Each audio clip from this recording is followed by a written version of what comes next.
The Aegis of Champions. It is a chronicle of greatness, a decade of iconic triumphs carved beneath its crest, a symbol of perseverance that drives the worthy to discover hidden depths, and a beacon of spirited battle, forged to challenge and inspire the very best, to fight for a place at the International and force a grand reckoning on Dota's biggest stage.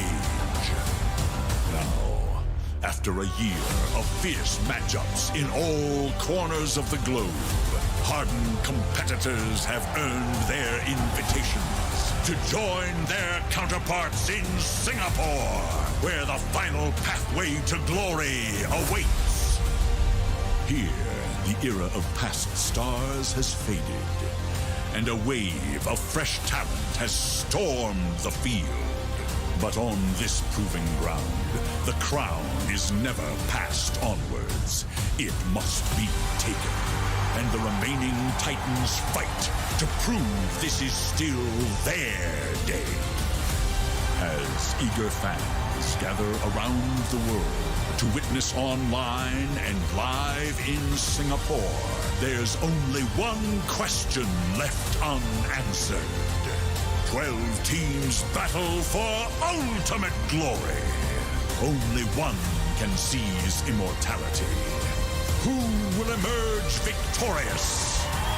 The battle begins.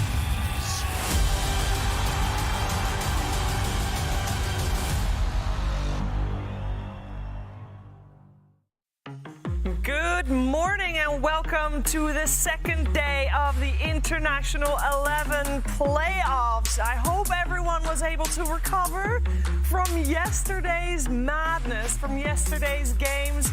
We are going to hopefully have another day with games that, if they even live up to the expectation a little bit, we're in for a good day. Wait a second, that's not right.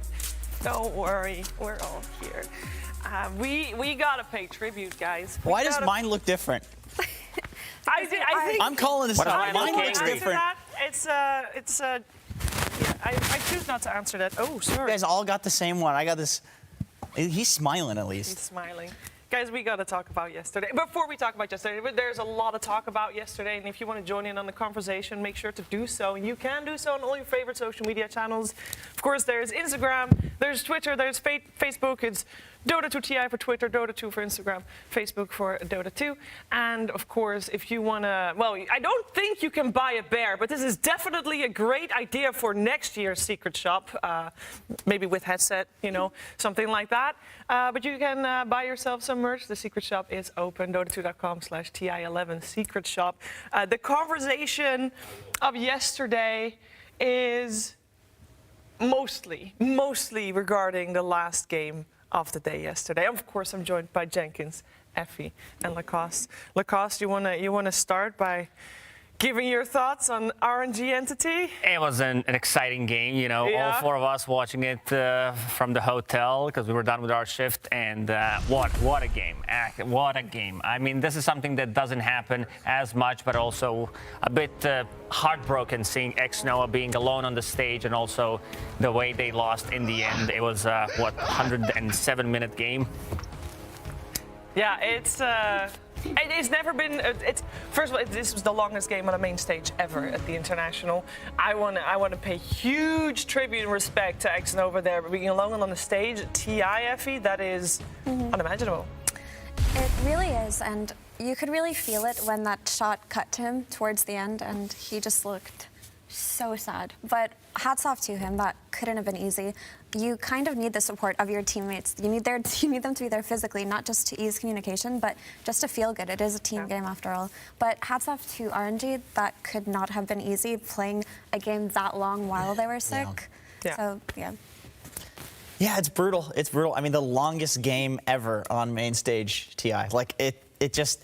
You couldn't write it like that, No. And then it's this team as well. X-Nova's just sitting there on his own. The camera zooms in on him. It's like so heartbreaking, but also like one of the coolest things that I've ever seen in esports happen. Entity is like they could not speak in the interview afterwards and like slamming the headset down, like accidentally pausing the game. Like there was so much energy, so much emotion. Yeah, it was just what wild. And also to notice a couple of extra records were broken that one. Most last hits by Ghost as Terrorblade, and also most sentries placed, most observers placed on the TI playoff, all-time records, most Roshan kills, 8 Roshan kill. Like at that one point, you could just feel like Roshans, they don't matter. No. Like they destroyed Aghanim's Blessing 2 or 3 times. Yeah, they were right-clicking at a point. But not just that. Like a historic moment in Dota came afterwards, which is Somnus announced his retirement after that game. I think it was a sad thing for everybody who's been a fan of Dota. He's just one of the iconic mid laners. There are so many special moments that he brought out, and even throughout his long career, till now, he was still top 5 mid laners in the world. So that just kind of made it a little sadder than it should have been, I feel like. Too. Yeah, and some part of me is still hoping that was an emotional outburst decision and he'll maybe come back on it. I don't know. I mean, there's a little bit of a tradition of people retiring. Maybe he'll come back? No, but thank you for pointing it out. I noticed. You know how he signed it off? He just wrote Somnus out on his blog. It felt very final. I don't know. I doubt that. I don't know. I mean, I'm thinking there's a chance. There's definitely a chance. There's a chance for sure. Yeah, I mean, we're talking a lot about yesterday's last game of the day because that was indeed a historic one, and that was one for the age. I mean, everybody's going to remember that game for a very, very long time to come. But there was a lot of games played yesterday, a lot of brackets ruined. Let's take a look at some of the top plays that happened yesterday. De Thunder Awaken, por ahora hay un smoke de la escuadra de Evil Geniuses y cuidado, se van a encontrar con Sacred justamente ahí hablando de él, la BKB de Abed, Sacred activa Rolón, se puede morir también Fly, Ravage utilizado, lo quiere matar a Paca, Paca se muere, Paca no me digas que te escapas, Paca se va, Paca se escapa, señores, apenas recupera un poco de HP y se puede morir Abed, cuidado por ahora que también el Raid Pack ha sido invocado por parte de este Tide Hunter, lo van a matar también al Invoker y cuidado, Artisi está con la Satanic lista, el Freezing Field por parte de esta Crystal Maiden, Paca no te mueras, otro golpe más, Paca está ahí con un monstruo que, señores, sigue avanzando este Blood Ticker y el problema ahorita es Artisi. Artisi se puede estar leyendo ahora. Llévatelo, Paquitas. 1, 2, 3. Adiós. Team White, señores, a favor de Thunder Awaken. De inocente não tem nada. E lá em cima rolando brigas. Ayakin, falar de novo.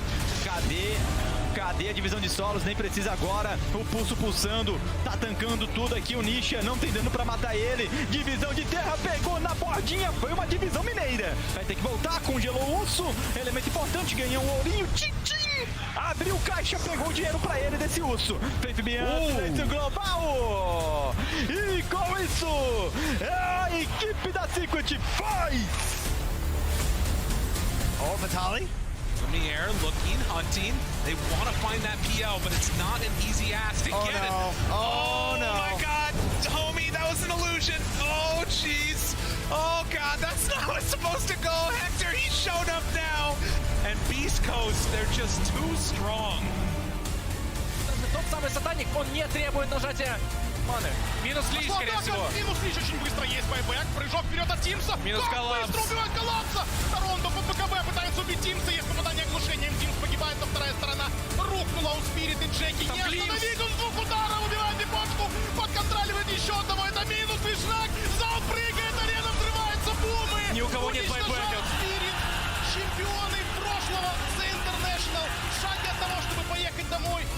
Aparecer ali debaixo do Drairatio, mais uma granadinha para ele conseguir fugir. Drairatio, ele já gastou a BKB, mas ele consegue voltar pelo menos por enquanto para dentro da base. DJ ainda tem um ult, tá esperando ali no meio das árvores. Parece que é Gaming Gladiator, acabou gastando demais. Mais um pulo agora do bom no meio de todo mundo, só que o Raven ligou a BKB. Eles estão virando agora para cima, mas eles conseguem deletar o Raven, na verdade. Armel sendo controlado ali pelo Ace, a tumba tá no chão, mas a equipe da Gaming Gladiator, mais um puxão do Bull pra cima deles. E é um team wipe a favor da equipe da Gaming Gladiators. Toby in Q1. They're going to try. They don't want to let this Roshan go down. Around. Oh no, they're ending. They're ending. Oh, they are ending. They're going for the ancient. RNG, are they going to get away with it? They go. RNG. Can they get it done? The clip is there. They are moving back to rotate back in. This could be the play of the century as RNG They're trying. X-Nova in big trouble. They're pure. Should drop. Meanwhile, Somnus still going. In the meantime, goes. He's had enough. He's popping his BKBs right up to the edge, and he goes. But No, does he he gonna drop off? couldn't He's gone.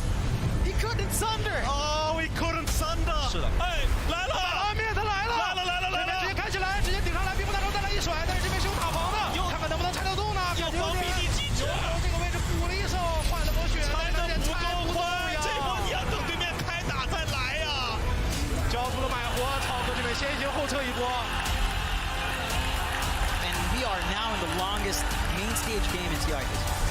КК пошел, Сомнус второй волной. Стайчики залетают, уж магический проказ взрывается. Очень поздно бир. Разбивается в разные стороны. Там Гиксы готовы для разворота, разваливают, закидывают, погибает АПС Тайбека. 107-я минута, и похоже придется соглашаться с поражением. Нет больше защитников у команды Royal Never Give Up.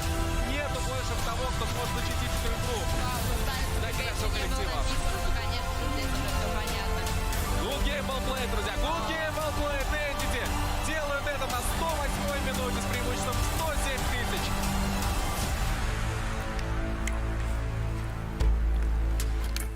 Whew, I know that last game, that 100-something minute game, that was the one that's going to be etched in everybody's memories, but we must not forget all the awesome games we had before that as well. The EG Thunder Awaken, Jenkins. We opened the main stage of the International in fantastic fashion. Yeah, I mean, yesterday was just great. The gameplay was amazing. Thunder Awaken already just reaching the upper bracket is something that has never happened with a South American team. Now they're secure top 6, correct? Right? Which also has never happened. So this team has broken many records. And Team Secret beating LGD. We also probably didn't expect that to happen. I think most people wouldn't have. Just a lot of upsets. A lot of interesting storylines going on, and there's a lot more coming today, too. There is, and we need to talk about something that some people might not be aware of. The group stage have a pretty big impact on the playoff bracket, of course, seeding, but also, because you get the chance, if you're good enough, to choose your opponent. Yeah, it felt like they made the wrong choices because every single one of these teams that did manage to choose their opponents in the end ended up losing those. So some of them will have a chance to do it again, but if you're in the lower bracket and you got to choose, you're not going to have a rematch. No, here they are, Effie. We see who got to choose and who got to choose between who and who they lost. Yeah, I think EG choosing Thunder Awaken makes a lot of sense because they know them very well and they were feeling themselves. They probably didn't want to face against some of the other teams that they may not have been as comfortable with from scrim environments. I think they didn't expect Thunder Awaken to just play that well. I mean, Thunder Awaken were feeling themselves so hard. That was impeccable. Hikori choosing Beast Coast. That's a bit of a Mistake. mistake to me because Never choose Beast Coast. Beast Coast on land, definitely a different beast, and maybe they thought, we know them from the DPC leagues. This time we have them. Didn't happen. But also they just know them from their pub environments too. So they maybe thought that they were on a hot streak and that they would have a better chance versus Beast Coast than anything else. But Beast Coast are the gatekeepers of the lower bracket. I mean, they knock teams out all the time. So it was a little bit of a difficult one. It's kind of upsetting to see two South American teams have to face up against each other so early, but that's just the nature of this tournament. That's just how it goes sometimes. And of course, we also saw that Fnatic was the team to choose Gaming Gladiators. And Gaming Gladiators didn't end up winning. The other team that Fnatic could have chosen was Boom. So they avoided their regional rivalry. It didn't pay off for them. But Boom, therefore, was up against the previous TI winners. They were up against Team Spirit, Jenkins. And I think that also went a little bit different than what people were expecting. Yeah, that was also like a incredibly back and forth game between them. Boom, I think there is it is a minority of people, but it is a very vocal minority of people that were out there that were like, no, guys, like we got to pay attention to this team. Their last day of group stage was absolutely insane. And then, so like when you look at the overall stats, yeah, it's one of those things that comes as unexpected, especially because obviously Team Spirit are the TI winners. But Boom is a very emotional team, as we saw in their not exit interview, but their interview yesterday. And Yeah, they did it. I mean, they knocked out Team Spirit in some pretty ridiculous fashion. It was like we had so many comebacks yesterday. It was a close series, a close game, absolutely. We also had a chance to talk to Mira, and it was a longer interview, but just in case you missed some of the highlights of it, we have Mira here talking about his exit. Personally, if I can speak for me, I just lost my confidence on this tournament. I wasn't sure that I can do it. I wasn't sure I'm good enough. And it was really hard to play with this mindset. So it's just bad times. Bad times. Oh, it's heartbreaking. Trust me, Mira, you're good enough. Yeah. You already showed it to the world. He was TI winner for a reason, but that was. I mean, we're going to have a lot of those heartbreaking moments, I would imagine. But I feel like previous champion being eliminated across is a little bit of extra sadness to it. It is, because you do have like certain expectations coming into the tournament, probably higher than the other teams, because you know you already did it once. There's a high chance you're going to do it again. But TI is brutal. Like, you know that there's going to be tears. I did experience it a long time ago. Whenever I see some of these players, you know, being emotional, I do connect with them. It's like, you know, you kind of feel the pain. Yeah, he said in an interview right before TI, maybe it wasn't right before, but it was, you know, a bit before TI, that he was feeling a bit of that imposter syndrome. So it's unfortunate that continued into TI, because mentality is everything at TI. It's usually the teams that come together and that can withstand the pressure, that win over the teams that are just really, really good. It's like everybody here is really, really good at Dota. It's almost all psychological at this point, especially when you start getting into the main stage of the tournament. Yeah, I remember reading about that interview, actually. And even though he won TI last year, Mira was saying that he still didn't feel like he deserved to win. He didn't feel like he was good enough to win a TI, and is still processing that entire emotion. So, I mean, I can speak for everyone when I say you are a TI winner. Everyone adores you. It's all in your head. Yeah. It's, I mean, that's a tough thing to come to terms with, of course. Also, after just being eliminated, it makes it a little bit extra rough. But today's a fresh day. The way it goes in competition, we lose teams. Yesterday we said goodbye to 4 teams. Today we'll say goodbye to a couple of teams, and it will continue on until we've got only 1 team remaining, of course. And in the meantime, you know, we just got to reset our vibes a little bit, and we've got the perfect people to do that with Slacks and Casey. Good morning or good evening, depending on where you're watching from. We thought it would be fun, Slacks. Yes? I just realized you really wanted to talk, so I wanted to give you space. No, I like it.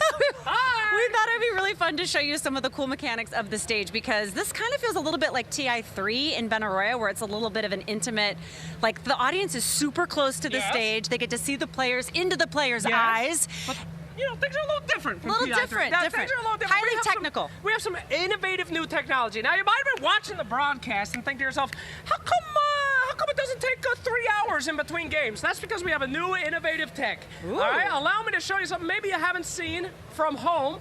Everybody in the arena seen it. Where are you going? Where are you going? Right, that's right. Where are you going? I am on a rotating stage. Now, why we do this is because the team that plays next starts off in here. We get them set up. They're ready to roll. And as soon as the team is out, boom, we get this stage rotated out to the crowd, to the fans, and then we get the next game rolling. It cuts down on a lot of time, makes everything faster. Wait, can I meet you the other? I'm going to try to meet you the other side. Ready? Go. Okay, good luck. Right, bye. Thank goodness gracious. I don't know if you guys know this, but she just... Anytime she's on the camera, she says, I'm not allowed to talk. Anyway, it's a new innovative feature to make things a little bit more streamlined. But the most important part, the hypest part, is this part when the team comes out to the audience and then they shower them. Oh, baby! That's gotta feel good. So a little intimate moment here. I'm coming. All right, I'll walk the rest of the way. Oh, it already stopped. Okay. But yeah, so pretty innovative stuff here, making sure that there's less time in between games, less technical issues, all that stuff. We'll see, I mean, the players, you know, sometimes they just eat the mices. I don't know what they do to make the games last so long, what are you talking about? This is cut down on a lot, so pretty cool. See, and look how close they are. You guys, can you feel the sweat from the players when they're playing? Does it come out? Does it come out? Yeah. Yeah, we can feel their spit when they Yeah, what do the players smell like? We can feel their spit when they speak. And is it glorious? Hell yeah. We love it. Absolutely. We open our mouth. Oh! It's fantastic. What are you doing? I'm catching we the player talked about spin. this. We said don't do No, that. they like the that. memes, my God, the memes. Right. Is everybody ready? Yeah! Oh, I think this crowd has had their caffeine. People are still filing in, so we thought we would treat all of you to this guy. Yeah, thank you so much, I'm so sorry. But, Say again? Small doses only. Yeah. Thank you. Thank you You've for been the reading my review. blog. That's great. All right, Yes. anyway, crowd's hype, teams are coming in, and we're getting all the energy up for you guys, so it's going to be a fantastic day, too. Can't wait to see more of you. And back to you. I'm so sorry. Imagine showing up like fresh and early at the venue, and that's what you got to deal with. Small doses is maybe indeed the right way to go. It's pretty cool, though, Jenkins, rotating stages. Yeah, I mean, it's I could only imagine the players just slowly coming around. It's like, yeah, they're still slowly going. It's like, yeah, we're still excited. No, they still walk on. Oh, they walk on. Okay, I thought they were sitting on the. I thought they were sitting. You know what would be much cooler if they play while it's spinning. That would be sick. Yeah, just put one team on one side and then the other on the other. What if you get motion sickness? Oh, that is a new one. Well, then next they can't year. see each other. Next year, guys. Part next of that year. skill, if you're good enough, you don't get motion sickness. That's true. You go into it's one of those, it's another skill needed. Those machines they put people like pilots in. You know those The ones? G-force? The G-force You just go machines, you just go faster and faster. Imagine RNG Entity yesterday. Oh my God. That would have been mad. All right, stage is awesome stuff, but you know what else is awesome stuff? Awesome stuff is what Purge is going to tell us right now. That's right, guys. It's time for the best part of the year. The strategy developments at TI are insane. You have all these different things coming from all over the world. They come into the group stage, they test them out, and we get to see what the best stuff is. Here's the most contested heroes of the tournament so far. These are the heroes that are most picked in ban total. Marcy's on top there. We got Enigma, we got Primal Beast. Shadow Fiend is a big one right now. It came from every region basically is playing it. It's very effective. It gives lots of damage, and teams are going to have to develop their do or die strategies from here on out, so that they are ready for these popular heroes. If they mess it up, they're out. They have to pick it or they have to ban it. We're going to keep seeing these. Here's 3 great heroes that have a ton of value right now. I think it is the Marcy, the Primal Beast, as well as Tiny. And these heroes are really powerful because they're flex picks. You can pick them early in your draft. You've got stuns on everybody, and you can pick them as a support or as a core. So you can do this switcheroo at the end of the draft to get a 1 over your opponents, potentially take some wins. That's one of the reasons that they are very powerful. But my favorite surprise streak so far is actually Crystal Maiden. She was picked 46 games during the group stage. She was only banned like 11 times, so basically just an occasional thing. And she was doing really well. The biggest fans were Tundra. They picked her 10 out of their 18 matches. Picked her huge amounts of games compared to everybody else. But there are more teams that are catching on to her value. She's very effective. Actually, yesterday, Thunder Awakened used her very effectively against EG to kite the Shadow Fiend. Shadow Fiend doesn't have much mobility, so her being able to stop him from moving around makes going in and out against him very effective. She's also great at mitigating damage. She slows attack speed by up to 75 and prevents attacking with Frostbite, assuming she doesn't die immediately. But because Shadow Fiend's popular, he's not very good at diving and killing her, so she gets to fulfill her value in a really effective way. In another match, Secret snagged as their last pick, accelerated them against the Lone Druid, lowering the bear's attack speed, preventing them from attacking and keeping their heroes alive. That was a really good performance by Secret. We even got to see Beast Coast play it against Hokori. It's streaking a bit here, so keep an eye out for those trending heroes. They're going to develop over time as things change and the strategies develop, and teams are on the edge of losing. Can they find a new solution to Shadow Fiend or whatever else? Maybe Shadow Fiend will fall off. Who knows? But I think we're definitely going to see some CM today.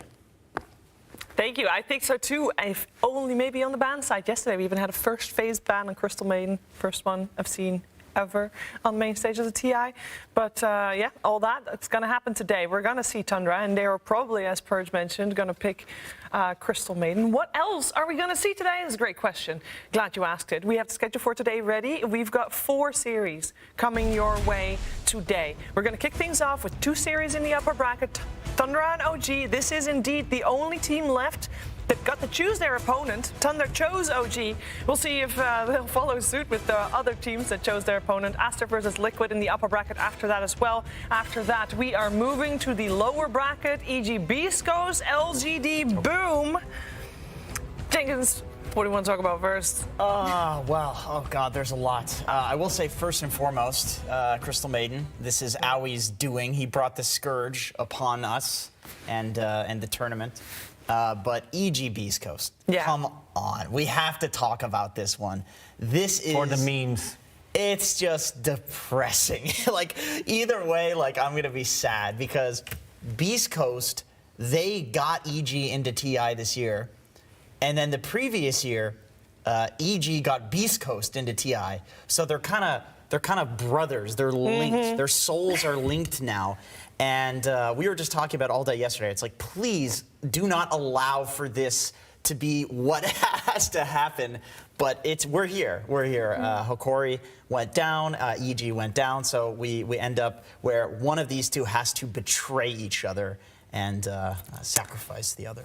I mean, K1 said that he did it for Artezi. Artezi. Will he defeat Artezi today, or will he sympathize? There's going to be emotions that both of these teams are going to need to control, and I think sympathy is needs to be dialed back to 0. They need to become bloodthirsty. And Beast Coast, in the lower bracket, that's what they are. They are the Grim Reapers of the lower bracket. Yep, they were the Grim Reapers of the lower bracket in the, what was it, the Animajor? Wait, it was Beast Coast that they were the Grim Reaper at the previous major, the Arlington major. Yeah, they did eliminate Fnatic and Virtus.pro, securing EG's spot at TI via DPC points. Yeah. And that double sucked for Virtus.pro as well because they were so close to making it TI. Fnatic beat them by half a point, I believe. That was the calculation towards the end. So that's got to hurt for both teams there. Yeah, for Artezi. Betrayal between brothers. This is a very dramatic, but it is what it feels like because we got the Americas. You know, of course, since 2017 they've been separated, but still very closely related, of course. Yeah, the thing is EG going to be in group stage form today? Yesterday, they did look a little off. I think Thunder Awaken played incredibly, but I think EG were a little bit different than the EG we were used to seeing, simply because in all of the group stage, it felt like there was heavy emphasis on securing Nightfall's lane, and he would just completely stomp the enemy carry. Whereas yesterday, the last 2 games that they played, they just went for these really he got owned off in lane. Yeah, they went for this like off, I don't even know what I would describe it, I guess off the pattern type of offlane duo in both Crit and in Nightfalls. So they could bring it back today. Who knows? They could indeed. Also want to point out, we did see Artezi tweet. Do I have to shave my head? Will we see it? Will we see it? Because that's, I mean, we saw someone who shaved their head lose yesterday in Fnatic. And win. Win against CG as well. So we'll see what the meta is regarding that for sure once they get on their cams.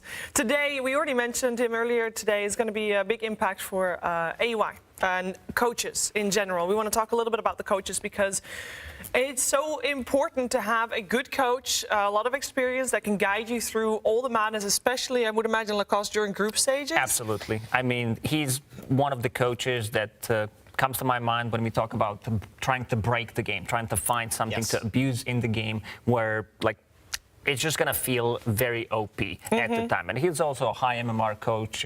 He did bring a lot of work ethics to Tundra as a team. They're very hardworking people. And just having a coach that can, like, play and always search for new stuff in the game is exactly what you need. The cool thing about Aui is that he just looks at ideas for, like, what the idea is rather than who it's coming from.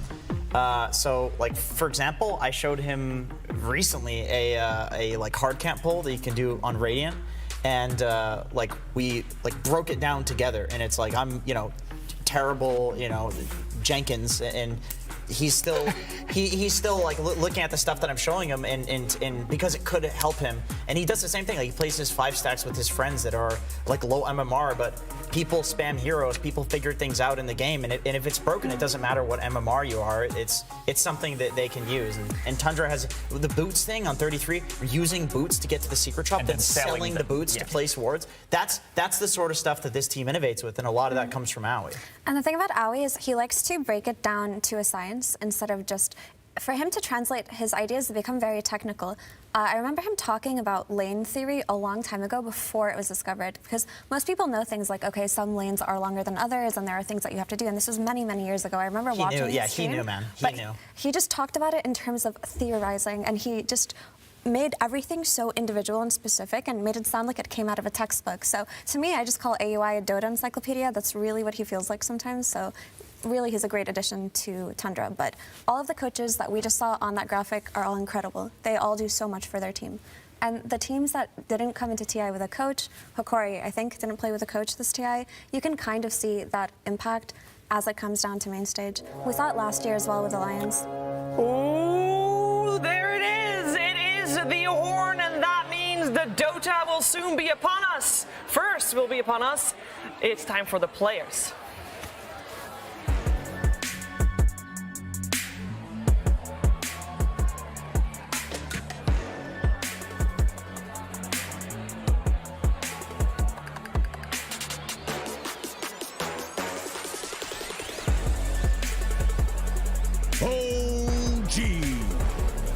Here comes OG, ready to take the stage for the first time here. Main event. We got ourselves a team that won the Stockholm Major, and they are here with their full roster up against a team they're very familiar with. It is Team Tundra.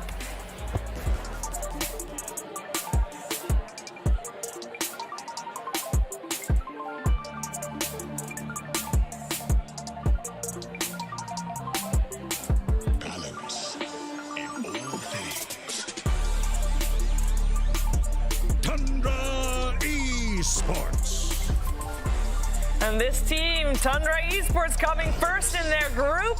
They have chosen their opponents today, and they are looking for revenge. That's right, there is so much revenge to be had, Effie.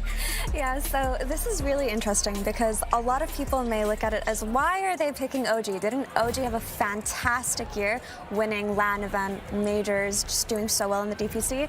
But that is not the case for Tundra. If you guys recall, Tundra topped their group in the Stockholm Major. They went 11-1. Everyone thought they would take the whole thing, but they got knocked out in the lower bracket finals by OG. So there's definitely a little bit of salt there. And in terms of the DPC performances, in all 3 tours, Tundra actually have the advantage over OG. Yeah. So OG beat them 2-0, I believe, in Tour 2, but in Tour 1 and Tour 3, Tundra 2-0'd OG when they were in major winning form. So, I mean, Tundra are out for blood here. They're out for revenge.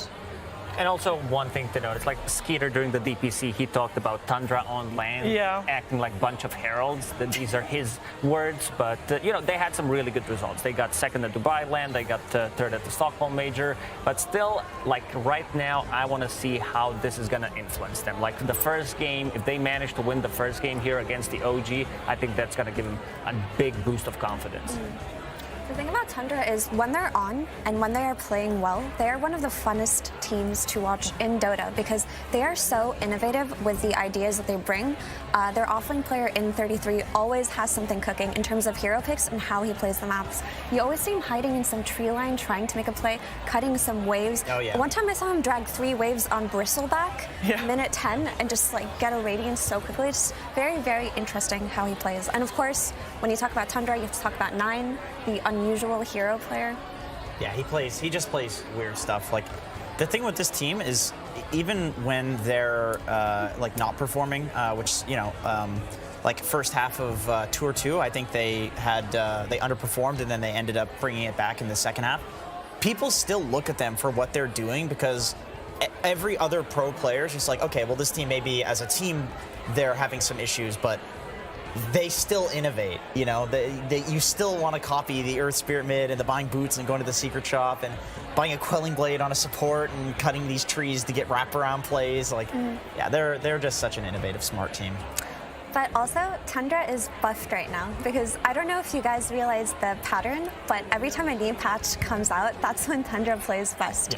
For the last year and a half, they were always on top of the new patches. And yes, maybe this patch before TI wasn't that enormous, but it was still enough to give Tundra that advantage just based on the Dota mines that they have that we talked about in AUI, in 33. So I'm sure this is going to be a really good series. Yeah. Let's talk a little bit more about OG. Of course, the opponents of Team Tundra today, OG has done very well this season, but they haven't done so always with the same roster. Oh, they didn't change their roster. That wasn't the problem. They had some visa issues, but it's been a while since they've been with the full five.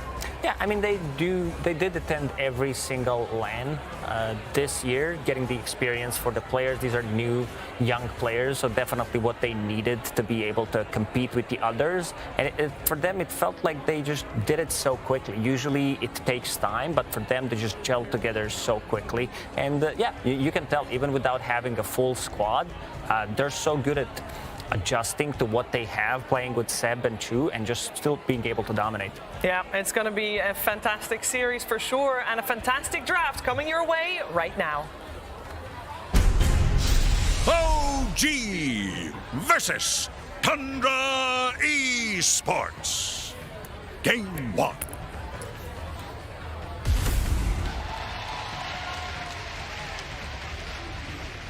That's right, the two Western powerhouses of OG and Tundra are both matching up against each other here. And while they may be coming from the same region, we've got two very different styles, right, Quinn?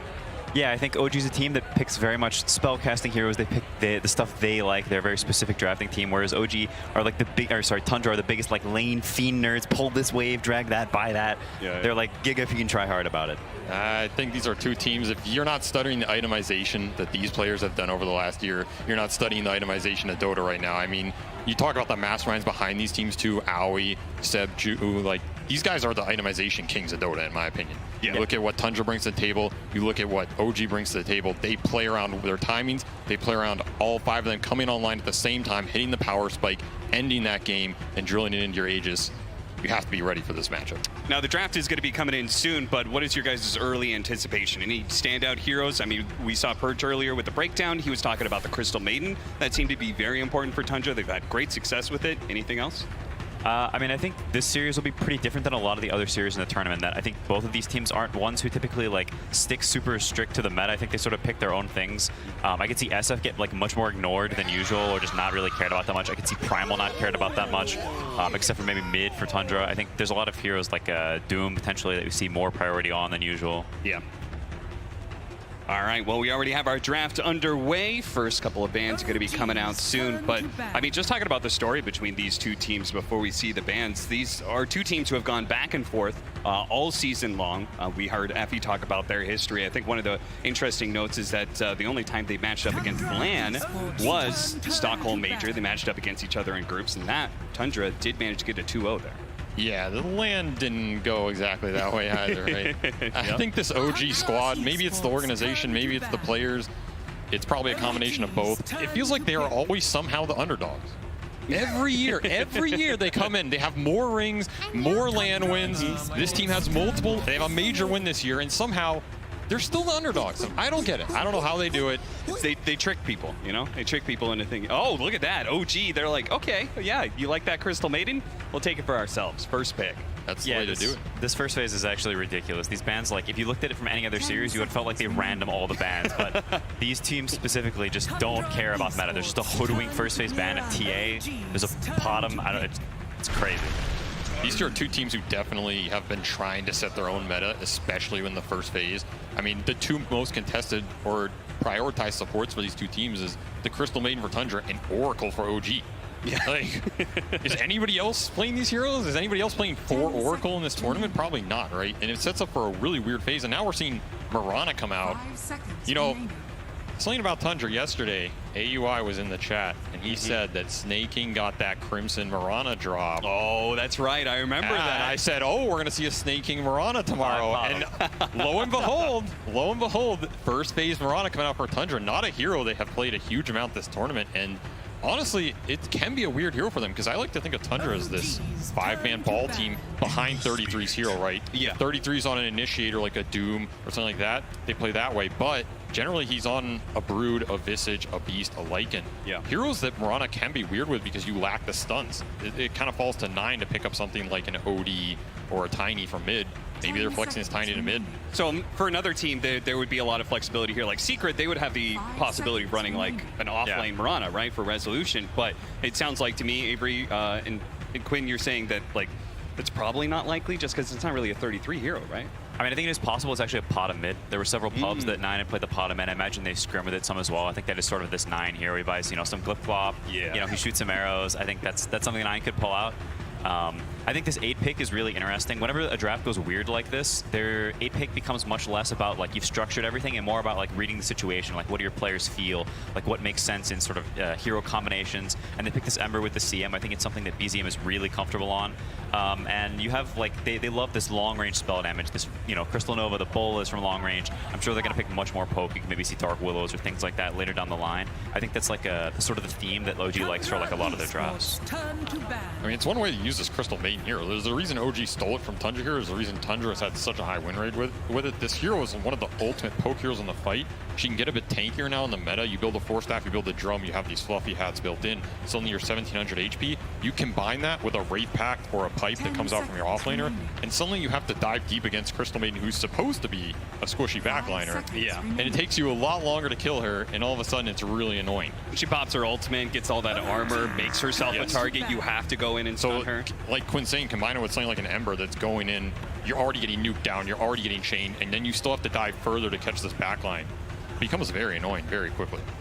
Yeah, it's a pretty interesting dynamic. I mean, OG is a team who doesn't typically buy this Wraith Pact item because Amar is generally more of a carry type player, so they'll end up with a lot of lineups that just have like 5 heroes with spells, and nobody's there's not this like defensive sort of ball lineup, whereas Tundra I think is a team that will check all the boxes by 1 drum, 1 veil, 1 Wraith Pact, we go down 1 AC, we go down the line and we have all the items and we sort of play in this ball and play very structured. We hit the guy that's closest to us, we don't like move too far out. I mean, honestly, I feel like this opener is a very anti-Tundra opener in saying we're going to let a lot of that zoo through. Like, they're not banning Visage, they're not banning Beast, they're not banning these heroes that can up the tempo, push the towers, ball up.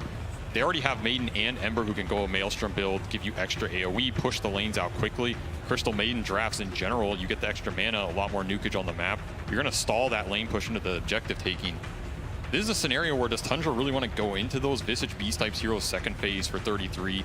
They're leaving the Brood in as well, which is something we saw first phase ban versus Tundra a lot of this group stage.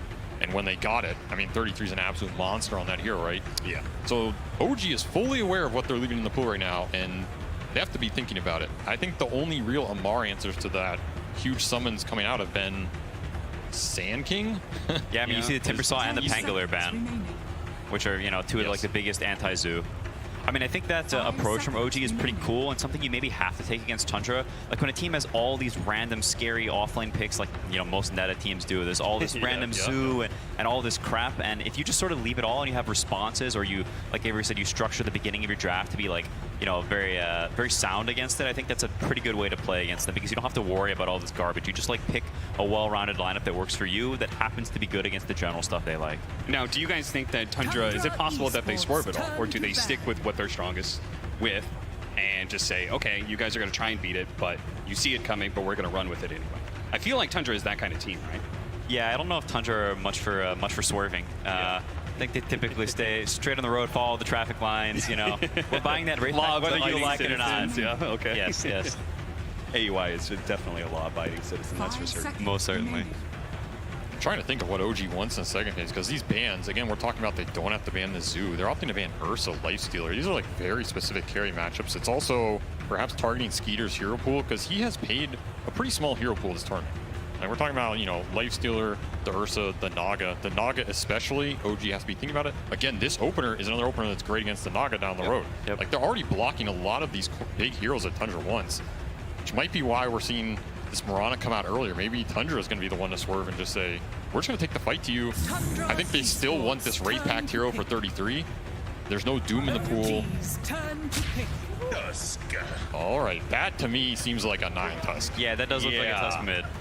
That's what I'm feeling. If I see Tusk on Tundra, I feel like 9 is, he's going to click it no matter what. And, he's just, even if he's not supposed to play it, he's just going to click it first. So doesn't this lock down our heroes? Aren't we kind of set then at this point in time that 33? It does look like Netta is playing bottom. Yeah. So maybe. Or that Crimson Snake King Mirana, he wanted the buff. I mean, okay, so if Snake King's playing that Mirana, just 5 Mirana, you think he make that work. It's not a big deal. 5 Mirana is a very specific hero.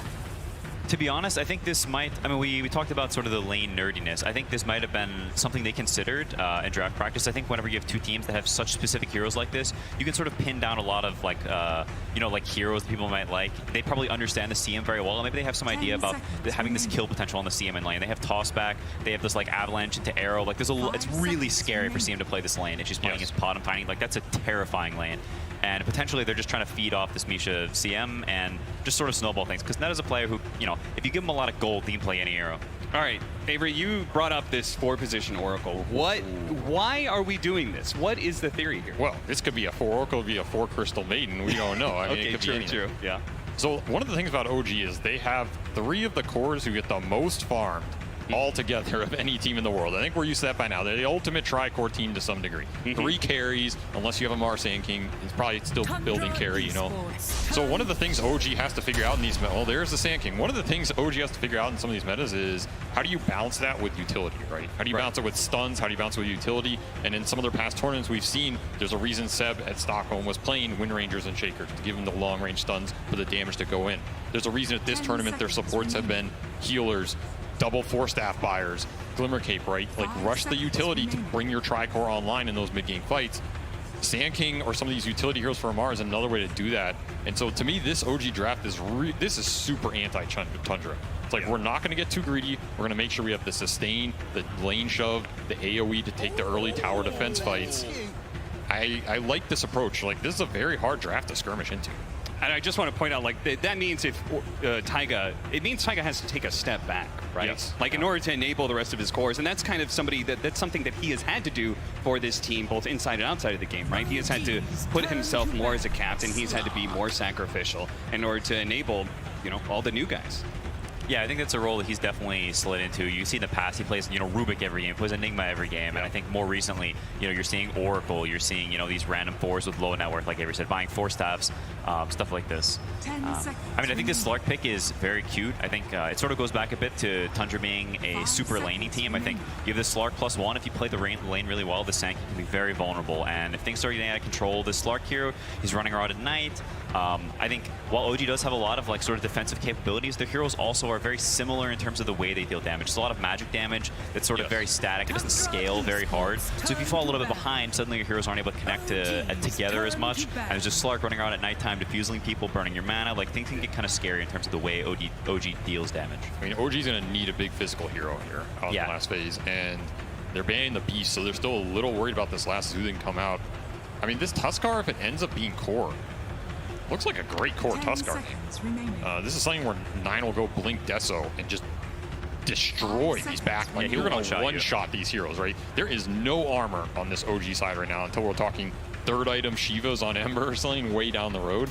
So I'm a little worried about OG being able to defend against the early physical that can come out here. If it's a core Mirana, right, you can go early Diffusal, you can just go into Falcon Blade. I don't know, whatever you want to go on core Mirana these days, who knows, right? But you have the tag team to buff it up. And this Tusk pick seems really good right now. This is a hero that annihilates these squishy backliners. They don't have the best frontline against it. I don't know if there's a frontliner OG can get to help solve this problem from the carry role. Yuragi can play some of these, like these Lone Druid type heroes in the past. Morphling is another one that you can go in and tank a bunch. Gives you the armor here. Yeah, it also shifts some dynamics in that you get this Ags at some point, and you go from having all these backliners to, wow, now suddenly you have a fish of your own who's jumping all over the place, and you get more vision from this. Slark's going to lose a lot of damage, and a lot of that scary kill threat in some of these backline heroes. Maybe you have this, you know, Morphling suddenly who's just leaping around like a crazy person, and it's hard for Tusk to go on him, and you give some space for your Oracle and CM to play, some space for your Sand King to look for stuns, and, you know, it opens things up a little bit. There's OD, though. There is the Decorator. Tundra loves this OD as a Morphling counter. They have picked it every time. You rush that, you go Midas into Ags. 9 has annihilated the games on this hero.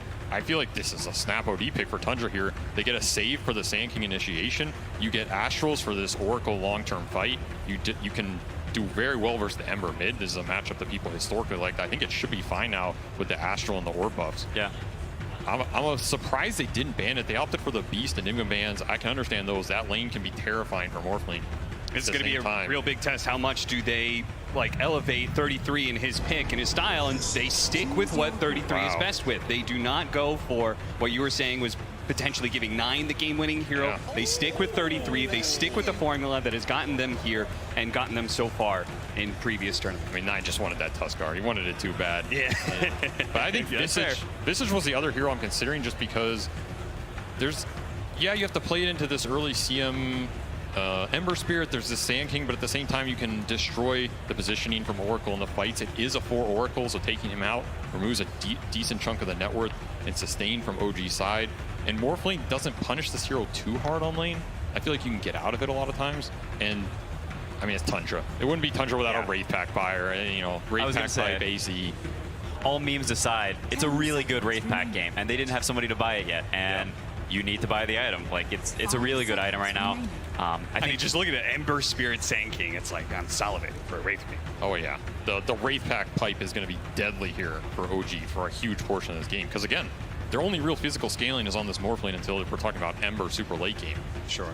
You're fighting in a Wraith Pack pipe or Wraith Pack AC, which is the other build he's gone on this Visage. It's going to be hard to like contest the Roshan or the early towers once this Visage comes online. So I would say name of the game is try and slow them down on lanes as much as possible. Yeah, that's what I was going to say. If you're saying this timing of like Pipe Wraith Pact is deadly, and we also identified Tundra as a big lane winning team, that feels like this could turn into a nasty snowball of a game. Yeah, I can definitely see this CM versus Visage dynamic going both ways. CM wants to spam you down. Now suddenly Visage has a bazillion Soul Assumption stacks, and you get gone on and you just explode instantly. And suddenly this Visage is getting 6 early, your Morphling's getting kicked out. I think OG needs to be really tight in this early game to not just like, oh, suddenly, oh, there's birds everywhere, and there's a, you know, Walrus Man, and you're just getting run over. The deadly Walrus Man. It's going to be all kinds of zoo here for Tundra with a Walrus Man, a fish, a bunch of birds, and even whatever Murata is riding. But our game number 1 of Tundra versus OG is about to get underway. Avery, we were talking before about some of the stories coming into this matchup. Oh, yeah. And there is a pretty interesting one here for Tundra, right? I mean, if you go back 10 years ago, all right, that's a long time in Dota terms. Snaking used to play on an old team called Team Dignitas way back in the day. And you know that Team Dignitas? It had AUI on it. It had another good compatriot in Universe on it. Yep. It had our good friend Fogged on it. Of course. And I remember when I picked up Snaking for VGJ, Snaking told me, I feel like since those 10 years ago, no, it was 8 then, but you know, sure. Those 10 years ago, all my friends I used to play with went on to do great things. AUI and Universe went on to win a TI. Yeah, that's Fog, Giga, Chad, Caster, you know, OD, what can you do? And I think back to that story because to me, this is the TI where Snaking is now leading the team. He is captain. He has grown over 10 years. Yep. And, you know, Fog's watching backstage. Aui's watching from literally behind him. Universe probably watching from home. From his living room. What's the worst? Yeah, I think it's his year to kind of prove like, hey, Very cool of you. I'm going to live up to the legacy that you guys set and actually achieve the dream that I saw all of you go that passed me by to a degree. It's a bit of a Bible thump story. You know, I'm not trying to tear I mean, you're setting up because if he does manage to beat OG here, I mean, he's already achieved so much at that point in time that OG is one of the scariest teams to be able to match up. You can get that momentum, being able to beat them in the upper bracket. Who knows how far Tundra can go. I mean, that's a great story just because Snaking, from everything that I've heard about him, you know, he's gone through some teams and stuff, and I've heard that he's like can be a little bit hard to work with. But the one thing I've never heard is that he never lacks when it comes to hard work. No, he is there day in, day out. This match has literally been 10 years in the making for him. Yeah, like I mean that literally. This guy has grinded Dota for 10 years, and you're going up against a team that is, in some ways, brand new. Like this is an OG debut squad. It's kind of like experience and the veteranship that Snaking can bring to his team versus this fresh energy and idea creation and all of that OG is known for and has destroyed people with for the year. Yeah. To me, that creates an interesting back dynamic to this game that is like, I'm very excited to see how it pans out. And on the other side, we have somebody from OG who definitely not quite the same length of the story when it comes to Snakings, but Misha, I mean, he went through 12 different teams before he finally ended up on that OG roster, you know, as a coach, and now he's there as a player and stuff. Like, it took a while. He was like grinding through, you go through his history, it's like 2 months here, 2 months there, you know, like he was just grinding through the Eastern European scene, and he finally has found a home, and look at the success he's gotten. I mean, he was obviously going through that many teams that quickly, he obviously was not complacent, right? He was obviously just searching for the team that could win him TI. And, well, he's found a place here, and they've already had a great amount of success this season. And it would be a damn shame to head to the lower bracket now. But let's get into it. Pause is done, and we are into it. OG versus Tundra, game 1. Look at the early itemization here. 33 going for that Blight Orb. An aggressive build on this Visage. Sometimes we see the early Blade or just early stats for extra last hitting, but it tells me Tundra wants to fight on this lane, try and abuse the squishy support, and if it's Oracle or Maiden up there early, and just trade for the kills. We'll see if it pays off. Soxa doing some early ward checking. Got the Windlace up already. It's crazy how many small items he has queued up in his quick buy. Like, just, you know, there's a Mango, there's a Clarity, there's a Tango. Like, they're ready for this lane. I think something that Tundra does in lanes that very few other teams do is in their off lane, they won't just like, we're either pulling waves or not pulling waves. Like, they'll do it randomly in the middle of the lane. Oh, it's 2.5 minutes. Let's pull a wave here for this specific reason. And people aren't used to reacting to that type of thing because they do it in like very specific situations. So suddenly the other team does the wrong thing with the wave, and the wave's by Tundra's tower, and now you're like, huh, we can't lane anymore. I think these types of little sneaky things, like they're super aware of. I mean, this Tundra off lane is one of the ultimate lane. Yeah, they're really disruption teams. You don't know where the waves are. There's a wave by your tier 3. There's another one by their tier 2. You're like, am I even in the lane anymore? Or is the lane in the Roshan pit? It's just so annoying to play against. It makes everything you think about what's happening in the lane get thrown off. Yeah, and you can also, you know, potentially a team like OG, a younger team, this is their first time at TI for a lot of them. Suddenly you're out of your comfort zone. There's, you know, you're laning in the river, and you know things can be a little bit, you know, maybe that throws them off more than it would throw off another team. You know, normally I would agree, Quinn, but if I've learned anything about OG this year, their comfort zone is quite literally the entire world. You know, nothing happens. In fact, I think the more you throw this team off, the more they get in zone. Like, you know, if you think you're tilting Amar and he's buybacking early, now he just goes 20-0, right? How many times have we seen this? Many times. We talked about that quite a bit, the question of whether or not you should shut down Amar, because it just seems like if you do shut him down, he comes back with a vengeance. We're currently watching the matchup of 9 versus BZM. We see the top lane of Yuragi and Misha in that Morphling lane. We said the lanes are super important here to keep Tundra from being able to snowball. So what are the things we're looking for when it comes to these side lanes in particular? I mean, the lane equilibrium already disrupted top for Tundra. It's a great sign for them. They just want this lane back so the Visage plus melee hero can go to work, especially if they get level 2 and level 3 fast. This Misha Maiden already got nuked down really hard. And this is kind of a bad sign. You don't want this lane shoved out so fast for Crystal Maiden. She kind of wants to wear you down over the course of that shove out and get the kill at the end. Yeah. And that bottom lane, it's a similar story. OG wants this lane back for the Sand King so he can farm. Tundra wants to keep it up so Snake King can play the lane with the right clicks.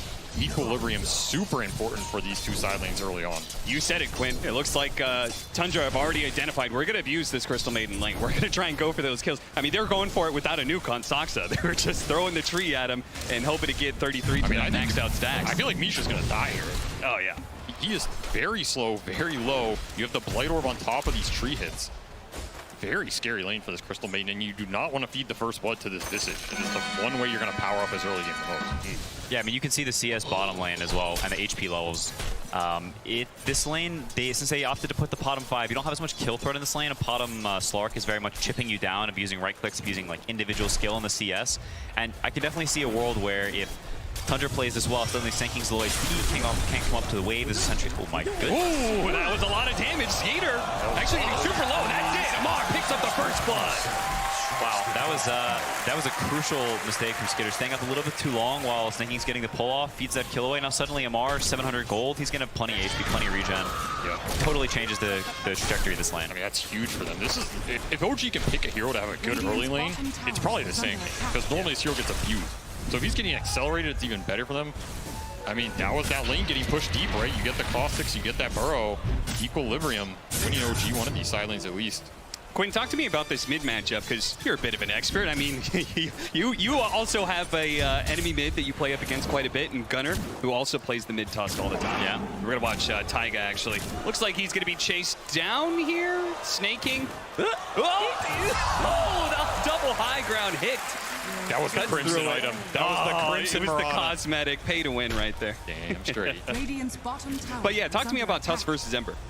Yeah, I mean, it's interesting that 9 picked Tusk into Ember. I think for a lot of people, they'd be pretty happy playing Ember into the Tusk because he just can't kill you ever. And Tusk is a hero that thrives off of early kills, early momentum. So it's kind of interesting that 9 picked that. I mean, 9 is a player with a very specific hero pool. But I think both sides will farm early, but it's one of these lanes where the Tusk needs to get stuff done other places because at some point you're going to start getting slighted infinitely, and you'll have a way to deal with that regen, right? You can't really punish the Ember back. He's going to sit there and keep pressing this stupid button on you, and you lose all your HP. And so Tusk is sort of on a timer in that regard. Like, you see the CS is very even, but you can already see the slight starting to add up. Once level 5 comes around, level 7, it sort of becomes uninhabitable for Tusk. I mean, you think he's just going to rotate super early this game, or do you just take it and get what you can? I mean, obviously the Tusk game plan is they probably don't care about this lane too much, right? Whenever you pick mid Tusk, lanes, whatever, it's about getting into the mid game where he's going to one-shot the back line. But do you try and force these early rotations to make up for this lane being a bad matchup? Yeah, I mean, a lot of that depends on how this top lane goes. I think that's where you're really happy to have a player like Neta in the offlane because your offlane is doing pretty well right now. You can look at the CS, Morphling very, very low, not doing the greatest in CS chart. Because if Morphling's having a good lane, it's pretty hard for this Tusk to go top. But now Morphling, he's getting a little bit low. Maybe Visage gets a 6 faster. Maybe suddenly Tusk, comes up here and tears the game open. I mean, talking about that, you're getting doubled up on Morphling. It's pretty bad. Another Burrow Strike fight. Yeah, Sandstorm doing some work. Snaking's going to hop out of it to be able to finish off Taiga. Should be no problems there. And you can see the strength of the Slark is building up now against this Sand King. He has no options here. He's going to be blocked up. He does manage to pick up the bounty rune, yes, but it's all but inevitable. He's going to go for the Burrow Strike, perhaps to the other side of the cliff, but he gets hit by the snowball first before he could get the jump away. 2 kills in the bottom lane for Tundra, making up a bit for that first blood. That's better than a bounty rune in my book. I'll take it. You also get the permanent essence shift agility on Slark because he got the last hit, so true. Skeeter's gonna be happy about that one. Yeah, I mean, also some time where the Slark gets to sit in lane for free. The faster you get to the 6, the scarier it is for Sand King, who's now suddenly the Sandstorm chip damage, like Slark doesn't care. He'll run into it, he'll hit you a bunch, he'll take a bunch of that damage, and he'll reset. And suddenly, on Sand King, you'll have a way to regenerate that HP. The lane can start to get a bit dicey. Maybe Tusk comes there and ganks you and kills you, and you have to, it can get very hairy very quickly. So maybe the most important thing was the experience that he got out of those kills. I think that was a really big deal. That's definitely huge. I mean, it's also about this Verona doesn't want to sit down here and leech his XP forever, right? At some point, she wants to go roam, play around the Tusk, play around the Visage, who's having a very good early game. Let the Slark get the solo XP, push him up to the level 6 faster. He will abuse the Sand King on his own. This game is going to come down to these rune fights, 6 and 8. 6-1's coming up right now. Sox on top, Snaking to the bottom. They want to deny this Ember the rune. They will. Invis for the Tiny. He's going to sneak away into the night, pick up the bounty rune while he's there as well. And we'll see whether or not, do they have vision of the Invis rune? Is it possible that he sneaks up on the Morphling here? Might sneak up on his courier. Yeah, that's actually what's really going to happen here. Bye-bye, courier. Mildly annoying. I mean, despite the CS and, maybe the Morphling's HP levels, his net worth is, pretty on par with Visage. The scary thing about this lane, though, is that it only gets worse for Morphling. Once you get to 6, suddenly the dynamic changes, and Visage just keeps on you. You're morphing down, your armor's going lower, he keeps on you, your armor's going lower, and you can sort of get, kicked out of this lane, potentially dive. That's super high HP. I mean, I think 33's had an amazing lane stage this game. Yeah. Like, this is a hero that can't get super abused. That's ideally what you want, but he's already just to level 6, 0 deaths. Higher CS than the Morph. I mean, I don't think Yuragi sat on this lane, but if you're 33, you're super happy. Because again, you are the core of these Tundra lineups. You want to get that Wraith Pact and the auras online. The faster you do, the faster you're enabling everybody else in the type of game Tundra wants to play. Yeah, I mean, you also know as this Visage that pretty soon there's a Walrus coming your way, and there's going to be tower dive, and it's pretty scary for this Morphling. We'll see how much they try to react to this when it happens. I mean, I wouldn't be surprised to see 9 just make that move with the Visage 6. Like, help him kick him out if they feel like they need the help to kick him out. Because again, like you said, I don't think he wants to just keep sitting mid against these slights. Yeah, I mean, you can see him squirming and dragging. They're trying it up, but the burst damage is actually not even close, thanks to, in part, the raindrop that he had. So Yuragi will go full agility, try and get back some HP where he can. 8-minute rune is coming up. Amar is actually in the neighborhood. Maybe OG is going to put some serious effort here. 9 is going to be chased down by the 2 supports. BZM hoping to catch up and get a slight. Gonna go for it. He's going to go for it with the remnants and a little bit more. They got the fairy fire. Here comes Arrow. Nice shot from Snaking. Beautiful play by him. Snaking, longtime Mirana player. I mean, going all the way back to bottom. He's been playing this hero for quite some time. It's a little bit new on the 5 position, but he has some history for sure. I mean, if you're going to play 5 Mirana, You better hit your damn arrows, son. That's all I know. If you miss those, your impact goes down incredibly. But definitely bailed out his Tusk there. Huge play. It'll waste some Ember's time as well. Another arrow. 2 for 2 that I've seen. Already good start. Probably missed 5 early, but we won't count those. Oh, they get the pounce. Here comes the rotation from 9. Shows up. And, well, we were talking about which of the side lanes are we going to be targeting here at the Tusk, because we know he's going to rotate around. Choosing to shut down Amar a little bit. Do you think that's a player preference or about the hero? I think it might even be just based on the situation and Neta making the call. If you look at top lane, like, it doesn't really look like he needs the gank here. The Morphling's already left the lane. Neta doing some wave dragging shenanigans as expected. The tower is taking damage. These creeps, no one's getting the XP here. You know, maybe he calls, yo, you don't need to come top. Morph already left. I can come up by myself, you know? And sure. 9 makes the smart play, gets the quick kill bottom. Now suddenly you've got pressure in all the lanes instead of just top. Yeah, 4-1. Tundra up by 1,000 net worth early. I mean, the big power play for me is going to be OG's supports cannot drag their cores into the game, right? These are backline supports with heals and nukes. The upside is once your cores come online, OG supports come online as well. That's why they're trying to get this blink on Amar. He's going to do some ancient Got the epicenter. He's going to throw it out here. He's going to do some ancient farming right into the nose of Tundra, apparently, while Taiga is going to be chased down by 9 here. No hope to be able to save him. Amar popped the healing salve underneath this sandstorm while the rest of Tundra trying to get the last hits. Got a sentry, it seems. 9's trying to hold the aggro out of the sandstorm here. Oh. Got them both. Very nicely played, and he gets a little bit of damage. Now they see him. Oh, the pounce barely off the mark. Bro strikes over the side, and now BCM is here to be able to help him out. Amar just on the sliver of HP, but they can't quite see him. They're going to be able to kill Skeeter as well. BCM to the rescue, and now 9 may be the 3rd pickup as OG. Oh, beautiful shards. BCM doesn't quite have a lot of mana. Does he have enough to be able to jump over to the other side? His slide is not going to be good enough. He has plenty of remnants, but the mana is the real issue. They fed him some mangoes, not good enough. Great fight for OG. I mean, we're talking about enabling the Sand King, getting him to blink. If Sand King dies and you lose that stack, you're absolutely screwed going into this mid-game. Now they have a very good fighting chance to get the Sand King online, push towards this Maelstrom on Ember, who again, who's having the best game in this game right now? It's BZM. Yeah, he is very farmed. I mean, you can... Uh-oh. Nice shot. Burst down Amar with the help of the birds. They'll keep that chain stun going. Snake King, even though he missed that arrow earlier. And recovery 1 gets another kill on Amar, continuing to shut him down bottom of all the cores right now. Yeah, I mean, it's such clutch play from Snake King, honestly. Going there and not letting the Snake King, you know, sit in the trees and sit there and defend forever because you don't have detection. Snake King immediately up there has 2 sentries, puts sneaky one in the trees. Amar doesn't expect it, goes down. Like, that's really painful. You're 800 away from this blink. You already farmed your ancient stack. Like, where are you going to get this gold from? There's more pressure from Tundra coming. Your mid tower is under attack soon. Your heroes are under attack. Your triangle. And the Snake King can't really contribute. You have to weather the storm here. You have to do it through this Ember, too. Like, OG needs to fight through this Ember Spear right now. Ideally, keep this mid tower alive as long as they can. There's going to be some move to collapse on it, likely coming out from Tundra here in the next 5 minutes or so. And shutting down the Sand King holding that top tower does also speed up your mid rotation. You don't want to let him sit up there and just delay the game.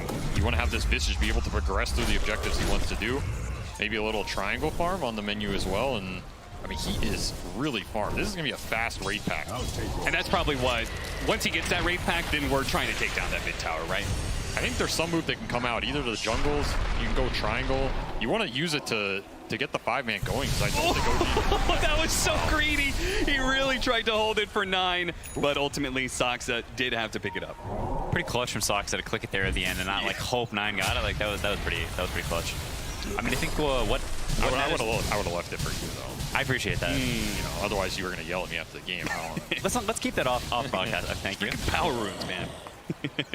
I mean, I think what Neta's doing here is something that is pretty cute and like something Faith Beyond's done in the past, but occasionally when these offlaners that can farm Ancients, if you don't feel like you have the ability to go mid for whatever reason, maybe OG has too many heroes there, you rescind a little bit, you farm the Ancients, you get your pot on this level 7, now suddenly, you know, have this little bit stronger time maybe a minute later, and I think that's something that Tundra is more willing to do than a lot of other teams, who maybe lose a little bit of focus, maybe they force this mid push a bit too much, waste some time, now suddenly their economy gets hurt a lot, and OG, you know, starts to creep back a little bit. I mean, this is the Slark Diffusal. We're on a level 7. Amar's just channeling. Yeah, he's... Ooh, okay. Snowball, they're going to go for Misha here. Amar still trying to set up. Good save from Taiga. The Crystal Maiden's still eventually going to die. And look at that. Soxa gets a really nice toss back onto the Oracle as well. Taiga does what he can, but ultimately he's just going to be throwing damage around before he eventually dies and gives another stack over to Skeeter. Man, the amount of pump fakes from Amar. I thought he knew that smoke was coming. I was like, oh my, seriously? How does he know? But I think they were just, again, anticipating this mid move. They had the Sand King blink. They had the Ember Maelstrom. Maybe Tundra's a little too fast, caught him off guard, and that mid tower going down is really going to open up the map here. It's going to open up the Roche down the line more as well. They didn't get the fight. I think that's the fight that OG wanted more than anything, right? Like, you want to be able to take that fight with the blink, with the Maelstrom around that tier 1 that can protect your supports. Instead, you just get collapsed on. Now, where's your next opportunity to fight? Now you got to kind of play the map, make an aggressive move of your own. This is a nice move. It connects. Soxa just throws the tiny, does what he can, but he is going to be the victim of this smoke. But what is OG going to do with that? Support pick off doesn't necessarily mean you can put pressure on the mid tower or anything. Oh, they wanted Slark or Tusk out of that move. Yeah. Very cute. That is a very Tusk thing. First the punch, then the high five. I can't kill you, but I'm going to sit here and annoy you. I'm going to cast my spells. You're going to be mildly irritated. But there's more coming now, and yeah, I mean, the map being small like this, OG's heroes, they can only really kill you out of smoke. Oh, they surprised him, but the Shrink Morph went off just in time, and now that is actually baited 9 into death here because OG actually brought a full party here. Everybody but Amar is hanging out in this Radiant jungle. Yeah, a bit rushed from Tundra. To be honest, I'm surprised they're not pushing things a little bit more. The Slark having the Diffusal Blade. Ooh, good sentry laid out, spotted Skeeter. He knows. He actually thought maybe there was a ward or something to be able to deal with the sentry in time.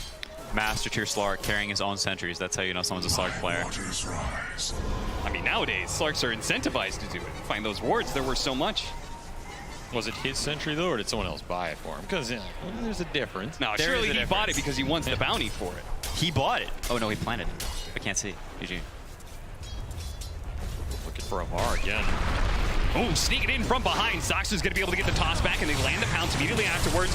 Burrow strike in a second, but he can't get it off in time. That pounce just lasted too long, and the TP had to be canceled, so this is a free tower push. Yeah, I mean, pretty cool adaptation from Tundra. They're not sneaking, staying up there in the top lane, sort of keeping it pushed in after 9 died up there, and they say, okay, that's fine. So now you can stay there. We're going to go across the map with the rest of the heroes. We're not afraid. You know, our cores don't need to farm. We're going to connect them. We're going to fight with them. We don't need our supports to be in every move. So Snake's just sort of chilling up there, and the cores go down and take this tower. They pressure the Sand King, and then suddenly maybe your main woods are under threat, or you have to waste a glyph on this tier 2 bottom, and then you have the next tier 2. Yeah, so there's the glyph. That's a unique aspect of Mirana as a support, right? It kind of functions like those hoodwinks or something, because he could be up there and probably won't die because of his mobility. Well, Soxa, well, he doesn't have the same kind of options, and once again will be victim of OG's aggression. They're immediately going to smoke up afterwards here, but it was underneath the high ground ward. Yeah, he's going to break it. 9, good job there. Breaking a bit of the smoke.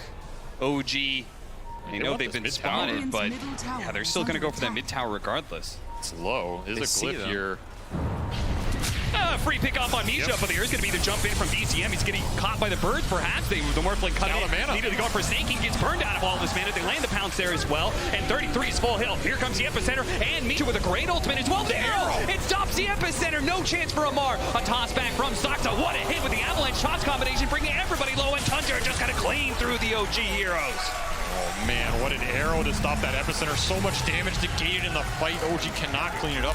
I'm not sure they were going to be close with that Wraith Pack down and Hood already on this Visage, but absolute disaster. BZM just getting his mana burned on the jump too. He just remnants straight into birds, and Skeeter sitting there like, oh, you did the pounce for me, son. Just drains all his mana, gets the stacks up. Tundra cannot ask for a better fight. And I was about to say, this game has felt very reactionary from OG in terms of being very patient, waiting for the fights, the right ones they want to take. The aggressive smoke moves I think are just hard for them this game. Yeah, but you can see very good positioning from Tundra in this fight. It's rare you see a full duration CM ult and they lose the fight. Like, they just left him alone. He pressed the CM ult and they just said, fine, do it. And they walked away and they fought on the other outer ridge. And you see, CM, she doesn't really do that much in this fight. There's not much she can do. Tundra, really, really nice positioning in this fight. In crazy toss back. Yeah, that was beautiful. Landing that combination on 3 different heroes. That was like the last nail in the coffin right there. OG, I mean, this just, you're talking about how they really set the tempo of this game. It just feels like they are very uncomfortable. This does... I wouldn't imagine, like, if you took away the logos and everything, I just wouldn't think this is OG. Radiant's bottom tower. Yeah, I mean, that's... Sorry, go ahead. I mean, thank you. I think that smoke just felt very pressured. Like, you see the way Ember Remnant's in there. Like, it's very, like, we're losing. We need to make something happen. I need to catch a guy. Pounce immediately afterwards. Manta trying to dodge a little bit of damage. She does manage to get a slight jump away just in time. The Pounce faded, but 9 is just able to go for the next hero. Taiga, he was there to try and help out BZM and may have been able to do something, but does cost him his own life. And apparently cost them their tier 2 top tower as well. Things are getting very dark indeed for OG in this game 1. The lead's going to build here. The one thing about OG is this team is very good at stalling games. Like, they understand that they are a very strong late game team. Between the 3 cores synergizing in late game fights with the net worth they can bring out. I've seen them take fights from 20k down like it was nothing. The thing they have to keep in mind is you're playing against a Slark Mirana lineup. So one, you have this Moonlight that can move people around very fast, set up a lot easier. You cannot sentry everywhere on the map, especially these deep side lanes you want to split push. And then Slark is going to run around and kill all your vision. It just makes it even harder on top of that as well. So while I think OG has the heroes to split push this game out and take a later game fight with the Ember timings, I think there's also a lot of tools on Tundra's side to shut that down, just destroy the vision, and we're already seeing it. Like, you just got up some deep, dire wards, but Skeeter's running through here, and he's pinging it. And he's literally just pinging, hey guys, check around the area, get some freebies. Yeah, I mean, they get these wards, but I think OG not that unhappy with the way the map is being split right now. You see them run all the way down bottom, Tundra reacts, and OG's already up in top lane buying some time. Like, you know, the gold lead, since they got the Aegis, not really changed very much. Nisha, that was rather bold. Anything for that extra frostbite, I guess. You just walked in melee range to the birds on that one, and Tundra's like, okay, we are already planning on pressuring some more. Ooh, Amar? Saksa really trying to force this by going behind. It does set up Amar for the opportunity. The epicenter for the Avalanche actually went out there and stalled things out, and with the Morphling already dead, there goes all your damage. Tundra, they're just way too big. I mean, where's your damage going to come from? You already have full Wraithpack pipe on this Visage. Sand King does literally no damage at that point. You do nothing. I think if Sand King channels all of his spells and connects them on everybody, you're doing like 500 damage. And they sit there and go, what's up? You know? On top of that, you still have Aegis on the Slark. I don't think you can take these fights. I don't even think OG should really be trying to take these fights. I don't think it's possible. Even if 99% of your theory goes right. I think you have to split push this map.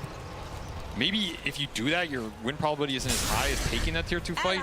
I can understand why they feel like maybe there's an opening, but this is just a rough spot to be in. And now Skeeter with the Mirana ult, nice little synergy, finding the freebies. Quick kill on Misha, no problem. Yeah, I mean, this comes back to, I mean, we talked about the heroes and the fact that OG's damage very, very similar, and suddenly this Wraithpack pipe comes out, and you're looking at the heroes and you're like, wow, we can't kill anyone. And when you're in that state where you're just dodging and you're just sliding around the map, it's all on the other team to mess up because they have all the power in the world. They can kill you and you can't kill them, and suddenly they're just squeezing you in. You're getting squeezed and squeezed and squeezed, and suddenly you have no net worth and they just throw on you. I agree. This map is entirely Tundra's control, and like we saw earlier, they're just farming it up everywhere. I mean, Skeeter's just going into the whole team alone. Finds an opening here. Taiga not going to be hit by the arrow, but still hit by that extra pounce. He's going to have a little bit of help here. Does, of course, have the Aegis, so it's perfectly fine for Skeeter to be super aggressive here. After all, he's setting up the rest of the team to come in from behind. Nice block in there with the shards. It's going to set up an arrow. That's going to land onto Taiga. They're going to leave their supports behind. OG full bailing out once again. They do not have the firepower to win team fights. They cannot win 5-on-5. So as soon as Tundra shows up in force, they have to retreat. This is high ground. This is Glyph for sure. I think Tundra just stays around. Are you afraid of any sort of 5-on-5 at this point? No, you have all the auras. You have the drum on Snake King. He has Force Staff as well. All the Visage auras that we talked about. You have BKB on your Tusk. This is such a huge power spike at 20 minutes of the game. What can OG do? They're literally just helpless. They're watching their buildings die. I think if Tundra went top, which, I mean, they're probably going to play it safe and farm a little more gold, wait for the right jump, but, I mean, there's the drum, the Force Staff, the Wraithpack, the pipe. Like, they've got all the Tundra items, and they're running it down your throat. Nice. Good toss back. I mean, he just has so many setups, right? If you toss him straight up in the air, it would have been an arrow. He tosses him over the Skeeter to allow the pounce to land. Tips start coming out. Snake King, I mean, Amar, no impact, no idea. He has not had a whole lot of fun in this Sand King game, and I think so much of the story of this game comes back to the draft and where we were talking about how they were preemptively setting up for Tundra's like zoo stuff and how they drafted a certain way specifically, and it seems to have put OG out of their own comfort zone. I mean, Amar does not look like Amar right now.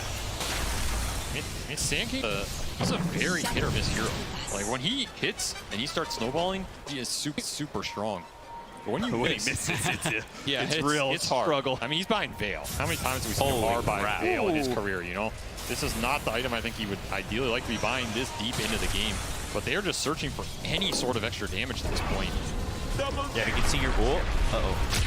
Oh, up with the punch, the snowball, the arrow coming in as well. The shrink morph is doing its work, but now they've got the pounce, and that's going to be good enough. Bisha, freezing field, but he just dies too damn quickly. BCM is going to be locked down. Amar goes through, hits the pro strike only onto 1. They're focusing on 33, but he is super tanky, and Skeeter is completely uncontested. One by one, he will just knock down these heroes, take away their agility, and that is it. OG. Well, GG out. This was no contest. Tundra, 26-7 in this game 1. This had to have been a hell of a confidence boost here on the main stage of TI. I feel like Tundra got to run their playbook exactly how they want to. And I think one of the big things about that draft in that game is OG knew that the zoo was coming, right? They left it in the bans. You know they can always pick this Visage at any point and flex all the other heroes to wherever they want to flex them, you know, usual. So you know this rate pack pipe is coming. You know this is Tundra's game, but they had a huge amount of magical AoE, and I think if they're ahead out of the early game, you can take those early tower defenses and take the aggressive smokes to Tundra. But that laning phase, again, like Quinn's talking about, it's hard to outlane this team to such a degree that you're in that spot to begin with. Yeah, I mean, they're just on the back foot this entire game. You can feel this pressure from this Visage. Like, if you just looked at top lane alone, it's just so scary. Your Morphling's getting kicked out by this one hero, you know, and you really just don't want that to happen, especially when it's Netta. He's buying these items. Like, you can just feel the push coming, and what are you going to do? Yeah, they didn't even need to bring the Tusk up there to force him out. Yeah. We were thinking, oh, they have to bring 9 up here to force the Morph out. The Visage is so strong, he has such an early 6, he just kicked him to the jungle himself. Yep. You're in trouble now. Amar has to go up there to defend the tower. He gets arrowed by Snaking with his Crimson, and what are you going to do? You know what Tundra is going to do, but you have to be able to find a way to be able to address it here in this series, and maybe our panel has some good ideas about that. I'm going to find out, Cap, Quinn, and SPG. Thank you so much. That was a very dominant performance in the opening game of the series, Tundra versus OG. And at some point, when watching the games, I was like, why does this Morphling not have anything? Why did that Morphling not have anything? I mean, it's the laning stage. They were. Yeah, sorry, it's my fault that they lost. No, it's this position for Tiny that did like. I thought the hero was going to fall off a little bit after the recent changes, but then people figured out, you know, we're going to take the 3-grab level 1 and be able to. You can lane. Yeah, you can actually lane. You're not. Yeah. You don't need to use as much mana as you did before. We went for Toss and the Avalanche, and also this is super strong laner. Like Morphling, you need to be very careful how you're going to approach. And one thing I always liked about 33 as a player is all the small items that he buys. Like he's just going to buy every possible small item in the lane to be able to just win that lane and snowball, because he knows that most of the time he's playing those zoo heroes and will give them momentum. Yeah. Honestly, I'm just so impressed that a team with a position 5 Murano won so convincingly, right? Because I feel like this hero in the hands of another team in the first phase as the hard support would not have looked like that. So also an incredibly impressive performance from Snaking. He was hitting the arrows without any setup.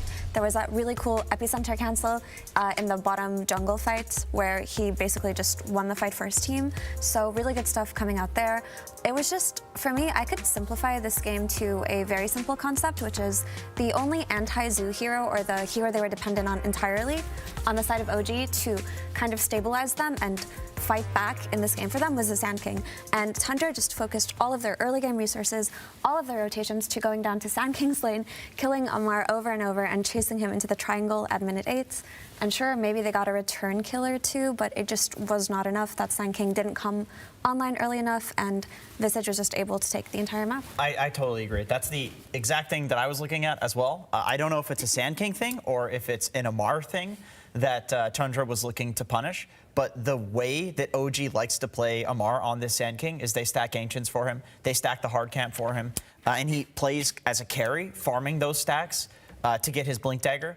So they contested the Ancients, and he was so salty about that he epied them the Ancients while Tundra was there contesting it. And then I don't care, I hit creeps. Exactly. Amar right there. And then he goes for the recovery play of sitting in the safe lane and defending the tower for as long as possible to get the blink, which is what you do on Sand King to get the blink usually if you don't have Ancient stacks. And Snake King was there already with the Sentry. So it's like Tundra was just like, okay, if we punish Amar with this Sand King strategy, don't let him get the blink dagger, we're going to snowball on them. And they did. They were right.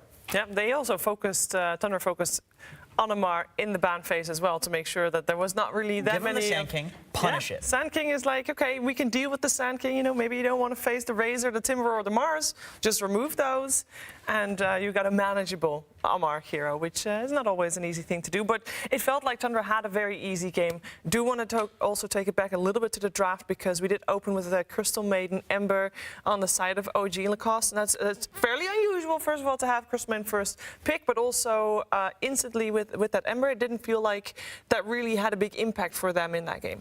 Definitely not. I mean, if you just look at the win rate of the certain heroes, like Crystal Maiden, yeah, she's really up there, but the Ember Spirit, like this hero always pops up when the games like really matter, and I feel like he tends to underperform as a hero. I don't think it's specific to like players playing it, because you know it's BZM. He definitely knows how to play the hero. It's just something about the hero at the moment that doesn't feel as good to play. Like other spirits definitely feel much better. I think Quinn pointed something out during the game that was pretty interesting about like Ember versus Tusk, and the fact that if the game is kind of like stagnant and both teams are just farming, Ember sits in a lane and just constantly sleight of fist whoever's there, and then pushes the creep wave out too now because the hero damage and the creep damage is the same.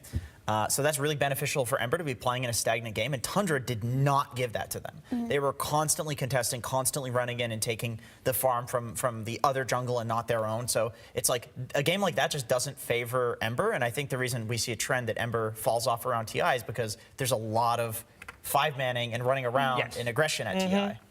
Yeah, it is back to the drawing board for OG, of course, after that first game. Gives us a little bit of a breather as well, and we're going to have an extra bit of a breather with Slacks and Casey. Oh, I don't know about a breather. Dude. Hey guys, how's it going? Hello. So Slacks had a really good idea for a bit, but before you explain it, I have to draw. All right, go ahead. I have to draw attention to something. Yeah? Did you pee your pants? No, I'm not a little pee-pee boy. I was watching the game and I got excited. I didn't think it would be such a stomp.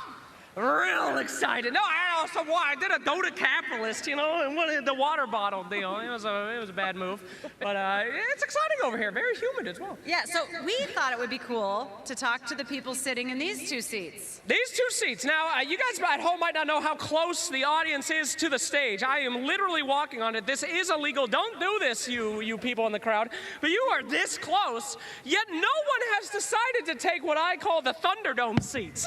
These mother suckers, you can almost touch a pro player. It's incredible. Please don't touch them. Don't touch them. No, they have many diseases. But at the end, anyway, we thought we would find the two biggest fans in the arena for OG and Tundra, and they don't have to sit here. Don't worry. I forgot about the bit. We weren't supposed to tell them about that, but don't worry about it. All right, I'm going to go find a Tundra fan, all right? Okay. Who's a Tundra fan? Oh, we got it, Bill. Oh, boy. Deal? These boys seem excited. Hello? Hello? Hello. Can you name one person on Tundra? 9. Okay, all right. Actually, Tundra fan? Yeah, sure. Yeah. Wow. I watch every match. Really? What do you like so much about Tundra? 9. Okay, thank you. Very creative. In fact, the jersey, right? Yeah, sure. Yeah, Tundra. Okay, real fan. Real fan right there. He wore. It's the jersey he wear on J-Storm. It's his jersey. This is actually his jersey. His skin was in this. Yes, his sweat. How did you know that? How did you get your hands on this? I will show you 9's older brother. Oh! Hello, guys. What do you think about your younger bro? I don't know. I'm sitting here right now, so I think he reached the first step of his dream. Oh, okay. Well, that's beautiful. Thank you. Yeah, and I can be here too. It's very funny. All right, this is getting too emotional for me. Get your ass up. We're going to put you in the front right here, my friend. Wow, the biggest Thunder fan. Whack it up. Get to your seat. Okay, we got to play fair here. Now we need to get the biggest OG fan in the house. Oh, wow. You're all huge fans. Guys, Huge over here. You Fairweather fans, my God. Your scarf is upside down. Otherwise, it looks great. Can you turn it up? Excuse me.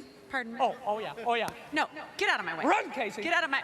Oh, excuse me. That's Pardon a me. very... Excuse me. She went the Pardon me. hard Excuse route. me. Pardon Okay, me. there. Sorry. Excuse me. Pardon me. Excuse me. Pardon me. Pardon me. Excuse me.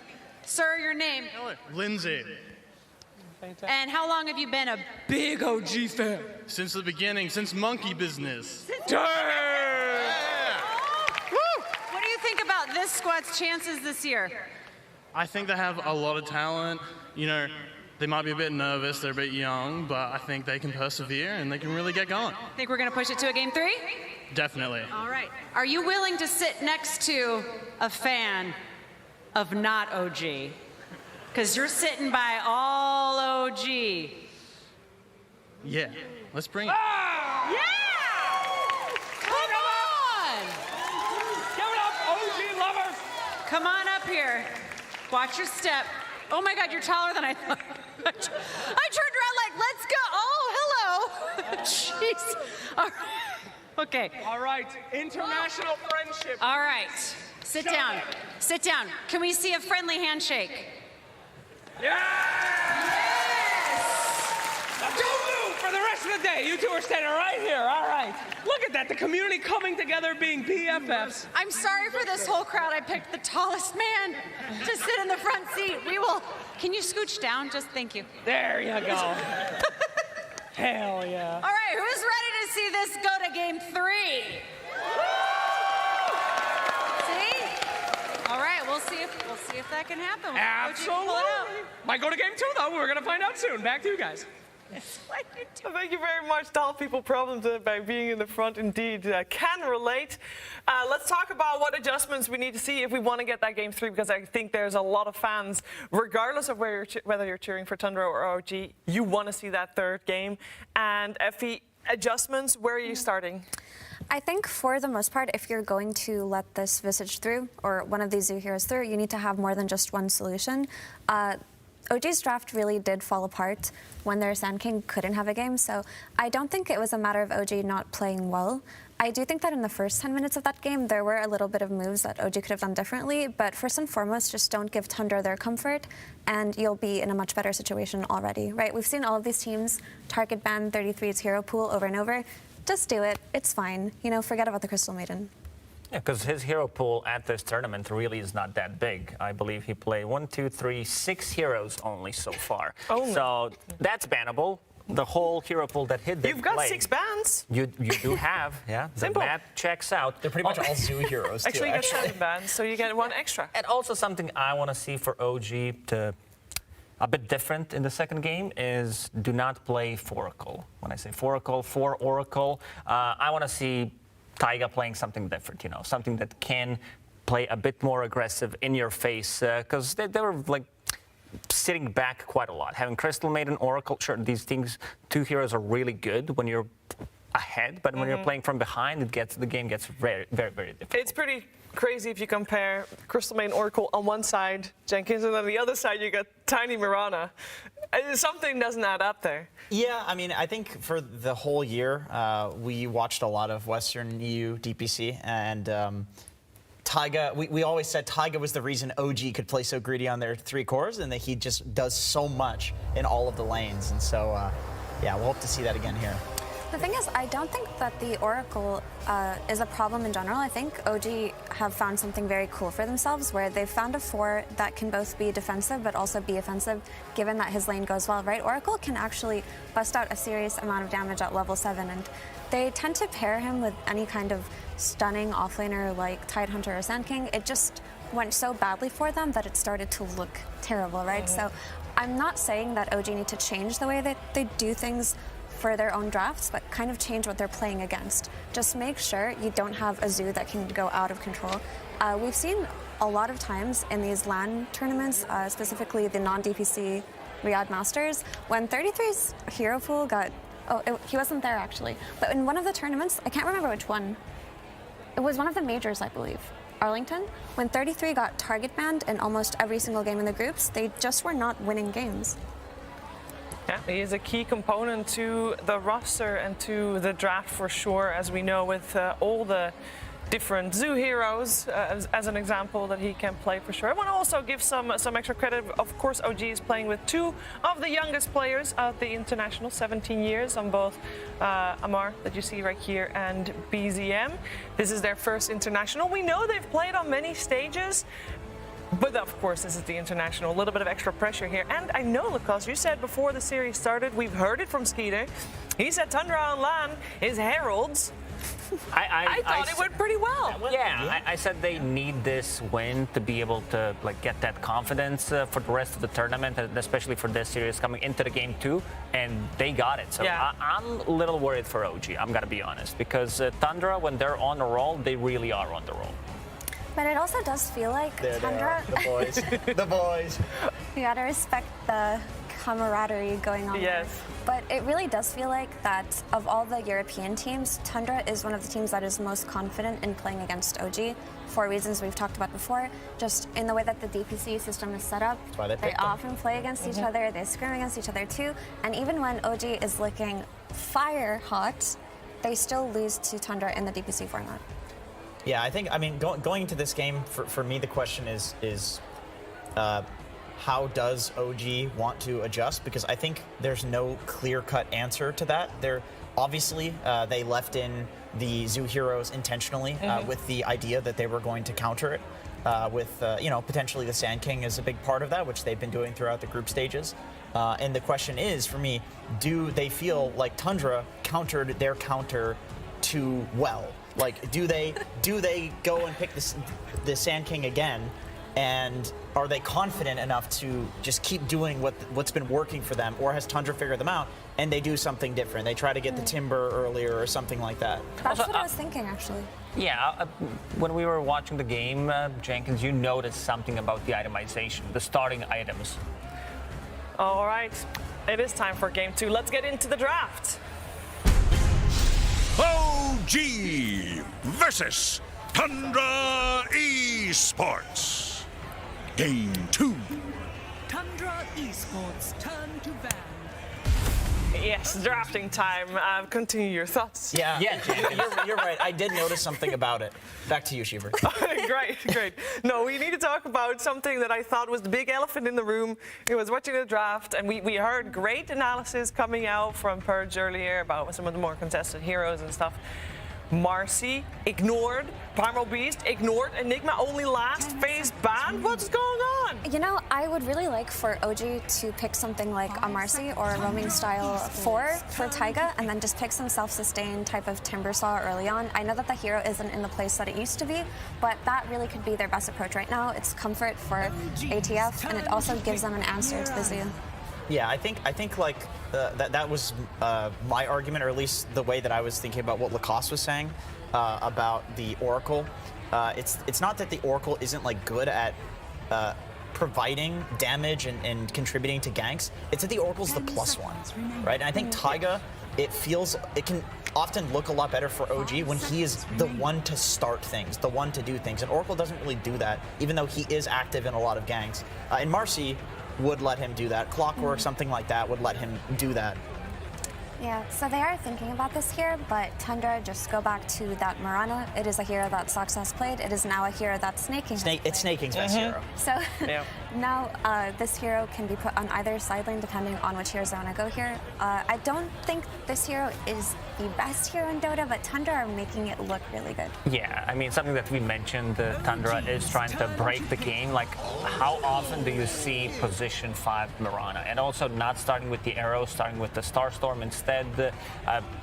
Reading the recent changes, testing things out. So, these numbers are much higher. Yeah. They're better than the arrow. And also the starting items that we wanted to mention, but Jenkins always wanted to be a fool. But it was lots of mangoes. It was 3 mangoes on Slark. Mirana did start with 4 branches, 6 tangos, and the Fairy Fire, being able to trade with whatever comes at her. And okay, this is a bit of an adjustment from OG. Yeah, very cute Primal Beast coming up.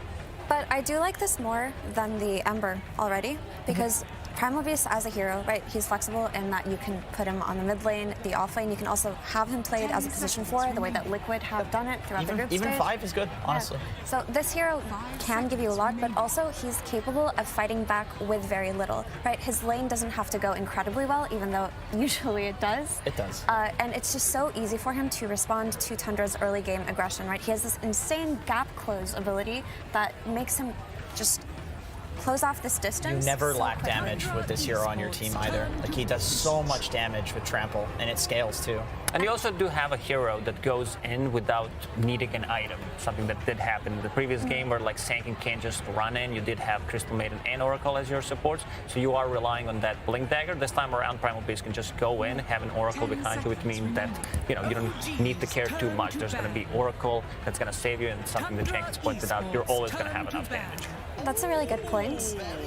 And I just think that this Primal Beast can do so much with so little, even early on, without even getting runes. It's easy for Primal Beast to just walk back base, TP to a lane, and almost always kill get a somebody, kill, get back to right? mid before the creep wave hits the tower. So often when a mid hero can't get runes, it kind of really sucks for them because you don't know if a side lane TP is going to translate to a kill. Because when you want to go back to your base, it's best to just go to a side lane, get a kill, and go back mid. A lot of heroes can lose so much by doing that, but Primal Beast isn't one of those heroes because just runs over cliffs to get back. It's just too simple for him to do it.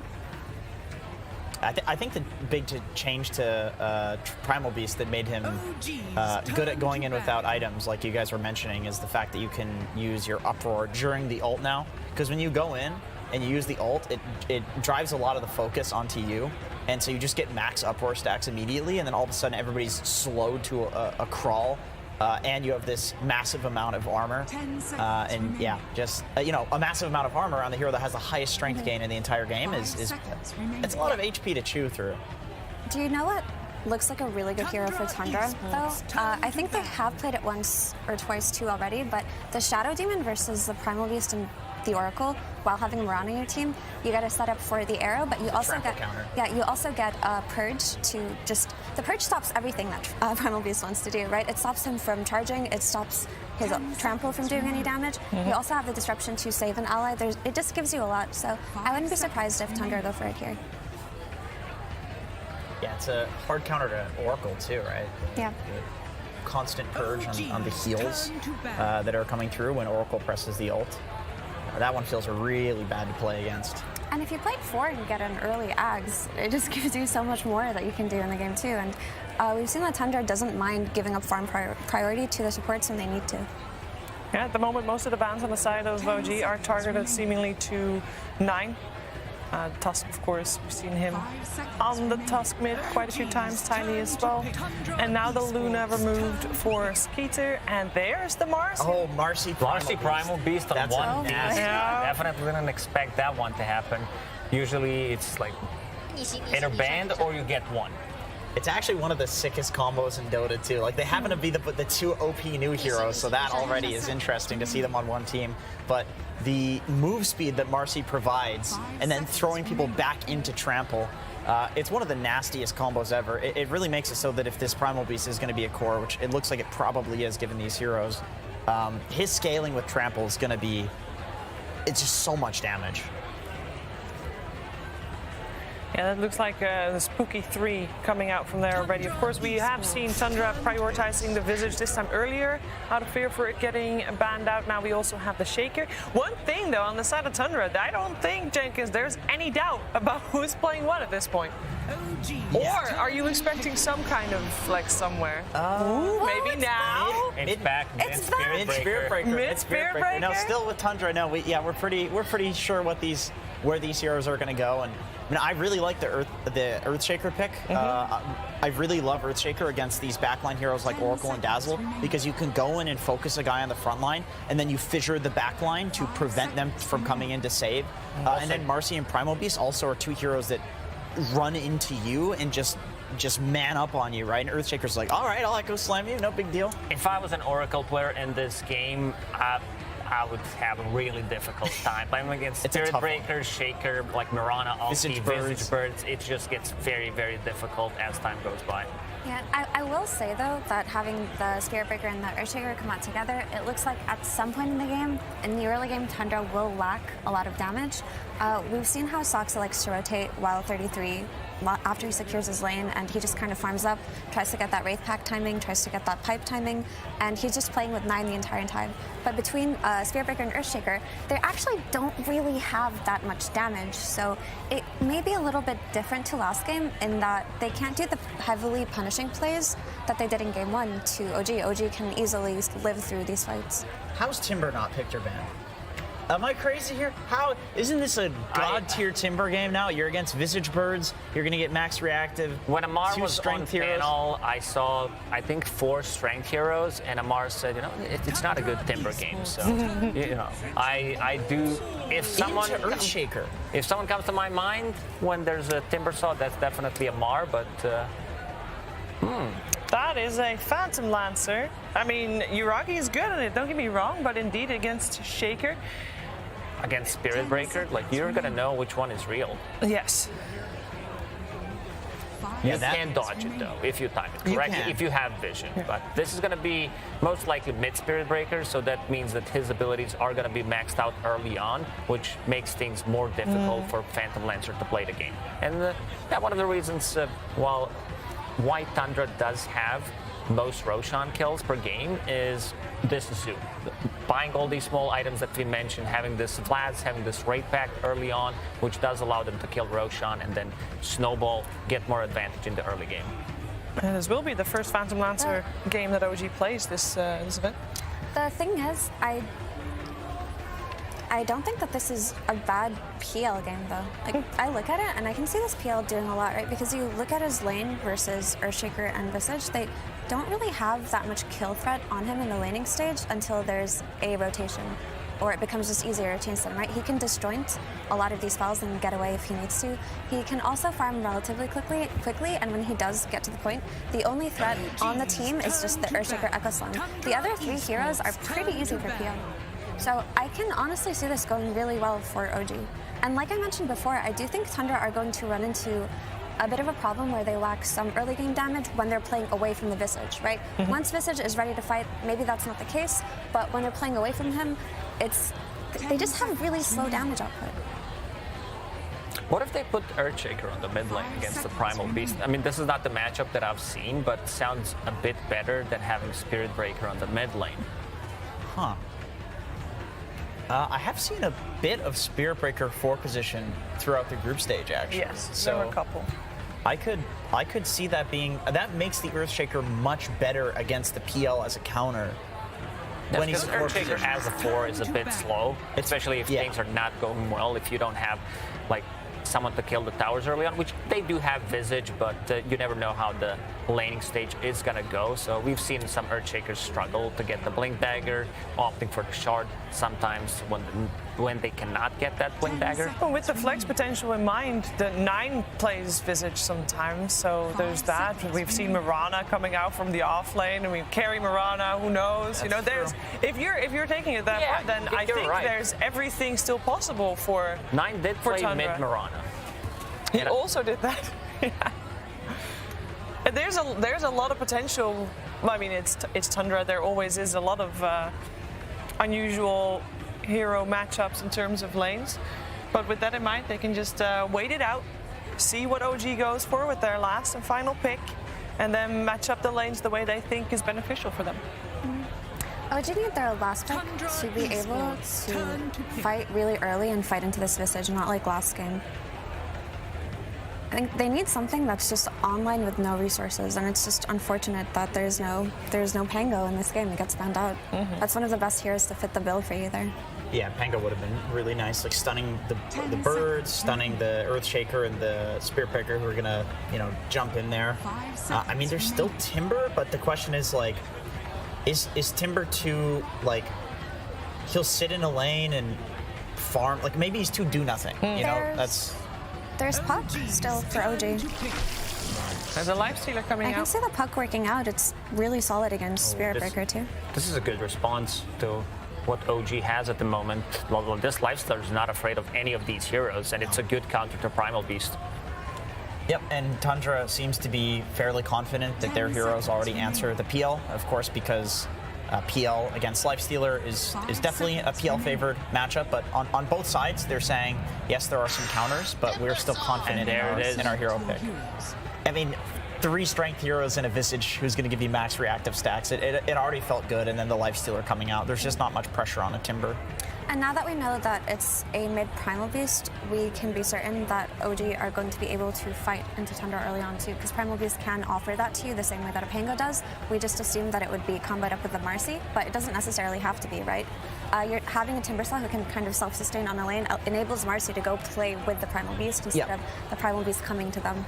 Yep, she's like the best roamer in the game, so it's funny. Like anytime you come up with oh yeah, this hero is really good in a lane with another one, it's like, well then you could throw it mid too because she roams mid. She's the best roamer to go mid in the patch. Yep, and in the end it's going to be Spirit Breaker played by 9, the old school combo, Lifestealer plus the Spirit Breaker. You know, that's going to be very interesting to watch. So the thing is, Tundra are playing for a specific timing, and I think that if they kind of mess it up a little bit, then the Timbersaw and the PL are going to scale incredibly well and carry OG to victory here. But if Tundra can pull off what they did in Game 1, could be difficult for OG, but I think OG are much better equipped this time around. From what I can hear from you guys, you feel that OG in the laning stage has got a better solution to what Tundra has this time, so they should be able to properly play their game plan this time around. Definitely. It'll be a game. We'll get to see a mid game. I think they'll do. I honestly think OG will win this one, but we'll see. I don't want to jinx them. All right, no jinxing is happening here on the side of Tundra. The heroes were picked that we were expecting by the players, so we will see indeed the Mirana position 5 once again. We will see the Shaker on a position 4. There's nothing unusual there other than, I mean, unusual is still Spirit Breaker mid. Very curious how that will play out. Do we have a Spirit Breaker versus Primal Beast? Have we seen that?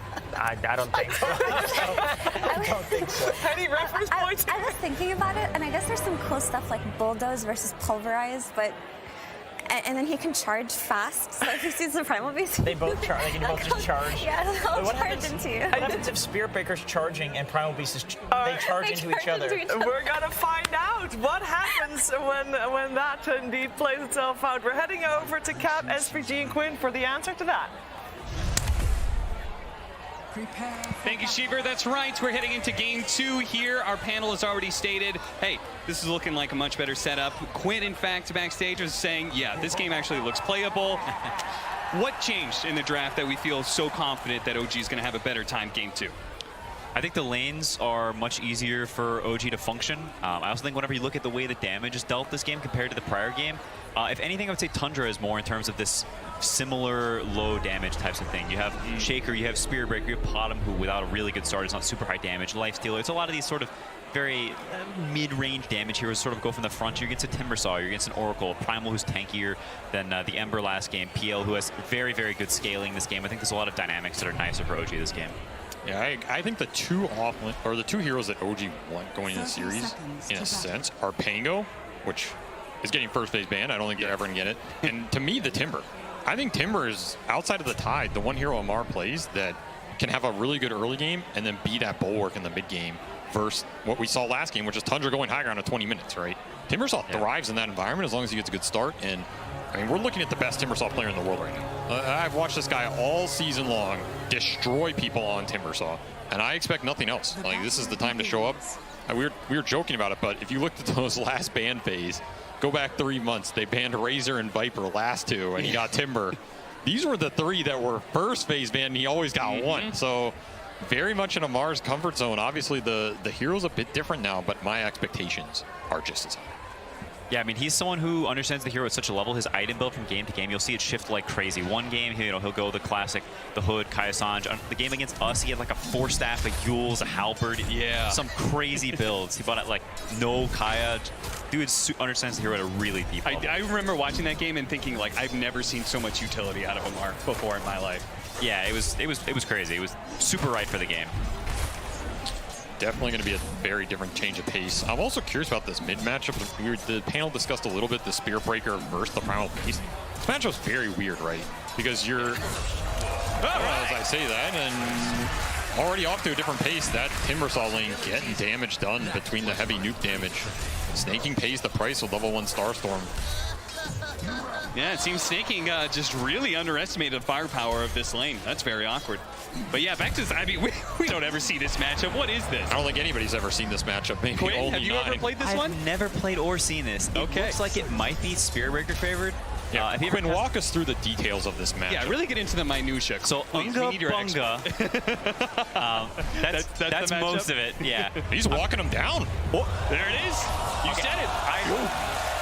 It's just who bigger, you know, who bigger who. He isn't That's all it yell, is. And Primal, yeah, Primal Beast has got the uproar. He's the biggest yeller. I'm not sure what happened. Maybe 9 charged him aggressively to try and stop him from CSing, and then he got yelled on.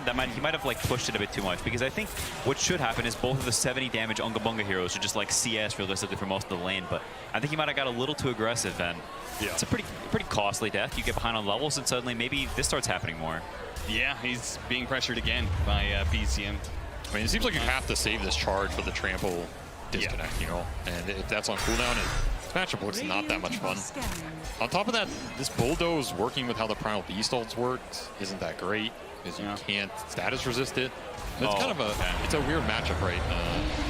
I'm not sure if the planar pocket thing is still in there the too. planar pocket completely negates his ult. It just ends, right? It just negates. So this is a very weird matchup on how the spells interact. I don't know. We might see some crazy stuff. But I'm mid Spirit Breaker. I mean, you can't not love it, right? Charge on charge. We're gonna have a lot of fun with this one, that's for certain. Bottom lane, 33 under pressure here. You're gonna have to throw out the Fissure. They throw some damage back at Roggy. Roggy's okay. Man, he was really thinking. He doesn't even have Phantom Rush. There was no way he was gonna do anything there. I mean, he might regret that Lance. Now, pretty much 0 mana, so if he ever gets Soul Assumption, he's not going to have a way to dodge it with no Doppelganger. And no more kill potential with no more Lances either, so he's going to be in CS and chill mode for the rest of this lane now with no mana, realistically. That said, I feel like OG's a bit happier with CS and chill with the PL versus this as opposed to the Morph, because the PL can actually hit the early Diffusal, Manta, Heart, whatever order you want to go to get those items, and suddenly Visage teamfight becomes a lot more annoying, right? You have a great Wraith Pack killer, you have a great hero that can go and tank up a lot of the early attention spells and suddenly turn the tide. I feel like OG's a lot happier with this laning phase than last game. Yeah, but I think you've also got a lot better ways to rebuff this Visage if he goes to your tower. You've got a Timber who can TP in. Good luck killing him this game. You got a Primal who can gank the Visage. Once PL gets this diff you, Visage just can't just kick him out on his own. Like, PL's going to come in and say, yeah, come fight me. I'll burn all your mana. I'll kill you, you know? So I think Visage, this game compared to last game, it is not even close to the same like level of terror. I agree. You going to arrow Timbersaw under his tower and dive him? It might be a different story. So it looks like OG, CS-wise, pretty happy with all their lanes. The Phantom Lancer, who's bottom of the bunch, really isn't that far behind. Seems like mid lane's going very well, which is a little surprising to me. Taiga is going to be able to pick up the kill on Snaking again here, as he just does not seem to match up well against this 4 Oracle. Misha getting a little bit low, but so is 33. Yuragi gunning for it. Does have one more Phantom Rush, and that final swing will get the kill. A big one to be able to take down 33's Visage. Already setting him behind in laning phase. 3 OG cores pushing the top here of CS and net worth. Very different start from last game. I think this is what they wanted to have happen last game, where that early magic damage draft can come in. This time, I think their draft's a lot more well-rounded, and they're having a way better early game. Should bode very well for them. That was not how I charge beat Spirit Breaker charge. That was not how I thought that interaction was going to go, and it makes me question, like, besides the planar pocket, like, if the charge isn't going to be working, then what? Maybe it's something about the angle there, because I feel like you just have to yell louder. Oh, right? Okay. Everybody knows the mics, they have volume detection, so if you yell louder while you're charging, the game... It's like a DS. Yeah, exactly. It's the 4th barrier. It gives you the charge advantage. I mean, we have so many innovations in Dota. What's one more for this line event, you know? Some shenanigans going on. I mean, 6 already on BZM. This setup is pretty rough. Like, if he ever presses trample, 9 is just going to lose, like, you know, a third of his HP, maybe half. Uh-oh. Not looking so good here. Nice dodge there. Not getting hit by the aftershock. The Fissure may allow Sox then to get back to the tower in time. Yeah, we saw the charge icon down there too. That was not 9 setting up a gank. That was 9 surviving the gank on mid. And now having to walk back to base. BZM with the earlier level 6 just pulverizes him back to the fountain. Taiga with some rotations. Again, 4 Oracle. OG's playbook for the event. They believe in what this hero can provide in terms of sustain for their Tricore. And if the Tricore comes online, it's going to be a lot more powerful. Hello. Goodbye. He did steal the haste rune, though. Oh, nice. That was a good pickup. Because Primal Beast with the haste rune is, I mean, that hero already, I love this Primal Beast mid. I mean, it just feels like it has so much impact. We start off with the Last Chance qualifier. We watched Thompson play it. Even if they didn't manage to make it through that event, they still showed the strength of this mid Primal Beast. He just is everywhere around the map, constantly. Yeah, this hero is very, very strong. The kill threat he provides is crazy. He gives you initiation. He can scale like crazy. He gives you a buttload of stuns as the game progresses. These lanes are just non-stop fighting. Misha's going to get a bit low here, enough to push him back. Here comes the actual charge. First big rotation, the actual charge coming in from 9. They're going to start throwing some damage into Yuragi. They managed to force him to use the Doppelganger early, which means this charge is going to be beautifully placed. Misha interrupt, but they can't quite stop it. 9 still gets off his ultimate and will be able to get the kill on BZM. BZM is now here. The dinosaur just grabs up Saksa, slams his head into the pavement, and bye-bye support. There's nowhere for him to run to. Taiga will gladly take that killing spree. He's like, you know what, guys? Yeah, I'm going to play the sacrificial role. I'm going to play these healers and stuff, but I still want the last hits. This right here is not what you want to see. Yeah. Lifestealer has been kicked out of his lane, and that is a worry. If you're ever on the team with Lifestealer and he's getting forced to leave. BZM protecting Taiga, and the setup here. Taiga secures the kill with the Purifying Flames. Dominating streak for him. Yeah, I mean, sort of the flip script from last game. You start to worry about Tundra's damage a little bit. Suddenly, the Shaker, Spear Breaker, Nakes together. Level 3 Potom. You're looking at, you know, a Timbersaw and a Primal with an Oracle behind them. You're wondering, I wonder if they're going to be able to kill these heroes as time progresses. I don't see Amar ever dying in this game. What is actually going to kill this guy? The Visage can't do much to him. The other heroes you said not doing much. Are they going to get a fast Vessel in this game? I don't even think they're going to get fast Urn. I mean, this guy's going to be invincible. And oh, he's begging for a badge. Okay, they do manage to get it off of the Fissure. Skeeter is joining in here. I mean, they got to do something a little bit funky here because, as you said, this game is not setting up well. So apparently all the cores are going to come into this mid area and try and chase down BZM with the Uproar. He's got some armor, so he's not the easiest to kill, but he will eventually go down. Just 5 mana off that onslaught, no escape mechanism. That's a huge pickup for them. That is the one core they can try and abuse, because the Phantom Lancer, maybe you kill him once more or whatever, but he is going to escape to the jungle. You're not going to find him for a while. This Timbersaw is invincible. You got to try and abuse something on the map here for Tundra, and it's probably this BZM. You know, abuse him with your charge him back. OG's going to have free reign playing behind the Mar right now. He's once again trying to solo kill Snaking. They have the burst, spells, half a second off. I mean, you could see Amara drawing circles there a second ago. Like, he's clearly a bit frustrated. This Potom's able to sit up here and stall. Like, the tower probably could have died maybe a minute and a half earlier, but the Potom's up there being annoying, dragging some waves.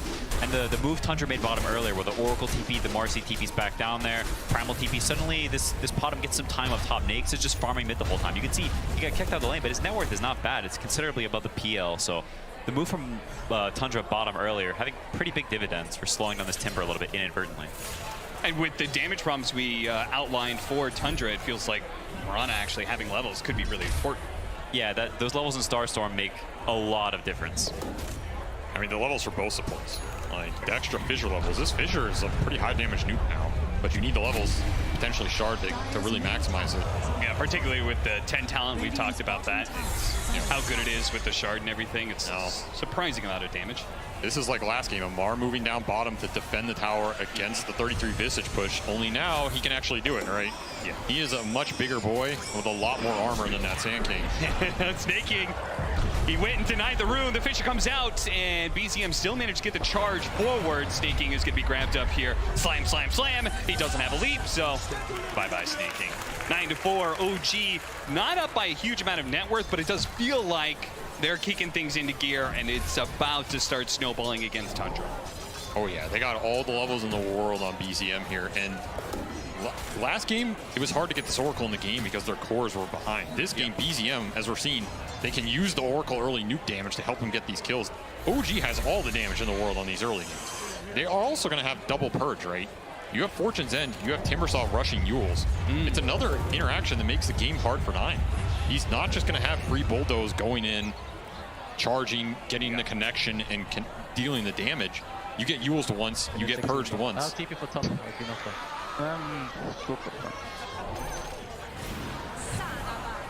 Check in with the teams there for a second, just seeing what they're up to, and it feels like OG will feel pretty good about them. They do have Tundra. They are going to have to start making some moves, and Skeeter, once again, is going to try and get involved here. As he's going to go infest inside of 9. They're going to try and set this up. 9 actually popping out of that smoke. Taiga's already here as well. They're going to start scouting things behind the tower. They're going to go for Amar, but Taiga is behind him. They need to be able to address this Oracle and kill him quickly. They get that fast kill, and now Amar, let's see if they can chase him down. Saksa was on the other side of things. He's going to need to hit a lot of stuns, and the rest of OG, yeah, they're here. Amar turning around with the Chakra, the Moonlight Shadow, allows them to get on top of VCM. Oh, they didn't have any detection. They didn't expect this one. Even with the arrow coming, it's not needed. They just bursted down that Primal Beast. Where was all that damage? Is the Life Stealer just pumping out a lot of damage on that Primal Beast? Yeah, apparently so. I mean, I think this Timber TP bottom maybe looks a lot better than it actually was. I think if you compare it to like the games where this TP feels extremely powerful, there's not that much pressure on the next top. You see him just pour top and he just runs all the way down the lane. And the way this Timber is bottom, like it's not like Tundra's forced to go there. They're not getting squeezed elsewhere, you know? So he's sitting there and he's not really pressuring much. He's delaying the tower some, sure, but at any point, Tundra has the map sorted themselves. They can make this move there and it's a bit awkward for OG. Yeah, they're trying to run it back and get the punish without the numbers. Double core commitment for OG. Saksa trying to intercept. It was good echo, but unfortunately, he just doesn't have the damage. Doesn't have the levels, no aftershock, or just level 1 rather. So he's probably going to get chased down as well, and Snaking just has to fully abandon this bottom lane. OG showing up in force. I think that was the type of skirmish they were looking for, right? It has to connect between Amar and BZM, being those frontliners, getting in there, setting up the fight. Like you said, Skeeter does get to push this top lane all the way to the tier 1. He will enjoy this time. He's catapulting up the net worth. Yuragi not far behind though. He got tier 1 mid on his own during all that fighting. Pretty big objective for OG they got for free, and he's cruising as well. This is a pretty damn good Phantom Lancer game. Yeah, very scary. I think if anything, in the past couple minutes, Yuragi probably the biggest winner, having this bit of downtime where he can just ignore everything, pretend there are no other heroes in the game. He's playing World of Warcraft, and he is just collecting the gold like it's his job. And it kind of is. A little bit of PvE action for him. Carry player's dream. Yes. Okay, so we talked about they don't have that many answers to Phantom Lancer. How good is Spirit Breaker in that regard? When he gets to like his Aghanim Scepter and his like the AoE charges that he does, can he be okay? I think Spirit Breaker's fine. Like Spirit Breaker and Shaker, they both give you tools to help control the Lancer a little bit. In the very late game, I think the Spirit Breaker matchup gets better because his damage gets amped a lot, right? If we're talking like Sange and Kaya territory with Ags and you're just getting huge charge throughs. You can also take the fight on the backline with the Breaker and kind of ignore the PL a little bit. Sure. With the Visage Birds coming in to help, can be a route they go. In terms of direct counters though, maybe you're going to try and build some Maelstroms. Skeeter's already queuing one up. I mean, you're going to need a lot of small counters put together, right? Because the Life Stealer, he really doesn't address Phantom Lancer at all. Yeah, I mean, you have the stuns on Tundra, but you don't really have the damage. So maybe there's some point where PL doesn't have the tankiness yet. Maybe he's got a Yasha and he's working on a Manta, you know, but he doesn't have the heart yet. And maybe there's some good fight where they can abuse the stuns. But there comes a point where the heart starts coming around. Maybe it gets a little bit spooky for Tundra. There's a window there where they really lack the damage to deal with this PL. Comes the charge. Don't even need to use the ultimate for BZM. Once again, Snaking's just going to the lanes that I think nobody else really wants to go to.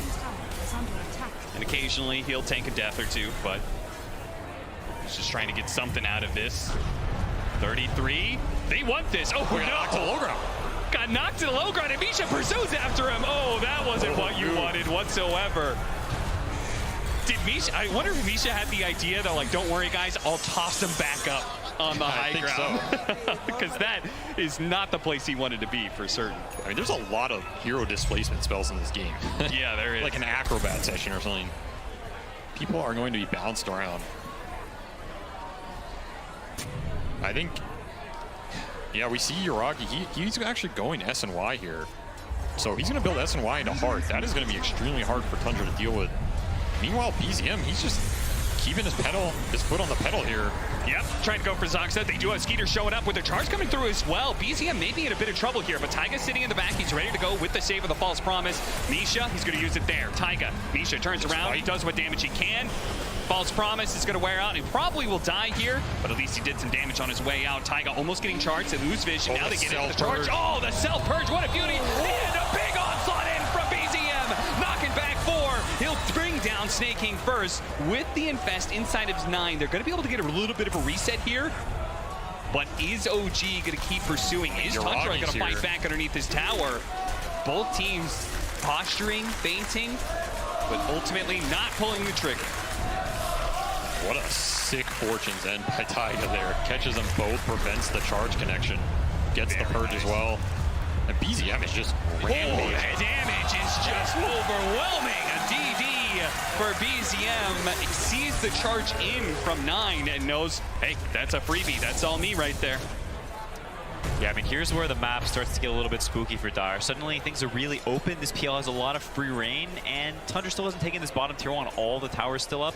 You start looking at places where you can realistically get kills, and those places are few and far between. The biggest one being this bottom area, and OG is taking advantage and winning those fights. So, where is Tundra going to open things up?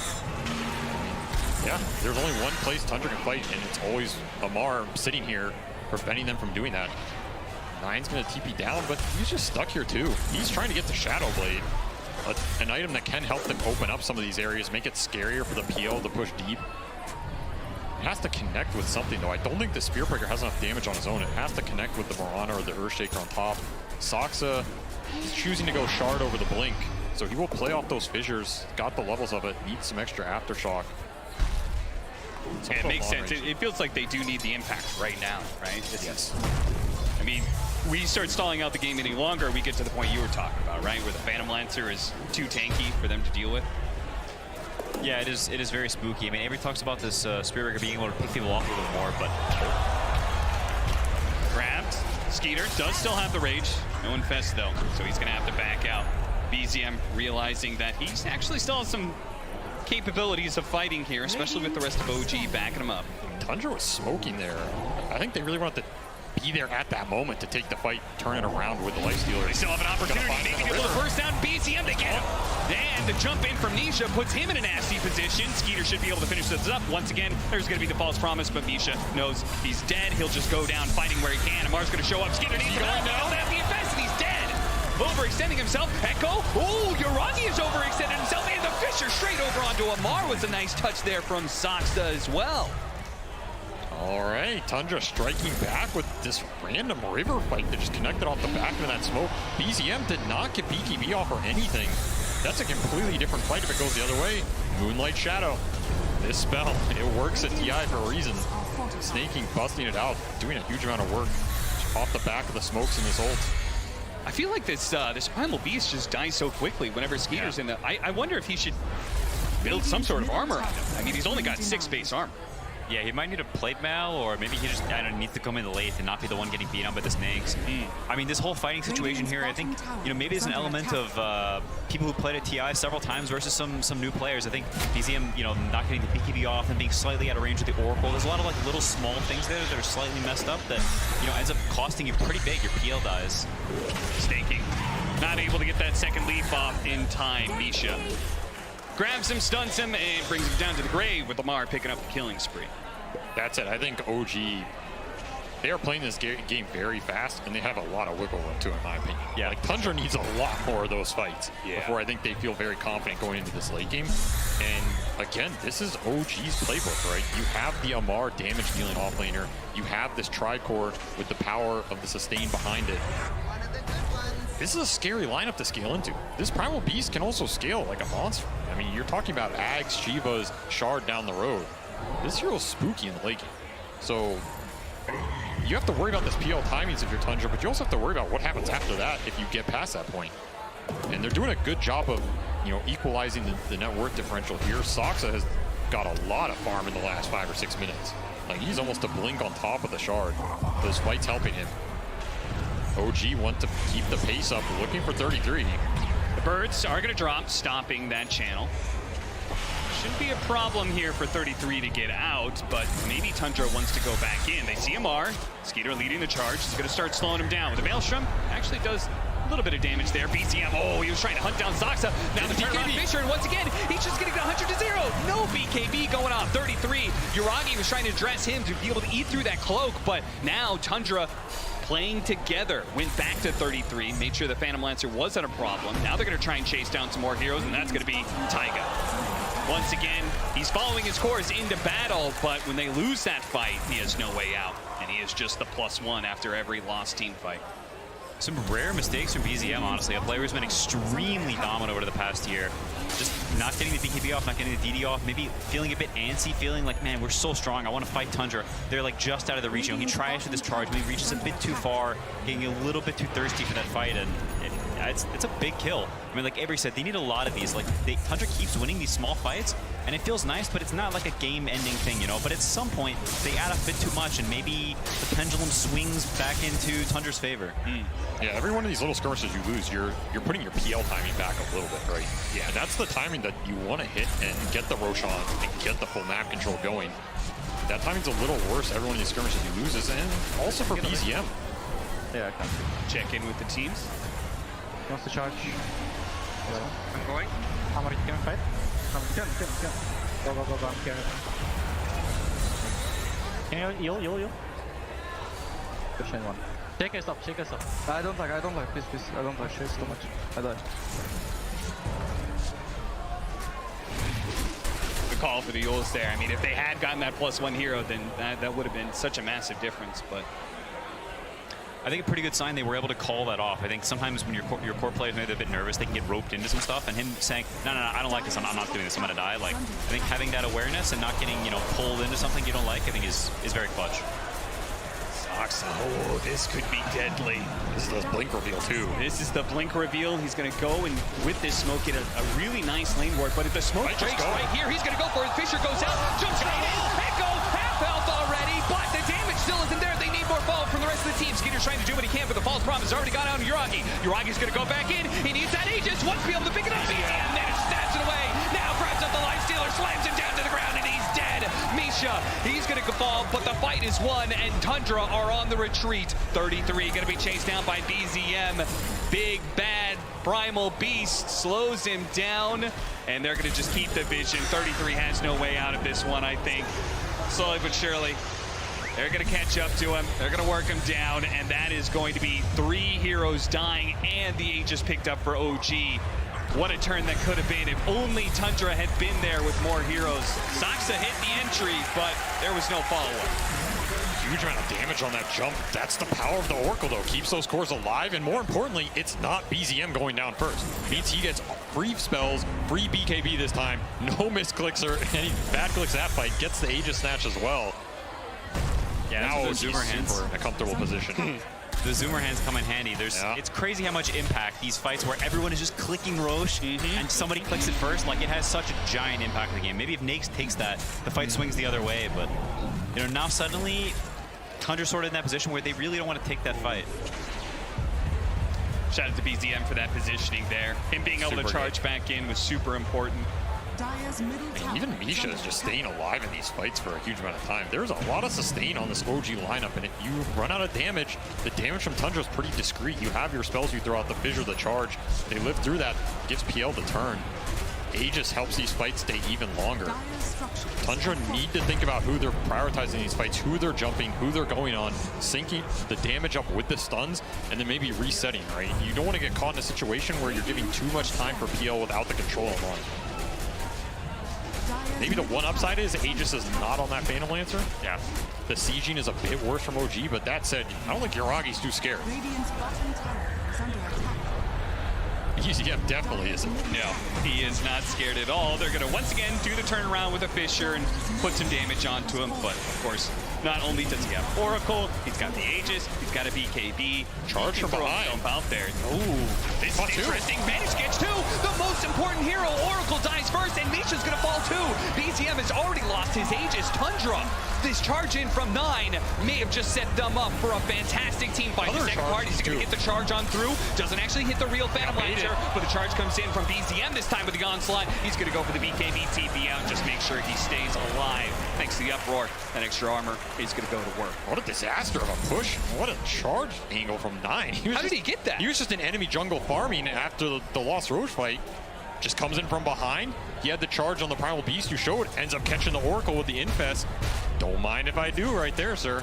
I mean, I think 9 quietly playing a really, really good game. I think keeping up this level of net worth on a Spearbreaker, especially after such a rough start, after the map being kind of scary, like him having this 10,000 net worth, having this BKB, continuing the scaling is really important, not only for like their continued scaling, but also just like it's so important for their heroes that he's able to have this net worth. I think 9's played a really good game so far. Yeah, Spearbreaker is one of those as a core, it kind of snowballs in that regard, right? If you get to the Shadow Blade, Aghanim Scepter and such, and you one-shot waves, then you just continue to build up on those items. But if you don't get to that point, you just become another support, perhaps. Uh-oh. He's going to maybe have to blow the BKB. Nope, the Fisher's going to come through. Really good tap. Another Iseko. They're going to change it on Uragi. Oh, the onslaught. It's not enough to be able to save him. The BKB goes out from 9. They go for the Infest. 9 can keep the charge going up, and he's immediately. He had a laser focus. He is looking out for that Oracle. He's got a head on a swivel, and he found him, and now they're going to be able to get the Timber Saw as well. 9. Really good save. I mean, Skeeter jumping inside of him enabled that in the first place, but 9 being able to find the right hero to charge every time. And that's a sign of a Visage play right there, too. It didn't even look like the bird was even close, but he knows the range of the drop so well. He just barely clips him on the edge. Getting that +1 kill, like that's the top net worth Timber Saw. The amount of gold you get from that, the amount of time this guy's dead. Now suddenly they take over the map. The Spearbreaker gets more items. Nakes finishes off the Mjolnir, which has a really large impact dealing with this PL. And PL doesn't even have heart yet. Yeah, I feel like OG wanted to use that Aegis to get to that PL timing, get him the heart, and then cement this game. In that last 5 minutes, Tundra's taken over this game. These charges are just nasty. You get the charge through on multiple heroes, the Infest Bomb comes out, there's a Fissure follow-up, an Aftershock follow-up on that. It's so much AoE control. There's not much spell immunity on this OG side. They just got that BKB on Amar. The BZN one he's had forever, but for the rest of these OG heroes, they're still trying to get there. I mean, Misha's trying to get to his own. I almost feel like there's a little bit of a displacement between the Uragi and where his items are at and how he's playing. I feel like if he has the heart, he can be like kind of frontline like he's been doing, but without that, it's just so many times he's been fissured. They've been able to, like, as you say, charge through, and just a lot of like incidental damage brings him down to like half health. I mean, it's also about how OG wants to start the fights. It's a bit awkward for OG to find the opening. Yeah. You have this Shadowblade Breaker charging around the map. Everybody's Moonlight shadowed, like Haste Rune drummed around in the back line. You're not going to find this Shaker. He has Force Staff and Blink now. Do you want to just go on the Visage? It's pretty awkward, right? Even the Nakes is invested. You don't even see these heroes. Elite Metaphor Staff. Snake King, Mule's on cooldown. He'll be able to just TP out before Nisha is able to put a stop to him.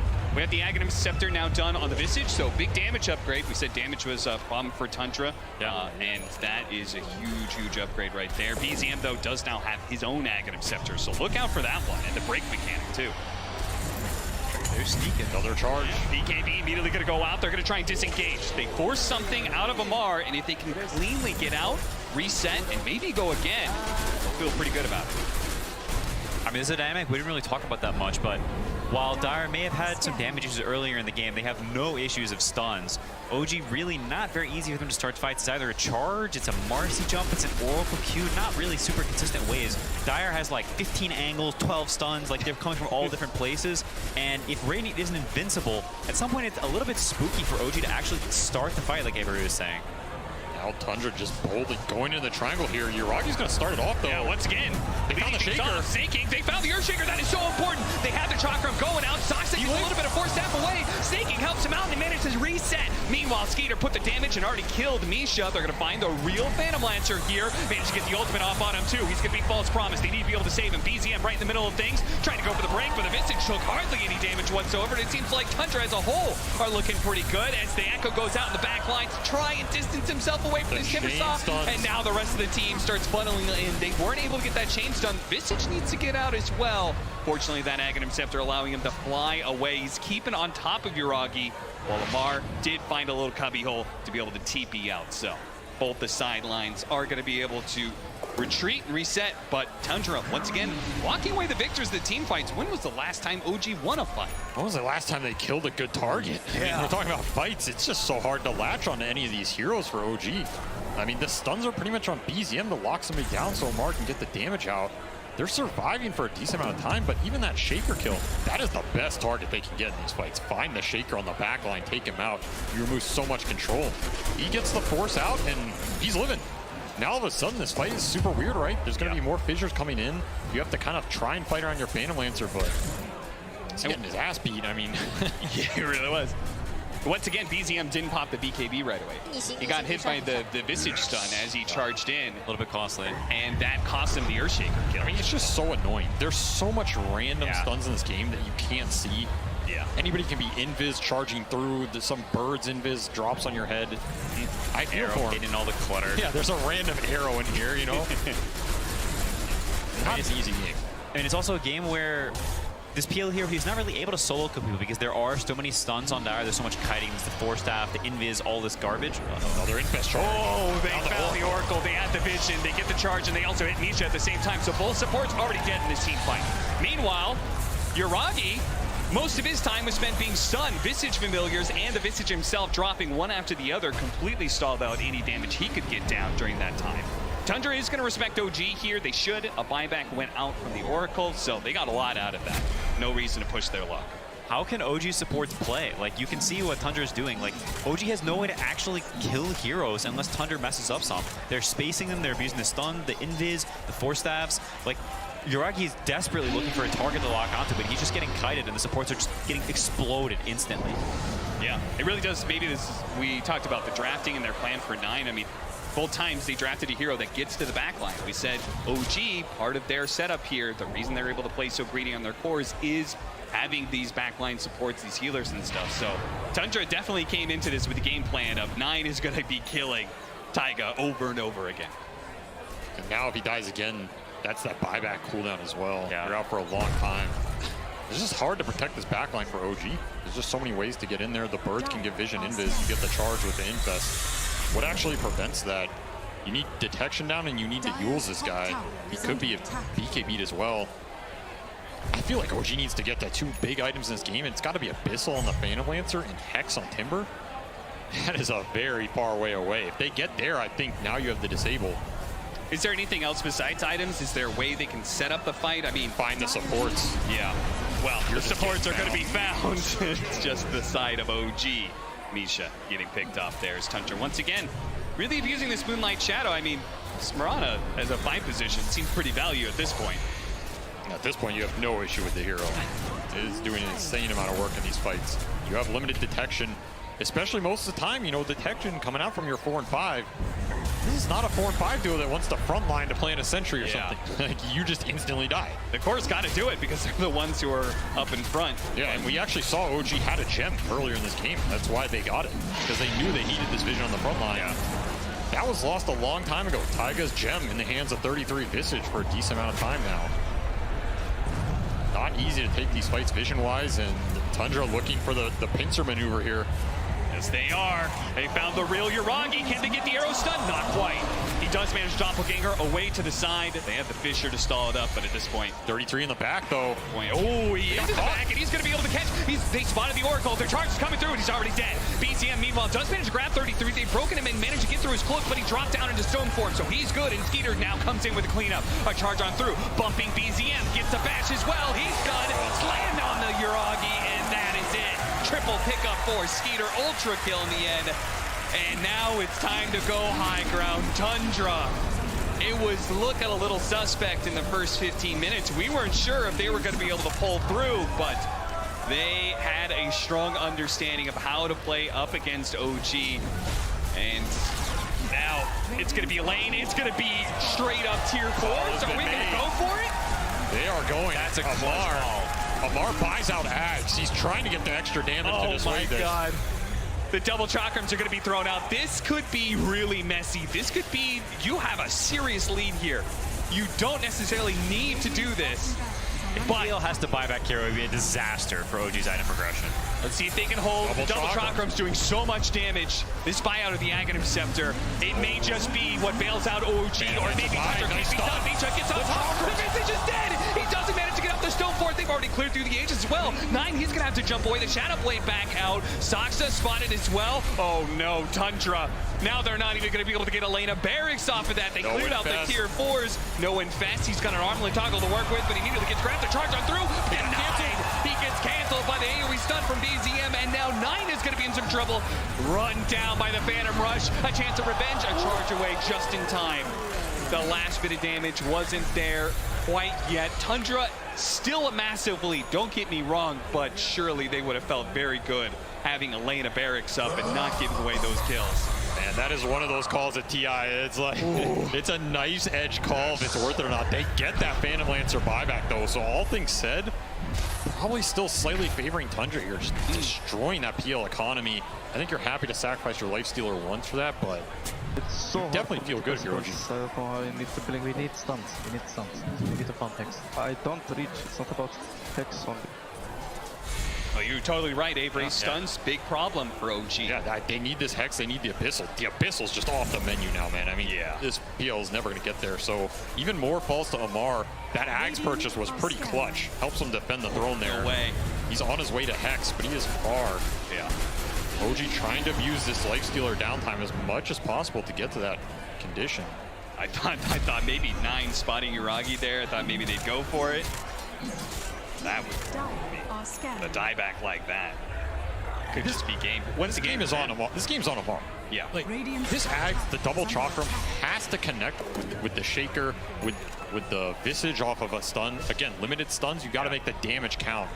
He has to connect these spells. If you're going to bet on one Timbersaw in the world to do it, it's probably this guy. Yeah, they need some like sneaky wards that Tundra like walks onto. They have some ward hidden in the corner, and suddenly Tundra's on vision, and Amar gets this blink angle where he double chakrams the guy and insta-kibs the Shaker before he has time to react. I mean, the Marcy rebound huge as well. Like that fight, Misha connects with 2 or 3. That's their best stun, right? That's going to set up the Primal Beast engage. It's going to set up the Timbersaw damage. A lot of this game might be coming down to Marcy. Yeah, some of these earlier fights, just the charge throughs and the chain stunning that can come out. If you're on the retreat from OG, you are not getting out for this one. Well, all eyes then on the Misha-Amar duo. See if they can get the combination of the right initiating stun and the damage to follow it up to win a fight for OG. This is a great opportunity if they can get it. The snaking kill, maybe not so much, but the Earthshaker does manage to slip away. Now the charge on through, they couldn't even kill the pot up. Misha is now dead. Amar's looking for something to be able to hunt, but look at Saksa playing the edges here. He's ready to go back in. The charge is controlling up BCM. He's not getting anything off. Now they've got the Fisher. The chain stun onto the Phantom Lancer. Yes, a false promise goes off last second, but is he even going to be able to have the heals? He's got the heart pumping away. He starts to throw some damage over to 9, but it's just pitiful. He's going to get knocked out. The heart regen is not going to be enough, and GG is called. Tundra 2-0 over OG. They've done it again. They set themselves in a position to be able to match up against their rivals within the Western European region. They said, we are good enough to take you. They have lost some series before, but the important ones they've managed to pull through against OG, and they did it again on the most important stage of all here at TI. You know, 4 years ago, Snaking was also top of his group. And that team had a choice between OG and LGD, and we chose OG, and it did not end well. This time around, the Dark Pact, or whatever you want to call it, has been broken to a degree, and he's able to overcome some of these past demons. It's very cool to see these storylines. I think OG put up a hell of a fight in that game too, though. Not an easy game to play. I think all of us underestimated how tough that game was going to get in the mid-game, maybe even them a little bit. And once those stuns start coming out, what a hell of a game from 9 on the Spirit Breaker. Yeah, 9 and Skitter both, honestly, just super high impact in this game. You talk about Skitter, he's leaning in Nix against a Timbersaw, and he's like top net worth. He's highest damage. We expect low damage from him, so he's just killing everyone. I think Skitter had like an insanely good game.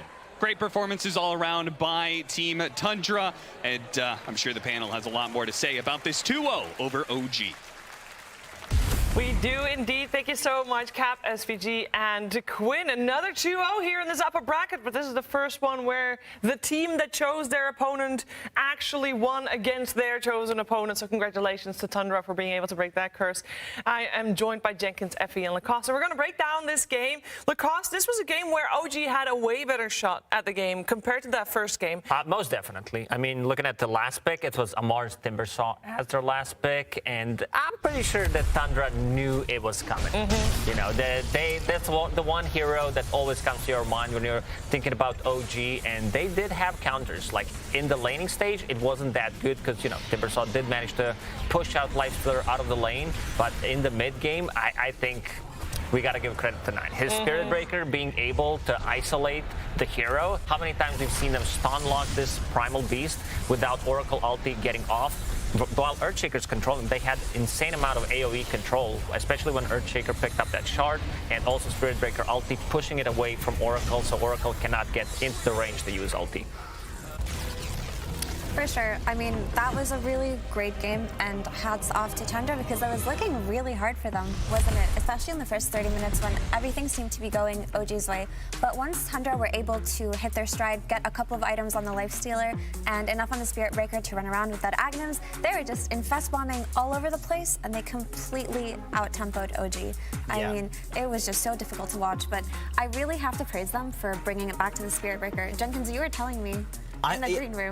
I'm glad that they weren't afraid to go back to what their comfort is. I think they prepared very nicely for the Oracle that was going to come out from OG, and they were thinking, you know, we enjoy playing the Spirit Breaker. Maybe it's not the best patch for it, but it looked like an amazing counter. And I really like what Quinn said during the game. He said that Nine is just kind of silently carrying the game. We're like, yeah, sure, he's not doing the craziest amount of damage or something because he's an SB, but in every single fight, he was on the right hero. He was finding the pickoffs on Yuragi as well on a PL, which is not the easiest thing to do. Very patient with his charges. And also, the players played very well, but I do want to say that I think Aoi has this idea against Timbersaw that allowed it to go all the way through the draft and be countered, and it's very simple. You just ignore him. You just don't go to the Timbers lane. Skitter went mid on Lifestealer, completely dodging the lane, and they just ignored him in fights and waited until the point where they could kill him before they tried to kill him. They didn't fall into this trap that other teams fall into, which is trying to kill the Timber. Yeah, they made sure that they were able to deal with that for sure. During that game, you also might have at some point caught some team fights here and there. We're trying to get the true sight feel during TI. And we got another clip for you here as we listen to what the teams have to say to each other during a fight. Window. I'll TP for top if you're not fine. Super fine. Yeah, I can see. He wants to charge. I'm going. Hammer, you can fight? Can. Go, I'm here. Can you heal? Pushing one. Shake yourself. I don't like, please. I don't like shakes too much. I die.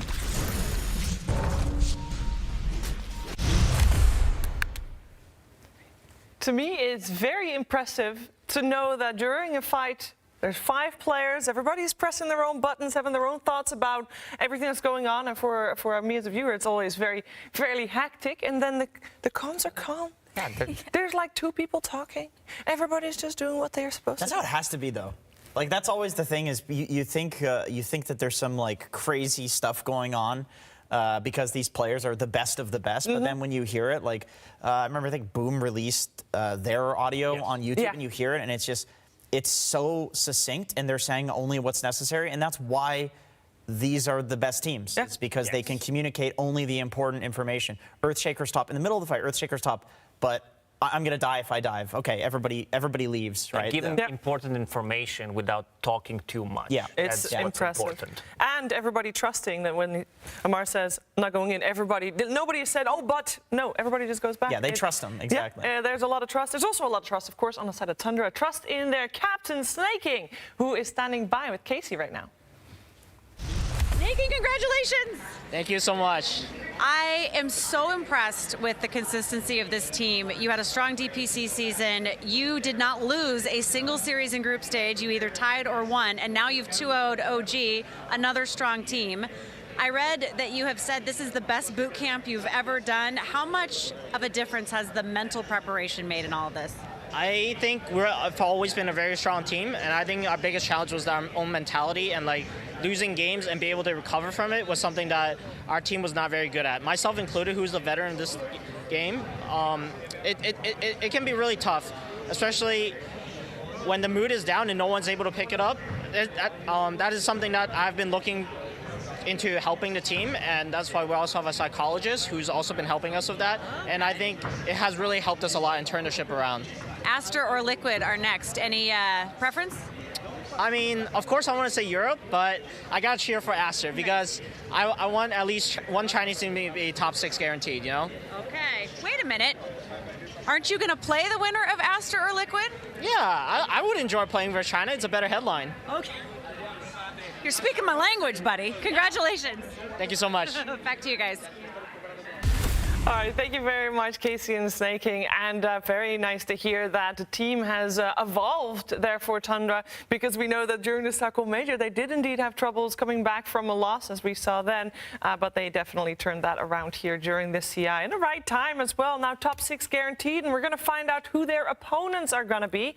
Team Liquid will be facing Team Aster. It will be our final first round of the upper bracket. Let's bring on Team Liquid up stage first.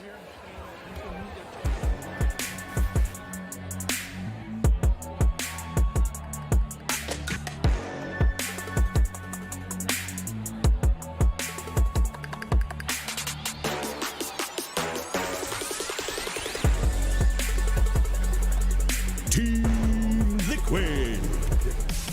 All the way from last chance qualifiers, so many games needed to be played to get to this very point, but it is upper bracket for Team Liquid here, and their opponents coming from the other group, it is the Chinese team, it is Team Aster.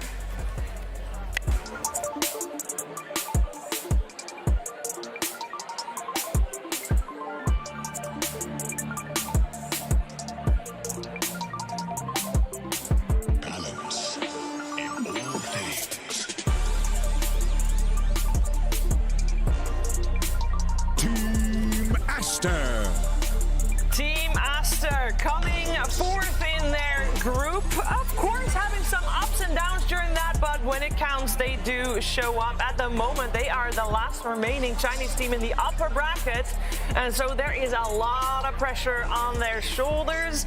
They're no stranger to that, though. I want to start talking about these two teams by talking about the off-lane duo of Team Aster. It is Baboka and XXS. Jenkins, these two teams, two players rather, have been playing together since what, 2015? That's something right. silly in the same team every step of the way. 1,600 games almost, and 57% win rate between those two. They are the greatest bubbies in Dota history. Speaking of bubbies, there's yours. Yeah, he's actually, of course, did steal my name, which I had to change it back to Jenkins. But yeah, these two, bubbyism goes beyond any sort of other relationship you can have. They ride or die together, which is why they've refused to leave each other's side. They're even beating Fly and No Tail in terms of the amount of games that they've played together. Y and Faith Beyond, all of these legendary duos that you can come up with.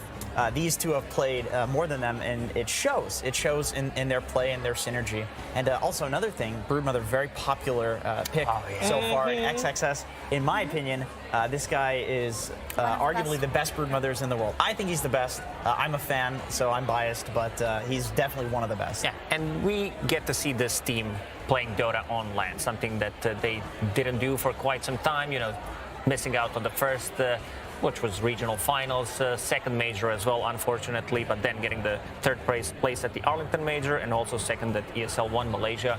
So you know that this team is very hungry to prove that they're the best. First of all, I think they want to prove that they're the best Chinese team, because we're always in the shadow of PSG, LGD, sometimes even RNG, and they have a lot of things to prove here.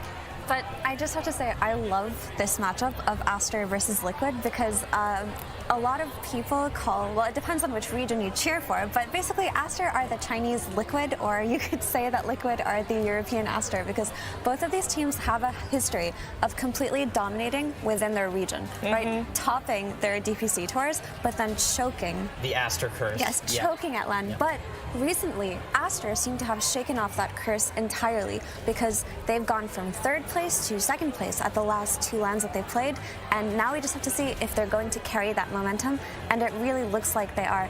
Liquid, on the other hand, they've also had the same issue of not exactly playing that well during LAN events, but now that they're on this broken it. They've broken it in this tournament. Ever since Matu said that this is going to be his last tournament, it's like, oh yeah, we don't have much time to play with him. Let's do our best. Let's extend that as long as possible, for sure. And for Aster as well, I believe they even commented on the fact that they were not consistent in the international scene itself. They commented that they do feel better this year, that they worked on that, and all of a sudden they come in the top echelon of every LAN they attend. So it's very interesting to see what they can do here. So for me, this matchup is just who broke the curse in a more powerful and convincing fashion. We're about to see. But the funny thing about Aster is in China, they are referred to as the T team, right? And initially, we were told that it's because if you say Team Aster, that's what it is. But no, it's a meme from the Chinese fans who basically say Aster go to LAN, they have to go home early and just drink tea while they're watching Dota games because they get eliminated. So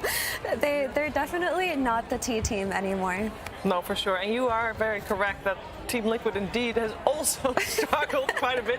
Yes, this is the tournament that they've broken that curse, but that was all not in front of a crowd. So, Jacobs, we don't know yet how much of that curse is broken until this point, right? Because how much experience do they have with this 5 squad actually in front of a crowd?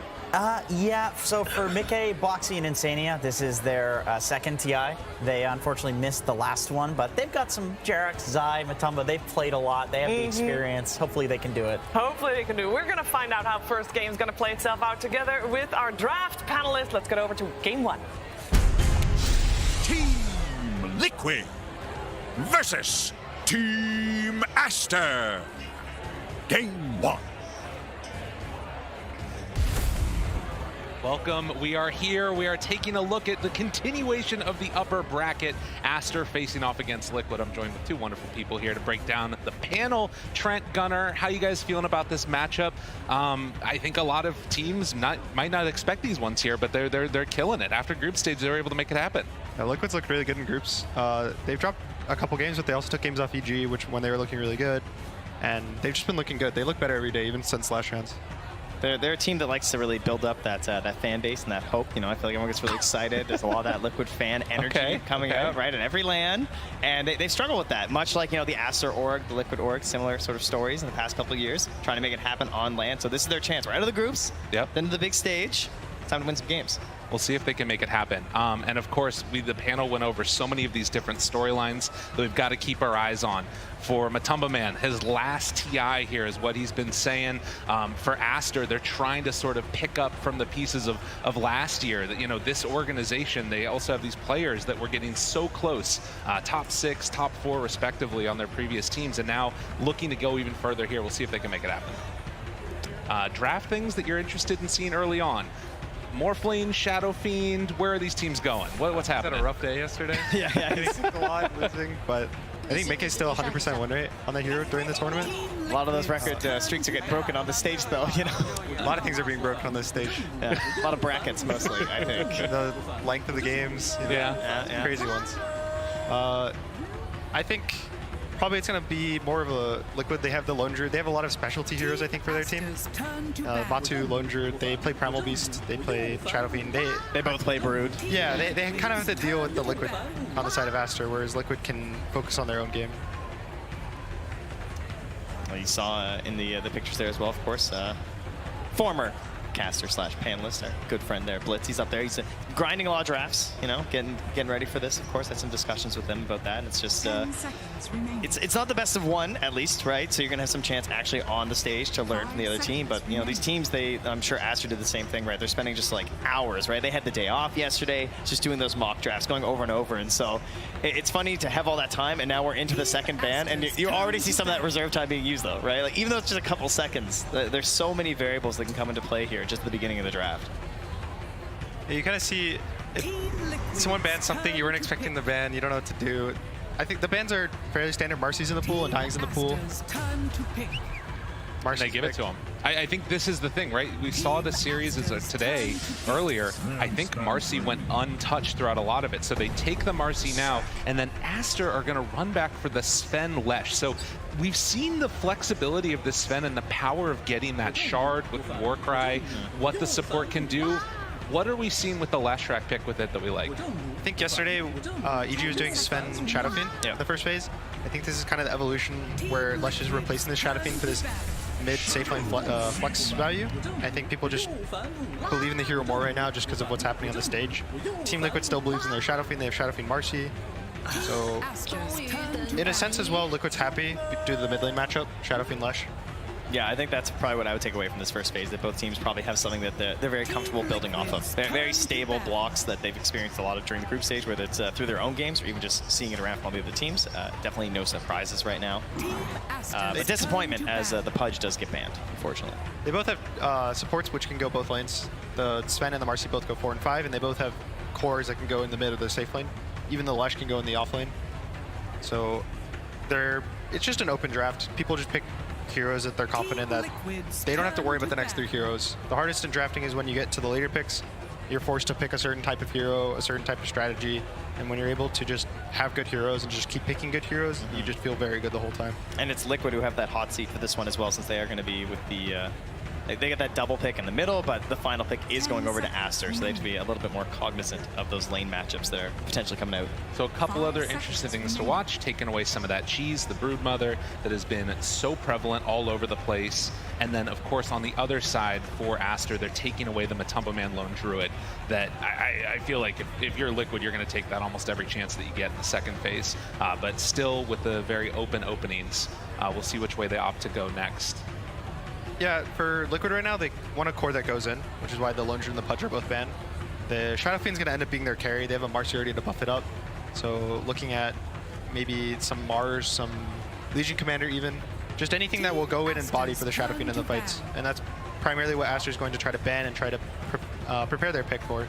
I feel like for Liquid, they're 3-4-5 as well. Like they have such like their identities stay very stable as the players. Like they always tend to play the same heroes themselves, right? You're gonna have, of course, Boxy looking for this. Like I always look to the Clock and the Tusk, but the Marcy, of course, when she gets in, you want the Marcy. You got to be there for the sidekick. But he's always able to set up these great fights for them. He's never afraid to jump into the fog when he thinks there's going to be a good follow-up from his teammates. And that's where Insania, he plays like the exact opposite. He's like almost always way back on that 5 with that Disruptor, or your Witch Doctors, your Dazzles, the saves, Oracle. Yeah.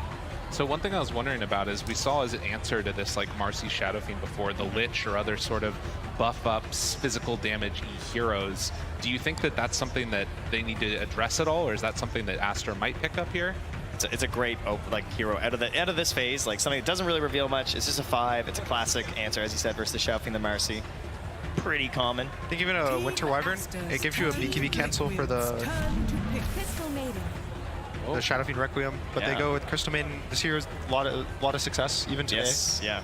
She keeps on winning, so it is it is different though, because like we're talking about like this Lich as being something a little bit more defensive, and it's like looking to have some answers. Crystal Maiden is sort of the opposite when you're playing as a 5. Like I tend to think of her as like more of offensive potential. Like she has more capabilities in terms of just like even like running to a lane, doing a quick push, doing some ganks. So not this little defender to maybe enable this Leshrac more. This is more just like, we want to kill a hero at the start of this fight right away. Again, since Liquid want this body strength hero generally to be in front of the Shadow Fiend, Crystal Maiden will be able to see cast spells. So in a sense, she's good versus these frontline heroes, and she's a little more sad when she has to play versus the Void Spirits, the Embers, the Storms, and just jump her and kill her for free. But instead, Liquid now going to take this, what has often been a off-lane Death Prophet ranged hero, does have that flexibility to go towards mid as well, depending upon the matchup. And at least at the beginning, Liquid, a lot of big teamfight ultimates versus Aster, a lot more like poke, prod, get in there, try and annoy you a little bit heroes. Yeah, and the last game they played this with the Shadow Fiend, they did it for Matu, and ended up being 14-3 and 19 ending the game as that Death Prophet, absolutely crushing it, with Mickey having a great game with the Shadow Fiend as well. And that's where they had Zai making all the space on their Brood, but of course that's been removed, and no surprises here if we get Insania regular, but oh, there we go. So the one thing about the Shadow Fiend is you either beat him by running at him and killing him, or by outranging him. So here's now the sniper picked, and this is going to kind of dissuade the Shadow Fiend from going mid. That's a very hard lane matchup. So the Shadow Fiend's probably going to try to want to go to the safe lane as well. Death Prophet doesn't want to lane versus Sniper. No. So that's probably in the off lane now. So Aster kind of, without seeing exactly what they're doing, has a feeling of what Liquid wants to do with their draft. So they can ban and they kind of can force Liquid into playing their game now. I mean, in a way, that is one of the downsides of having such like a well-defined, incredibly strong group stage, is that people get a ton of film to look at and try and adjust and see if they can come up with answers to what you've been building. Hey, you just keep winning, so you never had to adjust, and then they know what you're going to do. True. So now for Liquid, they're going to aim for... Now they have to probably aim for a Spirit that goes in. I could see a Mars being pretty nice for them. It's good versus the Sniper, it's good versus the Lesh. Maybe even in the mid lane, it can lane the Sniper. They are all in the pool. I mean, we got what? Our, quote unquote spirit heroes. We got our Pucks, we got our Storms, our Void Spirits, our Embers. They're keeping an eye on that though, just saying, there's so many spirits to ban. Might as well just look for the other options that are in the pool, perhaps. Sometimes if there's 3, 4, 5 heroes that fill a similar role, you'd rather just ban the ones that do the special one. Yes. Like the Naga. Nothing really can replicate what a Naga does for the draft, because they're going to get one. Yeah, right. You can't ban them all. And Aster, they have the last pick, so they're going to end up getting to choose whatever they want. I think that this Lush is probably going to go to the offlane. Sniper will go mid, and then they're just going to pick a mid response to whatever Liquid pick on 23. Yeah, I was going to say, I think it would be interesting to try and run like Lesh mid. It doesn't really feel like it would be that great with a Sniper, because you kind of want to be like the big dog, when you're playing Leshrac, and then having a Sniper on your team, that can be a little bit of conflict, because they tend to really need a whole lot and a lot of support, kind of the same way Leshrac is looking for that help with support whenever you're playing in these fights. I can't help but notice a ton of physical damage, and still having that Sven Warcry right now for Team Aster is going to be a little bit tough for Liquid to do damage, I feel. Is there anything else that you guys can see as a steroid, or do you not think that's as much of a problem? They're going to look to make it work in a different route? It's not too concerning, just due to the fact that they have so much team fight on the side of Liquid. Okay. They have the ability to kind of control heroes or kite heroes very easily. Disruptor and Shadow Fiend are some of the best heroes right now at kind of elongating these fights and always constantly catching heroes, slowing heroes. It's more an idea of whether they can win the fight after their BKBs. Leshrac's one of the best heroes right now if you can survive the BKB duration. And Liquid doesn't have the best way to save their heroes. I feel like Liquid can just go anywhere right now. I would like to have a little bit more vision for the Disruptor if possible. I think something like a Zeus could be nice. It gives them magic damage, it gives them vision. It doesn't do the front line or the catch job that they might want for the Sniper, but that's actually exactly what I wanted. When you have enough vision, that sounded really stupid. And if I said Zeus, I'd get flamed.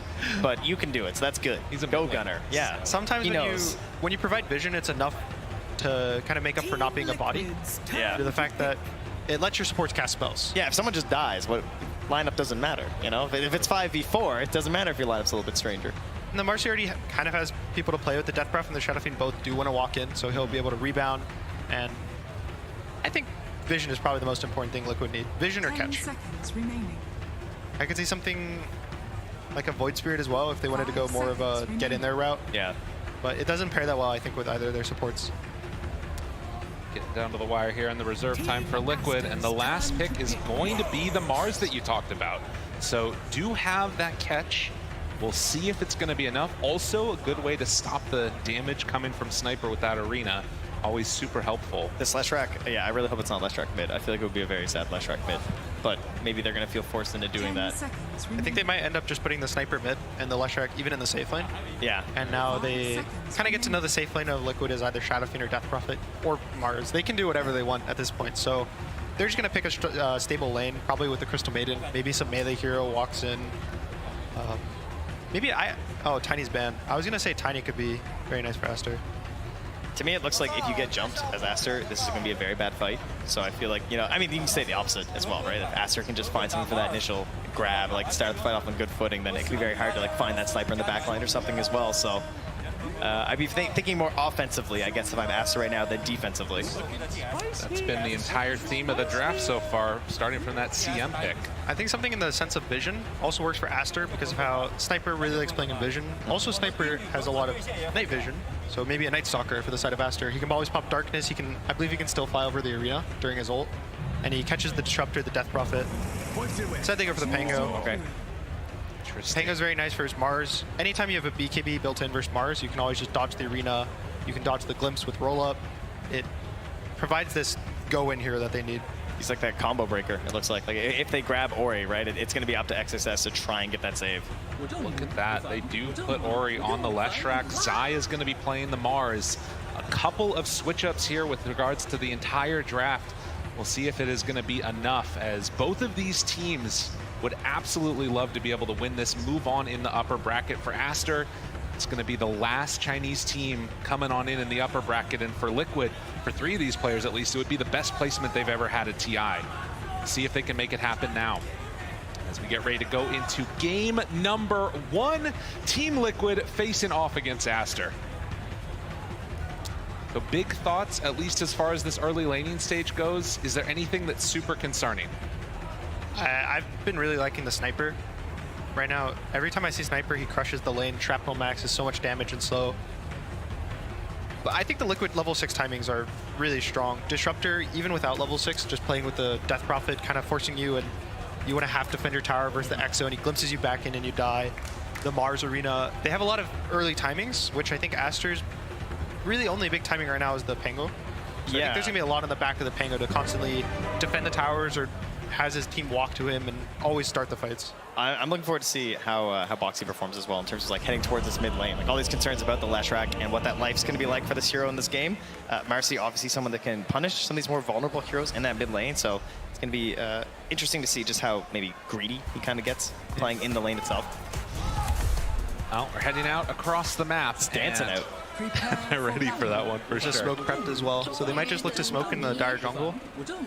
And Liquid's already smoked. It looks like they're probably going to walk to mid and try to have some lines being drawn. All right, got ourselves a little pause to start this game, but surely we got underway in just a second. Rotating booths and the settings still need to be fixed, guys. Unbelievable. We got it. No, it's going to be an interesting thing to watch, I think, because you've got every single one of these Aster heroes have like a little weird, pokey, team fighty spell, which I like. You know, whether it's the Sven stun, you're throwing out some Pango stuff, it's all really nice there. And then meanwhile, on the side of Team Liquid, it's like you commit those big ultimates, and once those are down, it's sort of probably going to be the point where Aster want to look for a fight. I think it's interesting that there's an opportunity here to play a little bit aggressive on both sides, but I also think that both sides would really like to just kind of like chill out for a while, you know, get some stacks going, farm it up. So this could be one of those games where things are very relaxed. But to me, if there's someone who's going to be like running the show, it's probably going to be Boxy on the side of Liquid to try and get things going. And if it was for Acer, probably has to be XXS on the Pango. Yeah, Liquid's, their big time in this game is the triple BKB. Mars, Shadow Fiend, Death Prophet all want their BKBs, and then don't die to the Lesh, don't die to the Pango, the CM. Yeah. They kind of all just can walk away. And on the side of Aster, no one really wants to buy an early BKB on their team. The Leshrac wants a Bloodstone, the Sniper wants to go all of his range so you can't even catch him. So it is all on this Pango right now, to whether he wants to go Diffusal or Blink, try to set up with rolls and catch. And the scariest thing right now is how much Liquid can do with their BKB timings once they get it. If they can Rosh with the Exo, if they can take all their towers with the Shadow Fiend, it's going to be a lot of grouping, and Aster's going to be happy just playing the farm game. Well, you can see the decision right now from Aster to wrap around up on the top side. We'll see if Liquid do run into them there or not, as Boxy's already heading on up to place a ward up on that high ground and just holding steady in the mid lane. Pichu's leading the charge here, just holding that hammer.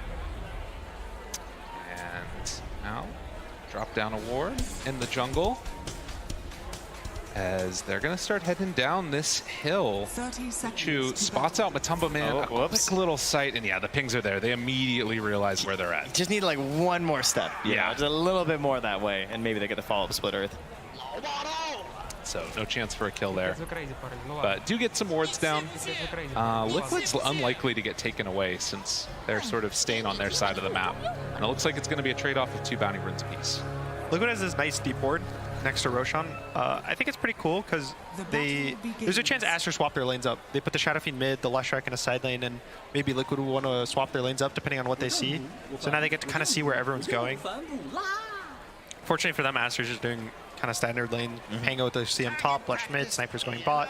So nothing out of the ordinary right now. Besides the Death Prophet safe lane is a little interesting right now, this patch. It is something Liquid likes running. Yeah, I mean, if they were looking, they're like, yeah, okay, they've just done this like very recently, so shouldn't be too much of a surprise to Aster. And it's actually interesting. We've seen some teams less willing, I think, to swap the heroes and the players in a sense. Like, there's a lot of teams who would maybe put their 5 on this Marcy just because it's in that safe lane, which Liquid is, they're much more comfortable just doing something like this in this setup because they know that, like, for the vast majority of the game, they, Boxy has this identity on the Marcy that they really want to achieve. The 4, yeah. Right, exactly.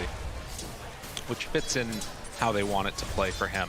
As you can take a look here mid, Shadow Fiend versus Lesh. Gonna get a couple of raise hits off on there. Does get one denied out. So Ori, I think it's worth noting that this guy, I feel like last year at TI had one of the best performances that we've seen from him in the entire history of his play. And well, to be fair, Puck was really broken. I mean, yes. This guy's a really good player. No, not to take anything away from Ori. Right. But when that happened, he ended up getting knocked out by the rest of these teammates here, and then ended up, coming together with them. We'll see if they can keep that type of success that they had last year going in this one. Yeah, there's gonna be a lot of eyes on the bot lane right now. Sniper, once he hits his level 3, level 4 timing, he has some points in headshot, he has some points in shrapnel. That's when they can just kind of run down the Mars. And the Disruptor, a lot of the time, he doesn't save heroes. He just kind of watches him die. So if Zai walks up a little too far, once the Sniper hits level 3, it could be a little scary. Yeah, I feel like since Undying started buying like 6 mangoes and decaying, doing the Disruptor thing just looks a whole lot weaker. You're just like, no, I can spam too, guys. Everyone's doing that now. Yeah. They just buy 6 mangoes on the support. They just spam the Undyings don't buy tangos anymore. Right. Just 6 mangoes, maybe a Sal. You don't need them. Easy peasy. Just moving on forward in life. You get a little bit of pressure there. Pullback now onto Bobica as a couple punches with Tumbaman trying to kill him off. And won't quite be enough there, but even with all those mangoes, at least they'll have some pretty good regen on the CM to try and get back into the lane quickly. None of the supports have made a move towards mid yet. I think probably at the 4-minute water runs, we could see Boxy move towards mid. If he gets a jump on the Lesh, pulls him back, that's a pretty nice kill for them. Pretty easy on the Lesh. Certainly the most mobile as well, right? We all know Crystal Maiden. She's not the fastest hero in the world. It takes a little while. Yeah, Marcy gives some flashbacks to Earth Spirit from a couple years ago when every position 4 they pick Earth Spirit, they get level 2, they TP mid, roll kick, your mid laner's dead. It's a constant play, and of course both of these heroes very susceptible to getting kills in the mid lane, depending upon their positioning. So we'll have to watch for that and any of those early TPs. But for now, at least, Aster looking good in all of their lanes, particularly the Lesh there. 4 denies as Zai, talked about it, is getting ran down a little bit by that level 2 shrapnel. Monet already playing a bit aggressive on the Mars. The boots pick up on Zai is going to be really important, but he ends up going for a Raindrop Bracer. I think he just wants to tank up. The Disruptor does have slows and glimpse, so he has ways to kind of push them off of him. It's more so once they're onto this. Oh my God! Quick jump and kill, and that's the rotation we were talking about. Yeah, that's Marcy, right? That's why this hero. All the phones popping up in the audience. Yeah, I see you all. Checking right away. Checking that email. Yeah. Oh yeah. That's what they do. Regardless, that first blood coming on out. And what? Someone got one. I saw they're celebrating. Nice. Good job. As Matumbaman is also going to get a little bit of pressure there on XXS, and the pullback. Boxy ready to dispose and finds the body blocks. This Pango in trouble. This is one of those heroes that really can't get completely abused in the laning stage. It's one of the worst feelings when you die after like Swashbuckle too. Zai, Chase, continued to run down. Monet right on top of him along with Pichu, but it's not quite enough. Dodges back behind the trees and keeps himself alive. Maybe a spear through the trees looking for a kill. Can they get it? Doesn't quite look like it as he was salving back up. Bobica dies in the top lane while this is happening, but 3-0 start for Liquid. All off the back of the Marcy rotations. He gets level 3, TP's mid, kills the Lesh, walks top, gets 2 kills back to back, and there's a lot of pressure on Liquid right now. It looks bots not the best. It's not terrible, but Sniper's having a great time down here. Their Lesh, the Shadow Fiend just kind kind of crushing mid now. Yeah, it's gonna be a really hard game as well. Like if Monet gets off to a good start, like trying to find the sniper in the back line, you know, we don't have one of those classic counters. Some of those classic counters don't feel like very good heroes right now. You know, you think about like the Spectre in particular. It's something that like used to be such an easy answer at the end of the draft. Like this, you would have been like, oh, easy, but that's a good way to do it though. You catch him running. That is stun there. Ichu keeps him alive and well, and now Monet chasing, looking to run down Zai. Again, another round of the shrapnel. He's got to run through it, trying to escape, but Zai is going to be brought down. Monet making quick work of that Mars. That was pretty much a defensive spear that he missed, right? Like trying to just like get the sniper further away when he went for the retreat. It's really nice stun there to kind of break the Glimpse spear off. Again, I think Astra right now, they're just playing for the Pango level 6. These lanes are not amazing for them, just outside of the bot lane. And they need the Pango 6 to be able to rotate to the side lanes. The Leshrac has some play on mid, but anytime the Shadow Fiend is just having a stable, strong lane, you don't really want to bring heroes to the lane and give them opportunities to get more kills. Especially with MRC being there, as Boxy's already back. And down bottom, more aggression coming out as Insania and Zai were trying to take down Monet there. Couldn't quite find him all the way, but Boxy moves in, snipes a courier. No chance for a kill, as they did already get that DD rune on Mickey. And Boxy, like, he did run right through Boca as well, so they're going to know there's a ward here somewhere. Maybe he'll miss on the sentry because it can be a bit tough to find it, but going to keep an eye, try and keep an eye at least on these stacks that Bobaca's getting ready here for one of his allies. Try and queue those ones up for sure, as, well, he'll take a creep along the way too. That's what the CMs do. Exorcism popped up top. Matumba Man trying to get some good pressure onto this tier 1 tower, as XXS is just going to have to deal with this and should be fine. It's about down to half HP. I really like this Exorcism. So I feel like it ends up waiting until like level 7 or level 8 to get popped anyway, when people tend to get it like at this part, because like someone has to rotate, you're waiting for other allies to be ready to use it. Oh, that's good. Oh, and in fact, if they can get this kill, this would be huge. XXS able to dodge the raise, but has another one in a second. No. Couple more punches, XXS going to die. They still have Glimpse here too. And so down bottom. Can't even TP in, right? They're still chasing onto Zai, but it doesn't look like they're going to be able to find him there. But Bobica glimpse back in, a couple more hits, and Mickey finds another finish. So 5-1, and in fact, after they make that move, they're going to TP bottom Matumba Man. Goes in and finds another kill. Liquid are just cooking here. Yeah, Mickey TP's back mid right away too to catch this wave. So this is so much gold going to Liquid after these kills. This is a really nice movement. All the sieges got defended. Zai kills the siege bot, Mickey kills the siege mid. They kind of alleviate all this 5-minute pressure that generally can happen when you play around the Leshracs. And then they just break the lanes apart instantly. Shadowfiend goes top, Death Prophet TP's bot. They keep grouping their cores. Every play now is probably going to involve 2 cores in the lane. Whether it's the Shadowfiend, the Mars Death Prophet, they're always going to want them to play together because they're the strongest heroes on the map. And this is a big one. Requiem out, couple raises, gets the kill. Dude, Liquid are looking on fire this morning. I feel like it's to play. Yeah, now Matu, though, at least is in trouble. Headshot procs are there. Yeah. Very unlikely to survive here unless Zai can quickly get 6. Well, another couple rounds. The Spirit Siphon trying to make it happen. Is it going to be enough? Matumba Man living somehow, some way. Are you kidding me? Matumba Man walks away, does finally get brought down, but they got the kill onto the sniper. They do lose Zai. Have they gone a little bit too big for their britches? Astra brought numbers back and forth in just a valley of death. Boxy 2 will fall, so it looked tight for a moment, but the penalty was big. Yeah, this is where Zai just needed to not get 6, because, you know, the arena gave them hope. Hope is the most dangerous thing, Trent. At the same time, Disruptor's getting some beauty time in the top lane, almost level 6. Static Storm, anytime you catch the Pango roll is the fight right now. Every time the Pango shows up, the fight's going to be somewhat in Astra's favor. So if you catch him with a Static Storm, you catch him with a Silence from Death Prophet or a Mars Arena, that's how you kind of are aiming to play these fights. And you can see that Astra's still keeping an eye on everything that happened top, because Bobica's running back there now with sentries. Like, he has not forgotten. He's like, we lost that fight there. Still some stacks. They've actually blocked off that same camper there as well. So Bobica, though, unfortunately, not going to find an obs this time. So the scary thing right now for Astra is a lot of their heroes want a lane. Pango wants us in a lane. Sniper wants us in a lane.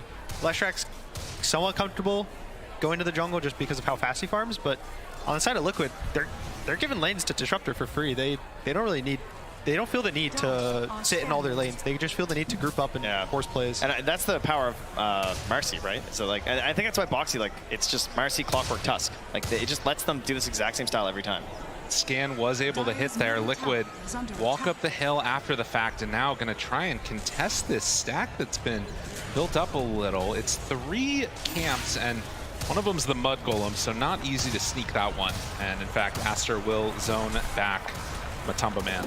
You can see how confident Boxy is, though. He just is able to walk up hills, and if you go on him, he just rebounds away, and not much to do. There's no... Or rebounds on top of you, up top.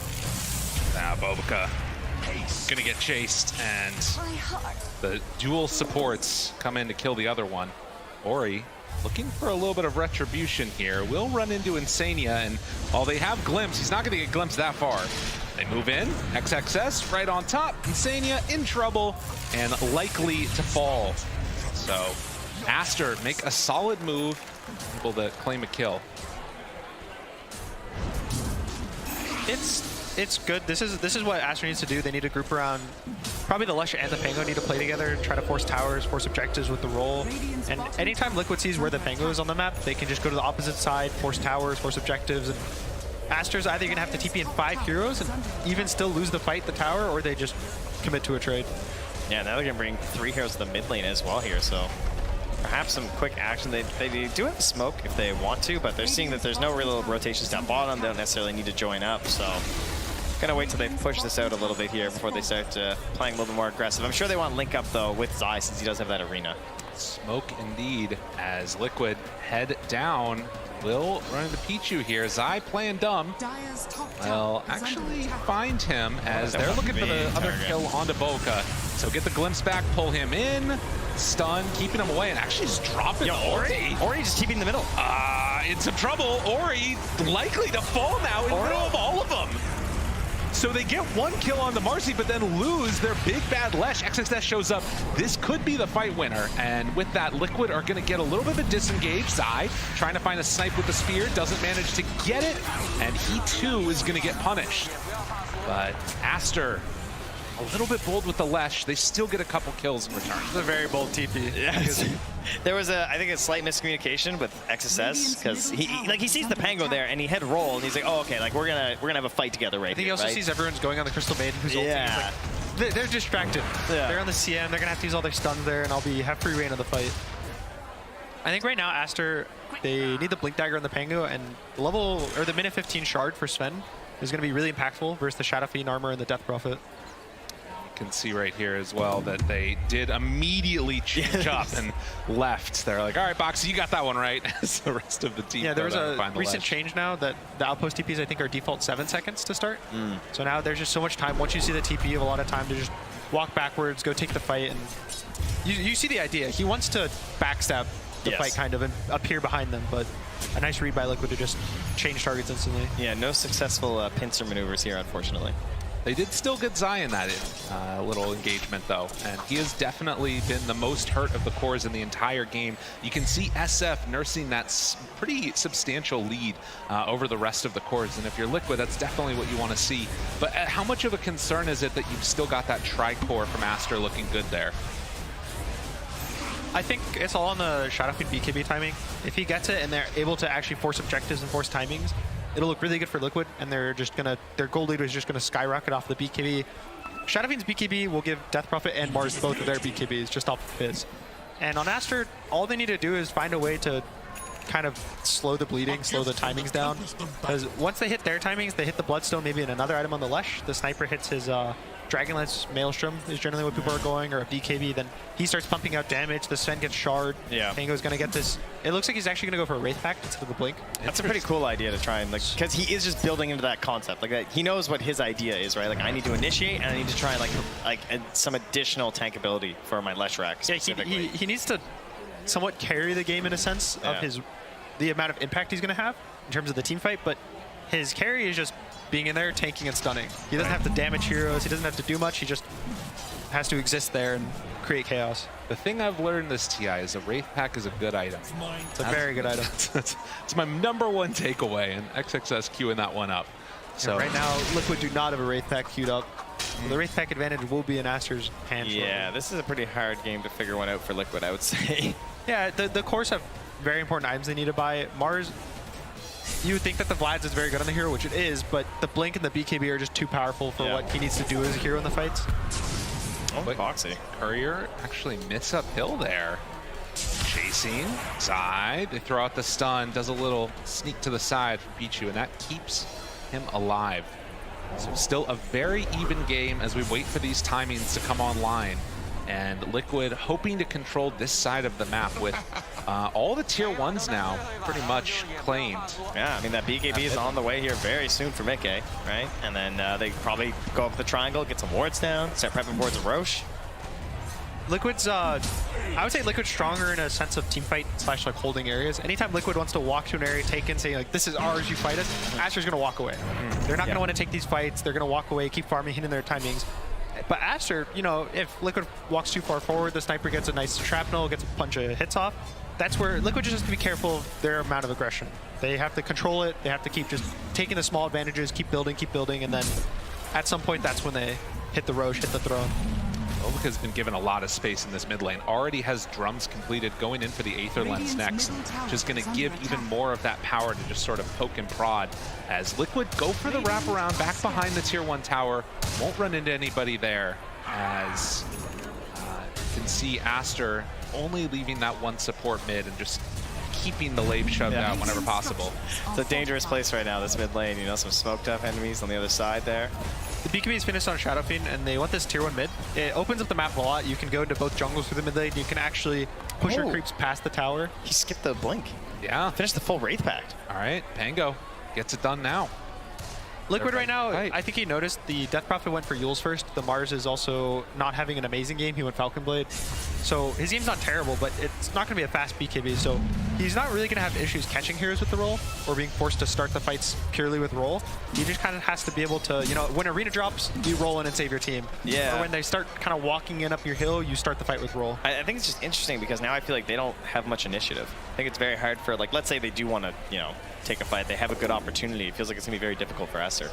This round, again, you've got the Blink Dagger done on Zai as the stun finds him just out of nowhere. Quick and easy with the smoke kill. Mickey was not prepped for that one. Well, Can they find any more? You just have a great ward. That's a great ward to have. That's just free fight. Oh, pulls him out. Oh, it pulled him out of the arena. Tries to get out of there. Ori now finds one. Zai in trouble. This fight has gone terribly for Liquid as Monet is going to run down this Mars. Matumba Man still surviving through it, though. Can he do the damage the rest of his team couldn't? I don't think so. Matumba Man also starting to fall. Only the Pango has died. And on the other side, Aster take down everybody but the supports. That was a nice, just chaining the plays. Yeah, it was so fast. Kill in the same roll. He keeps rolling down behind the tower. He forces his play, and he does his roll. He goes and he dies. He takes a bunch of spells. He forces Liquid to want to continue fighting, and the arena, the sniper, and the Lesh, but they have no damage now because everything's being used on the Pango. Yeah, instantly like running towards that mid lane, dropping that additional ward down to give even more vision because, you know, lacking that Blink Dagger, it is the vision, right? You know, talking about like it's poor initiation at this point because he went for the full Wraith Pact. It doesn't matter. If Sven can run up smoked and just throw a stun, that's like the best case scenario as a support Sven, particularly, you know, aside from your shard, that's kind of your other big thing, right? And you can immediately see that Mickey pinged out. All right, they've got wards up in this area. It doesn't quite connect, though, on any of those observers. I'll see if Insania is able to spot the other one or not. Yeah, it's this really nice deep ward above the outpost. Yeah, Aster has. It just has this tiny sliver of vision of the camp where they just saw a Shadow Fiend. If he was like 10 units to the right, maybe he doesn't even get caught by that stun, but Insania gets the D ward. Wow. 10 to 11, and you can see the replay here. For a moment, I thought that it was, you know, maybe even Pango could have survived through that since Foxy had pulled him just out of the static storm, but it didn't end up matter. He was still silenced the whole time. They had to like chain the Death Prophet one additionally as well because of that. But yeah, Zai unfortunately not able to get the fight they want. Like because it took so long to take down the Pango, essentially, right? Like he had no follow-up from his friends in time.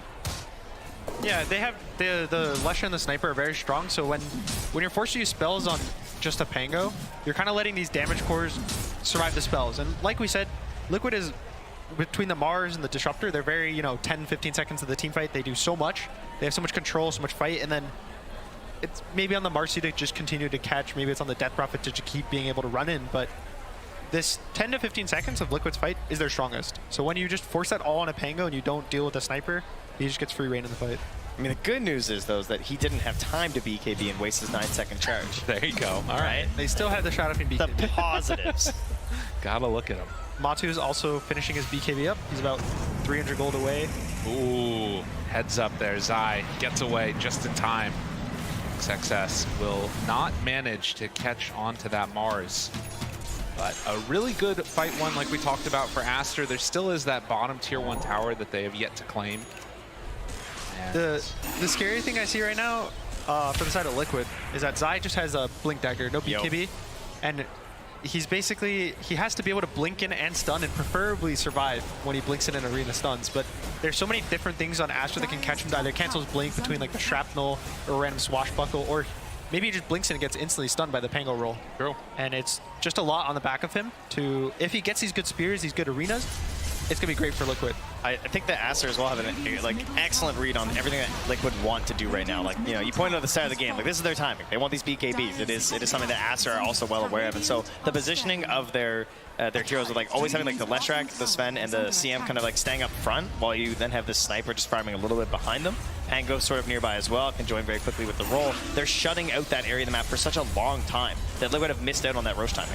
Max amounts of force staffs getting picked up for Liquid. They have the Dragon Lance completed, full 1 Hurricane Pike, but you can see as Aster ready to move on in. Liquid, they have an idea that this is happening, but it's going to come too late. Yeah, they had wards nearby, but it was too late.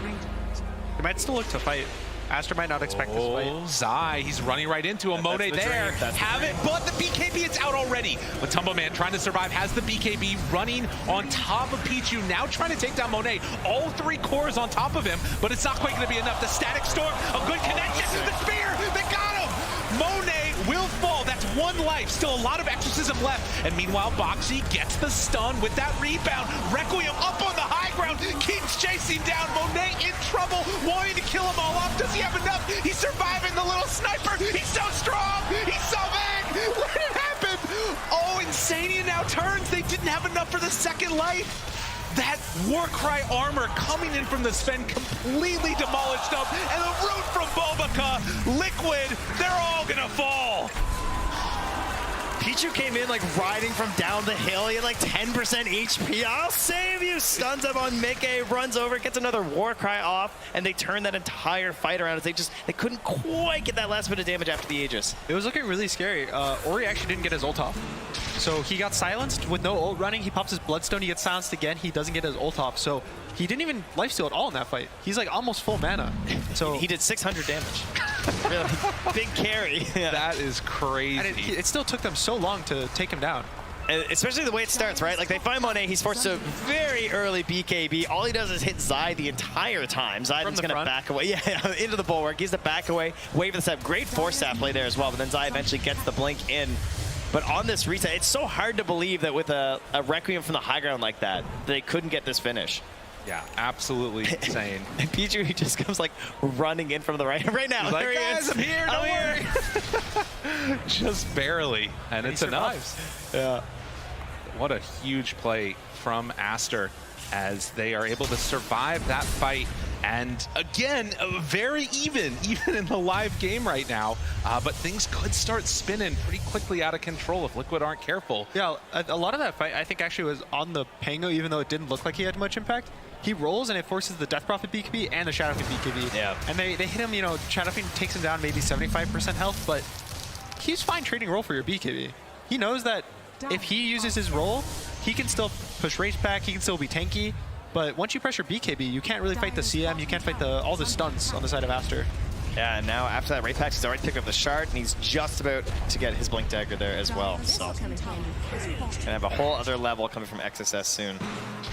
Well, tier 1 tower taking a bottom, and Aster, they are continuing this onslaught here. 4K gold lead. They're gonna see Zai in behind now, catching that next wave. Yeah. So there is a glyph here as well from Liquid. They are gonna pop it, just kill the wave. So we'll see how dedicated they are. Ori is a BKB now, first so tier 2. Yeah. It's very hard, I think, for Liquid to now fight, like, ever take a fight into Aster. Whenever Aster sets up, The Sniper has heroes at the front to protect him. The Pango's going to get his roll up. That's where it's scary. But anytime Aster walks into the stuns, the Disruptor glimpse, you know, they go too far hitting a tower and he gets glimpsed back. That's where Liquid just pumps out the damage. Oh, Zai, big play. He catches the Blink Dagger Courier. It was flying on its way out to XXS. Oh, that's real big. Yeah. A nice little window here. I mean, again, there's no Roche for another 4 minutes at the very least, since that Aegis was immediately reclaimed. So likely to have a little bit of downtime here before a big push, but they could go for some type of a smoke play if there is that item timing that they wanted to hit, like the Blink. Yeah, to me it buys time for Zai's BKB as well, right? Like, he's finding all these waves inside the map. He just gets it now. So if they were able to force a fight now from Liquid, and he knows that there was a Blink Dagger on there, it could be a great timing for them.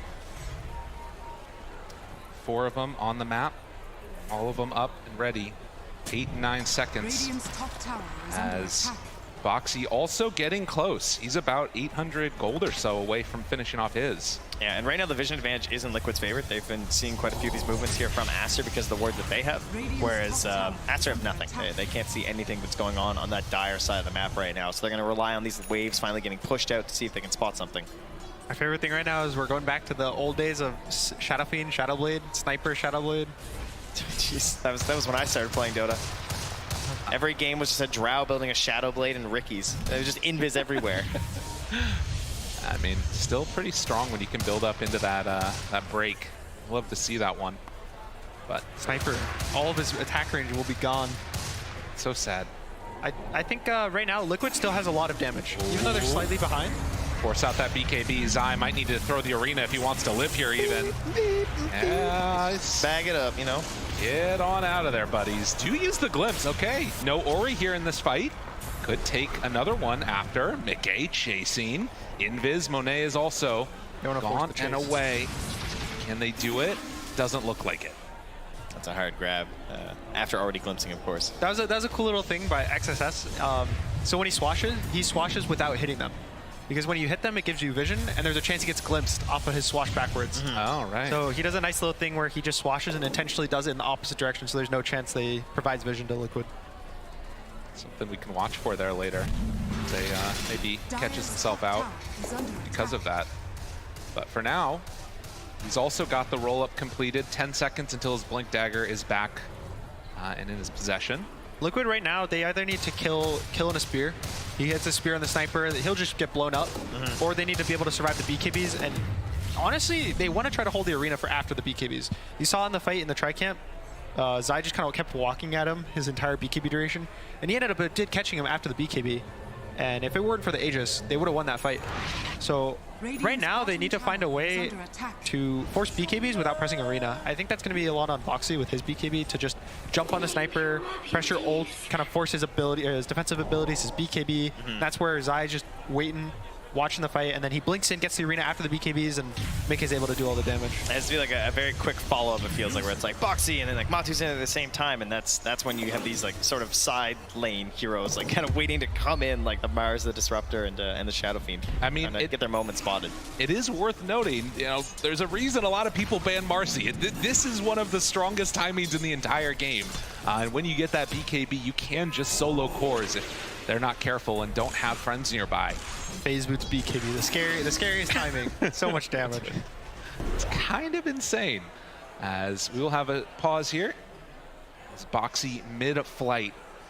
And it will be an interesting couple of minutes to watch too as we get ready for Roche to respawn. 1 minute and still it's capable of popping back up.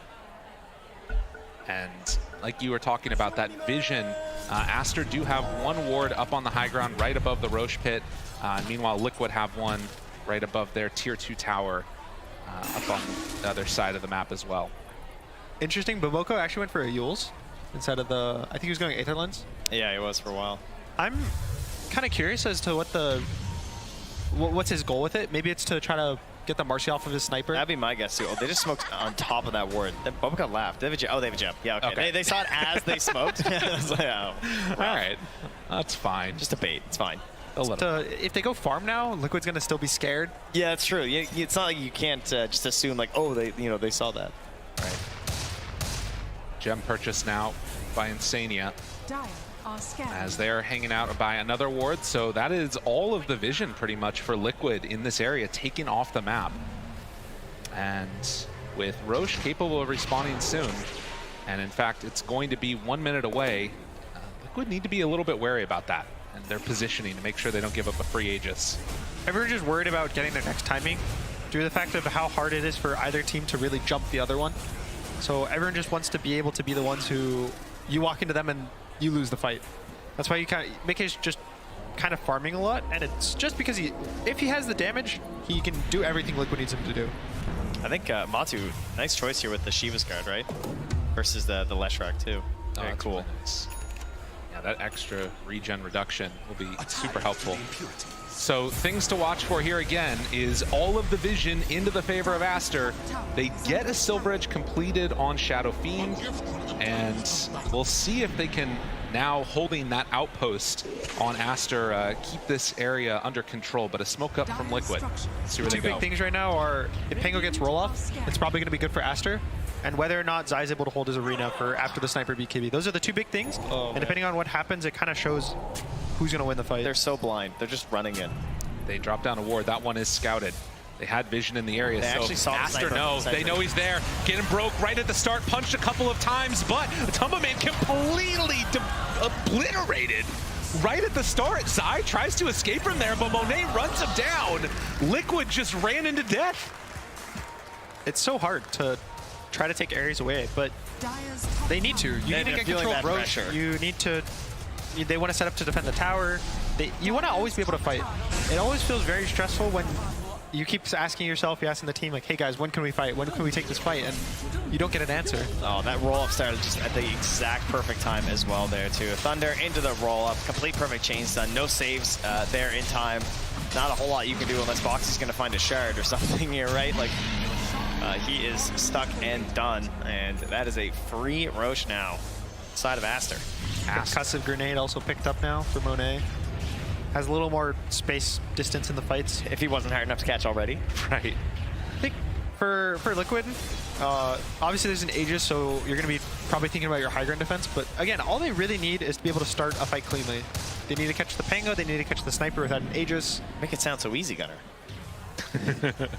I mean, this is a tough one now, and Aster just looking incredibly clean. Each of the moves that we've seen them make around the map, it's been with purpose. They've had vision down early on. Liquid are the ones that are trying to come in and oust them from those areas, and as you said earlier, it does become a problem when they're already set up and positioned well. I think anytime either team has a hill, has a kind of a ward or a high ground, and they get walked into, they're going to win. No, even though Liquid's down 7,000 gold, I still think they have the ability to fight. But Aster is just, they just are constantly forcing so much pressure between towers, between Roche, that Liquid are always the ones who feel like they have to walk into them. An Aeon disc that I saw getting completed pretty soon too. I did see XSS has one. He has one locked, so he's ready. He's pretty much prepared. The only concern with it is he'll still die to the static storm if he gets caught. Right. But now the Mars can't really spear him and just blow him up. It's pretty nice. Well, tier 2 tower gonna be hit. This is the last outer tower for Liquid. With that said, they've been in this position many times. This lineup has had plenty of comebacks. We'll see if today is gonna be another one of those instances, as Aster are now going to split up a little bit. Ori on the other side of the map, so Zai kind of in a pretty good position for a fight. They get the BKB off, misses on the spear though. Pichu caught for the moment, roll back and forth, catching onto the Shadow Fiend. What a great roll coming out from XXS and Monet. I don't know if they have the damage to bring him down. He's there waving, looking for a high five. And even without Ori, they take this fight perfectly. Chased out another. Matumba Man in some trouble, trying to get a little bit of separation, but they'll kill Insania to boot. And all Zais, the fight breaks down, he just runs to the creep wave. XXS, he assembles it, and now in some more trouble. The ulti down, godlike Monet. Liquid do not have answers for this Aster lineup. It's the same thing over and over. Yeah. Aster holds an area, Liquid feels forced to make a move, they walk into the ward, the fight gets hard. Anytime, it's just Pango. Pango's always going to get his roll off. You can't walk into a ward and prevent the Pango from rolling up. It's kind of like they have the same weakness for both the Pango and the Sniper. Right? They just have no way of stopping the very beginning of the fight for their game plan to start. That was a nice concussive as well there from Monet for that initial distance. Making it kind of getting like baited in, right? Just like drawn further and further, and then XSS easy cleanup. Even if they hit the spear, what? They kill the Sven a little faster? Right. There's not enough control right now to deal with the sniper. Monet has been playing such a fabulous game, and I think a lot of people, you know, it was back at TI7, LFY, a lineup that he was playing on when he first really made a name for himself. And you know, after a lot of those other really well-storied players retired, he kind of found himself lacking a place, and now he's found it with this group of players, and Aster looking to continue their dominance in this upper bracket. We'll see if Monet can keep it up. The rest of Aster can make the plays that they need. Ori blinks forward aggressively, won't find anybody, is going to be glimpsed back. XXS still threatening a roll. What can they do? The stun, it's there. On to Matumba Man. Yule Scepter keeps him alive. Ori trying to run down Boxy. Matumba Man gets out. They pulled them into a fight with roll wearing off. Can they do anything? But Sniper, he's still always there, ready to plink away. Ho, ho, ha, ha. Chase him down again. Mickey, Invis, everybody that walks forward is getting blasted. They're in so much trouble they can't even force a glimpse. What a freaking destructive draft for Master. Butterfly's now finished for Monet. Look how much damage he's done. He's done quite a bit, yeah. He's done more than all the other cores of Liquid combined almost. So it was a really nice sniper. Again, you know, it solves the Shadow Fiend, it solves the Death Prophet. It kind of fixes these heroes where they walk in slowly and they just keep killing everything that stands in front of them because he doesn't stand in front of them. He stands over the hill, 2 yards away, 2 blocks away, just impossible. Well, and it was Matumba Man, if I remember correctly, that was one of the first people that was playing Sniper in this tournament. Yeah. He was one of the ones that showed the power that this hero can have if left unaddressed. And oh, he might be getting sniped right now. Now he's over in the jungle, caught and gonna be killed off. No help nearby at all, as they will bring down Matumba Man again. Captain hitting the dirt. No buyback either. Stun. Ooh. Oh my god. Ori gets the blink out before the right click comes in. There's even no BKB, it was on cooldown. Yeah, he's had a couple of stun.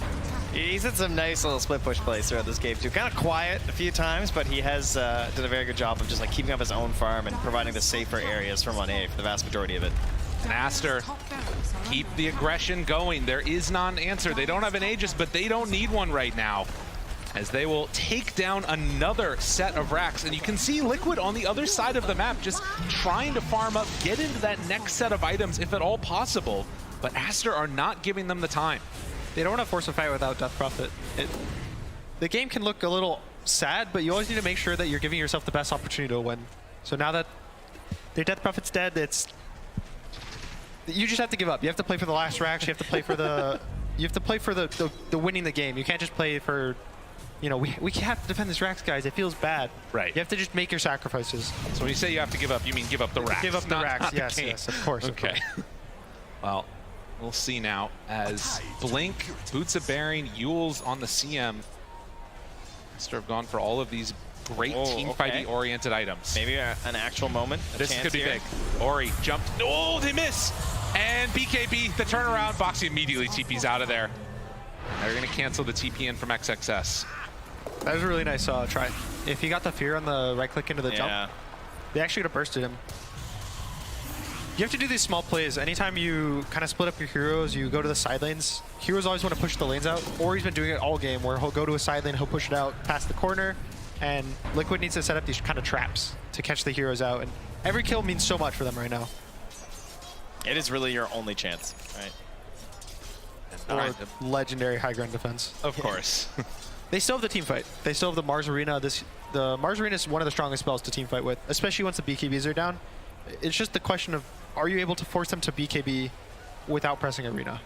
And so far, the answer has been no. Yeah, and Aster, I mean, they're feeling pretty secure about this, just thinking, yeah, maybe we'll wait out for Roche, see what happens, see if we can catch someone coming into their base. They're certainly in no rush right now.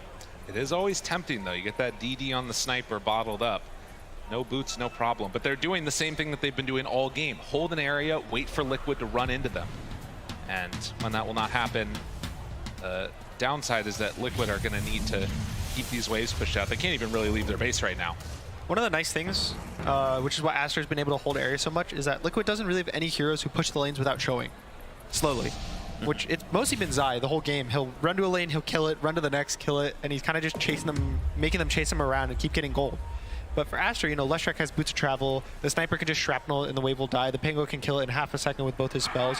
And they're able to just push the lanes quickly and then regroup, whereas Liquid kind of has to slowly show their hero, show what they're doing. I'm done. There might be many, but fuck it. Do you want to alter this guy? Yeah, you need to stun him. Can we win? No? No, go. Oh, this is not gonna happen, bro. Let's go. It did not happen. Yeah, this is not going to happen. It's one of those tough ones. Those moments are always so difficult to get everything working together in concert. And of course, just high movement speed on that hero as well. It's also just, you know, you kind of feel the pressure of the game, so you're trying to make all these moves, you're trying to make them work, and you only have half a second, 1 second to know exactly what you're doing. Yeah, that moment is very fleeting for the side lane kill like that. McKay taunting it up there, has to pop the BKB. Get out of dodge. Does have that rapier queued up as well, so Liquid may be a sign of the times and what they need, or at least feel like they need to win this one.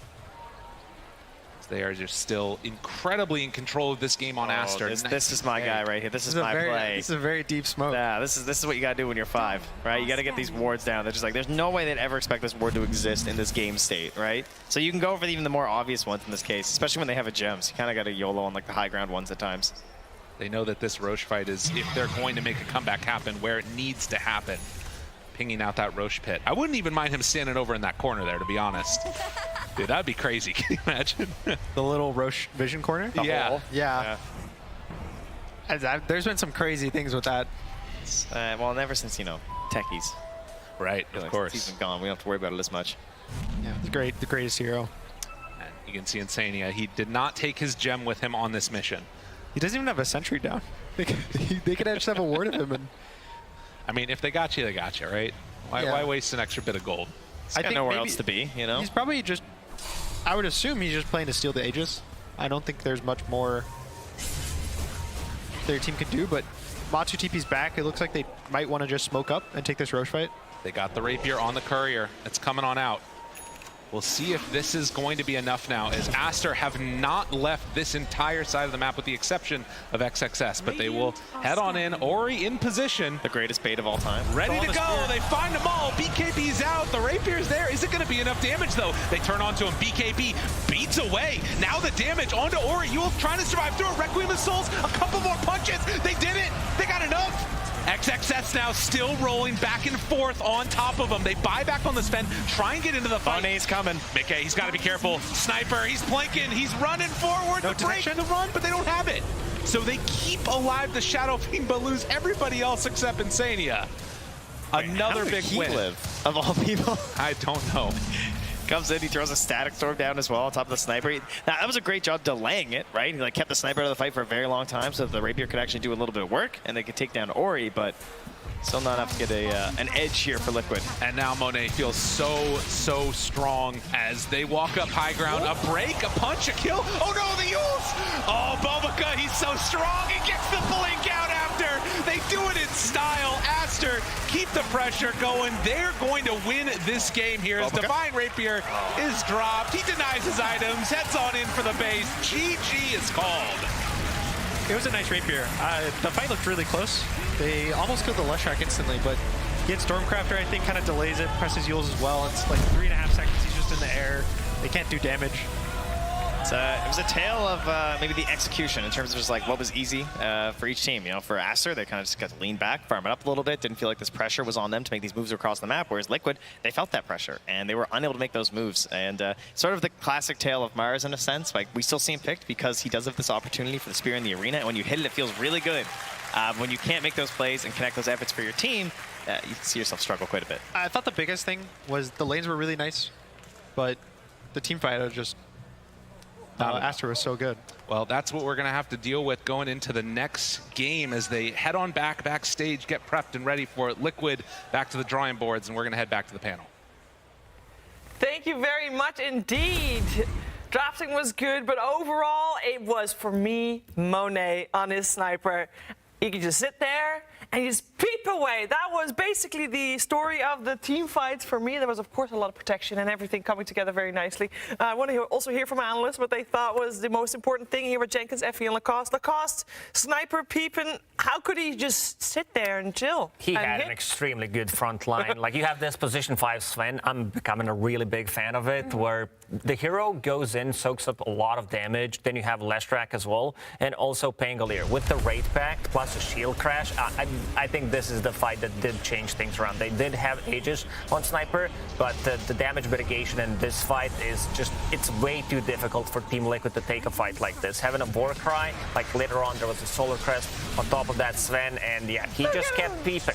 He just doesn't die. I mean, that was a great smoke, honestly. It's just unfortunate that they didn't make it to the Roche pit in time, because they did get that first life on Sniper. They just couldn't kill him after the second, right? There was the Wraith Pact damage mitigation, the lifesteal, and just the backup of his entire team. So I like that Monet just stood his ground. He Yeah. understood the rest of the team is behind him, and they can take that fight. Like, the understanding which fight they can take and how far they can push it, especially on Ori as well on Leshrac. Like, yeah, he had a couple of deaths, but he did realize that even if he dies, he needs to force some BKBs. Like, having no BKB on Shadowfin is what kind of win them the game. You know, it doesn't surprise me that SF and Sniper are seeing a lot of play at this tournament, because I feel like when the recent patch dropped, where they reworked how the lifesteal worked on Vlad's Wraith Pact, like they basically reworked all the lifesteal in the game, where it's doubled on heroes and does a little bit less on creep. So in the end, it turned out to be more effective against heroes, not quite double. The heroes that just stand there and fight you with these items are the ones that are being picked, and we could see the effectiveness of it in that fight. And it's the exact same reason why SF gets picked too, but it just seems like Sniper, Effie was saying this backstage, that Sniper just seems like a better version of SF right now. Again, it comes down to this Sven having extra armor, extra 15 plus 7 from his shard, undispellable, and that most of the damage on Team Liquid is physical. Dead Prophet ulti, you have Shadowfin with the right clicks. The fights become very, very difficult to take. What was the way that Liquid thought to be able to deal with the Sniper? Because I think only the Mars came out afterwards. I think they just needed to, so they did have a lead in the early game on Liquid. Their lanes went well, they had a couple of really nice rotations, but all it took was for Aster to take one fight without the SF when the SF was dead, for them to turn the tides completely, because their lineup was just entirely dependent on staying on their side of the map until they needed something, right? They were content to sit back and farm. It forced Liquid to smoke into their jungle, and that's when they utilized the power of the Pangolier, right? He just countered that gank in the jungle, chain stunned, you had the Sniper from a distance whacking away, and of course the armor of the Sun. It just felt really easy for them to do what they wanted. They were also able to hold the Roche areas when they needed to, right? That second Roche, they already set up all their vision in the Dire jungle. They had a really strong formation there, and Liquid had to smoke all the way into them from the bottom lane. They were more than ready for that one. So it just felt like Aster were one step ahead every single time. Yeah, maybe they were prepared. Also, for example, for Boxy's Marcy, who tried to make some rotations. Here's Perch to talk to you more about those rotations Boxy made. That's right. Aster did so good in the later stages of the game, but Liquid had a perfect early game. A lot of that was Boxy's Marcy, yes, I got it. His first rotation here, Shadow Fiend called out for a nice teleport. Boxy ends up jumping in. He gets a triple raise off. That's the first blood. He ends up walking towards the top lane immediately afterwards, and the moment he gets there is the perfect timing. The Pangolier uses Swashbuckle. He's able to get the follow-up, and he body blocks to perfection, which gives his team a second kill. He even sticks around for a little bit more time after this, because CM is going to say, hey, look at all this free farm that I can take. And that's really good for him, but the problem is that sometimes that's going to lead to you dying and giving them yet another kill. So Boxy now been a part of 3 kills here, and we're not even at the 5-minute mark. And because they're playing this carry Death Prophet, your early game is even stronger in terms of your impact. So now Liquid does this incredible rotation. SF walks to the top lane, so does the Disruptor, and now all of their power is in the same lane. So they get this great dive off. They're going to kill Pangolier. They're going to dive and kill the other support, the CM as well, and they're going to take that tier 1 tower afterwards. So basically taking this early advantage that you get from the Marcy, they're turning into objectives that they're not supposed to normally get. And immediately after this, now Matoma Man says, I'm so far ahead, I can use my net worth to help the rest of the team. So he just TPs the off lane. It's like, okay, now I'm going to pressure where the sniper wants to go. And this whole time, SF is way ahead in net worth, and it looked so good for them until that one smoke gank that happened where Aster crossed the map, they killed the SF, they took the mid tower, and then the game was even. Everything hard that they worked for got ruined by that rotation. So from there, Aster got to play Dota. They got to play Dota, and it's crazy how fast something like that can indeed turn around, because it did start off looking so good for Team Liquid. They have to think about what they want to do for game number 2 to perhaps force out that third game to this series. So they're going to get a break. We're getting a break. Normally, casters get a break as well, but not this time around, because this time around, Slacks and Casey are actually pestering them right now. Hello. Yes, hello, we are here. Ladies and gentlemen, it is so cool to be in this arena. We want to show you what it was like being in the caster area. Guys, you're so close to the crowd. You're so close. I will literally show you how close they are. Here you go. Whoa, okay, that was a fast, all right. Did you tell him what to do? I don't really know. Oh my God, he doesn't have a microphone. Slacks doesn't have a microphone. Everybody just drink it in. Okay, he's getting ready. Are you guys ready to cast him? Oh, yeah. Yeah, we're getting ready. You know, during our break time, like when we're not live, we'll usually just like talk about what you guys are doing. So it'd be like, you know. It's a warm up. Yeah, like warm up. We'll like analyze like food tactics, stuff like that, you know, anything they go for. Do you see Slacks? I think right now he's literally hiding behind a bunch of fans. Can you guys point to him out in the crowd? Can you point where he's at? Slacks, you can't hide from us. You're trying to hide away. This is unbelievable. Jake every single time there. Now you see he's following behind a couple of people. This is the scary Slacks jaunt of death. Is this the wraparound gang? You're about to die. Hide away, people. 2013. Unbelievable. Now you can see right there, he's lifting up the crowd. He's waving away. Hello, how are you doing, sir? Unbelievable. The big jump, the big move. Now, Trent, can you break down a little bit for me what he's doing at this point? This is a mating ritual that he's going with another participant right now in the arena. As you can see, kind of like those birds that do the big dances. That is also how Slacks goes for it. You know, Slacks is losing, though, unfortunately. He had to walk away in a shame. And next up right now, he's just literally stolen somebody's coffee away from them. That costs a lot of money, sir. Now, I think that Casey is about to go and get this guy back because at this point, he's starting to take him away. Oh, God. They're looking. Now she's running in. She's trying to chase him down. Casey hoping, trying to kill him off. She's got him up in the air. Oh, my God. Unbelievable. With absolute no regard for human life, Slacks takes down Casey.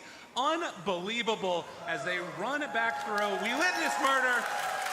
Ladies and gentlemen, all you people here at Singapore, what a fabulous performance. We're going to head back to the panel now. That was some top-tier play-by-play of indeed a human tackle happening in the Suntech arena. Definitely no break for the casters during that one then, but the players do have a break, and I want to talk about that because they're preparing for game number 2 here. Aster looking hot in that first game. Lacoste, what do you talk about? And you get to choose which team you're going to be when you're going to talk. Yeah, I think it's easier for Team Aster. Yeah. They do have the buff on LAN. They do have a coach that is called LAN M, so things are much easier for them, you know, talking, especially after winning game number 1, you know, just do what you did in game number 1. We got to pick a couple of different heroes here and there. He's so good that he gave the between-game speech pre-game, which led to them winning the first one. Back to you, Schreiber. I thought you had some great stats on Lanham, actually. I do have great stats on Lanham. He's been to 9 TIs as a player, and this is actually his first as a coach.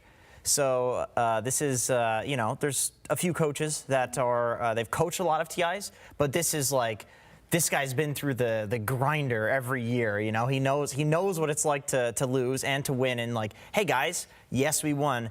This is a good team we're up against. Don't get too confident. We need to go into game 2 with the same attitude of game 1. Yeah, and then on the flip side of that, Effie, we got 3 coaches on the side of Team Liquid. Yeah, I mean, we've talked time and time again how powerful and how, like, family... Oh, okay. Majestic. Say how family-like the Liquid environment is, right? They all feel like they're this giant family. If you follow them on any social media, it seems like their support system is out of this world, and they have each other to rely on even when times get bad, which is why they were able to make it this far, to finally make it to TI through the LCQ. I don't know how effective having 3 coaches versus having 1 coaches. Well, they actually have 4. Because technically BSJ is the Team Liquid streamer, and he spends a lot of time with them in the gym. Then what about Asa Butterfield? And Asa Butterfield. What about so that's Koikva? 5. 6. And Koikva 6. So they have a lot of. Oh, speaking of which, Here's Asa Butterfield coming out. Jenkins. Anyway, these coaches, obviously, they all do something different for Liquid, as far as I know. I think JRX is the one who's helping with, is it drafting or gameplay? In-game. So when we're looking at the draft, it will always be Blitz joining them for the draft for that. And Jabs, I know, plays more of a motivational role as well, but he also helps with the analysis. Like, they all give different things to them, but they function as a unit. So I do think that what Liquid have seems to be working for them right now. It's just a matter of, will they bounce back from that loss? And I think that they will. They definitely have suffered far worse losses than that over the years. But to beat a team like Aster, you have to figure out a way to break their formation. Aster is such a formation-heavy team. They emphasize so highly on team fighting, on playing together, on holding areas of the map, and they don't really play individually like a lot of other teams do. So you have to figure out how to find the cracks in that kind of gameplay, and you have to do it now. Yeah, it's pretty crazy to, we just heard Perch talk about how strong Liquid was in the early 10 minutes, first 10 minutes of the game. They went so well. And then Aster still, like at the end of the game, it still feels like it was a smackdown. So how do you deal with that? Because that is not just draft. Yeah, I think Team Liquid needs to get Radiant because they do have 87% win when they're playing Radiant. That's insane. That's so high. They did play Dire this time around. I think at this point, they maybe try to look to fit in their Pudge or their Lone Druid in this game too. That's probably the best thing that they can do right now, and potentially put Nikkei on more of a playmaking type of mid, just to see how they can fight into Aster's tempo once they pick it up, right? Because the lanes for Aster aren't where the issues lie. It's afterwards when Aster finally group up. So if you can just pick heroes that can exploit that laning part and make it difficult for them to hit that stride to defend their high grounds, then you can potentially just run them over with something like a Lone Druid, right? You just take all their towers. Yeah, Matumba played one game of DP during the group stage. So, obviously it's something that he can play, but it doesn't really seem like a Liquid staple like the Pudge has seemed to be one of their favorites. The Sniper, the Lone Druid. I guess those heroes are not only are they heroes that have like the flair of something like the Death Prophet as a safe lane, which other teams aren't doing. It's like they also just pick them more and seem more comfortable with it. So, yeah, I mean, I love the Pudge SF if they can get it. The problem is both of these heroes are arguably like first phase heroes if you do want to get them. Or a second phase banned. Or, yeah, then Pudge was second phase banned in the previous one because, of course, you look at Liquid's drafts, every single time they go for the SF, they try to get the Pudge as well. All right, well, we are going to find out what the teams have in store for each other in Game 2 of this series as we are heading to the draft. Team Liquid's turn to ban. Team Liquid Team Aster versus Team Aster. Game 2.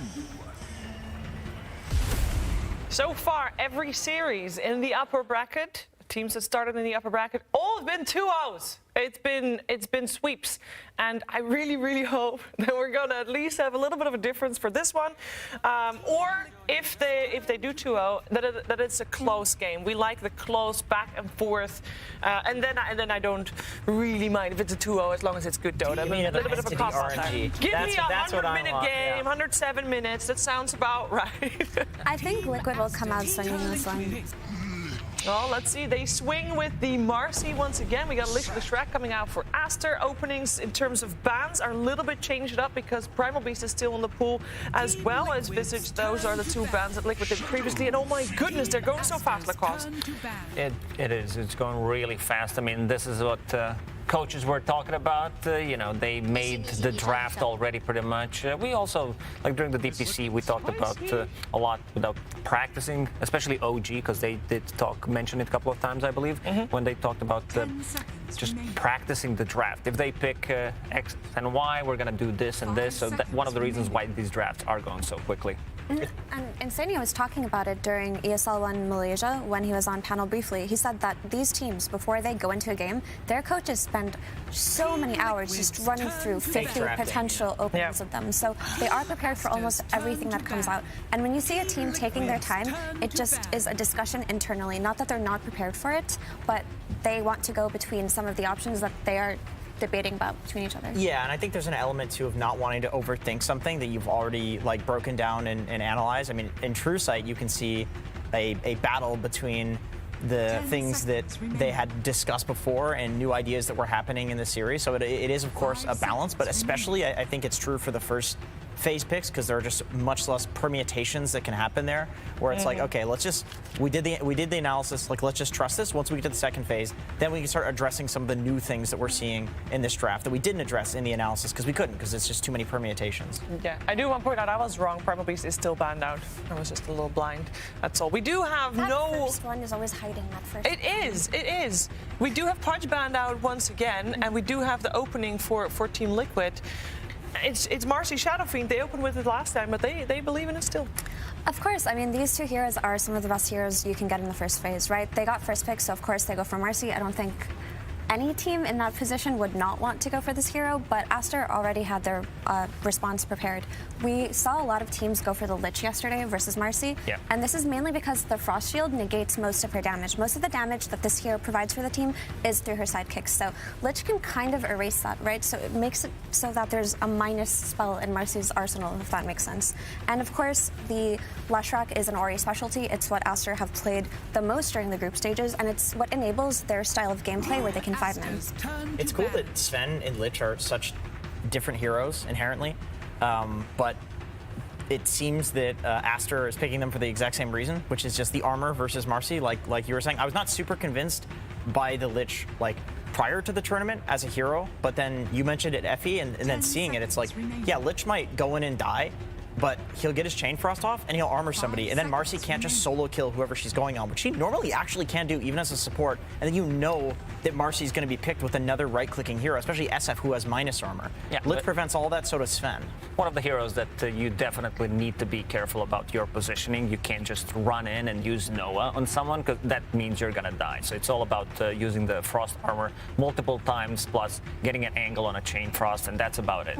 Like, your laning presence is really good first couple of minutes, then it tends to fall off, then it again goes back up once you hit that level 6, but very difficult hero to play. I feel like you could honestly consider, if you're Liquid, going for a purge. Like that's how good the Lich seems, is that you want to purge the armor. Maybe like an Oracle. They did ban out Shadow. The SD would have been really good too, because it's like the permanent purge. You just, I'm going to focus this guy, you press R on him, they die. Exactly. Usually when you're playing versus this Lich, you just pray you get a Witch Vein or something that can just dispel it later on in the game, because the thing about Lich's armor is it's not one-dimensional. It has a lot of talents that buff it up. It scales with the game. It does. It's not something that you can just itemize against in terms of like increasing your damage output, because he can do the same, right? The duration goes up. The duration scales now too. It went from 6 seconds flat at all levels, I believe, to 5, 6, 7, 8. So 2 extra seconds on that. It's got such high uptime now. Now, if I told you, Lukas, that at TI, Lich and Crystal Maiden would be first phase heroes, I would say maybe next TI. I mean, I did expect some Crystal Maiden to be played, but not this much. It's just, you know, the heroes too. When we saw the hero being banned in the first phase, also being first pick and like last pick, you know the hero's good. It's all the Frost heroes except for Ancient Apparition. That one's well, Entity increasing the win rate of that one. I mean, that was AA with 2 Divine Rapiers. And Moon Shards. I mean, that's pretty good, you know? Upping that win rate for sure. There she is, the Crystal Maiden and Beastmaster to follow suit straight up. So we are still having the flex potential on the Shadow Fiend. So we're either looking for a Mickey hero or for a Matu hero on the side of Team Liquid. I think it just feels more comfortable for a Liquid to play the SF on Mike. He just has such a stellar win rate with it from the group stages. Yeah. And it feels like Liquid style is they just put a hero that hits towers on Matu. That's always what they do, right? Whether it was the Lone Druid or the Juggernaut when he had that phase, or the Death Prophet carry, what have you, it feels like that's what Matu does best as a carry player, and they just let Mike do the farming. Matu, one of the few carry players that did not play Shadowfiend at this TI. He has a different variety of the heroes that you mentioned, like very specific, like the Lone Druid, Naga Siren as well. I mean, Naga definitely not a pick here against all this AoE damage that Team Aster has. But already what Liquid have going for them that they didn't have last game was their offlane hero can buy a Wraith Pact, right? Their Mars. Yeah, it feels necessary. Mars needs a lot of items before he can buy a Wraith Pact. He needs to be able to get a blink, oftentimes probably a BKB, maybe then, even a refresher. And at that point, you're playing versus a Wraith Pact and you don't have one on your team, and we really saw that effect last game. Like, the Pangolier bought it, he didn't care at all, and it did so much for them. So already looking better for Liquid. You know what Terrorblade needs? More armor. Pair it up with Lich. He's literally immune to physical damage.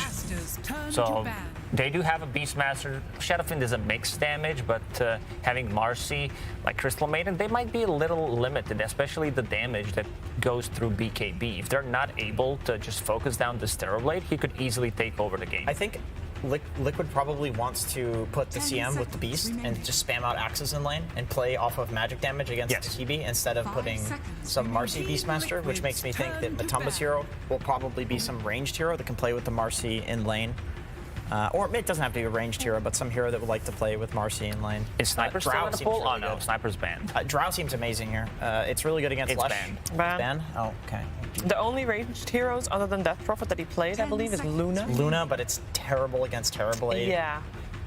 So what are your traditional counters to the Terrorblade? The only one that comes to mind is a PL. PL, but you don't want to play into Leshrac. No. Yeah, They covered a lot of stuff with this Terrorblade Lich. Something cool that they could do, but we said that Matu still hasn't played the SF, but if they just put the SF on the safe lane with the Marcy and pick something like a Zeus for mid, they would have a hero that lanes well versus Leshrac, something that defends towers, and then something that would absolutely crush TV. So from this angle, that's what's looking like their best option. That looks reasonable. Even picking up something like a Storm Spirit, because there's a limited lockdown on their side, but I like the Zeus option a bit more. I'm sure that Matu can play SF.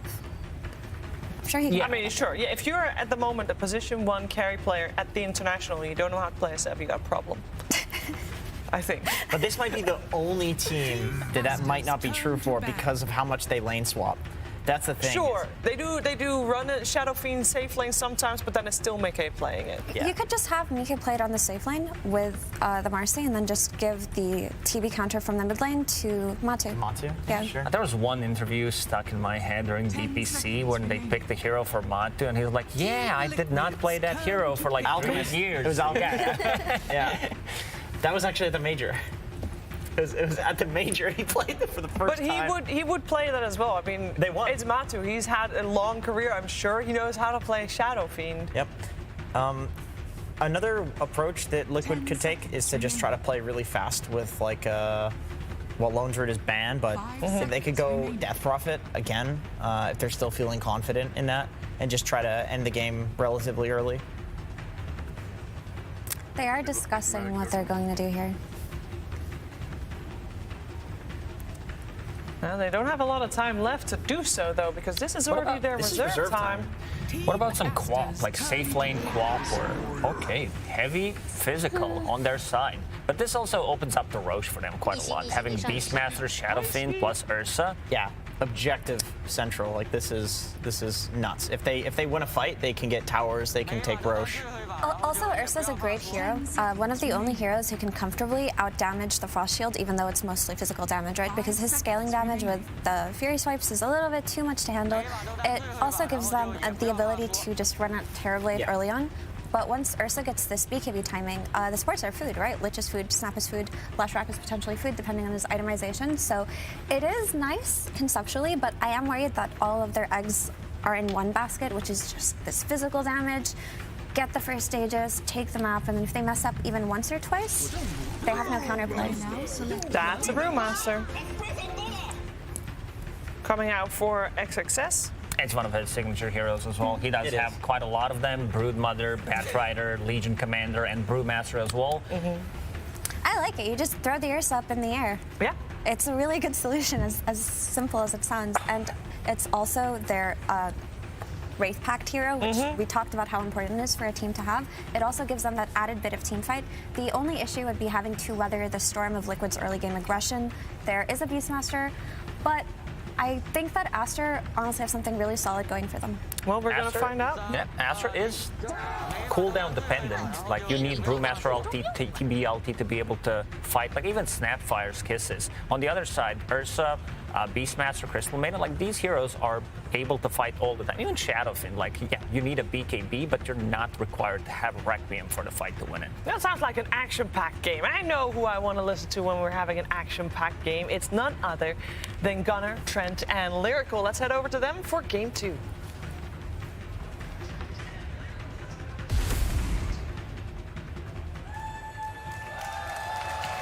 And welcome back again. We're here taking a look at game number 2. You wonderful people out there, what are you giggling at? We didn't have the hand of God, the voice of God, so we just had the nice stare of us.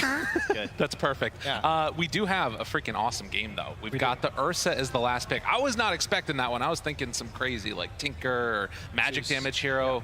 And they're just like, no, we're going to go and run at Roches and take down buildings. They're going to make it work. What do you guys think of the draft? I like Liquid's way more faster paced. I think they're actually able to group up and fight. They have Beastmaster for the vision now. They have the Ursa to force Roche and take objectives. They didn't get Aegis last game, I think.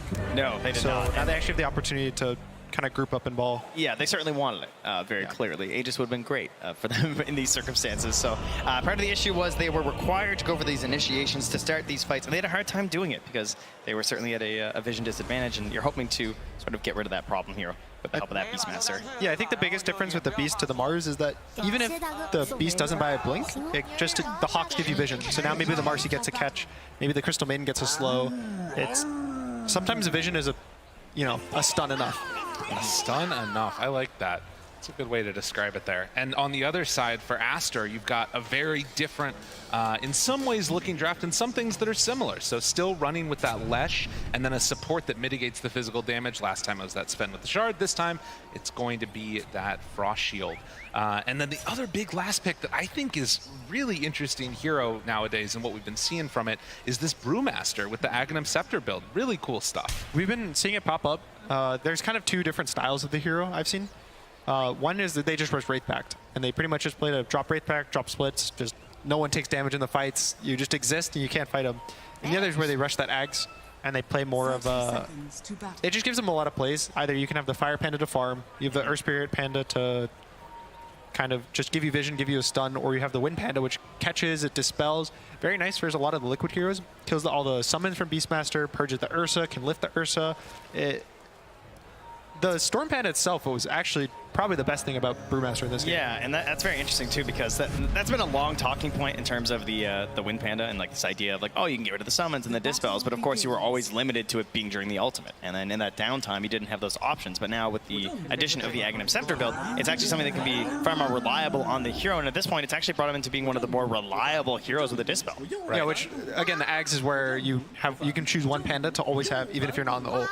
So you can just kind of run around the whole game with the Panda, and it's leashed to you similar to a Lone Druid Bear, where if it goes too far, it gets silenced. But look at that wall of text there. It is a very complicated hero, if we're going to be real about it. Okay, here's my big advice to Dota players. If you think a hero is too complicated to play it, just play it. Yeah. You'll get better. Everyone has to start somewhere. So don't be scared of the complicated heroes, because they're really fun. I think I just teared up a little bit when you said that, Trent. What a brilliant thought to end the day off. Just don't be on my team. Okay, all right, got it. Though you had to ruin it, didn't you? As we take a look at this mid lane, a couple denies there coming out from Mickey. A similar story to what we saw before. And then the big mix-up again is that Terrorblade that got taken by Aster at that 4th pick for them. And I'm kind of a little bit concerned if this game goes later, what tools they have to deal with this. Is this a game where Terrorblade can just carry if it goes late enough? It can. He's the type of hero, especially for Shadow Fiend. He can steal the aura, which is actually very, under talked about, where you just steal this minus armor aura from Shadow Fiend, and that's one of the big things. He does so much damage because of that, and now you have it. And he does do the same thing where he outranges these Shadow Fiend type heroes, and he can kite the Ursa, but Team Liquid just does a lot of heroes that will latch on him and can just kill him either through Sunder or even after the Sunder happens. Yeah. Like the Ursa, the Beast, he gets roared, he gets attacked by the Ursa. Ursa presses BKB, and he's just kind of sitting there without much save. It's not a safe-looking Sunder this game. If it gets off, I feel like there's still a lot of concern that could be there for you. Still have the stacks of Fury Swipes even after that Sunder, so. The biggest reason, one of the big reasons they pick it in this game is Beastmaster is one of these Zoo heroes. He has summons, he pushes lanes, he gives a lot of vision. And when you're constantly pushing lanes, the creeps just themselves give you so much vision. If people are farming them, if they're not. And so now that the fact that he, by himself, is able to summon illusions and kind of counteract that and even push into the Beastmaster without being there, it kind of evens up the vision game for Aster. Yeah, it makes it so that you're not caught off guard as much by the Beastmaster, because they want to take you off even footing by just trying to upset your lane, so someone has to rotate and go deal with that. And so if you can do it with the illusions, you're going to be a lot happier. And it's another case of potentially even getting an aura.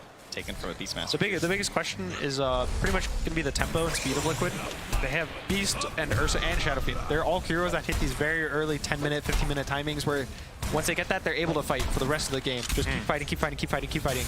And Aster, again, this Leshrac, they always want to go Bloodstone. They always want to hit this like nice mid-game timing where they're just constantly getting stronger and stronger. And whether or not he gets the Bloodstone in time is going to be the big question. Well, we'll have to watch for that. How his laning stage plays out right now, a little bit behind the SF. 17-5 versus the 12-2. Nothing to super write home about, is they're doing some more of the lane pull shenanigans up top there. And the other big thing to watch for is, are we going to get some stacks? Because both of these heroes deal with it really well. As XXS just getting beat down by Boxy. Marcy's still an incredibly strong hero, and you can see he doesn't even feel like he can connect that fully through. So a bit of a tough one. Will get the Cinder Brew ignited and follow up with the Cookie, but you can see XXS just wants to keep farming.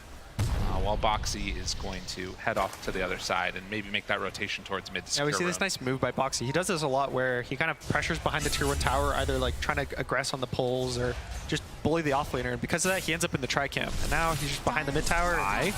Chase, a couple punches, and Ichu able to pick up that first blood. So while everything's happened top, down bottom, take care of business. And you can see even Boxy, he just secures the water runes now. So that Mickey's they're gonna try to fight in the water runes. Oh, good stun. He steals it away. Bobica, but they pull him back. Ori, he's in some trouble. A couple more hits is all they need. Looking for the long range one. Can they bring him down? It is there. Mickey hits on 3. And Boxy maybe even gonna look for more from Bobica. We'll see how it goes. But that's gonna be at least one of the water runes picked up for the SF. Some flashbacks in the last game. True. Mickey had a really nice game. He was 4-0 in the early game. Yeah. He also killed the Lesh with this Boxy rotation. Boxy was all over the map again as well, securing kills everywhere. This is the Marcy factor. Yeah. Anytime, every game, especially with Marcy SF. That's why we keep seeing this combo so much. Even past the sidekick mid-game of the Shadowfiend timing, it's just the mid lane. I think it's funny too, because they also had these same wards, like through the river last game as well, spotting these rotations from Boxy, but Marcy's just so mobile that sometimes it doesn't even matter. It's so fast. Even you can just TP and always be there. They've actually watched Boxy walk his entire way up here, and he still might die. This would not be good. Oh good kill as they bring him down. They watched him walk there. That's what needed to happen. It's a really strong combination, and playing together with that Ursa is pretty devastating. Now, this has come a little bit at the cost of Zai not having a perfectly great lane, but likewise, the other two aren't doing too well either. So, Terrorblade, good start. The rest of the heroes kind of suffering. Yeah, Zai got 16-17 is one of the harder. He gets instantly counterpicked by the Terrorblade. He doesn't really get to ban. He's just kind of thrown there. He's like, have a great game, Zai. Just go, try to go even in your lane. See you at 15 minutes. Yeah, that's good enough. Just maybe press a Hawk, give us some vision at some point. So all in all, his goal is mostly just get the Helm of the Dominator, and at some point, probably kick the Terrorblade out of the lane with the rotation. We'll watch for that one for sure. And took a lot of damage up there trying to go toe-to-toe with XXS. And they canceled the TP too. So I'm not sure if anybody scouted that one or saw that, but Matumpa Man going to be a little bit under pressure here if he's not careful. Yeah, Boxy was worried that he was going to be dove, so he might have to show up, and instead he just wants to lurk around mid because the 6-minute runes were coming up, but the positioning for Liquid just it was favorable for them. He does get the jump in there though at the round 2. Raze connects. Another one is there. Mickey, when he comes out, this is going to be easy peasy. Walking right up close and personal. Mickey finds the kill, and yeah, Boxy's been the story. He's been doing everything. This is also his first year playing 4, right? He just switches roles, and he's crushing every game against Marcy. He just body blocks people. He always gets the rotations. Last game, he had 3 kills within 5 minutes. Similar story here, 3 kills in 6 minutes. Yeah, they constantly move around the map. 4 is for the offlaners that they don't have the ego. They don't need the farm. They don't have to hit the creeps. There you go. They actually just want to kill people. Chase, look for another. Have the pullback, dispose, couple more leaps, jumping around all over the place with this matchup. And XXS doing a good job of keeping his Snapfire alive. This combination of laners, they've been together for so many years and have each other's backs. A lot of body blocks so far. True. Yeah, just constantly, everyone's just, you just see it, the evolution of Dota. People just get so much better at these little small moves. They went in again. Up I top. think they thought Boxy was, or Bobica was gone. Chase, yeah, looking for the kill, get one. That's gonna be a hit. But Boxy did go down for that one. Man, Yeah, they just keep running at each other. Full health, full mana. He's probably going to TP mid, fill the bottle. Mickey, come on, spam it out. I'm coming. Maybe look for another go onto Ori too if the opportunity presents itself. And yeah, immediately refill bottle there. And XXS being a little bit zoned out there by the Tumble Man. Likewise, though, of course, with Popoka going down, we'll do the same thing for Ori. Get the juices flowing and the arcane runes complete there. They're going to find Insania. That's a juicy Crystal Maiden. And, well, she's got Wind Lace, but, you know, she has no boots to lace. So she's still really slow. That's true. It's a 3v2. The 50-50, who wins? Oh, Mickey gets it. Regen, too. That would have been huge for Ori. And we'll head right on in and start stealing some of these camps away. They play around the Shadow Fiend really nicely. They're always constantly bringing supports mid, securing his runes, but... Now they're around the Shadow Fiend, though. Mickey in some trouble. Do have the rebound, but I don't think they're going to be able to keep him alive. So they do make a solid move by Aster. Take down Mickey. 9-5. And everything just happening around mid. That was a split, too, if I'm not mistaken. Yeah, it was a split, so... I mean, worth, obviously. Early split to kill a mid player, you'll take. Zai is now level 6. He's holding his point. They don't really want to go to him before the Helmet of the Dominator. So Monet's just going to kind of be very confident in his lane, farming up very nicely. He's top of the net worth and the last hits. So it's going to be pretty much up to Monet. It's his choice of, oh, do I want to go jungle? Do I want to go top? We could even see him maybe in the next minute or two with the next split, TPing to the off lane, trying to pressure the Ursa out of the lane. Because again, Ursa does not jungle as well as a Terrorblade. So breaking down these safe lanes is kind of going to be the next big goal of these teams. Well, they are bringing a couple other heroes up to the top side now. CM making the rotation as Boxy is already over there. Don't know if that's going to turn into anything. I feel like Boxy's just trying to force a TP. Like, yeah. He's just been under a ward for a long time. They do come and skate it out. Nice job from Insania. Gets the D ward there with the help of a courier. Doesn't have to waste his Crystal Nova mana because you need every little drop of mana you can get on a CM. It feels like everyone's trying to force rotations without making them. Both of the supports sitting next to their carries in the safe lanes and they're poking, trying to make them be like, oh, we have to TP. And then that's when they flip the map. Yeah. But right now, everyone's just being very careful, being calculated. No one's doing anything too crazy. No one's diving towers. I swear, this is the longest I've seen a TB in lane in quite a while. Ooh. I feel like every time I'm watching TB, he's getting set. I mean, he usually was like more of a draft priority, I guess, right? He was being banned more often, so now that he's picked a bit later, actually getting a chance to farm the creep waves is pretty crazy. And in the meantime, Zai is just farming up that stack right there. A nice little injection of gold for himself as he's going to try and claim the rest of these. 3 points up in the axes. And the CM aura certainly helping along the way as there's also a good ancient stack there. So this is going to be the Helm of the Dominator coming out for Zai while we are still waiting for that push out of that safe lane. And you can see that Monet has made a bit of a rotation into the jungle now. So this game, Liquid is actually going to play for a slower timing. If anything, it looks like Matu is going to go for a Battle Fury on the Ursa. So they're playing to not feel pressured. The one really nice thing about it is now Brew cannot end a split early. The Ags doesn't give you the ability to end the split, so it's always the full duration. So once he gets BKB Battle Fury, he can just clear through the Primal split, and there's nothing he can do about it. Big smoke down bottom, and Aster won't manage to find anybody except for maybe Insania here, who's hanging out mid. They run into him. Cookie won't quite connect, does have the split earth, but it's not there either. So Aster miss on everything. But Zai, in the meantime, you see he's going to finish off that ancient stack. They'll use the glyph here to take down the tower. They are glyphing as well for the Radiant, though, of course, because mid lane, they got the Catapult, they got Shadow Fiend, and Boxy's hiding behind the trees, but it's a Brewmaster, and he goes instantly for the split. And Boxy gets a little bit of a separation, haste away from SF. They're clear and clean and out. He was trying to hope to dispel the haste, I think, but Mickey got away, and Boxy kind of made the space for him to be able to run. Yeah, there was even a sentry down too in case he tried to go for like a Storm Panda play or something. Monet makes a move. The worst to like not get a kill with a Brew split this early, I feel like. You defended the tower, right? It was a one hero rotation to ensure that it stayed up. I think it also feels good just because they were able to make a move to their safe lane and take the tower. So again, now Monet's kind of, once you take this offlane tower, your carry's able to freely leave the lane. It's a lot easier to push the lane out so that you have way more time before your tower gets hit. Now he can just TP, he can farm the Ancients. Snapfire ulti down onto Mickey, trying to catch him. Slowed down for the moment. Boxy under fire will get brought down, and Mickey dropped the Requiem. A quick connection for the kill. As, again, supports die, but a bunch of big ultis used on Aster. Okay, it actually feels crazy to me that an Ursa takes the 1.75 mana regen with a Battle Fury and a Crystal Maiden on this team. Yeah. It's really the reset time's that bad? Is that how bad that talent is? It depends on a lot of the matchups in the game, mostly. It's more if you can't really latch onto a hero. I've seen it a lot versus like a Medusa, because when she pops her Stone Gaze, you have to reset. Right. Having the ability to take these really long fights. But I think Liquid's kind of hoping to just be able to roar someone, he gets on them, and that's all that matters. He just will kill them in a roar. He just wants to spam. He just wants to farm it up on this Ursa. So Matu, just all the mana in the world for this bear. And you can see that Zai also going for a little bit of an unorthodox build from what we've seen before on these Beastmasters, going 4-4-0, so not really opting to get that physical damage boost up. They still will get some good pressure onto that bottom tier 1 tower here now. Yeah, a lot of the time where Beastmasters, when they're getting early picked, the idea was that you'd pick an illusion hero, because that would be able to kill the boars in the lane, and it would kind of, counter them. So the change was that Beastmasters started maxing axes because the illusion heroes have high armor but low health pools.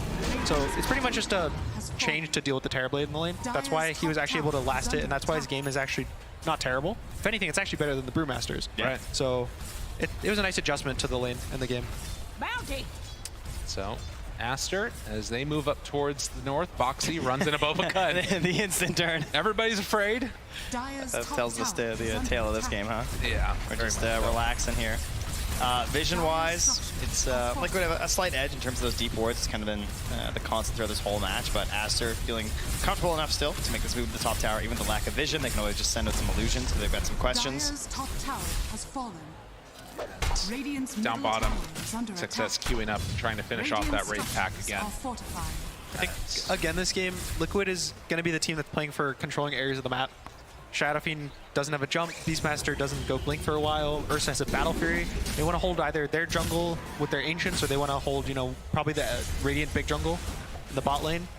And on the side of Aster, they just hit their timings and they want to just keep going. Every time they have Split, once they have this Bloodstone, once Monet, every time he has meta, he's able to walk into Roach, he's able to walk in towers. So we're going to see Aster's going to try to do a lot more of the aggressive plays, and Liquid's going to try to keep getting their timings, keep farming up, play a slightly slower game, but they always want to be ready to fight. I feel like these fights are going to get pretty wild once they start happening, though. Like, like look how this Lich wants to play this fight, right? Yeah. Like this Chain Frost just bouncing around, as well as the Frost Shield, doing so much work in this game. The Lich is a similar replacement to the Sven from last game, where it just kind of enabled his team to walk in and just never die to the physical damage, specifically from the SF.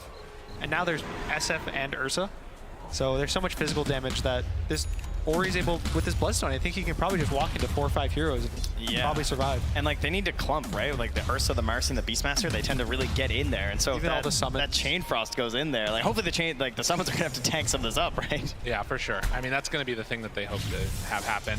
The other thing to watch for again is that whereas Sven in last game, you had that AoE extra survivability. For this, it's just that Frost Shield and a single target. So maybe can, change up their target prioritization a little bit depending on how it goes. Ooh, XS rating. Okay, they get out the ulti. Can they get away on Matumba Man? With everybody rotating in, this was a nice move by Aster, and they'll take down the bear. Huge kill.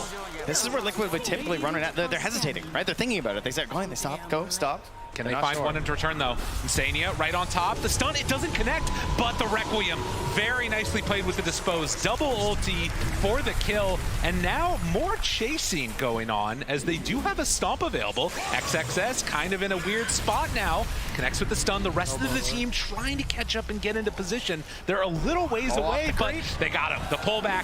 Have Dispose for round 2. Pull him in. Insania's there. Cookie for round 3. Can they kill her off? Yes, they will.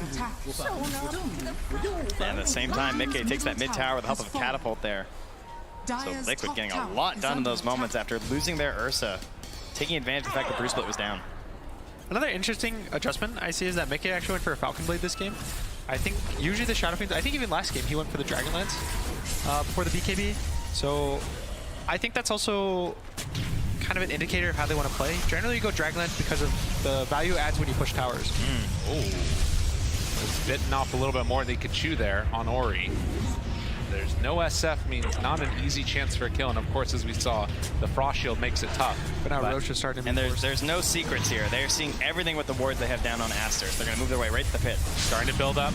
2 stacks so far. They hit him with both. Chain Frost round 3. Can they get him? Yes, they will. Ori goes down. Now looking for more. XXS backing away and does have to run. Look at Boxy go. X, dude, still chasing. He's so low. Such low HP on Boxy. Trying to get away. Might just be able to the rebound. How is this hero fair? Oh my god. That was so sick. Zai was trying to send in the Centaur as well to help. That space created because this Roche is going down. And they're so close to finishing off. XXS wants to run in, but now they're committed. Monet chases forward. Good setup. Can they do it enough for the kill? Mickey in trouble. That's 1 kill, 1 time dead. XXS brought down low. Insania doing a bunch with that ultimate. They pull back in that Shadow Fiend. Mickey, Requiem to buy a little bit of space to chase down. They keep on wanting to fight, but Tumble Man on top of him. Chase dead. Monet. He doesn't have any more metamorphoses left. I don't think they can chase anymore, but Liquid, they win the Roche, they win the fight. Oh, Boxy. This guy, I don't even know how he does it. No HP that entire fight, keeps coming back in for the rebounds, abusing those low cooldowns. And Liquid, I'm sure, getting a little bit worried there as that was starting to end, but taking down XSS and really, again, punishing the lack of ultimate on the Brewmaster.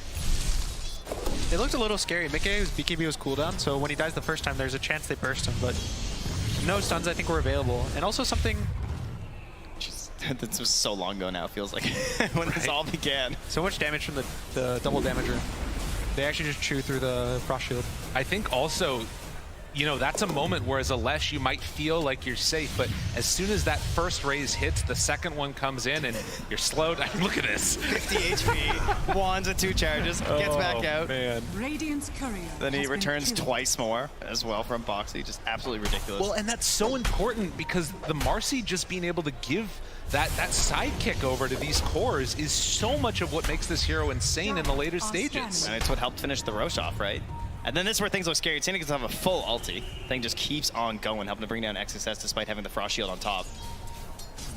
And then manages to walk out as well at low HP. I think one of the cool things, which is, it's actually what started this fight, and it's why Boxy lived, is that he is a casual cloak. There's actually 3 of them in this game. Both Ori and the Lich, I think, yeah, have the cloaks right now. So you can see a lot of the teams have started to do, they pick a lot of these early game damage heroes. Even Shadow Fiend does so much magic damage in the early game that just these casual cloaks can turn these fights. He has 50 HP. That's purely because of the cloak he buys. And it turns the whole fight around. Boxy being able to live there. Yeah, well, he's feeling very magical right now as Mickey eyeing up the Arcane Blink as well. It's come up after this. Has the Fairies Trinket, so the full mage build is in effect. Certainly, we would love to see a game number 3, as we always do in these pivotal matchups here for the upper bracket. See if it ends up happening or not, but a BKB completed on the Ursa. And the next couple of minutes, I want to see where this like item progression goes for the Terrorblade. What he ends up looking towards next. That Scotty, obviously, really important for you know, stopping any of that extra regen you get from the sidekick, steal all the rest of it. Yeah, the Scotty really puts the pressure on your initiation as Liquid, because if the fight's not good, you don't get a great burst on an important target. That's where a Terrorblade can really start turning around this fight with that Scotty. You just get kited out, you can't finish things off the way you want to. I think it's probably going to be a BKB after the Scotty, just to never get feared by the Shadow Fiend. If you get BKB off before you get roared and the Lich armors you, you also probably won't die. You always get your Sunder off, but now we see a smoke from Liquid. And that Radiant scan connected, so they knew this was coming, and instead they're trying to counteract it. They are going to make the call to head down for this bottom lane. They run right into Mickey. He will back out of there. Zai also still standing steady, but everybody just back behind the tower. Now, Terrorblade is not here. Can TP into the fight? Might be a little bit scary. Insania. They just saw the last rack. Brute, chase, Mickey, big ulti, but he doesn't get it off in time to stop the split. It might still be enough. The Tumba Man trying to beat through those Brewlings, but they didn't get the Earth Panda. And now, Snapfire Ultimate still has Enrage. They get all the big ultis out. But the doesn't BKB feel the worst for Aster. They used 3 ults, but they at least got the fight to be forced. They used Liquid to press their BKBs. They defended their tower, so they might even look to smoke out and try to catch the Shadow Fiend off, you know, off guard. Feels scary though without Bruce split. Yeah, it's not easy to have a good fight. I guess the danger of having the, you know, the Leshrac and all the power that he can bring to the fight, if they can get on top of that SF, could be pretty huge. They're just going to play the game to get this Leshrac BKB. He's going to get it in 300 gold, but Yeah, this Arcane Blink on Shadow Fiend is pretty interesting. I think the idea of it is either A, to try to burst the Brewmaster before he gets ult off, or B, burst the Terrorblade before he gets spells off. It's pretty much just a bursting tool to kill one hero. It's similar to the Yule's Butcher Travel Blink 1000 HP Shadow Fiends that were running around back in the day. Those are still in all my games. What do you mean? Is that not cool anymore? It's not as cool these days. Well, apparently it's pretty cool. Mickey is making it. He's going to no Yules. No Yules, no Boots of Travel. Okay, fair enough. It's a little mixture of a build. So this one, it actually scales relatively similar to how the physical does in terms of strength, but in a very different way. So Foxy setting this up. Expose, big jump, big burst. Does have that Wraith Pack down. For so many misses. That's just and immediately just going to run away. But bottom lane, they're getting some good pressure onto that tier 2 tower. We'll throw out the Frost Shield to keep it alive a little bit more against the Helm of the Overlord. Man, they get punished for the lack of ability to chase as well. Without the Brew Split there, like they couldn't do anything. They just walked away. Like Marcy and Ursa, they're all just kind of like hobbling up there with this Terrorblade and Leshrac, and they just gotta watch them go. Yeah, I actually think Ori might buy just a blink this game, just so he can blink BKB and try to force a fight to happen around his hero. Because Brewmaster doesn't really want to buy a blink. You don't want to blink in and then try to ult in front of the entire enemy team. Terrorblade as well just wants to exist somewhere in the back of the fight. And the supports are just ranged heroes. They don't want to go in. Yeah, XSS's blink is just going to be him getting an Aeon Disc and hoping that lets him get his ulti off by just being in the middle of things. More blinks in tow as the Ursa is going to finish his off. Coming out on the courier now. Still hanging on to these mid towers too. Zai has purchased an Aether Lens instead of a blink, which is pretty cool. It means that he doesn't have to enter the fight. It's a little different because now it seems like they're not trying to play off the roar. If you don't have a blink, it's hard to just say, I'm roaring this guy, go, go, go. Okay, goes right away. Frost Shield, keeping Ori alive. All that damage mitigation, the stun comes forward, but they got him. The burst was there. Matumba Man was not prepared. That Shard Cookie Hop looks so goofy. Like a crazy. big old arc up in the air. Sinister Gaze. Pretty This strong. spell is so, it just like, the cast point of it is so fast, it always catches people off guard. I think even to this day, people are still surprised when they get Sinister Gaze by a Lich. Yeah, I would agree. Usually they're like hanging back or they just die right away. You don't really expect him to be a Shadow Shaman. This Arcane Blink is now going to be completed, and with Roche capable of respawning another minute, we'll have to see what the avenue is that they want to go. But Shadow Fiend queuing up the Aghanim Scepter afterwards, so max burst potential. An interesting option, and definitely going to need that Terrorblade to get into the BKB now and have reactions. The level 20 timing is also very good when he goes Magic and Ags, because it increases the amount of time you can be feared, I think by like 1.2 seconds or something max duration. And the fear goes back in. So once you Arcane Blink with an Ags, it's about 4.5 seconds. Ori, they got him. He's dead. Completely destroyed. It happens in an instant. As soon as that stun hit, we knew. It's funny because like Cookie's a save, but like even if the Cookie's there, I don't even think it's going to impact in time, you know? The travel time of the Cookie's too slow. Yeah. It's 0.8 seconds of cast point for the Shadow Fiend ult right now. Just like that, you can see the value of this Arcane Blink. I don't think I've seen an item to get picked up and then used immediately that effectively before in a while. Well, unfortunately for Liquid, it's not the dream scenario where it's an instant Roche or something for them. It's going to be a bit of time, but halfway the minute and a half timer. You can see queuing up already some of the answers to this Arcane Blink. We saw the Aeon Disc coming out now for the Brew. That's going to need to be the answer. Radiant's middle tower. But he's finishing up his BKB. He's just been kind of silent past couple minutes. I think he's just farming. He's pushing out lanes, dealing with the Beastmaster. And there hasn't been really much. Again, Astro doesn't have the greatest jump. Ori has queued up that blink. He is going to try to be the guy who goes in there and starts the fights for his team. But they're just kind of hoping Liquid walks into them. And they're able to take the fights like that. Yeah, I mean, it worked last game, right? You know, that's true. Even on the bot rune. Batu walks up on the high ground, they get 2 kills, and they just walk away and get more farm. I mean, I think the big benefit and the change that we're seeing this time is, of course... Holding him? Okay, not. Dead. Fucking all dead. Let's run into this dead now. And take all dead. Everybody's dead. That's great. I'm glad we were on a similar page there. I think the big difference this time is, of course, going to be that Beastmaster having those Hawks get sent forward, so they get a little bit better vision before the fights start off. Yeah, the vision from Liquid is really nice. This game compared to the last. On the last game, they just kept blind walking the War. They blind walk into the Pango. He always gets roll off. Aster, the Brewmaster doesn't have the same instantaneous impact of the roll. Yeah. Where it's just constantly stunning. He's a BKB tier you can't kill.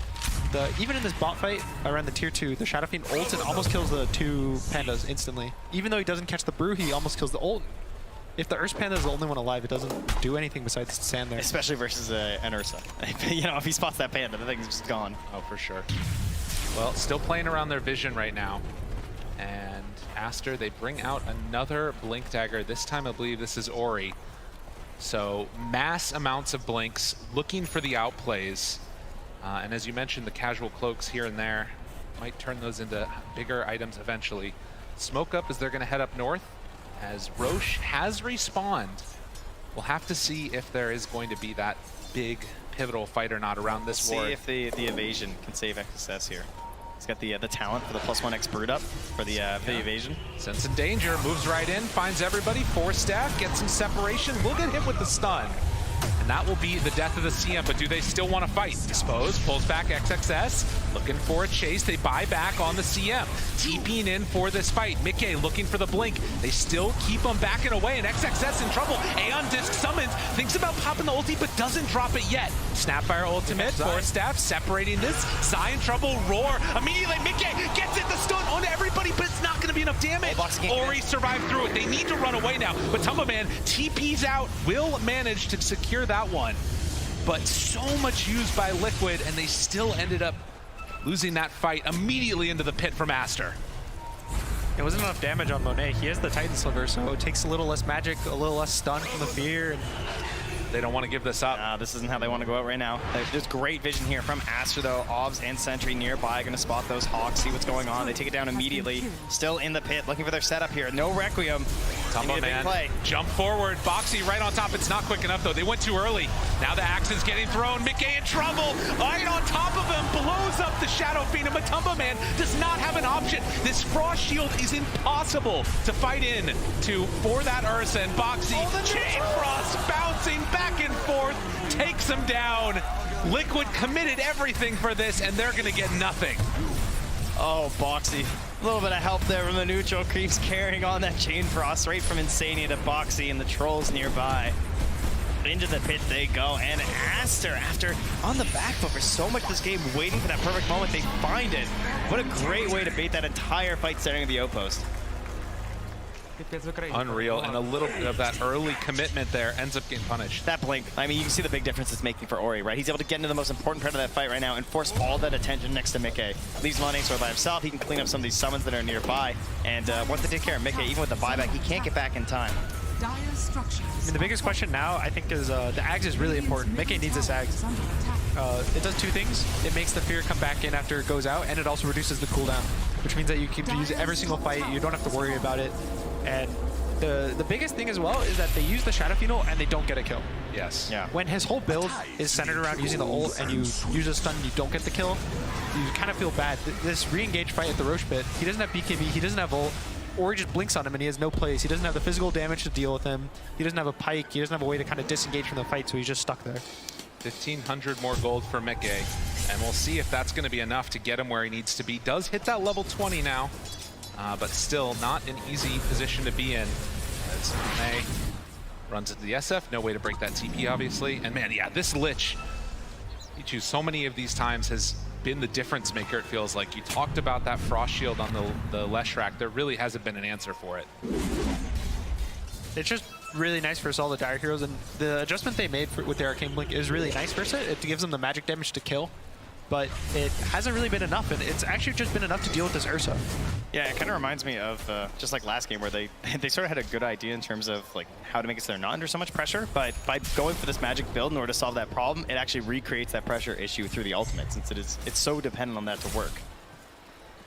And I guess it just comes back to vision again, right? So like make sure you get that perfect setup and everything goes right. Now, speaking of vision, it does the no Lich. No Lich there, and he is dead. Oh, wow. Brilliant play. Immediately get in there and find him. Ori got away with that the entire time last game, right? He had so many split push moments exactly like that where he'd be at the tower completely by himself, and now they have that big burst damage. Well, this game still on a knife's edge. They have the Aegis on that Terrorblade, but we've seen the power that you can have with both split push in this game, as well as just one big burst if everybody is not in position. So Aster get punished. A DD rune spawning bot though. This is the same timing Aster had last game. Monet just picks up a butterfly with an Aegis. He's probably going to look to wait for Ori to get alive and then try to maybe even push the mid. Rax, I don't really see a way from them to kill him twice. I think to kill him once, they have to use the Shadow Fiend ult, and that means that when he respawns, he's kind of free, especially if he hasn't used his BKB. Yeah. Feels like it's one of those situations where maybe you can try and get everyone around him. Boxy needs to get in towards some help. Cookie forward, but the jump away. And as y'all mentioned, the Aghanim's completed. And Tusks still sitting there on XXS. You can see that still a very even game here. And Brewmaster is going into that Aghanim Scepter himself next. And they will kill off all the creeps. Blink being there. Yeah, at the same time, Aster doesn't feel the need to force plays if they don't feel comfortable taking these towers, taking this tier 3. Because, again, they still have the Terrorblade, they have so much of the map under their control. They're still kind of getting a gold advantage. So their lineup scales. They're not on a timing. I don't think either of these teams are actually on a timing. Both of them are playing for different items, different levels. That the 25s are really strong, so it's kind of up to whoever is feeling their strongest at the current moment who's going to want to take the fights. Both supports behind as well as XXS, but Monet in very far. Gonna get stunned. Matumba Man goes forward. They don't want to drop the Requiem for nothing. Rooted, Manta. Matumba Man trying to deal with these illusions as Monet down to half HP. And a chance, a burst, and oh, but the Sunder! It came out perfect. There's gonna be the fear. Matumba Man turns the sidekick, keeping him alive, but the Spaghetti is doing too much. Slowly burning them down one by one. They need to jump in with Mickey in a second, but I don't know if they have the damage. Mickey thought about it, gets the blink canceled, has to run away. They buy back on Matumba Man. They're coming in for the racks as Aster want to siege this down and take a substantial lead in this game. 8K gold lead already. Monet builds it up. Manta touch to get away. They don't have enough. Sunder 7 seconds off cooldown. If they're not careful, he's just going to be able to get another round of it. And in fact, he's just going to walk away. Aster, come in, get what they came for, secure that first set of racks. Actually just like teasing with the Aegis the entire time there, right? Trying to commit you to this bad fight so you can jump on Monet, get you convinced that, okay, we can get the kill without using the Requiem, right? That's what we need in this case. But Aster, the entire time through the series, like the way that they read the fights, it feels perfect. They correctly analyze the threat levels that are coming from each of these heroes and the positioning by Ori. Like I feel like he's playing on that perfect little bit of risk, right? He's assessing where can I blink in where I'm so close up to my allies, but I'm creating a major problem inside Liquid. And that's what happened to Zai. He just blinked on top of him in that fight, forced to throw out a roar. They couldn't coordinate any of their efforts. That's what gives them the racks in the back. It's also, they use the Aegis at the most annoying timing to push with an Aegis. Yes. There's about 50 seconds to a minute left on it. Oh, yeah. So you kill him and you're like, okay, well, we just wasted spells. We didn't gain anything from this. It's not like, you know, he had 4 minutes left. It's about to expire, but then if you don't deal with it, you just take the racks for free. Of course, that is what ended up happening this time around. It's going to set up for most likely another pivotal Roche fight for the next couple of minutes here when that does come back around. But a 10K gold lead. Aster was able to secure off that with a couple of buybacks spent to boot. Liquid, you got to be feeling a little bit afraid at this stage. But they do get the BKB completed on the Beastmaster now. Many BKBs online.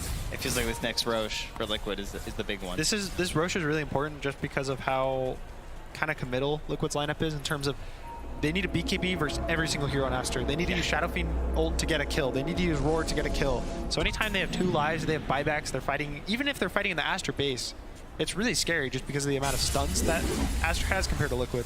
And Liquid currently no gem, so no way to try and go for D-wards or anything, and it's a pretty valuable vision still remaining inside of Aster. So we're spotting out like when Zai's rotating through those Ancients. That could give them the edge when it comes to prepping and setting for the next Roche fight.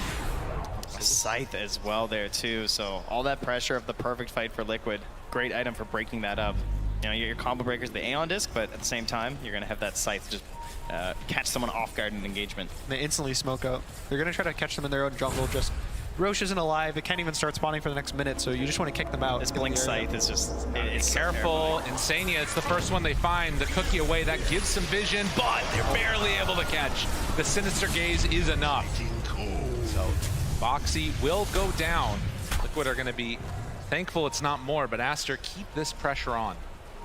They know where they are. They saw the couriers moving through their ward right now. That's why they're running up here and catch that ward from Liquid as well. Get the D ward up on the high ground. As Aster continue the bully. And an AC almost completed on XXS. The hardest question right now for Liquid is what is their timings that makes them feel like it changes anything, and are they too far away? So Mickey's going for a sheep, which I think will change a lot. It lets him actually kill these heroes by himself and not have to worry about the stuns. And Matu is going for an MKB, but they're both about 3,000 gold away from their items.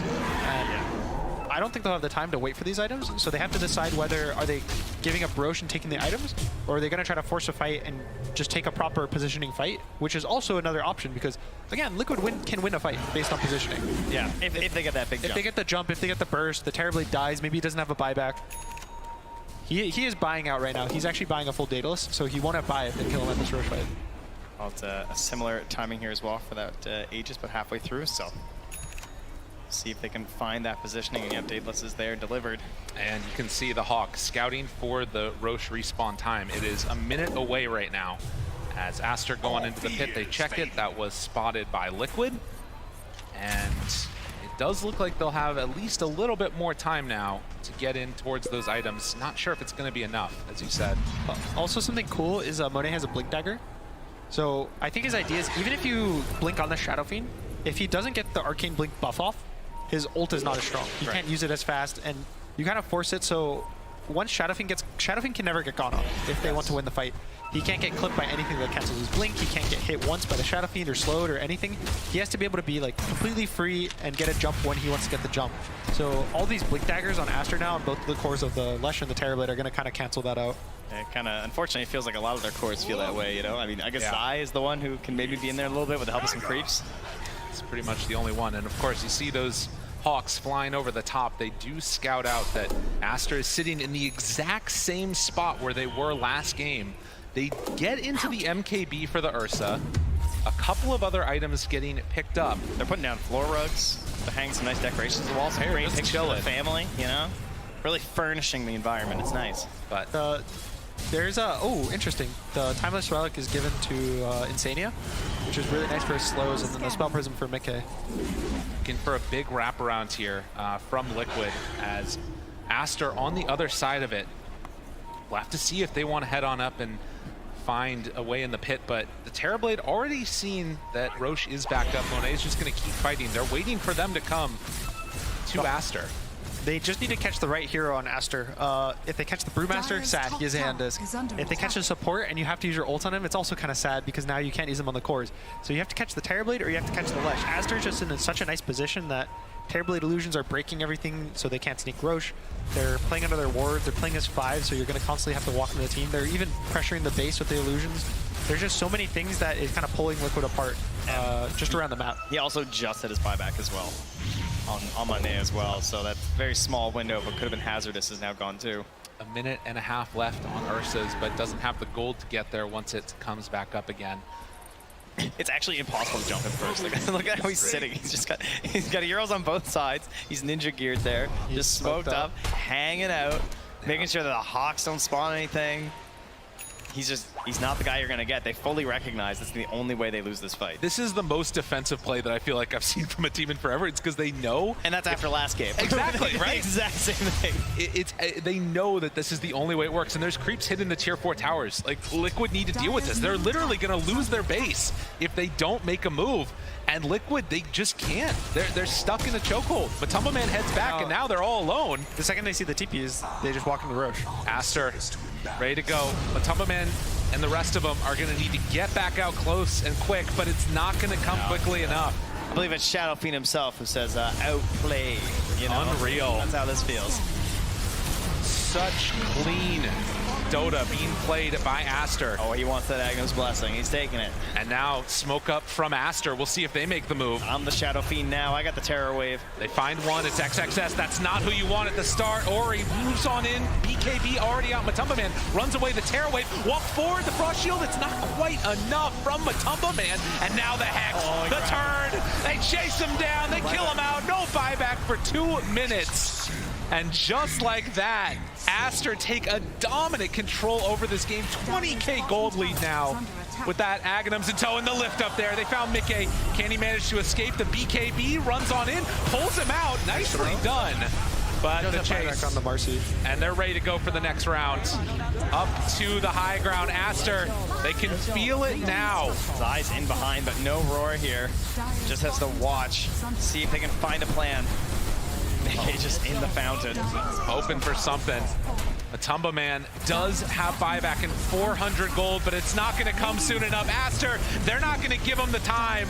The Force Staff keeps Insania alive, but on to the Tier 4 towers now. Aster, the last team in the upper bracket from China. Head on in. Mickey goes with the big ulti. Is it going to be enough, though? XXS pops it immediately, turns to fight, looks for some more. Monet, he's actually not hitting the throne right now. Here he comes. But they move on in, and Monet, ready to battle, heads on towards the Ancient. They start beating away at it. Eyes on the prize. The chain frost back and forth between the two of them. And with that, wait the fear, they move away. Another round of it. Jump forward, but GG is called. Aster, they win the game. They win the series 2-0 over Liquid. Really nice performance from Aster. I think, especially the way they play the mid game, the late mid game, when they are slow in their holding areas in the map, and they force the lanes. Always pushing the lanes out with the Terrorblade, always forcing Liquid to have to TP back, make moves out, and then Aster's always getting the things that they want. Yeah, Monet played a fantastic macro game there on the Terrorblade, right? Like, both this concept of like how important he is in the fights and where his position is in terms of the stack of the priority, the kill that needs to happen there from Liquid, and always being in a safe position, but still keeping those lanes in a state where they're always in an advantage. And again, that patience. I mean, I don't even remember last time I've seen like that early in the game. That was like a 60 or 70 minute play, you know, where you're sitting there for that long. But to do that at this point in the game was very impressive. Well, Aster, they keep up this momentum as like we said, last Chinese team in the upper bracket. Liquid will drop down now after a really powerful group stage. Going to have to collect their bearings and get ready for those matches as well. But for now, as the players congratulate each other, we're going to head on back to the panel.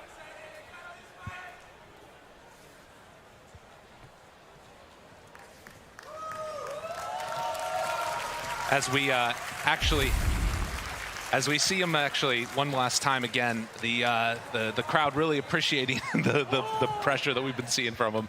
You know, the thing to me that I will just mention real quickly about Aster is this is a team that, again, they were enemies previously. Last TI, you had Monet that ended up, you know, needing to sort of make a really solid change. Ori that was a standout performer. I think that at least now, top 6 guaranteed. It's been an amazing year for them.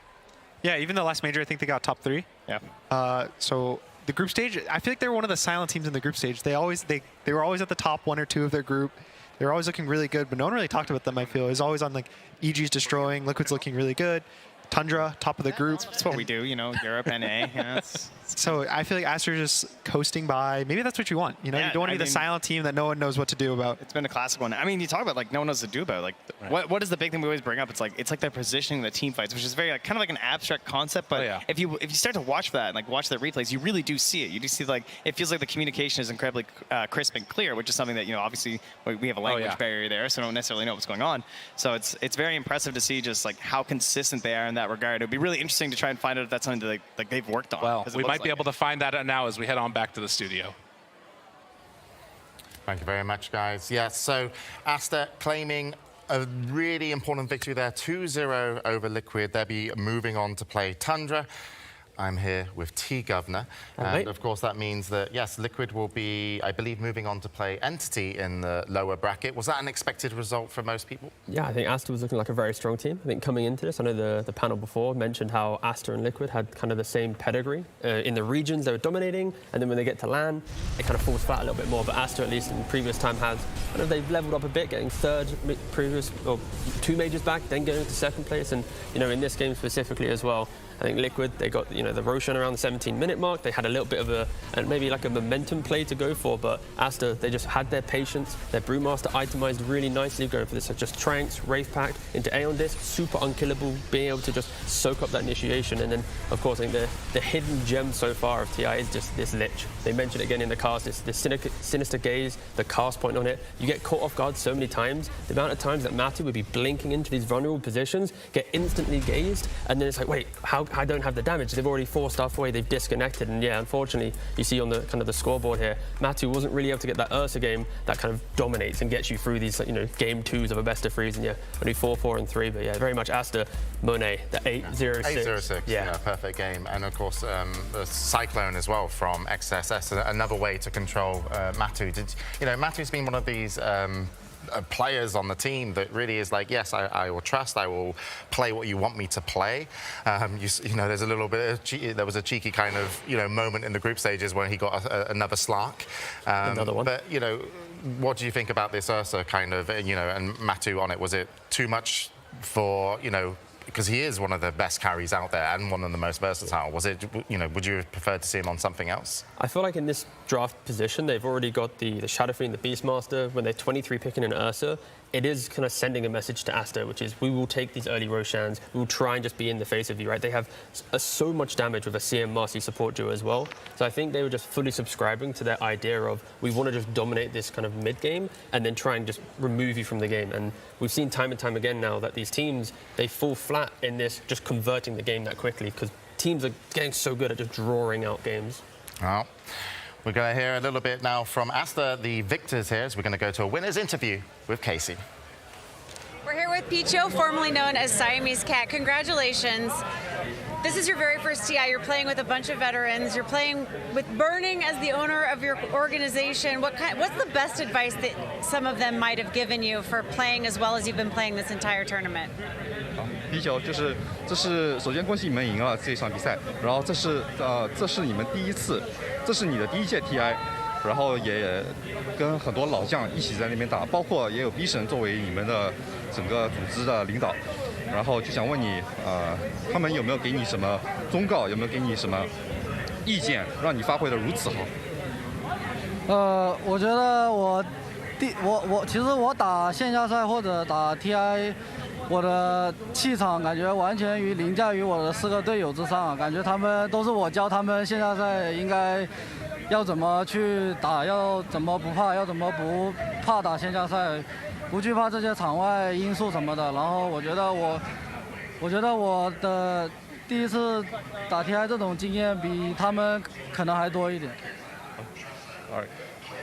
So even though this is my first TI, I feel like I'm the one who's actually giving all the advice to my teammates. I'm the one telling them, not to be afraid, not to be fearful of the opponent, to go for it, and it doesn't matter win or lose, just go for it. So I feel like I'm the one giving the commands to the team and telling them what to do at this point. Nice. Congratulations, and thank you so much for talking to us. Xie. Back to you guys. Thank you, Casey. Yes, welcome back to the studio. Huge win for Aster, and really they're the kind of almost torch carriers for China right now, right? PSG in the lower bracket, RNG out. We're going to be quickly getting into the next game. It's going to be Beast Coast versus EG. How hyped are we? Massively. We got to see, is SA going to take EG out of this tournament? Who knows? Sorry, I interrupted. People saw it because they're ready. And why shouldn't they be? This is TI. First team up, it's Beast Coast.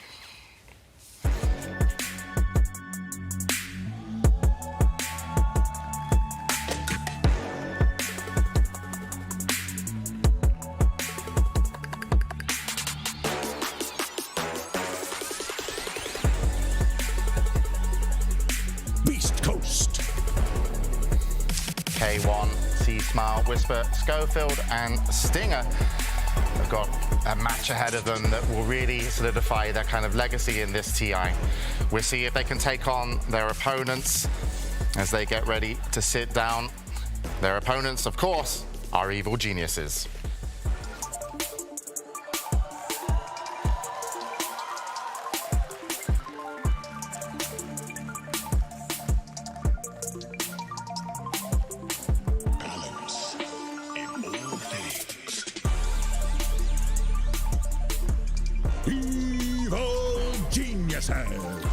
Representing North America, Easy, Arbed, Nightfall, Crit, and Fly as an organization. an amazing group stage performance. You know, certainly I think, you know, wherever you go in the world, they are sometimes just these crowd favorites, and a lot of it is due to Arteezy, but, you know, Crit really stepping up, and there we go. Okay. We've seen what's happened here, but that's and now I don't get to interrupt you, Sheep. Sorry. You know, this TI has been quick. It's not only quick for us, you know, production. It's quick for the games. Many 2-0s. But this match coming up, you know, hopefully not a 2-0. I want to see it go to 3 games. But what do you think, Sheep?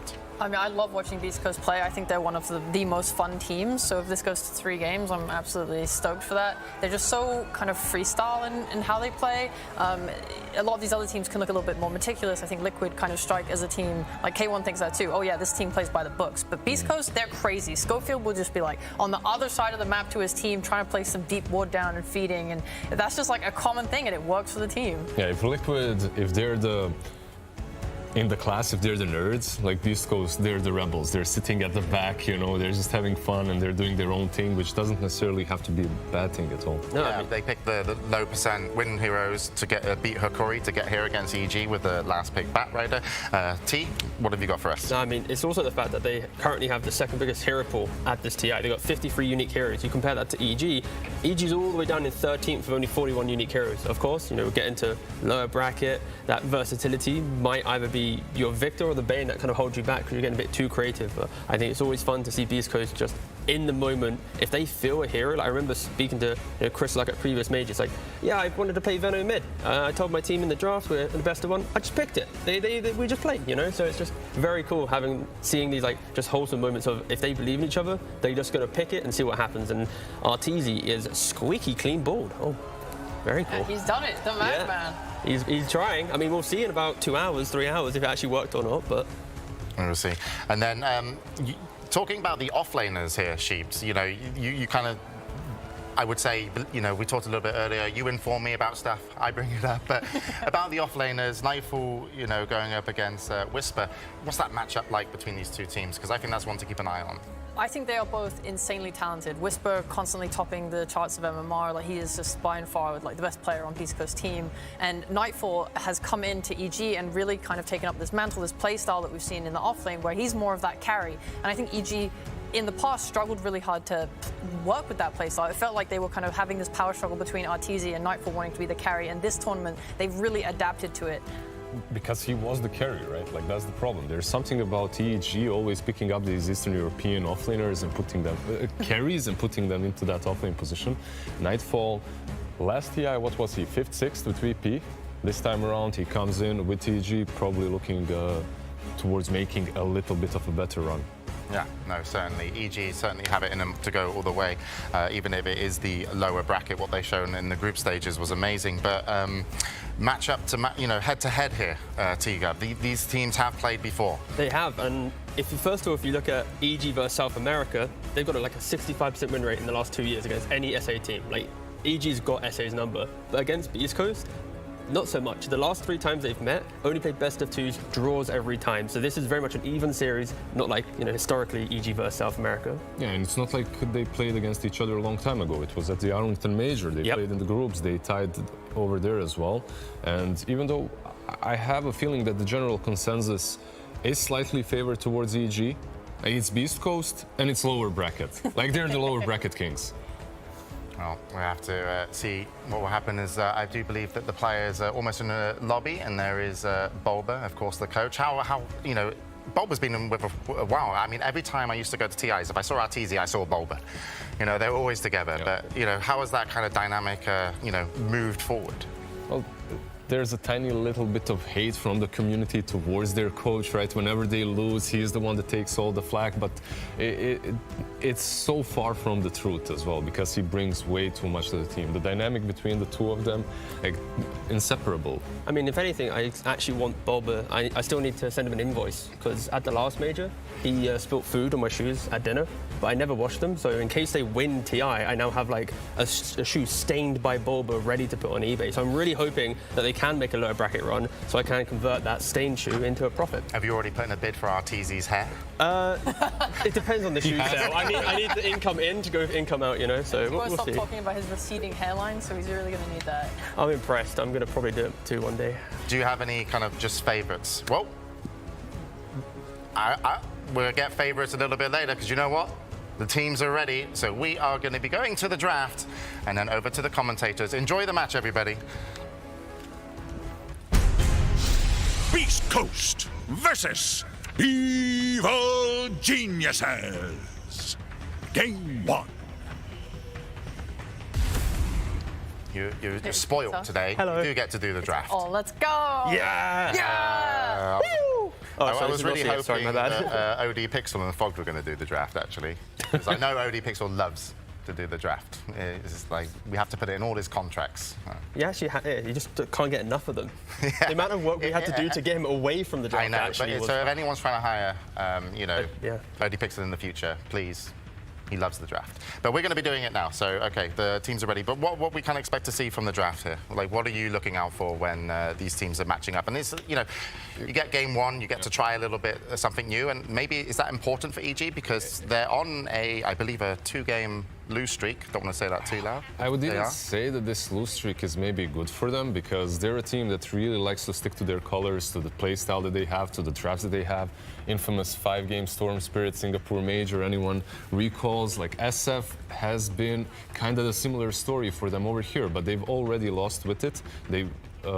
Their perfect score with the SF has already been broken, so maybe they'll venture out into the wild a little bit. So you think the couple of losses are good because they should change a little bit? I believe they are a little bit. It doesn't work like that, guys. Yeah, that's what I'm thinking. It doesn't work like that. Well, I'm just like, what? Okay, you've got Bulba, you've got the draft. Like, he's going to stick to the same thing. Yeah, no, because like the reason why they do it is because they believe in it, right? And like with the Storm Spirit days, it was good. There were just other factors in why it was sometimes losing out. And I feel like it might be the scenario again where it's like Shadow Fiend is good. They're going to lose again. Yeah, okay. But anyways, they're going to probably give it a go. No, I agree. I actually completely agree. You don't just give up on a strategy because you lost with it a couple times. There's so much in play. They've had time to look at the replays and see what went wrong. And obviously, as the tournament goes on, people do sort of figure out these heroes. That's why you see the snipers and the drows and other sort of long-range heroes that have come out to fight against each other, right? People are figuring these heroes out. And you have to adapt with that. So I'm not saying you should drop it completely, but you do need to sort of adapt to it and move on and get other things. I think another hero that will be big is Brood. We haven't seen her in a while. She gets banned a lot. So do you guys think that all the teams have adjusted to the SF already? So if they do choose to pick it, do you have to adjust the bans perhaps? Like something like a Sven needs to get out? I think just the way that Thunder Awaken played against it, like Thunder Awaken, they're the only team at this TI to not even play Shadow Fiend once. But they go against a Shadow Fiend and they demolish it 2 games in a row. So I think that's the best replay now, where it's like best SF team versus the best team who hasn't even played it but can just demolish it. If you look at how they play, the pace, the speed, the fact that they're fighting top, TPing bot, they're not giving any room to farm this 20-minute BKB, forcing multiple engagements. So Shadow Fiend's like, guys, I want to be over here, but I'm not there. That type of play style. That's what EG needs to adapt to be able to fight into. It looks like Aster also copied a little bit of that, right? Like in the last series, they played against the SF and to some success. TA ganked that SF so much. I really love the movement of, like, you bring a support mid to either refill bottle or contest a rune, and then you shove out the wave, and then you smoke to the top lane where the SF is and get that kill. Because the move is so fast, and the wave is pushing into your mid, it's hard to know, like, what are they doing? Oh, are they going to farm a camp? You don't have the vision on them to know. So that's why that kind of fast move with the support is so effective, and I really love that against SF. Well, we'll see, hopefully, when the first bans and picks come out. But for EG to really play their best, who is, like, kind of on fire? Because I always see when they're, like, dominating, crit just being the most annoying position for. It's the beautiful harmony between Crit and Abed. I think when Abed has a good game, be it like on his Embers, his Pucks, these kind of playmaking heroes, at minute 10, he's behind tier 1 towers, in the jungle, tier 2s, like just doing so much stuff that it allows your double carry side lanes of Artesia and Nightfall to be able to get I like the way items. you said carry in air quotation. Yeah, I wish I was on camera, to be fair, but alas, you enjoyed it. And then, because you don't necessarily need a playmaker in every single game, right? And if you have these two kind of greedier cores on the side lanes, your mid lane definitely needs a lot of help early on, because he will be the driving force in that mid game. Okay, and then on Beast Coast as well, when they're running on all cylinders sheet, who's really kicking off for their team? Who's the playmaker? Sorry for Beast Coast, did you say? Beast Coast, yeah. I mean, Whisper, I'll just say his name 100 million times. This guy is way Go too on, talented. you can start now. Okay, baby, Whisper, let's go. Whisper. And another one, there we go. He's so good. Whisper, this guy, honestly. You just said something other than Whisper. I'm a seasoned professional at saying things over and over again. Yeah, that was insanity. But as you were saying. No, I think that he's really strong, and what he gives as well is he lets K1 play his comfort heroes. When we saw PL, we'd think, oh, it's not so good of a PL game, but because Whisper is dominating his lane, it gives that space to him to get the net worth needed to reach his hero's timings, because a hero like PL can be run over. We have seen that in other games. Because Hector is just going to pick whatever he wants. He's going to pick it. He's got his Sven carry, his Wraith can carry. He feels something and he goes for it. The way he describes his play is like, it's like a ranked game, and you just go on instinct. You know, you just start going, go, go, go, kill this shit, and then you run at them, and that's like what his comms are like in game. No, you'd be surprised at how many players still play like that, just by instinct. Even in the drafts, like when they give input, it's like, yeah, I feel that this hero is good, and I feel that it isn't. It's not necessarily that strict. Like, okay, he's bad because of this, and this. It's more like a feeling kind of a thing that you get after playing 100,000 games. It's almost like a wise man once said, the beauty about Dota is anything can work. Exactly. No, Tel, there you go. You are a wise man. And that's definitely not verbatim.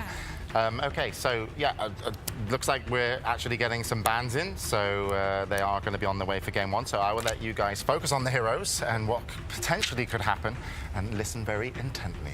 I mean, ban-wise right now, Thunder Awaken probably going to look to the Thunder Awaken, that's my favorite team. Sorry, Beast Coast. Brood, right? Oh my gosh, my teeth. Yeah, Beast Coast, sorry. I was looking at stats of Thunder Awaken, but yeah, Beast Coast, because the Broodmother and the Primal Beast are the main prominent bans against Evil Geniuses. So most likely, oh, okay. Giving it through. Switching it up a little bit. Which is fair. I guess the reason there is EG is second pick, so potentially wanting to second pick a Broodmother is like a strategic opening where Beast Coast, okay, if you do that, we still have pick 8, the final pick of the first phase, to respond to it. It's not as disastrous as EG being first pick and getting to close out the first phase of a Broodmother. And is this Slash, is this Silencer now being banned out by EG? Because these are the ones I see being banned out against Beast Coast most of the time. There's a lot of heroes. The ones you mentioned, I'm always scared of Marcy. Marcy as well, yeah. Yeah.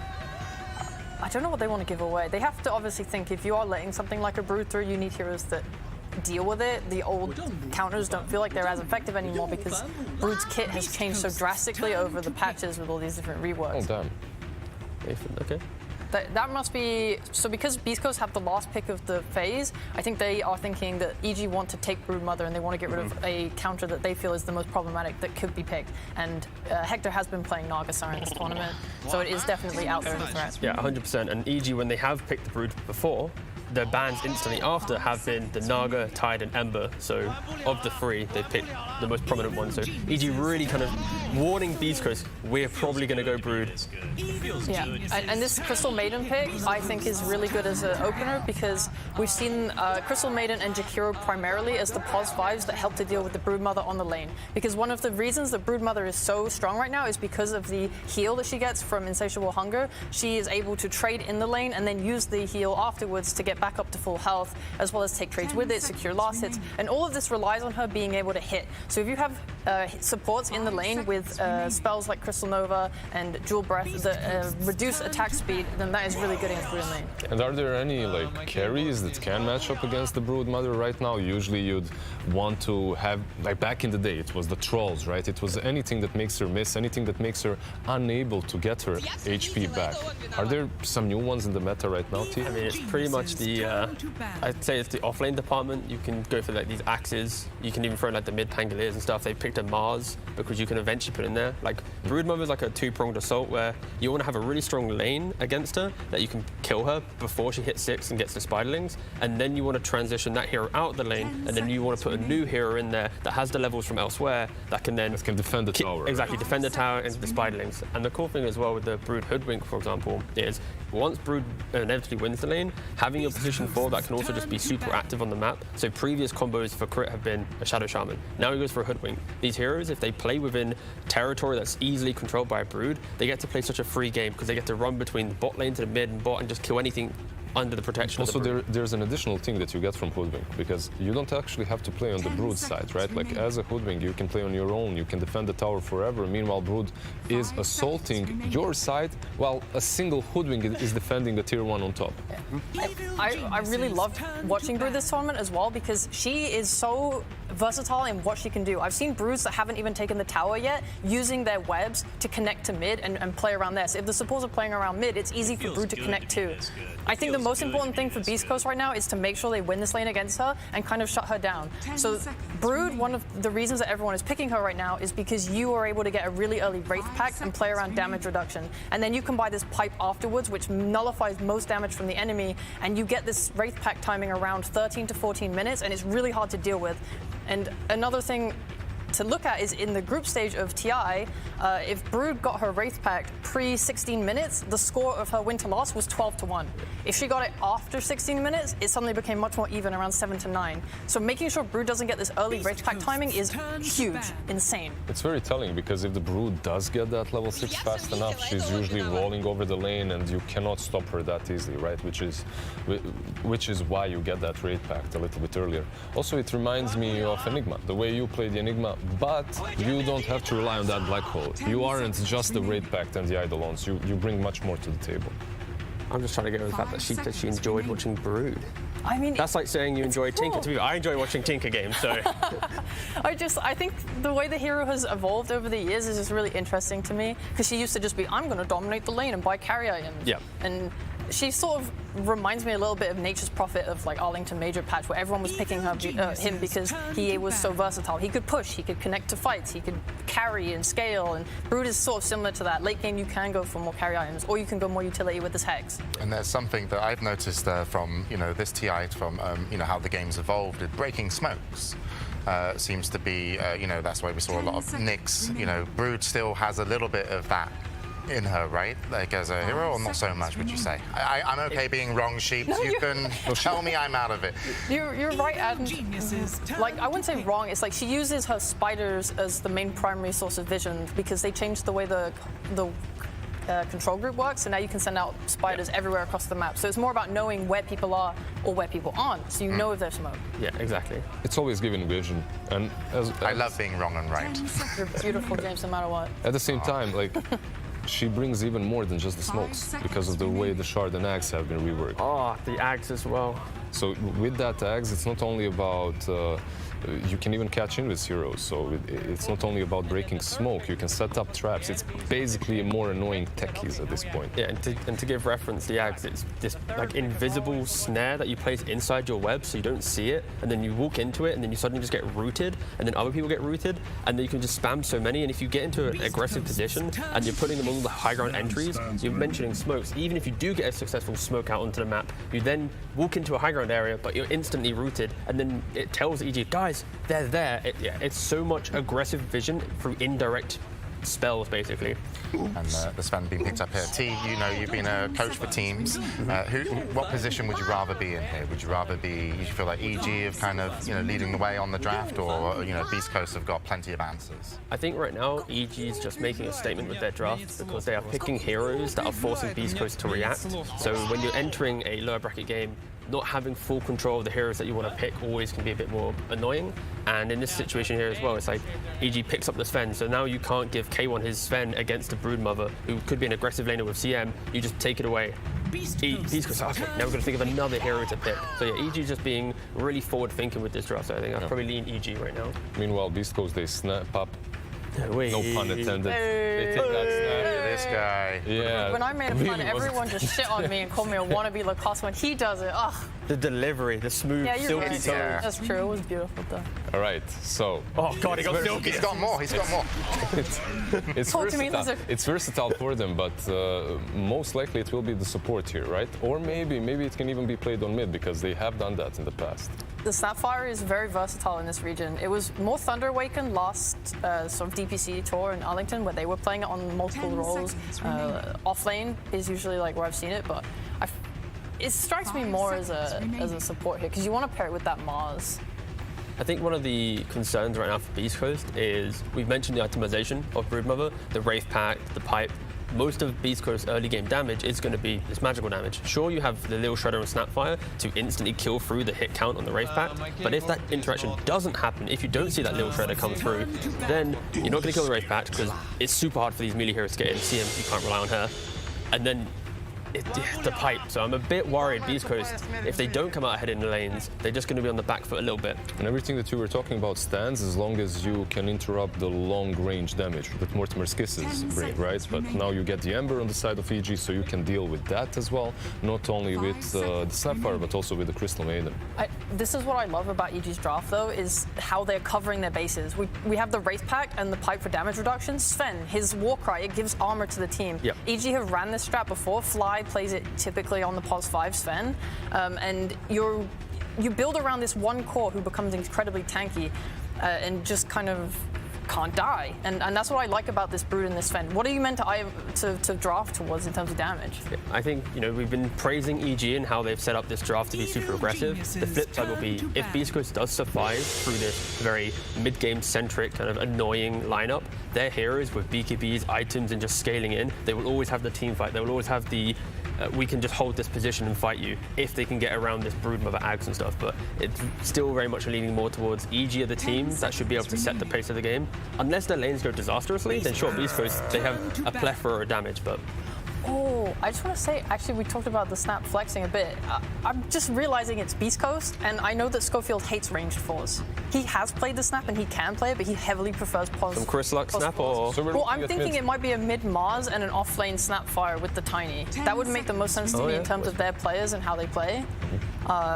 It's 5 seconds. It's what makes sense to me for Beast Coast. That sounds way more fun for sure. Like I'm checking here, they have played it already at TI. They played the offlane snap, they played mid snap. There's a lot of flexibility with the hero, and they need something that provides more aggression, because like if you put Mars mid, you're going to secure his levels. So we mentioned how the Broodmother needs to have that anti-wave clearing hero to go against her.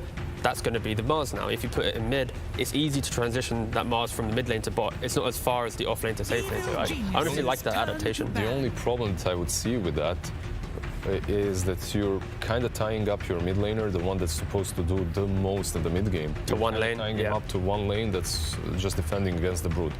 For me, the best way to do it is some 4 or 5 that can just spam out the spiders, make it annoying for the Broodmother. But then again, the new Brood is kind of difficult to stop that way.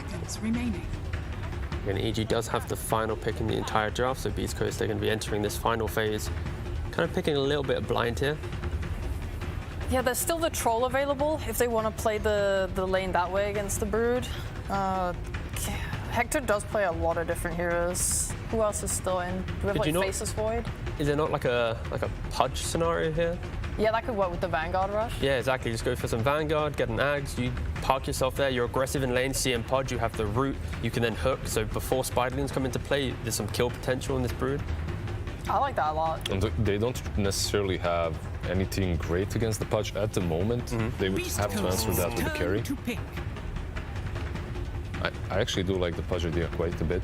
It's kind of like a hero that you can kind of dangle in the middle of the fight, and all these like spell casting heroes, they're not going to be too aggressive. And for EG as well, he can also be way more active earlier on, and he can be an additional hero that can park in front of the Brood once that Vanguard is up.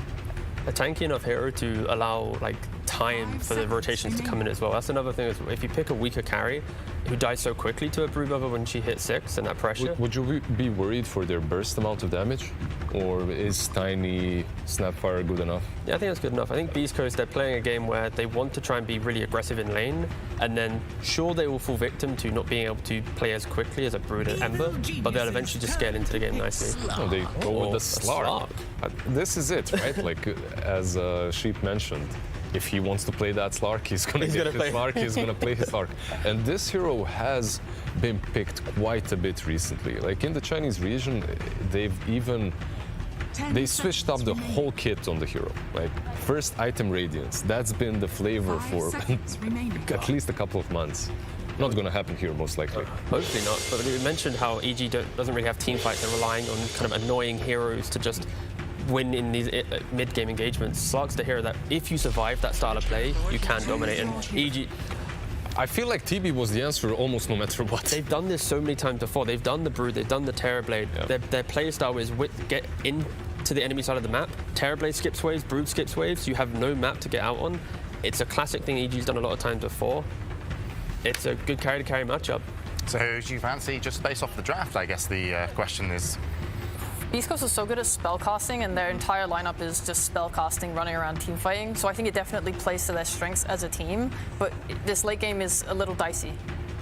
I'm worried there's not enough map for Beast Coast to play, where they rely surviving for long enough to get items, and a Terrorblade and Brood, they can really choke you out of a game just through just shoving waves into you.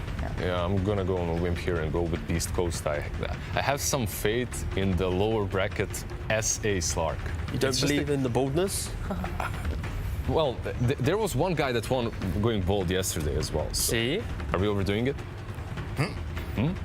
No, I'm just quite excited. I know we get to hear a little pre-game interview from Bulba in a moment, so I'm just waiting for that to come through. But well, it is mid-tiny. That is one thing we got wrong. Do you think oh no, he's still got the headset on. I was like, if he's walking over, he might now be able to hear us. Oh, let's say hi to Bulba. Yeah. Hi Bulba, enjoy your interview. But again, he's got the headset on, so well, wait a minute. When he's ready, I'll know, and then we'll send it over. But it's definitely for a game one. It really seems like EG, you think, controlled the draft. They're going in slightly more comfortable, but it's like, as you say, Hector just gets to choose, like, hey, I want Slark, and it's going to work. Pretty much. From the get-go, they're controlling the draft, but Beast Coast also are in their full comfort zone. Okay. They do struggle to take objectives a bit. We'll see how comfortable EG are, because Slacks has got an interview with Coach Bulba. Thank you so much over there on the panel. I am here with Bulba, ladies and gentlemen. Feels good. There we go. The people love you, sir. Very confident draft. First pick Broodmother, and then countered by Beast Coast by a lot of AoE. Do you think that you guys are going to be okay? Are you happy with the trap that you have spun? I mean, hopefully we're happy. I think we're happy. So yeah, we didn't expect them to give us Brood. So, but I think we haven't lost with the hero yet. So yeah, let's see if they have their ideas good enough.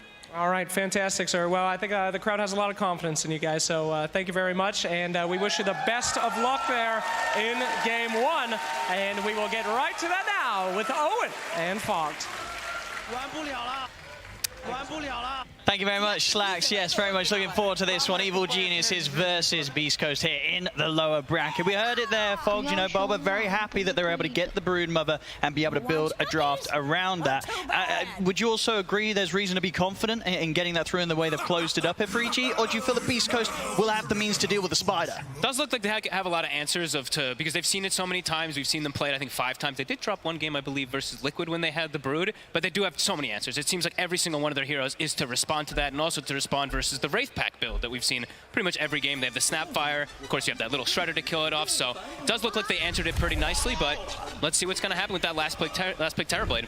Well, let's get ourselves into the action. Here we go, ladies and gentlemen. Game one of Evil Geniuses versus Beast Coast. And in terms of the way that they ended the draft, Fog closing up with the Terrorblade, what does that sort of say about EG's strategy overall in terms of the timings and strength they're going to look to play towards against Beast Coast? Just doesn't seem like he's going to be able to get enough distractions on the game because he has this Brood, he has this Hoodwink, he has this Ember that's going to be causing problems across on the other side of the map. So maybe it feels like he can get all the space in the world as this Terrorblade to be able to get this scaling. But looking at the draft, of course, from Beast Coast, they have a lot of answers, of course, too, for TV. Mars has traditionally been seen as one of those heroes, even though it's gotten nerfed a lot of times, has done well versus TB, and they have a plethora of burst damage and nuke that we saw work pretty well versus these pretty squishy agi cores a lot of the time. On the side of Beast Coast, obviously, finishing with that Slark pick here for Hector. So if you get anything here as both teams. Look how much information they're giving. Just because that Slark standing on the high ground, that night vision, can see so much. They can actually sneak into this enemy jungle nicely. And indeed, was able to pick up the ward there, Gojira. See the battle begins. Stun here around the mid, K1. Not going to want to stand around too much. I don't think I've ever seen that happen, actually. At least not in a TI. No. Get their mid ward just walked up and snatched because of that night vision. Yeah, well. All right, that's going to be pretty cool to set up. They'll be happy with that one, Beast Coast. And look at this approach. The start of the lane right away, they're going to actually put the pressure onto the TB. I think they look at this lane and they're like, this is a lane that TB can definitely get punished. This Mars, this Snapfire, they could definitely shut this down since there's just a Sven behind him. All right, let's see how it plays out. Yeah, I can't believe that happened.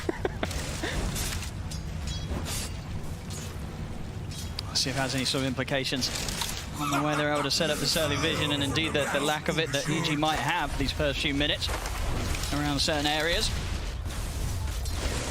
This is that melee versus melee matchup, so sometimes, you know, it can be like a range versus range where you want that high ground ward to be able to play with them to pull creep aggro and stuff like that. So it's not the, I mean, of course it sucks to lose your ward, but could be worse if it was him like on a range or something like that in a disadvantageous matchup. So the way that this lane starts down bottom, I mean, so which core is going to be happier at the beginning out of K1 and Nightfall down here? It's pretty tough to bully out Brood nowadays. With the new way that the web works, you don't really get slow ever. You have so much health regen. When you get that second point in web, even if you drop low on HP, you're pretty speedy, and you'll be able to get that, of course, that HP regen that builds in. So I don't think Nightfall should be too worried. He also has crit always behind him, so I would say if anyone has to worry, it's Stinger more than anything in this lane. For sure, yeah, has to be careful how far he steps up, especially once the level 2s are there. Crit could look for a quick setup and have that damage. Just a lot of harassment that comes out with the Blightstone and then the spam that's going to be coming out from the Silken Bola. We'll see which choice actually Nightfall does go for, because also you can actually go for either. Any of these builds could go for like just like 1-2-1 or something like that, so we can trade with Hector. Or K1, we should say, of course. Of course, on this top lane then for Arteezy trying to lane against the Snap Mars duo that Beast Coast are putting against him. I mean, is he going to be fine up here, or is there potential for kills to be found by Beast Coast? I mean, from what we've seen, these Svens are able to secure lanes pretty nicely, but it looks like yeah, good setup here. They will indeed. First blood for Beast Coast. Nice little combo there. Of course, between these two heroes, Snap and Mars, they'll be able to pull off much more of that to come here in the laning stage. And they can do that to Arteezy pretty much any time too, so he always has to be careful. It's a death that's kind of needed in a way. Like it's gonna happen there for the Sven, and it's better that he dies than the TB dies to this big burst damage that comes out from these two. But they're gonna keep going for that. They're gonna always go for these double nuke plays onto either TB or Sven if they're out of position. Of course, whilst the meta's unavailable, very hard for EG to get aggressive in return. But so far, he's farming very well, right? 13 and 3, even though he did lose to Sven. Not being slowed down so far. None of the cores, really. Mid lane also, see C-Smile versus Abed. Pretty much dead even. And bottom, Hector, a little bit behind, but it's a tough lane in a way versus the I feel sort of across the map, he's the one that's going to have a bit of a trickier time when it comes to getting up to the CS. Honestly, it feels like both of the carries might start to be in some troublesome positions, right? Like Arteezy does feel like once these nukes start leveling up even more, will be problematic for him, but they do actually get a stacked pull-off. That's pretty rare. So they're going to lose a whole wave on Beast Coast. Structures are fortified. See what Gojira can try and do about this.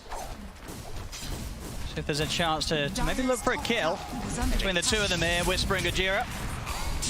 Gonna set up onto Fly, but quick with the man going the stun, make sure the Whisper doesn't get the chance to line up any follow-up. That hurts though. They lost literally the entire wave there to that double pull, and Arteezy's able to free farm under the tower, so really good play from Fly. As bottom, yeah, just constantly seeing them spamming these spells back onto each other. All the trees being cut on the side there, you see K1 constantly Quelling Blading. Always going to be watching for those Quelling Blade plays, of course, also versus the Hoodwink to cut down that Acorn shot. On the top. Once the meta's up, it's definitely a bit trickier for Beast Coast to try and make that play between these two. They still do have a lot of burst, right? If they can get the chain stun, even Arteezy could go down. Absolutely, yeah. If they can land sort of the lineup to get that good angle with the spear, it'll be almost certainly death for one of EG's members on that top lane. And they are hanging on to a lot of stick charges up here too. 5 on Gojira and also 9 on Whisper. But lingering pretty low on HP. I'm not opposed to taking the occasional bounty. Down bottom, K1 able to rely on Stinger to continue to bring in the regen whilst he's working his way towards that 6th set of tangos here. Picked up. They then get the angle. Looking to follow up. It's another kill. Beast Coast combo here proving to be very strong, and as best as EG are trying to avoid getting caught in these situations, flying Arteezy, Beast Coast still able to find these opportunities. Yeah. It's pretty unavoidable. Like, they have the CM aura, so they're always able to spam their spells up here too, and they might even go for Arteezy. Top, they he's on his own now. Underneath the tower. See if they can do this here, but Fly back in action and TP at the ready. He'll manage to turn up and make sure that the dive cannot continue, but really feel it already. Beast Coast finding these great chances to just get under that tower and aggressive. Right, Looking as well, onto to Whisper to close the gap, but the stick charges will keep Fly fine. East Coast will have to reset a little bit. They're starting to fall low on the two of them. But the rotation's coming in. Look how low these heroes on our EG are. I mean, yeah, Fly not easy. You have to be careful. Here we go, Chris. He's looking for Fly. He saw him. Be able to catch him with the avalanche. He can. Fly's not going to be able to run away from this one. He'll pop the war cry, but a final blast from Kajira gets another. I mean, in the rune. He's going to be able to. Oh, with the remnant. Oh, he's in and he's out. Arbed will manage to still pick that up before Chris swings back towards the mid. That would have been some pretty fortunate scenarios coming in. Of course, rune spawning top right when he's rotating. Does get the catapult last hit on Chris Luck. Good start for him, level 6 or beyond. Quick, easy rotation. Doesn't find the Terrorblade, but again, finding the early kills, 3-0 ready for Beast Coast. And the bottom lane, they actually haven't died. They've weathered everything. And as you mentioned, your Slark, sure, he's a bit behind the counterpart, 400 behind the TB, 800 actually behind the Brood, but they haven't died down here. No. And this was going to be the toughest part of the map for Beast Coast in this landing stage, no doubt about it. So they're dealing very well with the pressure and the setup that EG set up against them. Now with this movement from Gojira, they might find a chance to make a kill onto Nightfall. And with the pounce to blast to follow up into the cookie, and indeed the spider's gone. Beast Coast, they are doing an excellent read of where they can make these plays in this laning stage here. They're not letting a kill miss them at all here. 4-0 now. It's similar to the way that we saw Thunder, the approach that they took versus EG, just this constant aggression. Really nice moves coming after them, and now K1 soon to be getting level 6, so should be able to withstand down bottom on his own. Yeah, really smart moves. And we see a pretty clever ward, of course, too, from Gojira. Actually places it in the river down bottom after he makes the rotation, so gonna spot any rotations that Crit makes as well. Maybe guarantees that 8-minute power rune for Chris Luck if they do linger in the area.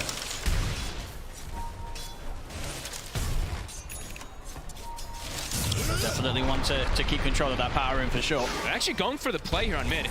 Get the toss back. Cookie as well to follow things up. It might be, oh, so close. Almost gets the frostbite onto Abed. Same time up top. CEG now make a move on towards Mars. Look to threaten Whisper. He'll be able to spear back RTZ, but Flying Crit able to finish him off as EG finally get themselves a kill on the board. Yeah, lane's starting to break pretty early on here. And Rune will spawn, and yep, Gojira, since he's staying in that area, will secure it with the 3 heroes. That's K1 in a 1v1 versus the Brood. Much better for him. He's happy now. Yeah, he's hit the 6. So when it's Nightfall alone down here, K1, very little to be concerned about. Should be able to start closing that gap in the farm. And we do see Nightfall, most of the games he's gone for that Wraith Pact, but I think he's starting to realize, you know, they have the Snap who's gone for the early points in the Little Shredder too. He can actually go Wraith Pact first item, so gonna go for the Pipe. Also the item that, you know, all these Broods do go as like the first, second item. A lot of magic damage, so. Absolutely, yeah, he needs it to be able to protect his army this game. Exactly, and to protect the TB if he does show up early. There's so much magic burst that's on Beast Coast, so we like that. Seeing Abed kind of cutting mid lane as well, and they are looking to make perhaps some continues too. So trying to divert all that attention off of the top lane. Want to go for Nightfall. Nightfall is playing very cautious under the tower. Same time around the mid, they'll look to dive in for Chris. Chris able to get the free-man avalanche off. Time's being bought for the backup TPs to come in. The Stinger turns up. And EG, they won't be able to continue the aggression onto Chris. He'll be fine. He's very tanky. Now still had, you know, it's pretty much a full stick there. 10 charges and a fairy fire, so really a kill that EG was going to be able to get, even with the 3 of them turning up. A scary place to overcommit to. I think they knew that the Mars wasn't going to be able to come in, but the 2 supports could be around there just to back him up right away. And now K1, yeah, you know, level 6 is online. Treads are done. He's just going to get to the jungle a little bit here. Another move for mid. Not going to be able to get Gojira, though. Although, 4-1, EG still leading in the net worth. Yeah, farm's still good. 3 cores still looking very good with their presence. And Nightfall, now the pressure is going to start on the bottom lane. So let's see what Beast Coast does to react versus this Spider. As we mentioned earlier, their draft does have a ton of ways to clear them out. They'll try for the catch onto K1. Will scare him enough to pop the Shadow Dance immediately in return to the Bushwhack coming in from Crit. Top lane, Arena was dropped it. Looks like they made an attempt, but weren't quite able to pull it off this time. RTZ remains safe. Won't be able to continue to farm underneath the tier 1 top, underneath the tier 1 bottom. Trying to dive in past the tower. They know that K1's got no ultimate. He's already used the Shadow Dance. Further TP's coming in, try and pounce away, but Crit able to time it perfectly with the Bushwhack, pulls him back. They take down K1. Lose Fly in return. We'll see if the rest of EG can get out. In fact, they might not want to get out because backup's arrived. Arbed, he's also ready to dive underneath the tier 1 tower, but indeed he's hit the 6. They turn with a stun. Gojira, they just able to turn with a kiss. His takedown. Arbed takes down Crit. It started off There's a smooth move from EG to try and pressure in, take down K1 whilst he didn't have the Shadow Dance. But then they tried to go for more, and that was not the move that they were going to get away with against Beast Coast there. A perfect time to hit the 6. Beast Coast turn it around, and Abed, he's going to wish he didn't come down here at all. Oh, yeah. A beautiful latch from Crit here to start it all off, getting him in mid-pounce. But yeah, I don't think they expected so many rotations coming. I don't know if they expected the snap to be that 6 either. And yeah, Whisper had just used ult top, so maybe they thought he wouldn't come here either. Beautiful moves. This Snapfire really kicking it this early game. 3-0-3, 6 of the 7 kills. Yeah, I mean, just excellent setup there as well from Kajira, using the cookie for Whisper, getting him on top of Abed, and then with that opening stun, easily able to find time to get the follow-up spear. And it just locked down Abed for the whole ult that was coming in. And the crazy thing is, too, look at the tower HP in that bottom safe lane. After we see the Ember perhaps getting gone on a little bit. Oh, see if they can get it. They might. They might be able to. Again, the 3 stuns are there. Abed a couple of times now, back-to-back in this area of the map. It's not been a great place for him to be. No, and then we do see the tower. It is 100% HP. It has not been touched. This is a Brood lane. Near 12 minutes, that dive not working out at all. See around the mid. Chris ready to set up more, gets the toss back onto Fly, and of course back up, it's there. It always is here from Beast Coast. The 3 of them take down another. Fly falls. We'll see Arteezy turning up to the mid. This is quite an aggressive fight for the Terrapins to be involved in. I don't know if Arteezy wants to be here. The arena's there. What's going on, from Abed? Dying 2 times down on the bottom. Arteezy suddenly turns up to a very premature fight in the mid. 12-minute city stepping up to the mid high ground. You can't do that against Beast Coast. He just had popped his meta too. Wanted to try to come in just for a quick kill onto a core, but Beast Coast, they're too fast around the map. EG's got to give more respect to these movements. Absolutely. This is devastating. Look at Nightfall even too, maybe. We've just seen it happen to Abed. We've just seen it happen to Arteezy, and we've just seen it happen to Nightfall. EG losing course left, right, center here. It's 12-2. I mean, this is looking just like thunder, really, the way that the aggression is coming out so early. Even rougher, I think, in this early game. Absolutely. K1 even looking to top. Won't be able to do too much on his own. To steal some Agi. But he's got the Diffusal Blade finished up, so that's also another scare. The fact that Beast Coast can even start involving the Slark in every single one of these fights. Arteezy can't come back to show up for quite some time. We'll get a quick pick on to Stinger here. Over on Beast Coast side of the map.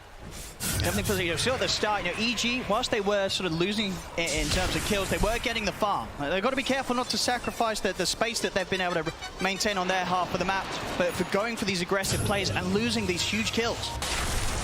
That's devastating. They're trying to look for K1, perhaps. Secret trying to, but no, he gets in the tree lines. Radiant's top tower is under attack. This is looking like a very good start here for Beast Coast, of course. Almost a blink even on the Mars, so the distancing for TB, like usually the way he wants to play in backlines and hiding in the jungle, pretty much farming for most of the game, it's gonna be a lot harder now with Whisper having this type of start. Blink at 13 minutes in your off-laner. Quick setup in the mid, Chris. Boy. Abed will be fine. He's got remnants to play with, but taking a heavy bit of damage. Only, I think, misses one of those globs. A super farm Snapfire. Power rune in 9 seconds. Beast Coast, they'll want to make sure that Abed doesn't get a hold of that. They have the blink on Chris as well, too. And the rune, and it's coming bottom. Abed able to grab it inside. Chris is out of mana. They're trying to chase. Kind of hard to chase though between these two. Yeah, further TPs are coming in. He'll latch on with the Searing Chains, but Abed knows that he's got to be careful. Whisper turns up. Abed might still be in trouble. I mean, he is indeed. The Remnants, it was laid down in a bit of an awkward spot, and of course, no struggle at all there for Chris to make sure he's there, ready and waiting. That's Abed dead again. And, I mean, they did not have the damage at all to try to go for the time. They had the Sven and the Ember, no Flame Guard. That was... And the kills, they're just going to keep rolling in, by the way. Beast Coast, they find Fly out alone. It's 15-3 here, 14 minutes in. Beast Coast, there's just no slowing them down here. They're oppressive on every single one of the lanes. Anytime somebody shows on EG, they get cleared out. Oh, look, some spiders as well, too. Whisper says, thank you. Level 11 already on this Mars. Anytime anyone shows, it feels like they can die now because of these double blinks that are set up and from these over-leveled supports. They're always going to be able to get the catch on EG. That's some terrifying stuff here from Beast Coast so far.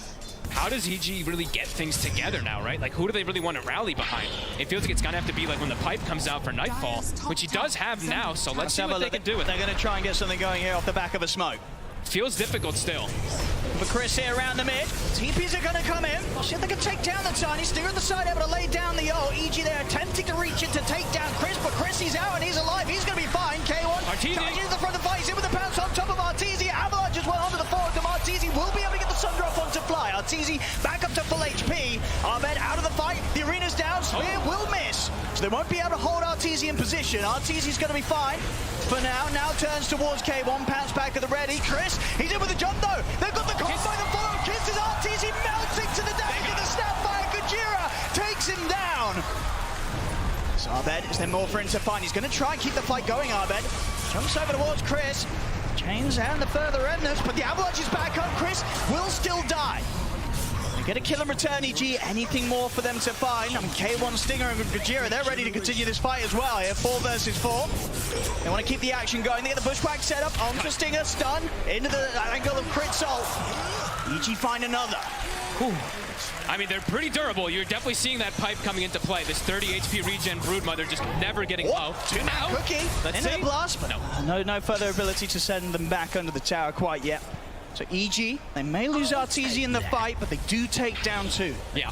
It started, I mean, it looked almost kind of disastrous at the start, but I think the Sleight of Fist actually canceled Whisper's Blink Dagger, and then he had like a little bit of an awkward jump with his ult and spear. That's why it ended up missing. So he's still going to keep going for these plays too. Yeah, EG, they're trying to play with the momentum that they were able to start get going a little bit around that mid fight. Do end up losing Crit Bottom. It does feel like EG is actually more cooldown reliant. Even though they're playing into a team that has like Mars ult and the CM ult, it does feel like EG has to be pretty careful if they want to, because it feels like they have to invive Arteezy when they go for these type of pushes, and he needs to have meta available. So yeah, it does feel like they have to play pretty slow on the side of EG versus Beast Coast, which is scary, because Beast Coast is not going to play slow at all. They're going to just constantly look to hunt. It's going to continue to accelerate too, because K1, he's got a couple components finished already of that Aghanim. 3 pieces done. That's going to make it even easier for him to just stick onto that back line, to get onto Arteezy. Absolutely, and to be able to kite him out if things get dangerous when the meta's up.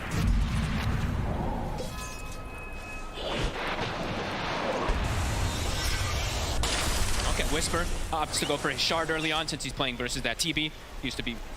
Tends to be one of the most valuable options when you're playing versus illusion cores. He's very farmed, so doesn't hurt him too much to go for that this game. See Beast Coast ready to set up around the mid. Let's see if they can get the combo off onto Abed. We're going to try with a slight error. Immediate reaction. They still find the Avalanche toss combo, but that quick little dodge at the beginning, meaning that the full lockdown couldn't quite be there from Beast Coast. Abed will be fine. I mean, Gajira's going to go with the kisses. Whisper tries the arena, but won't manage to get the catch. This time, EG able to dodge the combo. Still to the side, though. Fly will be finished off. EG, they try and attempt to fight with the arena being missed. Abed, Remnant at the ready, will be able to dodge out of the range of the Crystal Maiden ultimate. EG, they'll keep that distance for now. Arteezy looking for an opportunity to step back in on this, but Beast Coast, they're out with the retreat. They pop the smoke and keep their distance. That's a fresh meta. He just popped it. This could be dangerous position here still for Arteezy. He could still just get popped. He has the pipe aura around him. He's going to need that near him. But all this time, meta is just taking down. Not getting any farm, not getting any pressure either. His tier 1 still standing. All tier 1s on the side of Beast Coast standing. What have we here? Saw a quick move there from Chris and Whisper down towards the bottom. Maybe seeing if they could catch out whoever turned up to clean up this bottom lane. It is Abed. Not have the spear just yet. They definitely have enough damage to control. The max frostbite is at the ready. Yeah. If Abed shows again, that could be Beast Coast key to go. And here we have it. Chris is in. Have a large toss. Spear back. TPs are coming in, but it's not going to be soon enough to save him. Abed taken out by the combo once again from Beast Coast. It looked like he kind of maybe saw them, maybe thought he was going to be tanking up, but no, way too much damage, way too much control that Beast Coast does to have down here. Again, just continuing to make all these beautiful plays. And I think that is going to be, yeah, the Axe is going to be done now for K1 for Hector. He's having a phenomenal game, and they continue to shut down Abed. 0-4-3 on this Ember Spirit. See what sort of a defense EG can put together around these tier 1 towers. Now the Beast Coast are amping up the pressure on these lanes. I mean, it's pretty astonishing, right? The team that has the TB and the Brood are the ones that haven't been able to take a tier 1, and they've actually lost pretty much all 3 of theirs in a second here. Beast Coast just really bringing that early action these first 20 minutes. Not really giving any opportunities for that Brood. As we mentioned, as Bobo was talking about it, they've gotten this Brood a lot of the times, but Beast Coast, they answered it pretty much with at least 4 or 5 of the picks in their draft, and so far you're seeing it work pretty damn nice. Absolutely. I mean, we saw obviously the other day in the series that EG played, right? Both games, they were able to get their hands on this SF that they've been winning through the group stages throughout, and it was clearly something that Thunder Awakened had planned for. You've got to ask yourself, you know, with the Brood being let through this game, it's probably something that Beast Coast had a pretty good idea of how to deal with, and so far, it looks pretty good. Top lane, Whisper and Chris continuing to just pick up these kills wherever they go. I mean, as long as Beast Coast pretty much have a combination of any two of these heroes, they've got excellent kill potential. Damage and control more than necessary. Whisper continues to have this crazy game. He's top net worth still, somehow, on this off-lane Mars, 8-1-7. I think it's something we've gotten used to, of course, with Whisper in some of his games where he just totally pops off, but this is ridiculous. EG finally able to get some pressure onto the Tier 1 themselves, bottom. This Tier 1 should be gone. No interest here from Beast Coast to do anything about that one. I've seen K1 get into the triangle. He's got Arteezy at 0 mana, so they know that Arteezy can't fight now for the next few moments. They might look to pressure even harder. Or they might even just look for him. Dire's top tower is under attack. That's the full BKB right now here, Arteezy, so we'll feel a little safer in the team fights as long as he's able to get it off before that first jump. They might just walk in triangle though, right? Because yeah, Terrorblade no mana. They know he can't fight. They're going to just try to claim this area, maybe get some vision in the area too. Everyone very afraid. They're like, let's rally around the pipe. Everyone stand near Nightfall. Make sure that we're okay versus the burst damage. EG, you see there, I'm thinking about trying to set things up onto Whisper, but not an easy hero to go for at all. And he's got a BKB coming out in the courier right now, so even if they try for it the next time, they might just get fully surprised and turned on. He's just so farmed on this Mars. 209 last hits. Smoke up from EG. They want to try and take this fight. Already the Whisper's in. He's able to get the combo there. The two-man spear onto Arteezy. The avalanche forward. Oh my. As Arteezy and Crit caught out by Whisper. EG, is there anything they can find in return? They're trying to go for Stinger. They will be able to take out the CM. K1 on the back lines has gone straight for Fly. Another spear pushing back Arbed and Nightfall. Arbed did have a remnant of the ready to get out, but Fly won't escape. Neither will Nightfall. An avalanche from Chris puts a stop to his DP out. There's 4 dead on EG. They're trying to get out and look for these fights. But Beast Coast, they're just prepared for them every single time. And this, of course, is the problem with how good Beast Coast is at jumping EG. Arteezy just doesn't have the chance to get his BKB off. Look at this jump, Whisper. Perfect chain stuns every single time, and they all are just following up each other perfectly, right? Chris comes out of nowhere and just cleans it up. That's just amazing, really, from Beast Coast. Every time, more than prepared for every single fight. Now they get a Roche. That's so smooth here from them. The kills, 24/7. Look at Gojira, right? I mean, for me, his early game has been absolutely ridiculous. Him and Whisper, 7-0 and 13 on the Snapfire. He's kind of set that whole tempo from that bottom fight with the kisses. Yeah, they're really crushing this game right now. EG, and we said, maybe that pipe was going to be something they could perhaps try to rally around. It has not been the case. I don't know what the next time is. Yeah. They fight through it. Sure that the magical's getting reduced a bit, but they've still got a heavy bit of physical, a big old punch, of course, coming out from the Mars, the Tiny, the Slug, after the stats build up for the Essence shift. A lot of things that EG have to be very, very scared of if Beast Coast are the ones starting the fight. Yeah, it's like they have this Sven who's got this war cry for Arteezy, but Arteezy's like, I don't need armor. I need to just survive. I need more HP and some type of more magic resist, but they've got really all they can do for him. And Beast Coast just keeps getting onto him. Whisper, every single one. So for EG now, they did try and smoke out, look for a fight with the BKB on Arteezy. Now that there's an Aegis on K1, do you just have to hold back on that plan, wait for the 4 minutes to pass, or do you still have to take that risk, try and make that move? I don't know. I don't know what they can really do. The pressure is so immense, really, from how ahead all 3 of these cars are. Who can they really burst down? It's got to be like some type of support. So pretty difficult at the moment. Beast Coast just really controlling the map perfectly. I don't think you could ask for a more crisp 24 minutes. Oh, it's been kill after kill after kill. Kill a minute, right? It really has been, yeah. And it's not like it's on the supports every single time. Sure, Fly, he's got 8 deaths. He's got a lot because he's had the soak for the TV. But look at the deaths on the course too, right? 0-3 on Arteezy, 0-4 Abed, 3 kills on Nightfall. It's been great pressure on every single one of those cores from Beast Coast. I mean, what would you sort of consider the next potential chance or sort of item that the EG, one of their cores, is going to be able to pick up, could give them a better shot of being able to take these team fights? What are they looking towards next as the next sort of power spike that they'll be able to get towards against this pressure of Beast Coast? I mean, it's the BKBs that are going to come out for both of the cores. The Ember probably needs one too, but the problem is that they're playing into the double BKB already. Actually, the triple BKB that's going to be coming out from the cores of Beast Coast. So it's it's just not an easy thing to do at all. Crit. Chased down by Whisper. And this bottom lane, tier 2 in trouble. Not something that EG is going to be able to do too much about right now. They've just got to stay away from Beast Coast.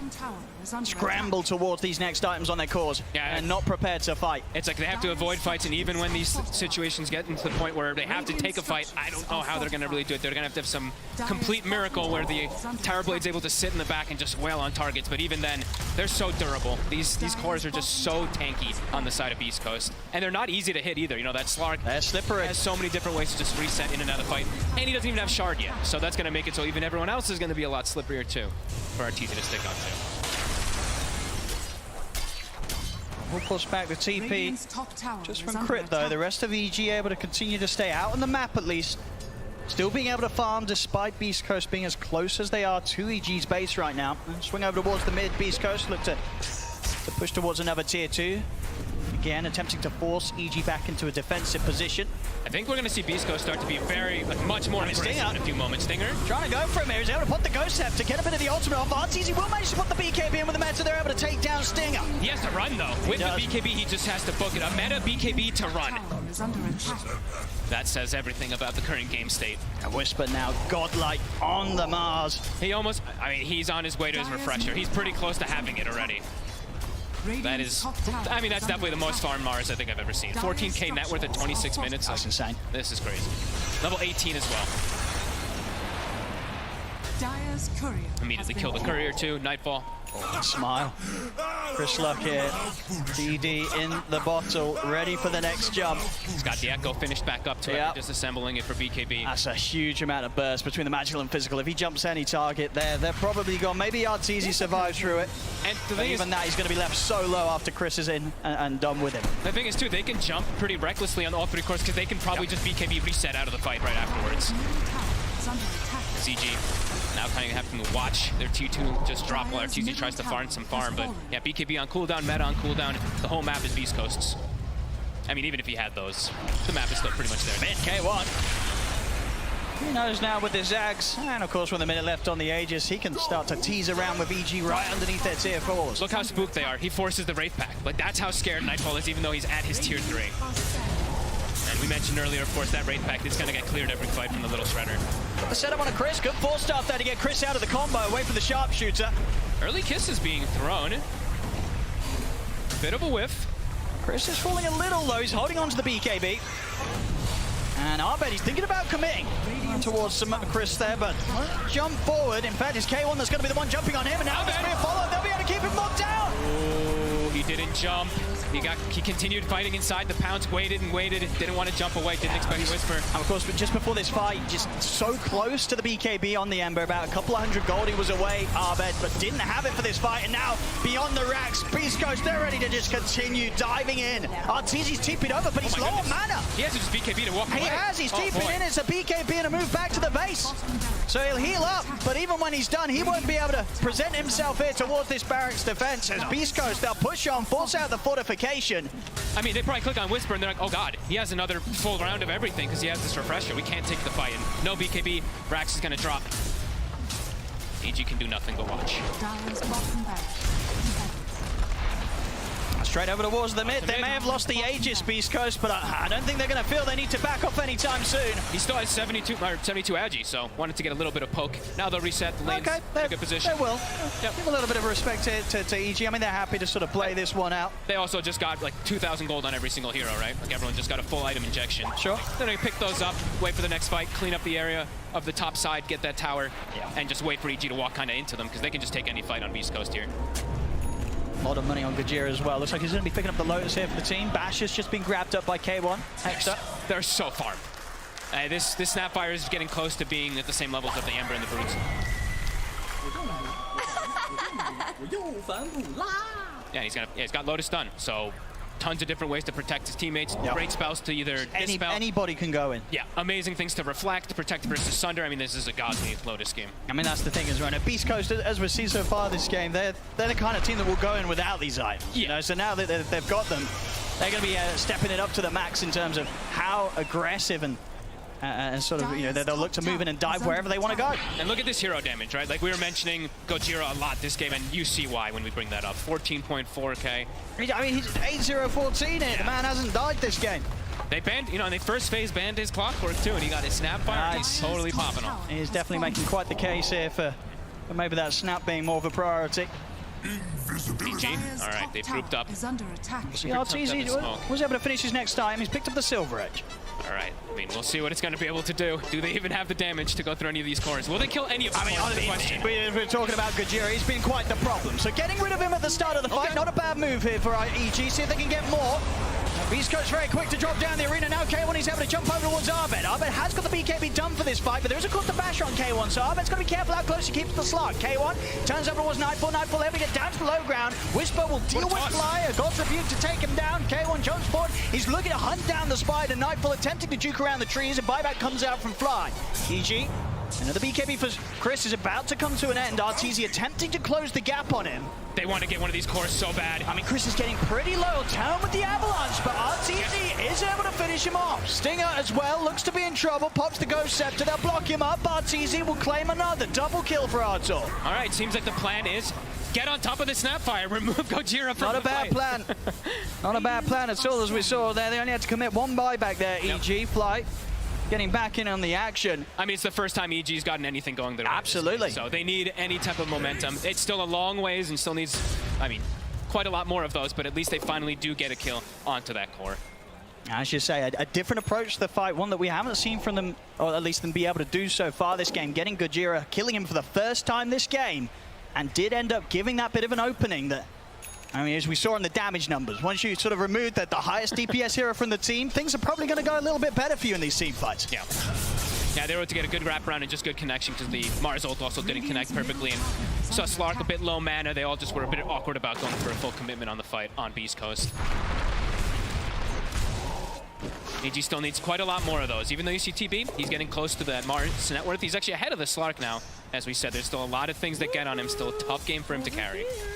Let's have a look. I see sort of how Beast Coast come back out onto the map after suffering that last bit of a rough team fight, the roughest they've had. Pretty much the only rough one they have had this game. Of course, they're straight back over onto EG's half of the map. They know that they still have this lead 13k advantage, 30-11. DD Rune bottom, and Roche is about to spawn 2 seconds. The Spider's constantly being sent across the map to kind of scout it out. Sure. See if Beast Coast goes and checks it themselves. Chris is hunting, though. He's still smoked up with that DD, and he has that small crit. Could burst most heroes. And yeah, they're probably going to go back and check that Roche in a few seconds since they have all these wards set up. They have all the lanes in good position. Chris still kind of looking for something, but he's just going to catch the next wave. And now it's scouted. EG, they have hit the timing here with the smoke themselves. They'll try and get over See what towards they can this do. area, knowing that potential is there for Roshan to be back up. So many eyes early on Arteezy. If he can actually just stay alive in the fights, he does a fair bit of damage. He's crit with the jump. I mean, it's not a bad jump again. They found Gojira to start the fight. They're in onto the Snapfire and taking him down. K1 turns over towards Crit. Crit trying to get away with the pounces in. Whisper goes in with the arena, but the BKBs are out from EG. We see Arbed look to chase down Stinger. Stinger will die before the TP is successful. The BKBs from both sides about to come to an end. So he's able to continue on further. I mean, without the BKBs, I mean, it looks to be they're EG. going in themselves now. See, having the meta still going, they feel they're stronger around the pit. They were able to eliminate the 2 supports. Whisper still has another round of ult. He's gonna refresh. He does get seen. The illusion's on him. Chris is in with the jump. 3-man avalanche. There's the arena. Will be able to lock down Arbed with the spear. They've taken out the Ember. Arbed does have a buyback available if he wants to commit towards this Roshan fight. And Nightfall trying to escape the arena, but he's trapped in. Takedown by the God's Rebuke. Whisper dies in return. He'll immediately buy back to get over towards the Roshan once again. But Roshan is falling fast into EG. Chris is in with the jump. Arteezy's pretty low. The Tusks goes there. The line of the spear. Arteezy goes down. As EG, they attempted to finish off the Roshan, but they didn't respect the buyback there from Whisper and the ability for Beast Coast to jump into the pit once more.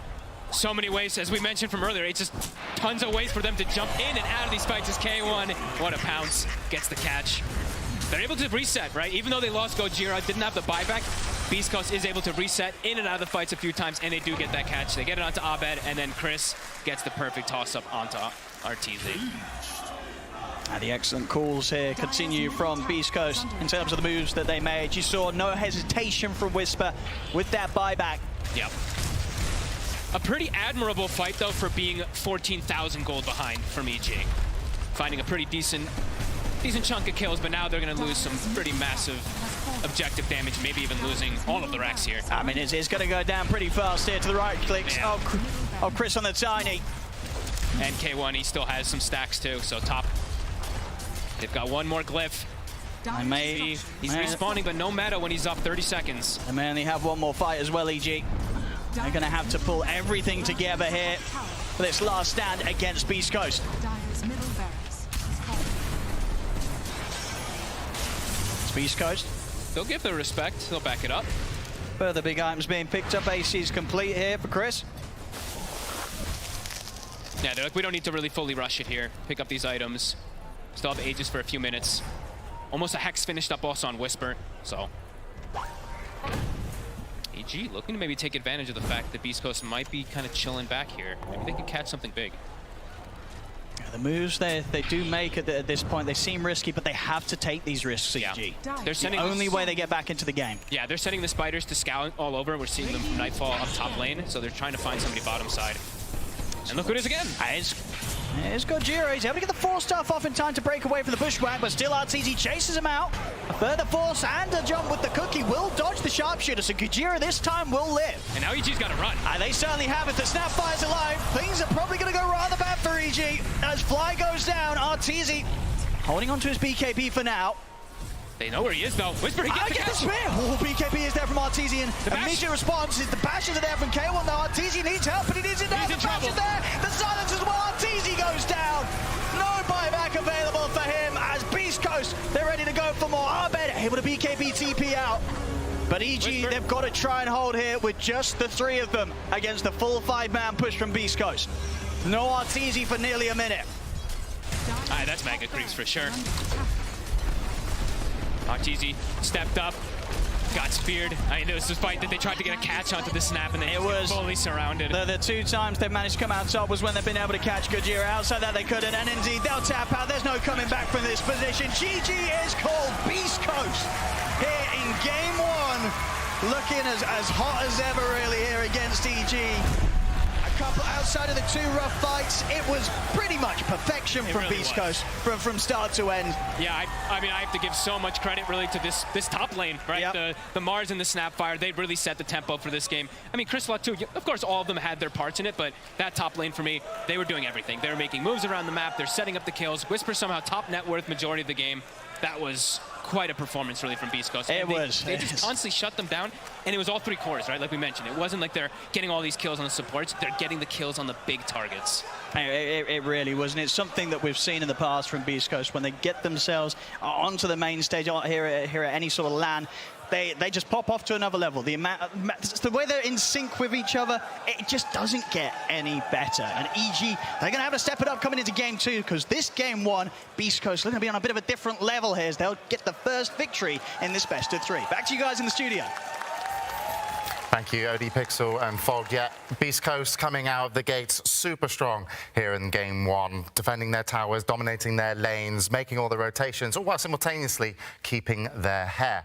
What a victory. Guys, do you want to break down a little bit? What did you think about the game? Just an incredible game from Beast Coast. Like, they identified how EG needed to enter this game, a strong lane from Brood, getting the early towers and kind of choking out the map. So Beast Coast were like, let's just dumpster our lanes, let's just dominate this early game, and then this EG entire concept just never came online, so you didn't get to see EG play their style of game, pretty much. We were quite excited about the EG concept, and I think Bulber even said, we get to play around our Brood. We're quite happy. They looked like they were setting the pace of the draft, but then it all, after the draft. The concept is good. But in Dota, you can have a good concept. If you lose 3 lanes, you're not going to win the game. It doesn't matter. And they did get dominated quite a bit everywhere. Later on in that first rotation towards the bottom lane, it needed to work. If that doesn't work, they all just crumble. And exactly that happened because Whisper and Gojira, they had such a good start. They had levels on time. They could rotate, and this is exactly what we're talking about right here. Yeah, and this is the where they overstayed their welcome. I think you were mentioning. And Sheet, whisper. Whisper. Whisper to me. Let's He's go. way too good.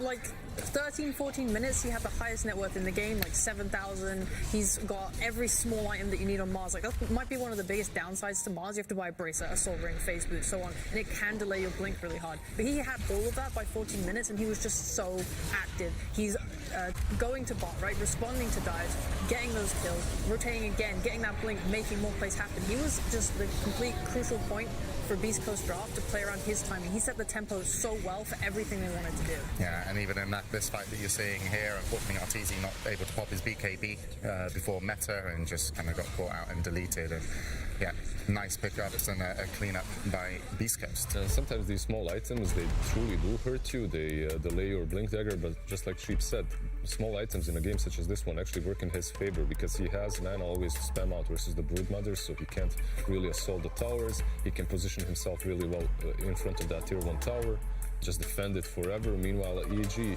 I feel like they got caught in this, okay, we're losing, but they forced the tier 1 tower a little bit too hard too many times. That's why you just saw Arteezy. He gets picked off before the BKB is popped. Why? Because they have all the vision they need. They know exactly where EG is all the time. Yeah, and then again, congratulations to Beast Coast, really selling pace. And I know you guys have a lot of questions. You want all the answers here at the panel, and one of the most important questions, hairlines, this man can answer for you.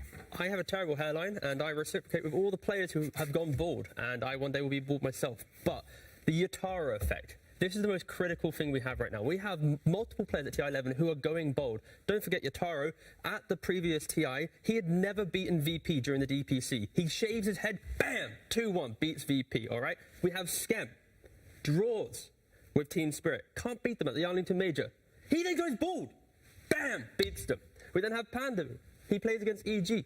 In the Anna Major on no ping, he loses to them 2-1. Guess what? He goes bald. He then wins 2-0 against EG. So finally, Arteezy, Bald Teezy, hasn't beaten Beast Coast yet. Draws with them 1-1. Yet to find out if he can beat them. He lost game 1. The Bald effect dictates he has to, in theory, statistically, that this time they aren't lying, Naz, he should win.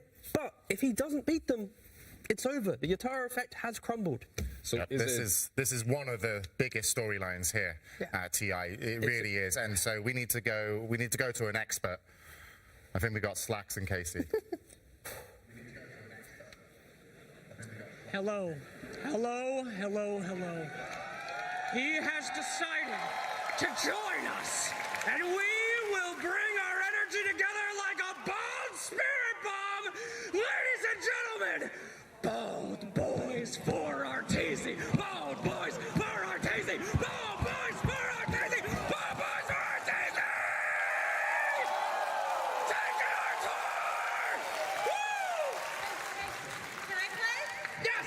Bald people for Arteezy! Bald people for Arteezy! Bald people for Arteezy! Bald people for Arteezy! Let's go! And also for everybody! That's it. That's the bit. Back to you. Thank you very much. Some insight. That was some insight. Pressing. Bro, That's an exclusive. You've never heard it before. This is a TI exclusive. Yeah. And does that change your opinion on, what... No, I think Beast Coast is probably going to win the series. They played game 1 incredibly, but a lot of bounce back from EG required because, Beast Coast was a step above. Yeah, and now they've got a little bit of momentum. And of course, this is lower bracket. EG can go home. Beast Coast, only need one match to finish this one out. Lizard, I interrupted you again, as I am the silent. I'm very happy you did, because that bold energy is way too strong. I forgot my thoughts anyway, so it's all good. All right, and Sheeps, you've been picking up that team. Game 2, though, looking at EG, where are you thinking for EG? Oh, it's hard, right? Because everything comes down to the lanes and the start of the lanes and making sure that those go well. Because it's hard, no matter what your draft looks like. Like you said earlier, if you lose the lanes, it's just too hard to play the rest of the game. So focusing on making sure that goes well is just the first stepping stone for playing against Beast Coast. Because Beast Coast are just a team that likes to win lanes, group up, fight, push you, fight. So you have to be able to fight back. Yeah, but of course, we mentioned a little bit earlier that you put up some stats. It was EG have, dominated, so to speak, a little bit more over Beast Coast, or at least the SA region. So is this a new position for them? So I think the EG's always just drawn out with Beast Coast. I think, EG's normally, statistically against Beast Coast, they always win game 1, then they lose game 2. Okay. So it's the first time in the last 3 matchups where EG's actually lost game 1. So maybe it's all changed now. Maybe just Beast Coast is leveled up. But yeah, EG normally has SA's number, but right now it doesn't look that way. I want a little bit more about this. I want more history. And to bring us some history, it's Tsunami. They've had SA's number for a very long time. In fact, I want to take you real far back. EG in South America, this is a storied rivalry, all the way back to, let's say, 2015. Let's say Evil Genius's PPD. Does that ring a bell to you? And them always going head-to-head in South America. Back then, it was the Brazilians. It was Pain Gaming. Can't really say that SA was too respected of a region back then. PPD, he didn't want to play on those servers. Old Universe, though, he was trying to come to the defense of South America. It took a little bit of time, though. It took the Dota Pro circuit to really foster the region. It took all the way to, let's say, the Ana Major, when things started to finally turn around. Poor Beast Coast was on the cusp of being able to qualify to TI. It was all up to Evil Geniuses. EG had to take out 2 of the teams, TNC and Enigma Galaxy, to let Beast Coast in to TI-10. Te quiero mucho, Arturito. But it goes both ways. Beast Coast, they'll repay their debt. 1 year later, come to TI-11, the Arlington Major. All of a sudden, EG's in trouble. They're in just the border of being able to directly qualify. Fnatic and Outsiders, if they place high, say sayonara to Evil Geniuses. But Beast Coast repays their debt. They save Private Artezi, and they bring EG all the way to this TI. Now, will Beast Coast giveth and taketh away? Will they do it in a 2-0 fashion? We'll have to find out with this next game. Thank you very much, Tsunami. Yeah, it's, there's a history, and it's, I want to say hi, by the way, Tsunami. How are you doing? I hope they're going to turn your mic back on in a moment. I'll hang out. I'm doing great. How are you?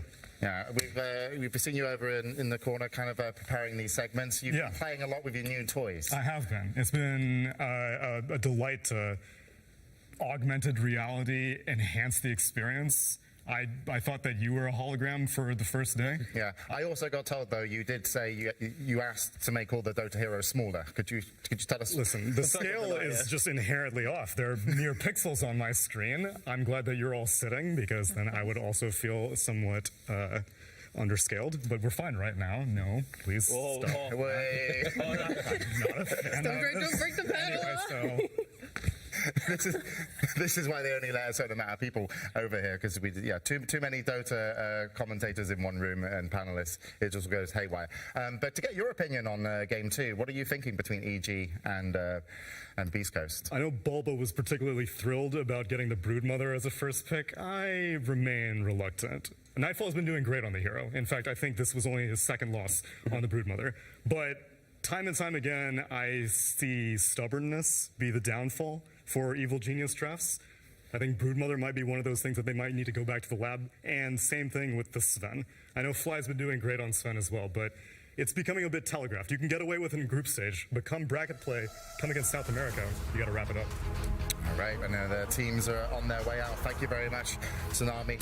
And we look forward to getting more AR and more Tsunami, and hopefully Purge in the future as well, as the teams enter for Game 2. This is potentially the elimination game for Evil Geniuses. Tsunami mentioned, yes, maybe stubborn, but they've, a seasoned team. They've got a lot that they can show here on stage. They've got a lot that they can draft. I'm really looking forward to see if they can, kind of get Arteezy more involved and more comfortable. It did feel like those lanes really kind of didn't allow him to play his game. But on the side of Beast Coast, what a great storyline. If they can come through this lower bracket, beating out EG would be huge. And, you know, so many South American fans, you know, this has really been a great year for SA. Yeah, 100%. And you mentioning about how great that previous game was, I think in the pre-show we mentioned how EG, they rely on like Arbed, Crit, they kind of unlock everyone off the play. Beast Coast did an exceptional job at just preventing them from having their games, so we never got to see EG hit their form that allowed them to top their groups. And ever since that loss to Boom, then they lose to Thunder, Awaken, and now this game as well, it's like we feel like we've not seen EG really leave laning phase with a position in which they can play. I feel like they've now had multiple games just back to back where they just entered hoping for a mistake from their opponents. So that's usually EG as well, right? Like their mid lane might win, but overall they look for an evenish laning stage, a draw perhaps, and then they slowly control the map, they farm it all up. They were never considered like this ultra aggressive team that's going to get on your side of the map and just destroy you early on. They're more methodical. It did feel, though, that they were sort of lacking the idea of what they were meant to do, because your lanes went badly, but you're not without tools. We looked a lot at RTZ and the utilization of TB.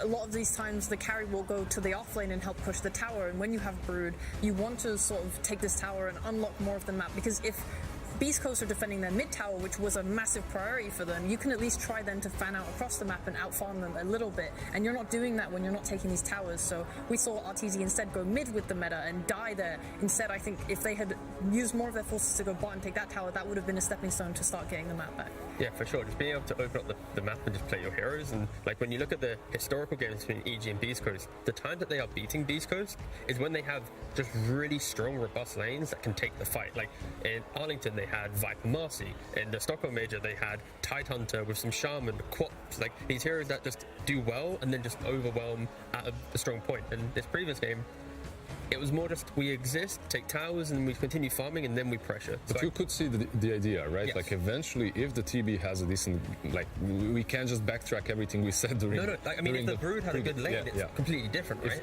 Exactly. You kind of take over the enemy map, then the Ember can actually catch the backlines. In this game, Abed felt neutral. Like he couldn't do anything. He couldn't cut to those backlines. He couldn't deal with the Crystal Maiden or with Gojira, and they played extremely well. Like we just can't talk about these things that EG hasn't done. Yep, we'll just have to see what they're going to do this time round. Thank you, Lizard, because we're ready for Game 2. We'll be heading into the draft momentarily. Beast Coast versus Evil Geniuses. Game 2. Game 2. Getting ready to start. The draft is, as they said, moments away, as they will soon be getting their first bans. And this could be EG out of the international, but of course, not necessarily. But if you were to, winning this, and you know how the games work, but what would you say if you were kind of back with EG? Like, where would the talk be? Because it's not that they've just lost their first game. It's that actually this is a continuation of a bit of a lost streak. So if you're a captain, if you're a coach, are you kind of now getting a little bit worried? No, I don't think you should have fear at all at this point. I know it's hard, but well, he's a panelist now, so you wouldn't be able to get him. No, I wouldn't. That's true. Anyways, I'm going to try my best. My mum might be proud. But yeah, I think it's more about identifying what's gone wrong. And I think I mentioned it before, they've had like 4 or 5 games in a row now where they've not left laning phase with any wins to a lane, pretty much, it feels like. So they need to go in and go, let's respect Beast Coast aggression, let's try and match some fight at least in lanes. We don't need to be super aggressive playstyle and change EG, but we just need to be able to enter the lane and go, we're going to kill this hero, we're going to dominate a lane. And that's probably it. Just a little pep talk. Perhaps something like a different position 5 can help with that. Because if you identify their losses as well, you had a very passive 5. You have a Sven. Later on, of course, he's strong. He brings utility. He brings the war cry. In the laning stage itself, it doesn't set up kills. It doesn't set up kills, and it's not a Marcy. Exactly, and it won't really dominate the lanes. You have to respect that Beast Coast are coming out all guns blazing. Like if you lose the laning stage that hard, they won't let you recover. Yeah, and maybe that's a little bit of confidence from EG with like, hey, lanes we can win and lose a couple, but don't worry, we're going to fall back on this mid-timing. But unfortunately, last match, they lost all 3 lanes. Sheep, still on the bit of the EG train. Do you agree? Just like, focus on the... No, we're on the EG train right now. I want to get off. I want to get on the Beast Coast train. You want to get off the EG train, because it could be going over a cliff. Okay? I gotta get out of here. Yeah, you've got first-class tickets to Beast Coast. You're sat up front. Yeah. So Beast Coast, what are they thinking if they come into game 2? Because they've got room to play, but of course you don't really want to play in a lower bracket, even though you're 1-0 up. Oh no, they love playing in the lower bracket, I'm sure. I think for both teams, obviously Beast Coast can just keep playing the way they're playing. It's working for them. They have a comfort. They are in their style now. They this is one of the good things about group stages. You sort of just like figure out the kinks and problems that your team has if you're losing there and take to the bracket. But for EG, yeah, hopefully they're able to assess, like Bulb was able to help them assess like where the main problem was. I think they just didn't have a proper vision of their win condition for the game and weren't able to really put pressure on that. So if they go into this game 2 with more of like an idea, maybe, like we said, easier lanes, maybe an actual way to take towers more easily, right? Like I think it was like 20 minutes until the first tower went down on the Beast Coast. Like, that is a very efficient way for them to get a foot in the game and give themselves the breathing space to be able to execute their strategy. I just love the fact that we enter this draft and it's instantly 3 bans, like one after the other. And then it's like the final ban is let's think about it. And this time the adaptation is simply EG is going to be first pick. So Beast Coast, they now need to pick 2 heroes, respecting the fact that if EG wants to continue the Brood train, they're not going to be able to counter pick after seeing Brood. They're going to have 3 bans will occur, and then they get to go for it. So Brood's in the mind of Beast Coast once again. And there's so many heroes as well, right, that have to be in your mind. It's the Brood Mother, it's the Marcy, there's also the Lash, there's Enigma as well that's in the pool, that's unpicked. They go with the Nyx. Is this a possible Lash then follow up by Beast Coast? Yeah, they played Lash on the second pick before, they've done Nyx and Enigma before, but Lash doesn't sound too bad, just to give you some at least covering. Not the best hero for laning, but once you have items, it's decent. And they go with Lash, yeah. I feel like Nyx is a giveaway, right? If you're picking it that early on, you're setting up for the Lash. Meanwhile, the Crystal Maiden alone might not prevent you from going Enigma, but Crystal Maiden plus Dawnbreaker or anything that's left in the pool, that's decently good against Enigma, and you can't really lane there. We've seen PSG LGD even, like Fade Beyond, he picks that Enigma, if he gets countered by 1 hero, it doesn't feel that impactful. Yep, a refreshing change.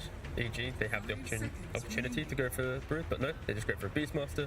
They're seeing what Beast Coast is picking up, You pick up this Beastmaster, you play around him. We see the value of Nyx Vendetta.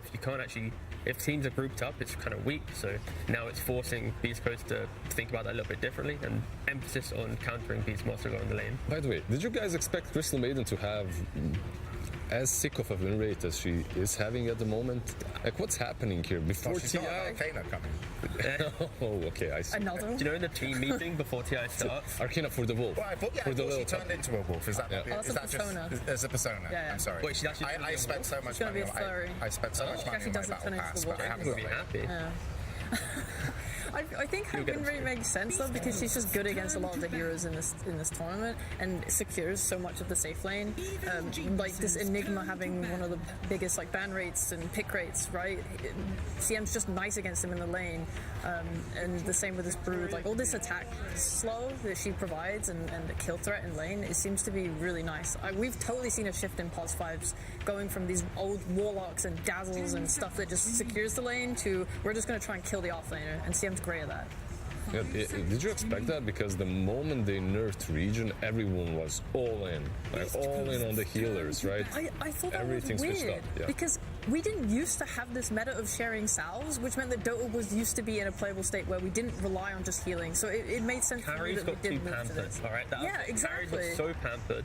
All cores got pampered. Bottle refills, salves. This is the finally supports get to play the heroes they want to play. I'm just happy that bottle buying didn't ever become too popular. You mean the Pos 5? Yeah. I remember there was a month in which my mid lanes would ping me, buy me a bottle. I'm like, I'm pretty sure Celery did that to it's Boom not a couple happening. times. James tried that as well. Some carries like to be bottle fed. Not going to name names. Sure, that's what you like. I say carries, but I like the gratitude that Carrie gives me when I buy Of course, the joke did not land. Continue, panel. Sorry, this has been derailed, isn't it? I'm not going to say that. Let's go. Continue. No, I like this moment of awkwardness, actually. I'm just going to continue saying nothing. Okay. Just got a lot better here at the International. Welcome back. Lizard, Sheeps, take us away. Thank you. So this current opening from EG can really snowball into a death ball type lineup. It can be the complete opposite of what we saw last game, where they were more, okay, we're waiting for this late game timing of TB with our mid game Brood timing. This time they have a Beastmaster. There's a chance he gets counted in the lane, which could kind of slow their timing down. But if, we've seen like Visages pair up well with the Beastmaster. Marcy's still in the pool if they want to go for an aggressive support that can rotate on mid. You can really start to apply a lot of pressure to these lanes, because Beastmaster, even if he has a rough lane, he can still skill the boars, get 2 boars, go jungle camp if you need to. Like Zai used to play a lot like that. And the utility that he brings, right? Like if you're thinking about all of these Bat Riders and Lashracks that are really strong right now coming from the mid lane or the off lane, you can use Beastmaster plus an additional right clicker to actually wear them down through the BKB in those early game fights. Like the Bloodstone will not help you versus someone ranged just wailing down on you. Yeah, there's a lot of range heroes that are quite nice to play against Lashrak. Like you have Terrorblade, Drow, Sniper. All these heroes are still in the pool and potentially to be picked up. SF is the only one that's gone right now. And it synergizes well because Nyx is Sniper as well, right? Yeah, Sniper.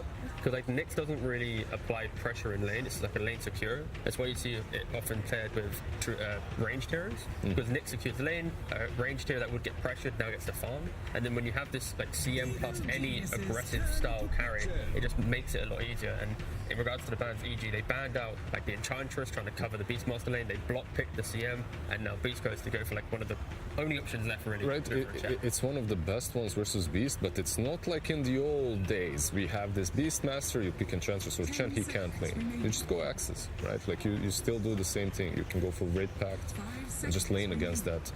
Perhaps not as easily, but it should be completely fine for EG. Yeah, there's a lot of versatility with Beastmaster for sure. But off lanes aren't as stubborn as the old days, at least. Yeah. Then again, Chen brings much more to the table than just being strong against the Beastmaster, right? Yeah, the fact that there's a lot of tankiness with Beast Coast. It's Lashrak going for a Bloodstone, you got the heal from Chen and Mech, Nyx Assassin is naturally being strong with the Carapace.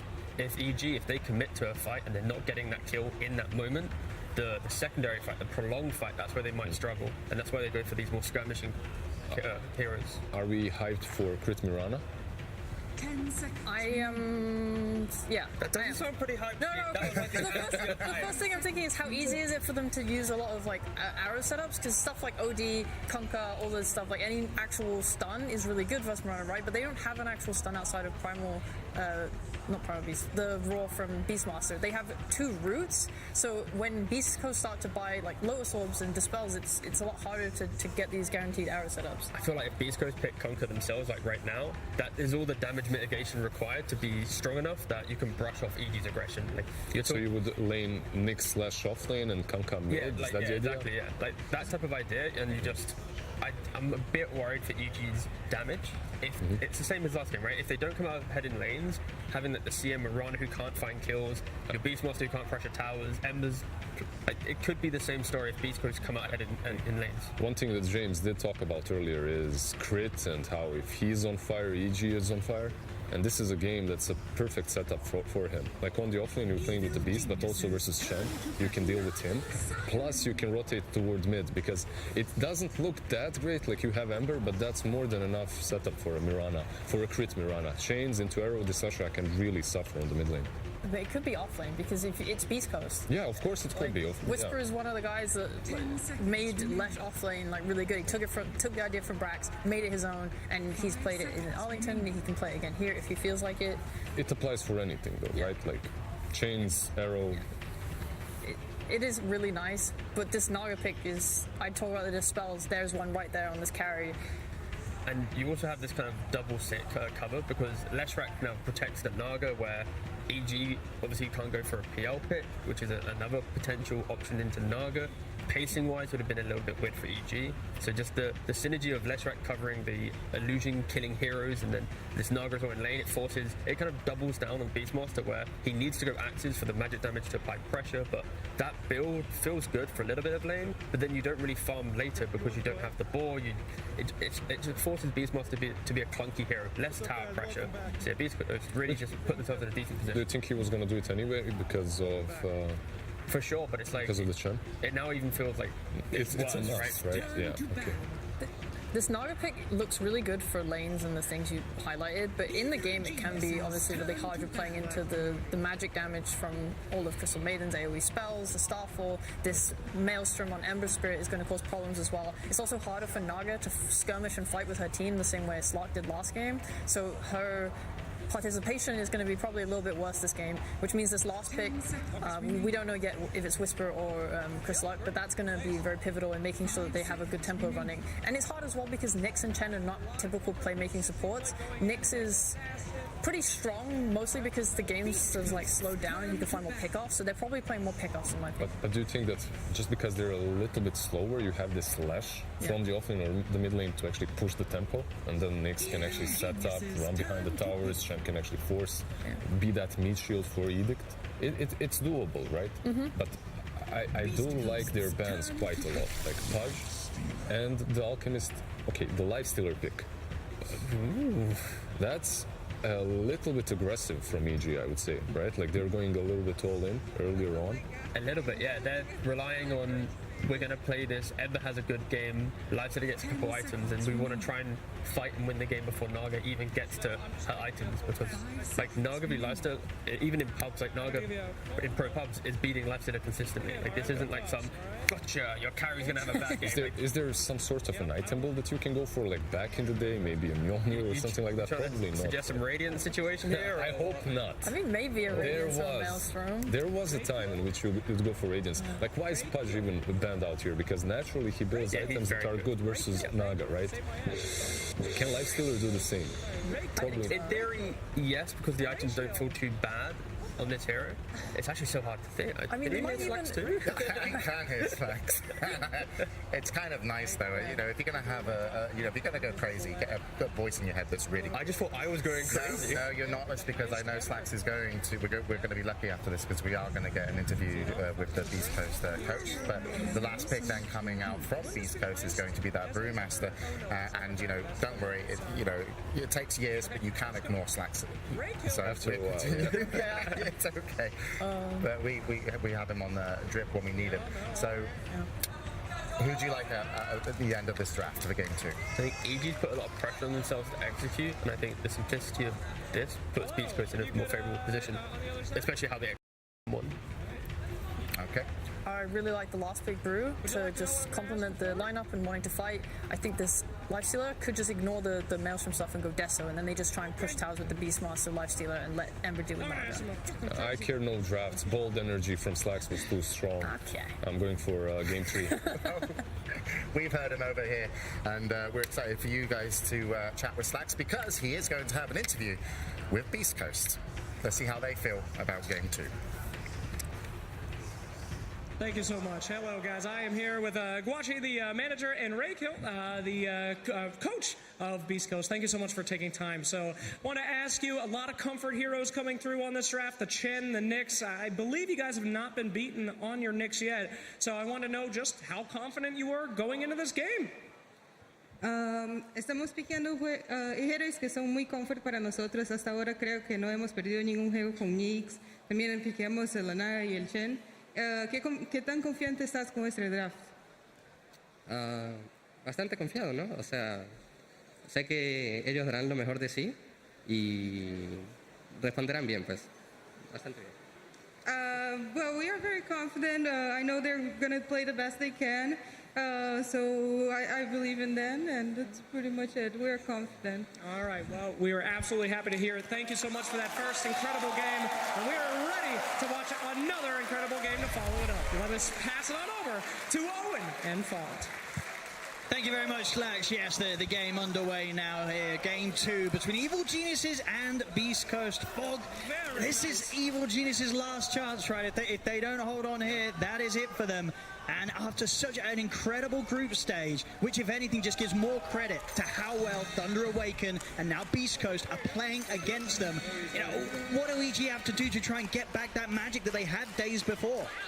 They just have to just clean up this early game, right? It really, everything fell apart before the 15-minute mark, it felt like in the last game. So let's see if they can do it this time. They did go for this Ember again, which has been having some difficulties. Of course, we've seen a lot of these lane dominators been able to punish the Ember so much. See what Abed's going to be able to do this time. It can be a little difficult versus the Lash, but you can still, you know, do a lot with your Flame Guard and with your slide dodges and stuff like that. So we'll see how he fares versus the Lash. And in the mid game, right? Because Ember, Nyx Assassin can be really troublesome to play this Ember in a lot of situations. Excited to see sort of how the carry matchup works this time around. Well, the second time today that we will have seen a Lifestealer played into an illusion carry. Earlier we had it against a PL. Worked out, I believe they're right, with the Armlet into Miona build. I imagine we're going to see sort of a similar direction being taken by Arteezy this game. Do you like sort of that approach in terms of what carry to pick into a Naga Siren lineup? I think people just also, you want to make sure you get like this good lane as well, and it's a hero that actually can, you know, like you said, you itemize, you will be able to withstand the pressure of these illusions at some point. So I think it can work, and he also does have, it's not like it's just him on his own, right? He does have the Ember as well too, so if it was just a Lifestealer versus these illusion cores, then I'm always very worrisome. But even earlier we saw it when it was the Lifestealer versus the PL, he had like an Earth Shaker, he had all these different elements to help him as well too. So I think it's, you know, it's not always like the best pick to deal with the illusions, but if you have some other complements, it can work out fine.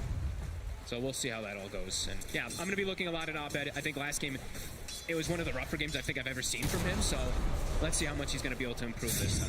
Yeah, for sure. Those sort of early movements that he went for just did not pay off. So we'll have to see if he has a bit of a better chance getting that early momentum that he wants to be able to find to allow him to continue to make aggressive plays throughout the mid-game as an Ember Spirit and just be able to be a part of EG, just closing down the map and limiting the areas that K1 feels safe to sort of place himself. Yeah. And let's see how much, how well of a game Nightfall is able to have this time too, because he tends to be the kind of the guy for EG that really sets the tempo and the pressure. So let's see what he's going to be able to do on the Beastmaster this time, because he is playing versus Chen, one of the harder counters in a way versus the Beast as the game progresses, because even when you get your Helm of Overload, he can get his Shard, he steals your Ancients. There's so many plays that you can do as a Chen versus Beast, so see how Nightfall is going to adapt versus.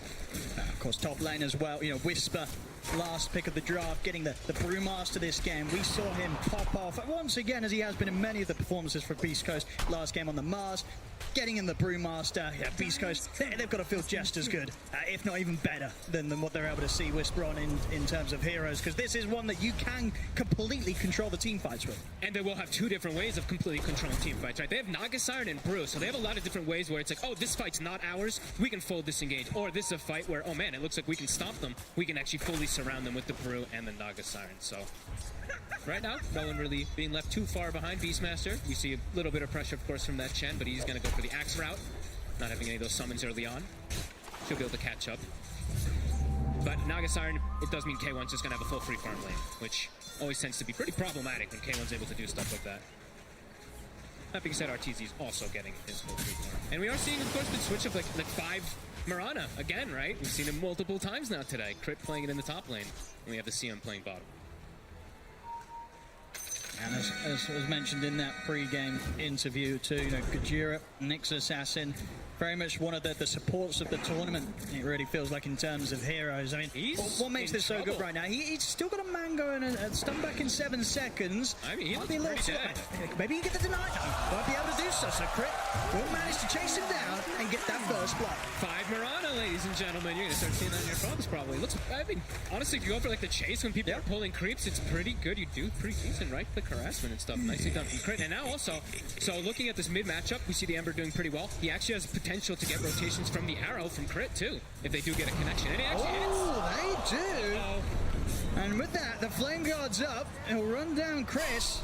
Won't look to dive the tower, but you saw the potential there, Chris. Very, very fortunate he was able to get the stun off himself at the same time, so the damage was limited that Abed could get out onto Chris during that stun from Crit. I was gonna say, I wonder if Abed does look to grab an early point and change to set up for these type of early rotations, but I mean, didn't need it that time, but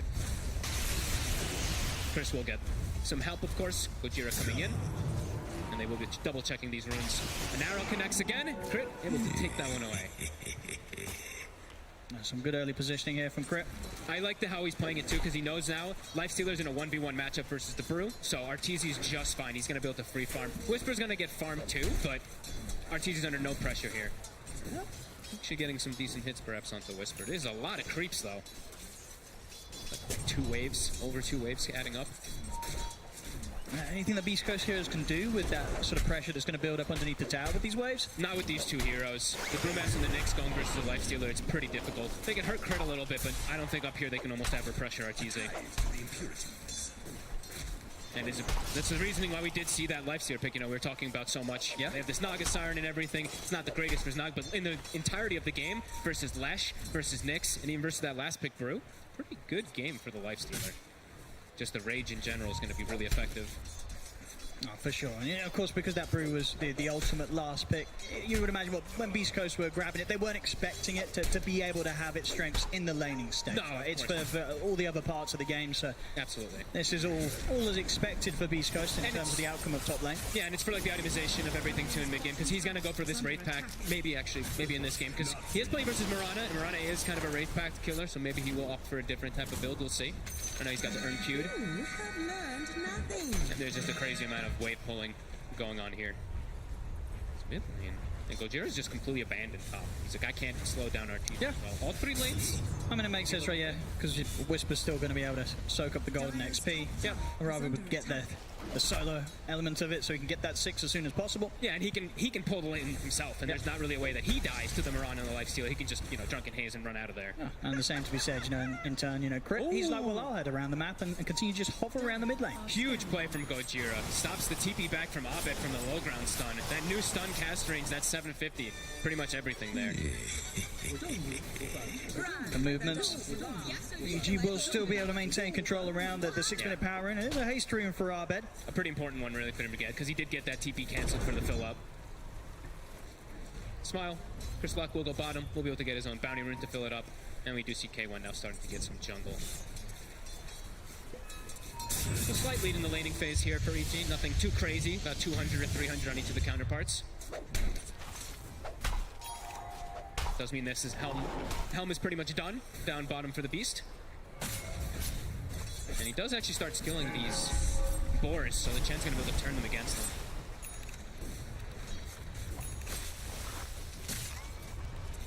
We'll see which sort of route Arteezy wants to go with his build. When you are trying to scale up against a leading carry, do you still always get the armlet first, or is there potential to kind of go for that Maelstrom or farming item a bit quicker? I always think Armlet is the most core item ever on Lifestealer. Okay. Kind of can't deviate too much. But we'll see. I mean, right now he's just got the phase and the bracer. Maybe he's feeling like he's not going to get it early enough that he does want to go Maelstrom. But I think Armlet Maelstrom's fine. He's got the Ember, as we said, so he's already got a hero that can also deal with the Naga sometimes earlier on. But we shall see. Maybe he goes for more right click. I don't know. Nope. He's going to. Yeah. I mean, this is, I think, the temptation. To skip the armlet. Sometimes when you're trying to play this matchup, and you're going to be farming for the most part. You're not looking to turn up to fights with that first item. You're just looking to clear through the jungle, clear through your half of the map. I guess that's the reason, right? He's under no contention. Even when they do bring heroes to his lane, he's like, they can't actually threaten me too much. So I'm just going to be full free farm game. Okay. See Crit and Fly trying to get a bit of information deep in the East Coast half of the map. Yeah, try to slow down this Naga Siren. Since they see the Chen just soaking down bottom, they know that Hector is just full jungling. They actually find anything though. Nightfall, still level 5. You'll be able to get Gojira here. A Frostbite. Now with both spells on cooldown, has the Verify, but another leap's there from Crit. He'll get and take the kill. Chris able to find Flight in return back in the river. Does get a trade for it. Abed with the DD. Very strong rune on the Ember Spirit early on here with the Max Light. Yeah, Chris has got to stay right back. Yeah. I mean, he knows that if Abed hits another slight, very likely that Abed will dive the tower for him. Yeah, Chris gets right back into the triangle. Perhaps you just wait for that one to disappear before you walk back toward that mid lane for sure. Yeah, but that does mean tower pressure. Abed and Crit able to hit mid tower. TP to mid, we get the bottle refill in time. And yeah, talking about Abed, we saw that he had a bit of a rough one in the last game. He actually has a much easier game this time versus all these, doesn't have as many stuns that he has to worry about. Last game, it's like everyone had a disable. This time, it's the Nyx and the Lash that he has to worry about mostly, so a lot freer of a time. But Carapace is really annoying. It is very. So, very much. Bottom Nightfall. I'm going to drop the roll straight away to give him a chance to run. And Whisper, Primal split to the ready, and already a bit of a body block coming in with K1 and the micro of his illusions. Leaves no escape for Nightfall. So Raw expended, wasn't able to get out alive. At the same time, at another entry point of the jungle, they find Crit hovering around the stairs. So a couple of kills for Beast Coast as they make sure that EG does not feel too safe coming back over to their half of the map. And Whisper, he actually used the Thunderclap, totally missed the neutral creeper, otherwise he would have probably been able to kill it a little earlier. Might still be able to get it with the next one. But making sure he actually was maximizing when they used the split to kill the beast. And when he used the split to kill the beast earlier, he actually used the Dispel to kill the boar and everything too, so he actually maximized quite beautifully on this brew. At the moment, sitting the lowest of the cores in terms of net worth, but if anything from his previous performances are to go by, you know the Whisper's going to be catching up very, very soon. Always ends up incredibly rich here, even from the offlane position. And he wants to be a little bit more like active of moving around just because he doesn't want to sit in the lane versus a lifestealer so much, so look for these constant kills and pressure in lanes. Yeah, and of course we'll get to the point in this game where it's K1 playing a Naga Siren. He's going to be soaking up all the waves, he'll be taking the majority of the farm that presents itself on the map. So a bit, sort of a different spread of value that you'll expect to see grow for each of Beast Coast cores this time round. See what he can find. Whisper shows himself, he's quite durable though. The split still on cooldown. TP reactions coming in. See if EG can get the kill quick enough. They're struggling to kill him at sort of the pace that they would hope for. RTZ continues to push on, will get him. But they lose Crit in return. We'll see if RTZ can get out of this. He has the Infest, is able to jump into Arbed, and Arbed, with a Remnant at the ready, will be able to deliver RTZ back to safety. That was close. If that stun catch, it actually almost catches the both of them there. Could potentially be a disaster, but they do end up cleaning up Whisper. They do get a trade out of it though, so Beast Coast not the most fussed about it. We did see how tanky he was there, that brew. Even though he's only got the 1 point in the Drunken Brawler, he did have that Ogre Frost Mage, I believe, that Ice Arm. That did, yeah. They're able to buff him up, but yeah. Quite able to keep him alive long enough. A nice read there from EG to know that they could get away with that sort of an aggressive play. Something they struggled to do in the early stages of Game 1. Already 11 minutes in, 5-3. EG definitely going to be feeling a lot better out of the laning stage than they did at this point in the first game of the series. Absolutely. I mean, night and day difference. Stinger, I mean, look at this positioning from the Chen. He's up here alone, trying to pressure RTZ in the tower. He's getting a lot of damage on top. Bottom lane, another split, and another attempt at a kill on towards Nightfall's Beastmaster. He'll turn with the Raw. Oh, Roy's the Wind Panda. Make sure you can get away. Okay, in the Moonlight Shadow, they'll be able to reset. That was a cool move, though. While we were looking, the play happening bottom, the Chen was actually making sure that he kept the catapult alive as long as possible, top with his creeps, and just like kind of sacrificing them. Good chain setup. Not quite able to land it there, a little too far away, too much travel time. But they're forcing them away from the tower. So tier 1 likely to fall here with that dominated creep also coming in. Totally different game state, as we said. This time they're able to get 2 towers on the side of EG early game. Beast Coast not able to set that tempo yet. Be able to get Stinger here, Fly. He's got it. Quick frostbite, and the setup's there for RTZ to pick up a nice bit of bonus gold. Gets the kill. I mean, look at his positioning there. A little aggressive there from Stinger. I mean, he's been sort of living life up on this top area of the map for quite some time. Arrow, that's swiftly done there. Arrow is already coming in, and Arbed able to make sure that Chris is held in position for it to hit bang on target. I mean, these two Beast Coast heroes completely in no man's land. Nobody even relatively close to them. The ward, of course, coming into play there from EG, kind of seeing that the Lesh was alone in that top lane. Good movements, 5-5. Still seeing the Nog at the top, but not by too much. RTZ is keeping up. And he's actually going to go back for the armor. Yeah, it's for sure. I mean, as you said, Armlet, you always want to have it on Lifestealer, but of course going for it this way around the Maelstrom into the Armlet when he knew that he was going to be able to play this whole top half of the map completely uncontested, you're going to end up with the 2 items quicker than if you did it the other way around. I mean, it's cool, yeah. Now they have double Maelstrom, so the Naga sign for the early game showing up. Pretty difficult for Hector to really do so. Dire's middle tower is under attack. How close are we to this Helm of the Overlord? Helm of the Overlord is just about done, 600 gold. And Stinger, I mean, if he wants to save up the gold, he can do the option of going for that shard early. Right now he's got that drum queued up, but we'll see if he opts against it if he sees Nightfall. Pick up that Helm. 我正补，我反补，我正补，我又反补啦。So they get around mid. Almost Bloodstone also on Chris, but still quite fragile. We see the amount of burst damage that EG has this game. It's very different than the last time. Oh, for sure, and of course Arteezy, in terms of the nature of the Lifestealer, he's able to put that rage and just get straight on top of a hero like the Lesh. Yeah, I'm just farming neutrals. Let's have a look here. We'll have a quick replay. Let's go run it. Yeah, I'll try to block this, guys. What is this? Going to trade toss? I'll just drop it. I'm going to run coming. Nagas top. Real Nagas running out. We can just wait for you guys top too. There we go. Some very calm communication there between EG as they make that movement up towards that top lane, get the kill. Yeah, they're just it sounded like they're mostly just calling like positioning of where all these heroes are, where the Naga always keeping tags, of course, of where K1 is. Because if they look to make an aggressive move, have to be careful, because that song can come in, things can get turned around, so keeping tabs of where K1 is definitely going to be important. Quiet game though in comparison to last one, 5-5. Yeah, which I think will come as a big relief to EG. You know, very much in the early points of last game, the struggle was just kind of keeping Beast Coast under control. Beast Coast were getting away with so many kills, so many aggressive plays. This time around, EG able to match it and get that little bit more value from the map so far. Slight lead here, 1K gold advantage.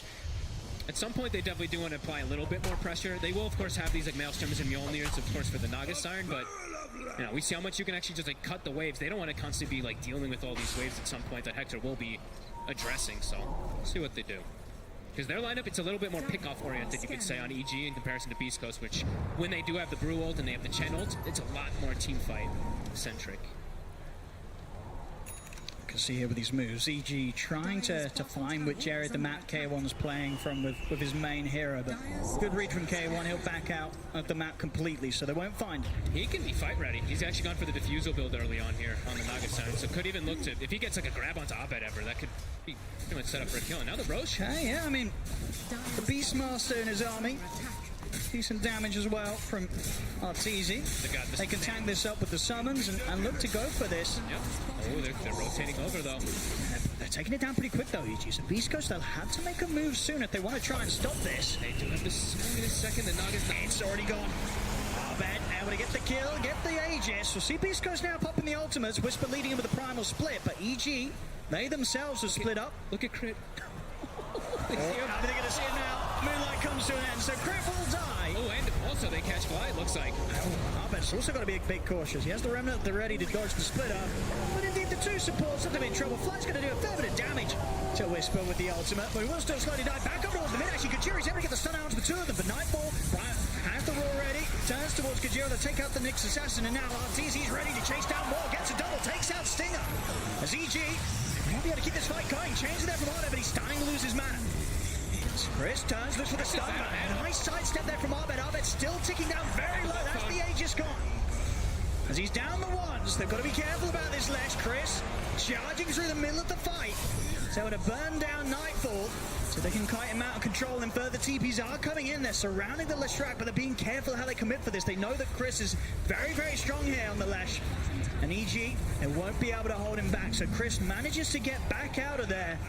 A nice bit of action for EG overall. Sure, you know, Beast Coast, they're able to take that Aegis quite quickly out of the hands of Abed, but Arteezy able to turn up, get some kills. He's got a continued clean scoreline here, 4-0-0 on the Lifestealer, and enough money to pick up that Sanj. So now between the Maelstrom, the Armlet, and the Sanj, this Lifestealer is pretty darn strong. 17 minutes in, he can absolutely turn up to the Swedish fights as we've seen, and he's not easy for Beast Coast to deal with. No, absolutely not. Chris, got the arrow on him. Kajira's ready to back him up, turns with the stun. We'll hold back Crit with that stun, and now Chris turns, heals over the Bloodstone. As the split up onto Fly, Crit tries to leap away, still ends up dying to the DPS. Constant battles. Rule is 30 seconds until it's back up after all that finishes. And honestly, I mean, out of all of it, it looks like Chris actually comes out most ahead. Right? That's that true, I guess. Bloodstone coming back up at the end of the fight, able to replenish him and kind of walk through and reset. Pretty huge for him. He's actually overtaken the Ember now. No, for sure. Once sort of, the first heroes are accounted for, the ults have been used, Roar goes down. You know, we saw how confident Chris can just walk through the middle of the fight. Yeah, make sure that he's in position to be kicking out as much damage as possible. See top lane, Hector will play it safe. Goes for the Song TP. And the one thing too is like they've itemized now at this point, right? The armlet, the maelstrom. This is to deal with the Naga Siren. This is this consistent damage that's going to be clearing out these illusions. It's not this big like desolator, this chunking damage that can eat the Leshrac. So Chris, you know, he could maybe get away with quite a lot in this game. They want to try and go for him, take him down in with the chains into the arrow. They'll sadly do so. Great chain stun. Solid catch here from EG. We're seeing if they can push on for more. Jump forward with the Remnant. Arbed attempts to close the gap on Whisper. We'll hold back though. I want to try. Maybe they do want to dive the tier 2s. If they catch him around this area, if Whisper steps out, they might go for a kill attempt. Oop, the ward's placed. Yeah, they'll see it. Probably seen though. Visco's probably going to be able to get rid of that one quick. And you know, we did get to see a couple things also in these last situations. So much happening. But Chen, we did see he went for the shard, so he's going to be stealing those ancient creeps consistently from the Beastmaster.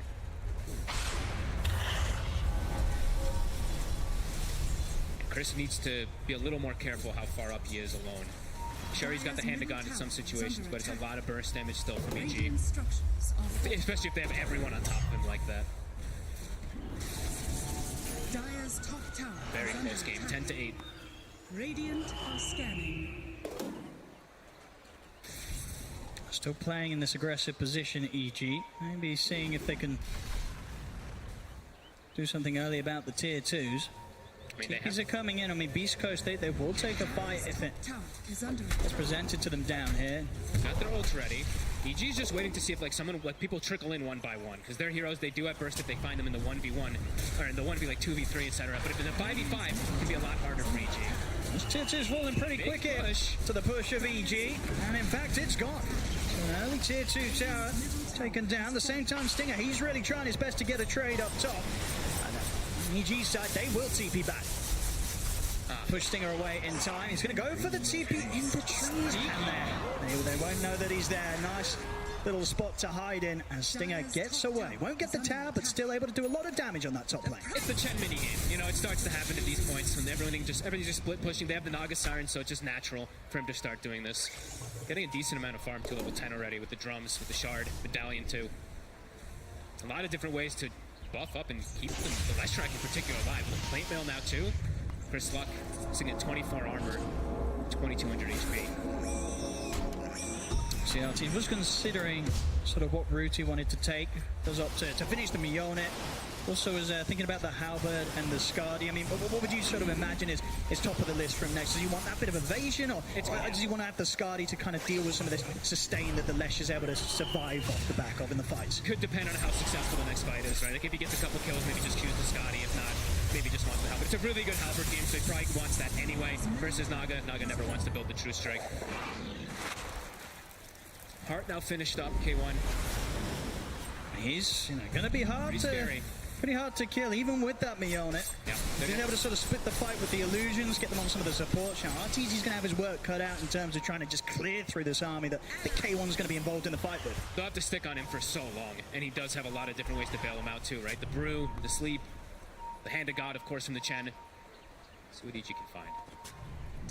Fest is inside Abed. He doesn't have the BKB quite yet on this Ember Spirit, so still has to be very careful of Carapace. Yeah, Gojira playing nicely around the sentry they've got down. Means that EG won't manage to find an entry into the fight from this spot. Gojira mostly is just like playing either around the Naga or the Lash, just waiting with the Carapace, right? Because if that instant jump comes, he Carapace and they can turn it right away onto the Ember Spirit. See what they can get to with this. EG were pretty aware of this, and indeed with the scan hitting, they'll certainly make sure that everybody's back under the safety of their structures underneath their towers. So Beast Coast not able to get a catch this time. Having to avoid fights a lot though. Look at the map state. Look at the way that they're able to just keep everything forced in onto the side of EG. Beast Coast. This Naga Siren's starting to be a problem. It is. It's not easy for some of EG's members to deal with these strong illusions with that heart. Yeah, I mean, it has to be either the Lifestealer or the Ember to clear out the waves. They can't be at every single one of the lanes. As top now, Glyph is popped, but that is the tier 3 Glyph. Actually, I'm lying. It's a tier 2 Glyph. I'm sorry. I thought the mid tower was dead. So we'll have it reset at the very least. This is the thing, though. If EG don't find fights and kill score stays pretty stagnant, you are going to see quite the difference in what K1 as a Naga Siren's able to clean up from the map in comparison to Arteezy on the Lifestealer. Already 3,000 gold difference, and that will only grow unless EG can make some sort of move. But the thing, it's just difficult for them to look for the move because, as we said, you know, their lineup, it does want to look for these pickoffs, but when your lanes are all getting shoved There's in, so much pressure for you to find any of these pickoffs. And Beast Coast, really, they're sticking together quite a lot here. Now looking for even go for this next tier too. K1's been just microing the illusions perfectly on this sort of mid and top lane. Two lanes consistently held right up to the high ground of EG.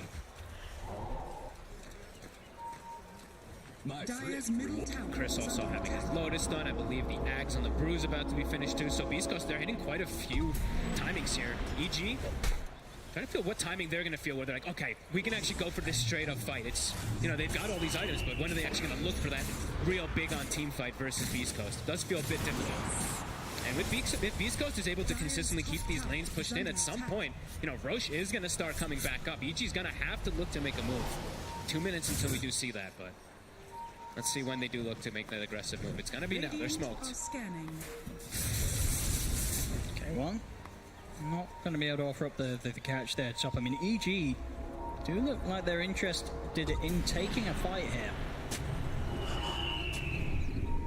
Still difficult. See how they can start it off around the board. Like Stinger. But the Frostbite, they'll go for the roar on Stinger. Nightfall commits with the BKB. They want to kill off the Chen. They'll do so very quickly. See if they can chase for more. They'll look towards K1. Back up to the safety of his own high ground. And looks like EG, they'll just manage to get the one kill for now with that commitment. Okay. With the roar down, they might have to be careful themselves. Arbet steps forward. Watch the dust. Will be able to dodge out the stun. Arrow ends up getting blocked by the creep here from Beast Coast. So no connection there. That was pretty close. Almost gets Carapace done from the Lesh. They'll find a kill on the Chen, but Chen now respawning. They're gonna have to reset. Deal with their lanes again. I think that's actually one of the better kills if they can get it like that, because it prevents so much healing, so much chaos that will kick off. It does just feel like, you know, K1's Nagasar, it's getting out of control. He's pretty much got the Skadi done. He's really going to just probably deal with all the rest of the heroes and isolate the Arteezy Nagasarn at some point. I mean, Arteezy's really got his work cut out in terms of build. He is going to go for the BKB picked up. Again, we saw being a similar approach from the Lifestealer earlier today against the PL, just making sure they can sort of stand in the fight, not have to worry about the mana getting burned through, and just giving themselves that extra time between the Rage and the BKB to just stay alive and just keep hitting this Nagasarn and trying to clear out her summons, the illusions as well as herself. Stun, will connect on top. Arteezy's mana, it's time. He doesn't have the mana for Rage now, but they don't have anything else to catch him yet. And that can't quite. That was a little scary. Whisper does pop the split. He's going to try and set up for some kills here around them. It will get Fly. Yeah, I think he's like, they're just avoiding us constantly. Like, he just wants to look for something to use that split. And now Roche is up. Roche is indeed. It's there and ready. So Beast Coast, they could definitely look to just step into the pit and start going for this. They have the song to rely on if they need to bail out or sort of set up a fight outside of the pit. And EG, only the four of them up. It's not going to be easy for EG to get in on this. You already see Kajira in his position. He's giving great info outside of the pit. In fact, he's able to line up a two-man stun to start things off there. She's gone already. It already is. Aegis picked up on Chris. EG, they've got to run. Nightfall plots the BKB. Arbed will go with a couple of remnants, but he's still pretty close here to Beast Coast. Ends up losing his courier on the way out. But at least himself and the hero will keep the distance. But he just picked up on Chris. Beast Coast, they're ready to come running down the mid lane. Yeah, I mean, EG, they found like the one catch on Chad, but now, you know, when are they going to be able to deal with the Nagasarn? This Naga is just getting way too out of control. Same thing with Chris. He's the one carrying the Aegis on this Lesh now, too. They're going to go for high ground. Whip is available. But they're going to have to pop it pretty early because that Edict.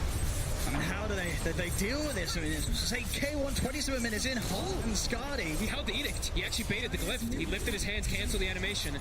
So they've got Edict now for the push. Big brain stuff from Chris.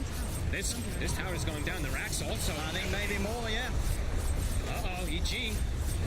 I mean, EG's out on the map trying to pick up some farm. Arteezy will TP back. He is able to finish off the BKB, so he's got his next item done. See if this makes much of a difference in the fights, though. Range racks will go down, and Beast Coast, they'll back off for now from pushing for the melee. They still have 20 seconds left on split, so they maybe wait for like 10 or 15 seconds before they look for that fight. Gojira trying to catch a cheeky stun, won't get it. That's easy. The Rage yet. Beast Coast. They're still lingering in the area. I mean, they're keeping, again, both of these lanes consistently pushed into the high ground, top and mid. I mean, they're ready for fights. Like, the Bruce split is ready. Bottom lane, though, pushing in. They're going to send the Lesh to take care of it. Still sticking in the area, though, with K1. Denying away this farm from EG. 6k gold lead. EG, they see the Lesh bottom. They're trying to make a move out to catch something.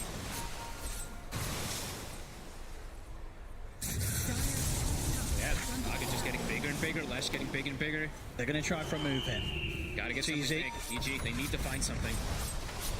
Vested into Nightfall. He's ready to try and play off the back of a Blink Roar initiation from the Beastmaster. There's an Arcane Rune in the river, though, so Chris, you'll have that ready for the next fight. Still with nearly 3 minutes on the Aegis, it's not easy for EG to jump anyone outside of the supports. Fly will start to try to start things here, and they will follow up onto Stinger. They'll get the Roar off as well. Okay, they'll get the 2 supports. Pretty good grabs. See if they can do anything off the back of killing the 2 supports. They gotta fix the lanes. Lanes are all constantly pushed in, either from the Naga side or from the Chen creeps. Their whole jungle is actually also just being farmed from Chen. Like, I was just looking, I'm just watching the Chen microing all of his creeps, and he's just taking all of the farm away. So still tons of pressure on the map. They do get at least 2 kills out of it, but it is just those 2 supports, and now bottom tower looking to drop. East Coast, I mean, their macro game, very nice so far. Making sure they don't lose K1 at all so far. 0-0-2. Dire's bottom tower has fallen.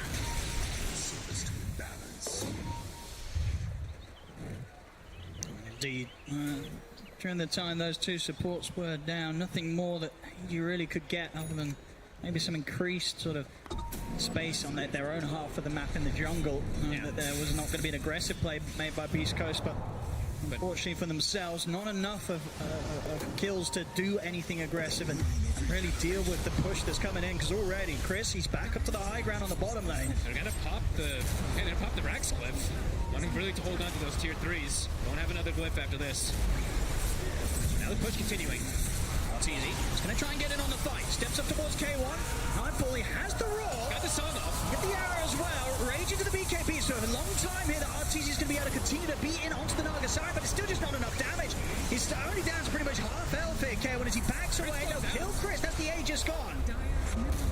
A quick infest here from RTZ as he looks to stay alive. They'll get the opening stun onto Chris. Out to the side, though. Arbet's been held up by the split up. RTZ chasing him outside of the base. K1's getting low. Falls to the side. They're trying to separate K1 from the lifesteal, and they'll be able to do so. K1's fine for now. As RTZ also falls back up to the high ground of his own base. He connects. That's the Lara there onto Stinger. So once again, EG getting the 2 supports, taking that Aegis away a little early from Chris. Definitely a defense here coming out from EG that, all things considered, they'll be pretty content with. That was an absolutely beautiful fight. Everyone's sitting at like 10%, 20% HP on EG, jumping in and out, getting these connections. Making sure that Chris Luck can't actually use this Aegis to its maximum. Almost even getting K1. That was a really good hold from EG. Yeah, we're definitely getting that Roar off as that song kind of comes out. They came at the same time, pretty much. And indeed, you're seeing exactly why you go for this Rage BKB build. Just it gives RTZ this maximum amount of time, even during the song, to just keep hitting the Nagasari. And we saw that ended up getting down to about a 3rd HP at the start of that fight. If RTZ is able to get that halberd done and then some sort of damage item, and during that sort of setup, they'll have a good chance of killing K1. That was before they picked up quite a few items, too. Abed now has an Aghanim stun, too, so his damage is going to be quite a lot higher in this next fight. And they're looking to get aggressive. They're actually looking for more. See what they can make a quick jump towards. And with the Remnant, Abed quickly sweeping the map. He's managed to get his way over towards Chris. Got Lotus there. Underneath the tier 2 arrow, it's going to hit. Crit gets the angle. That's Chris going down. EG, they'll definitely want to try and continue to fight for more. Kajira turns with the sun onto the 2 of them. Indeed, over towards the mid lane. They have the Raw set up onto K1. No further damage output for now, though, as K1's got the backup of Stinger. Nothing to stop this CM ult. We'll clear out all those illusions. TP over from Whisper. EG now looking to bail. Another net. And trying to fly. So they want to try and tackle K1. I mean, RTZ's going to go for the squishies first. Go straight for Stinger. Takes down a second support. See if they can get K1. East Coast. Very much for sort of the first time this game where Beast Coast are the ones that are having to play a little more cautiously around EG. EG's definitely found their footing of timing really for the lifesteal to stick on his targets, right? It really is. This BKB, his halberd also making him super tanky, and he does have that Ghoul Frenzy talent too, so can stick on those targets a lot easier once he gets that initial hit. I mean, and what is the item here for Arteezy? He's got 2,600 gold saved up. Does he want to get the Skadi still to sort of limit the heals of the Leshrac with the Bloodstone, or do you want to see him get some sort of straight up damage on it? Oh, honestly, Scotty. He's got a lot to think about here, Arteezy. It feels like they're gonna start getting more and more damage for the Ember Spirit, so I wouldn't blame him if he does go for the Scotty. It is so valuable versus that Leshrac, as you're mentioning. Because he could also, I mean, we'll see they could also still get like the Mage Slayer Bloodthorn kind of build. I'm not sure who's gonna go for that, but it's always pretty valuable versus Lesh, so yeah, we'll see which one it's gonna be. Look at this. I bet he's actually got his shard damage too. Again, a quick kill onto Gojira. So I bet he's got Ags plus his shard, so watch for these remnants. Level 18 also, of course, was hit in that last fight. So his damage is gonna be a lot higher versus that Naga Siren too. EG themselves, they might have a bit of a chance to push up towards the base here. They're bringing the creeps in on the mid lane. Dire's top tower is under attack. Good sort of vision here towards the move that K1's making a little towards the mid. Looks like they'll still hold back a little bit here, EG. Yeah, Abed, he keeps a remnant there, goes back, is starting to clean up the counter push. We'll get a bit of a setup in the area. Onto Arteezy, who'll be thrown into the air by Whisper. Arteezy popping the rage, he's going to try and get on top of K1. Look at the illusions now, turns now over towards Chris. The rage finishing, Arteezy's got to be careful, gets caught by the spill. We'll be able to force him back to safety, infest him to fly, he's fine for now. He's gone, Arteezy trying to go for round 2, but as soon as he comes out the infest, they catch him with the opening stun. Won't manage to get the BKB off, and with that BKB duration, stays on top of Stinger. Arteezy now godlike, he's ready for more, turns towards Kajira, rage at the ready, so after the BKB comes to an end, Arteezy can continue to push on. In fact, no, he's going to opt to use the rest of the rage to TP out. If he gets bashed, I don't even think K1 actually got the hit on him there, but that was close. They actually got the stun there. Gojira, the two-man stun, it catches the Lifestealer and the Beastmaster in the back, so kind of splits the fight up. EG do get pushed away. I mean, yeah, Arteezy making the correct call at the last moment to get out. Yeah, realized that the fight was not going quite as good as maybe EG felt they could get it going.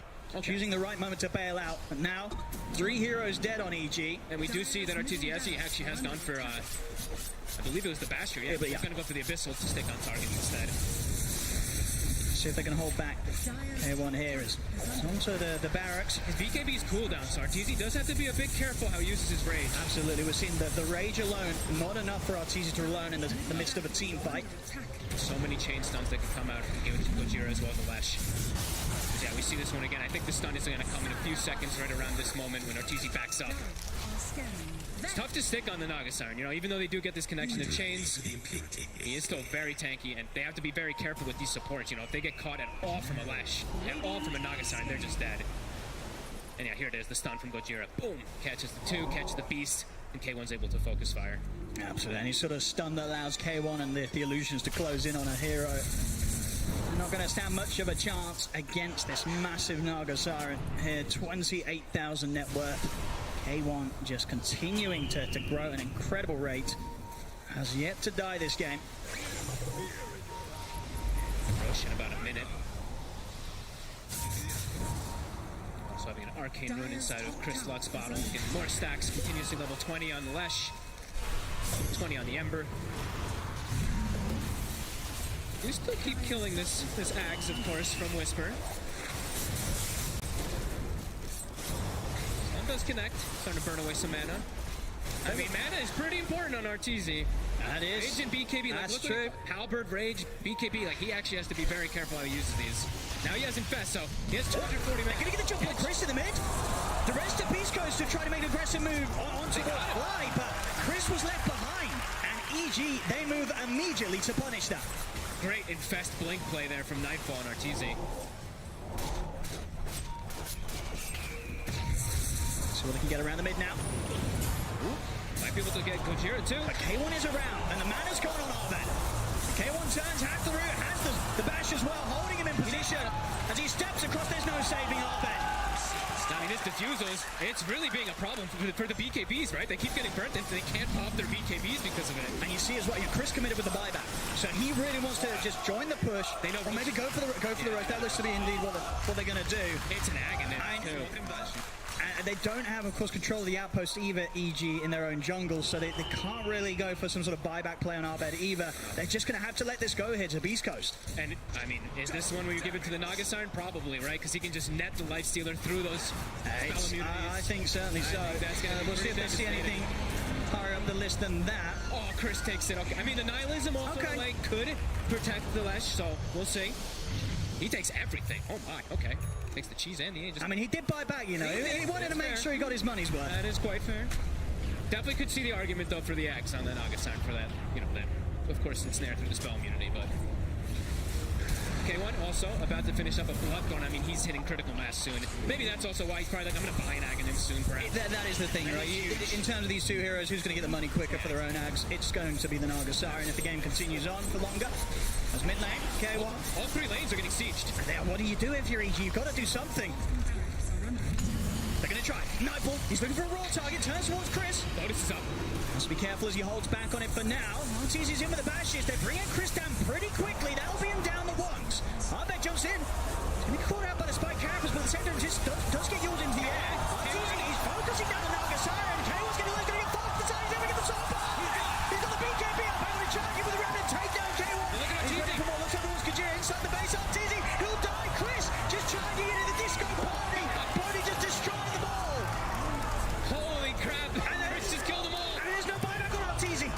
He's a hell of a lot short on the gold here. 1,500 gold. He does not have here to get back in on the action. Chris isn't done. They're going to try and hold with the three of them. And indeed, Chris is ready to chase him back up towards the fountain. Runs down Nightfall. And he's not done yet. He's full HP. And he's got plenty of mana to play with. The buyback comes out from Abed. As EG, they scramble back towards the fountain. They've got to try and hold and keep their cool here for 50 seconds now without Arteezy. They're going to get megaed. And there's still the cheese as well on Chris. Oh my god, dude, the damage that he did. They focus fired K1, but they ignored the Lesh for a bit. I mean, look at this 12,800 damage. This is at least going to be the mega creeps here. Can they really slow down Beast Coast for this 30 seconds? I don't know if they can. I don't know if they can. 30 seconds seems like a big window. This Edict is about to come back up. It's got the 25 talent too. The first tier 4 falls. The second shortly to come. It's going. The H is exposed. As Beast Coast, they're looking to close it up. EG, they'll go for one final attempt at holding back Beast Coast, but they're just focusing the ancient. EG, there's nothing to be done. GG, it's called. Beast Coast will be moving on. And this is the end of the road for Evil Geniuses this year. Oh my, South America has taken out EG. Back-to-back series 2-0. Oh my god. Beast Coast, the team that got EG into TI, now they've taken it away. I mean, they've got to be feeling fantastic. From the first game, they're complete dominance from start to finish, and then the second one, a bit of a different approach, more sort of just focusing on K1 becoming this incredible beast that couldn't be dealt with. He was just at the top of the farm and far ahead for the entire game. It just got too much at the end of the game. Now, EG able to pull together pretty much the better defense that we've seen out of both of these series, but it just still was not good enough. Once again today, the South American teams coming out on top, and Beast Coast this is a team on LAN. It's so hard to prepare for them because they just hit another level when they get out there in front of the crowd. They power up off each other. They play out for each other so well. You can see, as soon as the Naga Siren has a little trouble, Chris comes in and just slams things. I mean, wow. That was an unbelievable series. 22-20. This one a lot closer than the last game, but still, Beast Coast. Wow. Yeah, it was across the board. Every single player there from Beast Coast just falling perfectly in sync with one another, and then just right up until that last point, knowing when to just really just put the foot on the pedal and push it to the max, right? It was so Chris just running into the base, running down the mall. A point where Arteezy doesn't have the buyback gold, it's just over from that moment. They couldn't kill the Lesh, they couldn't kill the Naga Siren. It was too much for Evil Geniuses today as Beast Coast knocked them out of the competition. Beast Coast, they'll be the ones to get to continue their lower bracket run here at the International. Thank you very much, OD Pixel and Fogged. Yes, Beast Coast just dominating. Another 2-0 here at the International. We've seen so many 2-0s. I'm really hoping we do get a best of three go all the way. But unfortunately, Evil Geniuses, that's the last North American team, I believe. It's only, is it only Snaking that is left from America? It's something along those lines. Yes, they still have only The snaking. weight of America on snaking. Well, he can lift a lot. He's a buff boy. He is buff. South America. America, yes. Let's go, focus there. baby. And we're still alive and strong. I mean, obviously sad for EG, but Beast Coast played hype as per usual. And I didn't think this would be a good Naga game, but he made it work so well. Like when they hit that heart timing especially. Yeah, I think the main thing from Beast Coast is they, under the pressure of EG early on, Abed with his Ember, crit on the Marauders, really making these early plays. Abed kind of sacrificed his game a little bit, so when they got the Aegis onto the side of EG, then Beast Coast instantly swiped it away within a minute, if that, or like 30 seconds, and EG's kind of momentum completely shifted, and Beast Coast, they look back to their Naga side and say, come on mate, it's your turn to take over the game. And I have to say, te quiero mucho, Arturito. You tried your best. He went for that Mjolnir. He fought them off valiantly on his Lifestealer, itemized well against the Naga, but at the end, even though Naga was given a lot of space and he was the focal point, like he was what everyone was focusing on, it was C-Smile, it was Chris Luck that was just deleting everyone on the left track. Like he went for a very interesting item build as well with the Lotus Orb, which allowed him to just completely stay up front and soak in all the damage. Yeah, so there we have it. And that last fight, as you saw, once the buyback came in and the amount of resources they spent on trying to take down K1, unfortunately, C-Smile got into the back lines. But I need to feel someone's pain from America. This is really, this is what we need at this show. We just, oh my God, we have.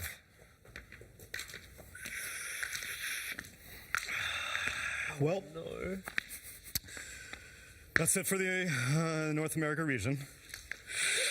We brought 5 teams here, and they're all gone.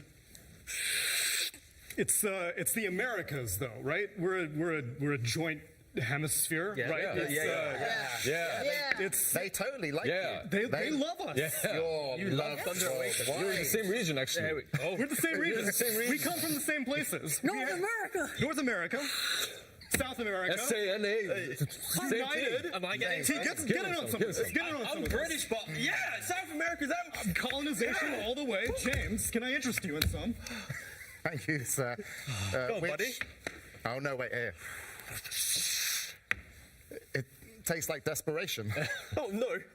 I mean, that's the wrong one.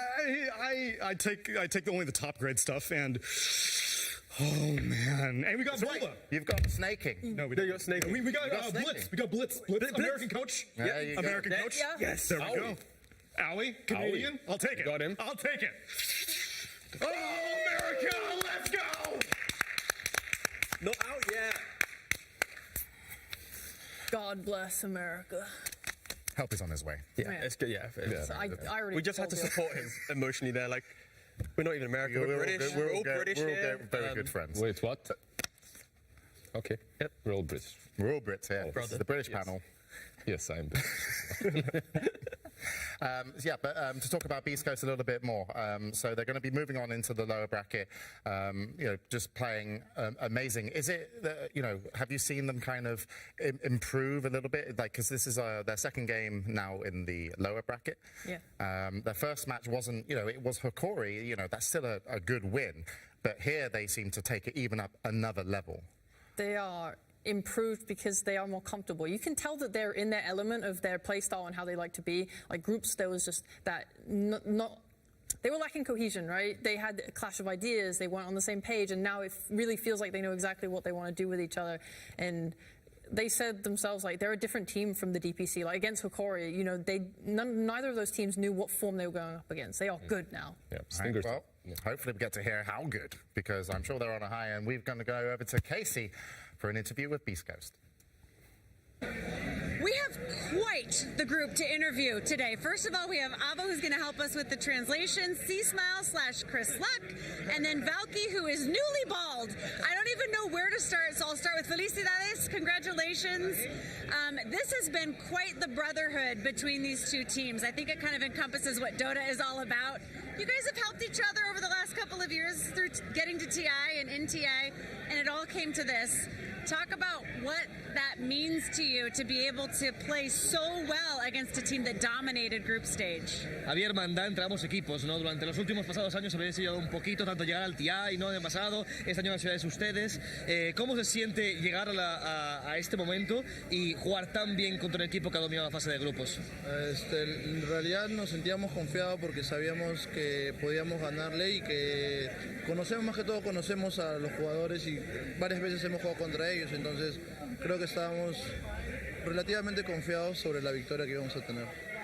We felt pretty confident. Honestly, we knew them. We played against them a couple of times, and we were pretty confident about the victory we're about to take. And I would like to talk to you, sir. Hola, Valky. Okay. ¿Cómo se dice shave head en español? Shaved head, pelado. ¿Pelado? ¿Por qué? ¿Matu? ¿Por qué te has pelado, amigo? ¿Quieres explicarlo? La cábala con G, pues. ¿Qué? La cábala con G. La cábala con Claro, tenía que regresarlo, pues. He says because Arteezy shaved, it was necessary. You have to beat the curse. So Arteezy shaved his head to counter, and then you tried to counter his counter. Yeah. So what's next? How do you top this? ¿Qué haces moving más? forward for the next? ¿Cómo superas esto en la siguiente partida? Voy a pelar a alguien del equipo. He's gonna shave someone else. He's gonna shave him though. Oh no! Okay. Congratulations, you guys have been playing so well and really exciting games. So congrats. Oh, thank you. Muchas gracias. We'll send it back to you guys. Thank you very much, Casey. Yes, it worked. They counted it out. Let's hope though, that the South American teams and coaches don't send a whole squad for Brazilians. But if they need to, I'm all right with that. It's for a TI win, mate. Come on, guys, it's for TI. Yeah, but we didn't predict that. But we, EG didn't know about the counterplay. It was a genius move. But let's go into our next series here, and we're going to be meeting our first team. It's going to be Boom Esports.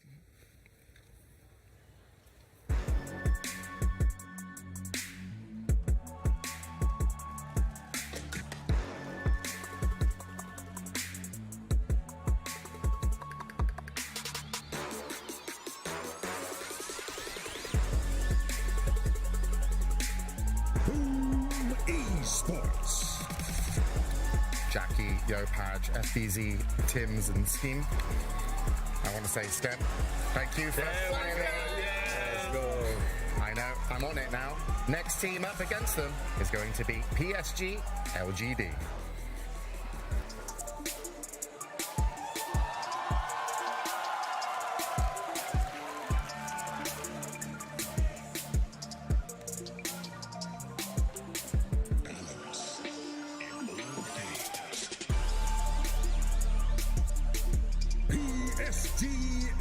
LGD.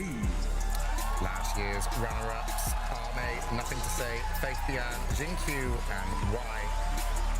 This team is a scary team, and it's scary to meet them, and even to see them in the lower bracket if you're going up against them. So we'll see how Boom Esports will be able to adjust. Boom Esports, though, did actually beat the defending champions to get here. They took out Team Spirit, and they've developed a lot during the group stages and the tournaments sheet. Yeah, I mean, they beat the winners of all TI. What's the second placer team? These runner-ups. It only gets easier from here, right? 100%. I mean, this team have come a very long way throughout the year. Their drafting has expanded like amazingly. Arlington Major even, I think they had one of the newest and freshest drafts I'd seen from them as a team when they played against LGD in that upper bracket. So I've just really enjoyed how they've really been pushing their comfort zone to get to here. Yeah. Having followed the SCA region for a really long time, this is probably the ultimate stack they could have formed out of all the new stars that were coming in in the last couple of years. Obviously getting Yopajen, FBZ being with the team, being in Boom since 2018 or something, and then getting Scam as well to bring all those good ideas that he usually does bring to any single team. But it's also the fact that, don't forget how they got to this position, right? They were nearly going to be eliminated from the group stage. They had to beat EG, who was first in the group. They 2-0'd them. Then they went to a tiebreaker. They beat Sonics, they beat BetBoom quite swiftly. And then they beat Team Spirit. Like, they've gone probably the hardest journey possible to get to the lower bracket. And now they're, beating the previous TI champion, going with second place. Like, if they beat PSG, that's the type of momentum that you have as a team, like beating first place, the runner-up. Now you have to maybe look at them with a different eye, because Do you agree that Giants are falling in the lower bracket, like most of them, right? Like we've seen EG, we've seen Team Spirit. I'm sure a lot of the teams watching these games are very happy from the upper bracket, because there's always a chance that you could have met Team Spirit. You could still meet PSG, LGD, and people were, I'm sure, afraid of EG. They run through the group stages. It's like, okay, what's going on? What's this team doing? Yes, SEA today could come out just looking spectacular. Already in the upper bracket, and then the previous match of Beast Coast, SA, and now also SEA as Boom Esports have their chance. So yeah, the Giants seem to be falling. You're right, Lizard. And the Giants did look kind of wounded when it comes to PSG LGD throughout the year. They're an amazing team, but they aren't the team from the last year. Whatever they pick, like VP back in the day, pick any hero in the game and win a tournament with all heroes drafted, right? PSG LGD isn't necessarily the same. We've seen them falter at the Arlington Major. We've also seen them in the DPC seasons. Like in the DPC seasons, arguably they didn't take it as seriously as other teams, but it's not like they were beating every single match. They struggled. What do you think of PSG LGD here, Sheeps? I am concerned by them. I think they said that they don't know how to win on this patch, because obviously the last time we really saw them properly was at Arlington, and there's been a patch since then, and a lot has changed. And even there, they were kind of forcing weird drafts with their like double Naga pick in grand finals. They've had like a little bit of cracks and stuff, and it must feel bad as well. They said that they're going to try their best, but you're coming into this with Faith Beyond, who intends on retiring. I think Arme also said that he is looking to retire soon and bow out at his peak. So how do you really maintain that strength of mind when you have two players that want to retire? I feel like you need to harness that in a way. It's like, this is the final run. We will eventually kind of go, this can be it. But it is a little bit difficult to say. I think the success that they've found so far in the tournament, it's only been on 2 or 3 heroes opening styles, unlike other teams where they've opened with much more variety. So yeah, a little bit of a weaker PSG this time around. All right, well, it seems like the players are ready to start picking and banning some heroes, so we're going to be going into match 1 here. It's going to be a good one. Boom Esports versus PSG LGD. Game 1. All right, and we get to be a little bit nerdy now as we go into the picks and jazz. I can see she nodding at this. Yes, we are. But just to kind of, before we go too much into the kind of heroes, but in terms of the players, because it does take them a little while to get, a few moments to get started, who are we really focusing on if I'm watching from home from each team? Like, if I'm looking at PSG LGD, I'm looking at Fate Beyond. Like, this man is retiring, but he's not retired yet. He needs to be enabled. Like, you can't give him heroes that are countered by 1 or 2 on the opposite side. Like the Enigma that was drafted for him in recent games, right? Like versus Secret, he's countered by the Global plus another laner. If you enable Fate Beyond, like he was enabled in the DP game, he can be that third carry. Yeah, and on the flip side for Boom, I think FBZ, we don't really mention him too many times, but in that previous series... It's offlaners again. This is the... Coincidentally, but it's just the fact that in that series, he was a Beastmaster, he had the lowest net worth out of anyone, but he found ways to play his hero without dying. He ended the game 2-1-13. He was instrumental in punishing Team Spirit's lifestealer when he overextended Brawl into death. So I think FBZ is kind of like an unsung hero, at least for the broadcast that I've seen, where he consistently just finds his way to enter the game as the offlaner. What do you think, who enables the offlaners better, ZinQ or Tims? Or are they kind of similar? I am a huge Tims fan. I think it's hard for me to say, because I'll be real, I don't particularly look at the pulse scores of these teams too much. Like, for Boom, I just want to add on to what T said. Yeah, you can look at FBZ, but like, this team is evolving. It used to be that everyone would just pile everything onto Yopaj to give them the best game, and that's what I said the last time we paneled for Boom. But then you watch how they played against Spirit, and actually they completely turned their playstyle around to be very Jackie focused. Yopaj was playing that utility Mars from mid, buying Refresher and trusting his carry to win the game for them. So I like that they are now a much more versatile team in the strats that they can bring out. All right, and I'm still noticing this trend of offlane. You go FBZ. You hyped up Whisper. What do you play? I play. Could it maybe be? Well, if you look at my Dota buff, it's +5. But if you look at the extensive history of my Dota buff, it's offlane, baby. And when you look at the teams as well, they are focusing the offlaners early on, right? You see the Enigmas being banned out, Primal Beast a little bit more versatile, but he gets booted most of the time as well. We'll see if Clock, perhaps Silencer will get out. Perhaps Silencer not, as Enigma is already banned, right? Yeah, I remember a time where C teams against Boom and DPC were just banning FBZ, Mars, and Pango, first 2 bans, because he was just so obscenely good at these heroes, and he would just use everything. Like, he would push the heroes to the absolute limit of what they could do. Like, his Pango, he would play to the last sliver of health, just to try and get that extra shield crash or swashbuckle, or just that extra little kill off. 10 seconds remaining. Boom Esports. Pretty predictable bans here. I can see you with all you're cheating. You get paid to be here, T-Governor. Why have you got all the answers in front of you? Because the answers are cool. If I got them, you want to see them too? No, you're cheating. I wouldn't be able to understand. But is it a pretty standard opener for both these teams? Yeah, I was just quickly double checking what Boom's openings have been, and it's Tiny, Marcy, Enigma, and then like the Mars Shadow thing there, kind of like the 4 or 5 or 6 heroes, sorry, that are kind of floating around in the first phase. But the heroes that are banned against them usually are Undying and Enigma. Yeah. So it's kind of well prepared by PSG LGD, obviously, as expected, but Chen in the first phase instantly picked by PSG LGD. Are they bringing in the tempo? Something they liked from the last game, perhaps, as well? They've only first picked Chen once so far in TI. They have picked it before a couple of other times, but the first time they picked it, it was against Sonics, which they actually lost. But very much was a in-your-face style of draft. It was Chen, Leshrac, Mars, TA, the quick Roshan with the TA, the aggression, the heal of the Chen. Ooh, Tusk is fun, because that can go mid. We've seen 9 playing it. I think Yopaj has played it in the past as well. It's a hero that initially was really cool to see come out because people weren't familiar with the mid matchups. So we saw like Puck versus Tusk in Arlington, and the Tusk would win the lane because they just didn't know. Yeah, and you don't go this tag team. You can go the other 2 nukes. You're able to farm and do loads of damage at the same time. So Tusk, very fun hero to come out in the early phase because of that flex. Especially because Tusk enables the 5 positions to, once they win lane, to rotate in. Yeah, perfect hit. They pick the Crystal Maiden. It's like against Chen, this will lock down one lane, but you don't really rotate as quickly as a double support duo potentially. So now CM Tusk, if they win their side lanes, and now they're running onto mid, Chen, sure, if you bring the correct creeps, might be able to help out, but the pace that Boom support duo can bring is already going to be a little bit quicker than what a Chen +1 can provide. And the Crystal Maiden is still decent against the Chen. If not on her own, then she provides the mana to everyone else on the team to actually spam out all the nasty creeps that he brings to the table. It feels so weird. Of course, Boom are second pick, so they will get to react later down the line, but seeing a second pick where they just pick 2 supports, sure, there's a little bit of flexibility with Tusk, but not often do you just see, here's my 2 supports, let's now play some Dota. It does open you up for... it's a little bit harder later on in the game to counter certain cores, right? Like if you don't have that... Yopaj is my idol. I'm with you, bro!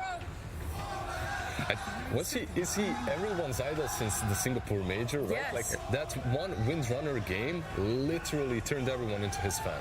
We're all a big fan of Yopaj. He is so humble, so talented. And we're all ex-Nova as well. Yeah. I mean, don't forget that this is a CTI, and this is the final full C team left, right? Like if they get eliminated, then now you're picking for individual players on teams, so very much is a... We might hear some bias in the crowd for this Boom team at least. Yeah, I'm going to need to take my bias out of the panel because I'm going... Yeah, please. There you go.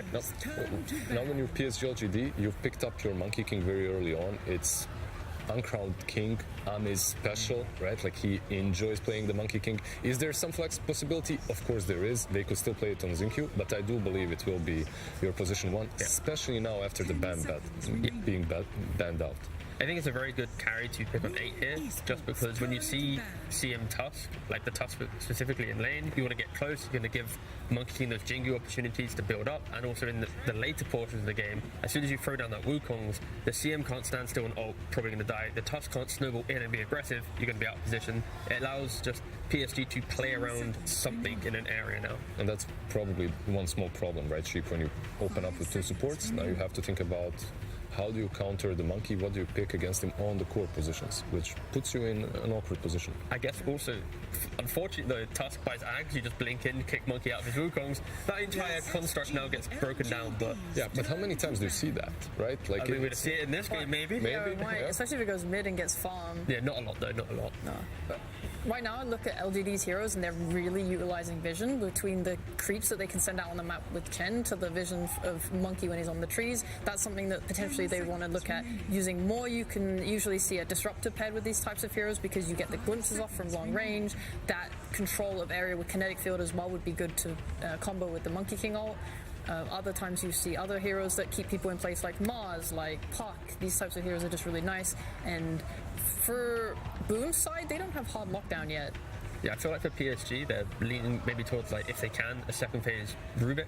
Just casually stealing any Tusk CM spell will feel really good. The Chen Rubik is a TI combo that goes back so many years, and then it just makes sure every single TI. Every TI, you see it at least once or 100 times. And then your offlaner now just needs to be that tankier initiator to enable it. But yeah, Boom are the ones that need to try and evade playing into the overly tanky heroes right now. Esports turn to ban. How do you feel about some good old classic Tiny as well here for PSG LGD? You're still left in the pool, can be rotated between mid and the position 4 with the Chen. It's an option for them, right? Yeah, for sure.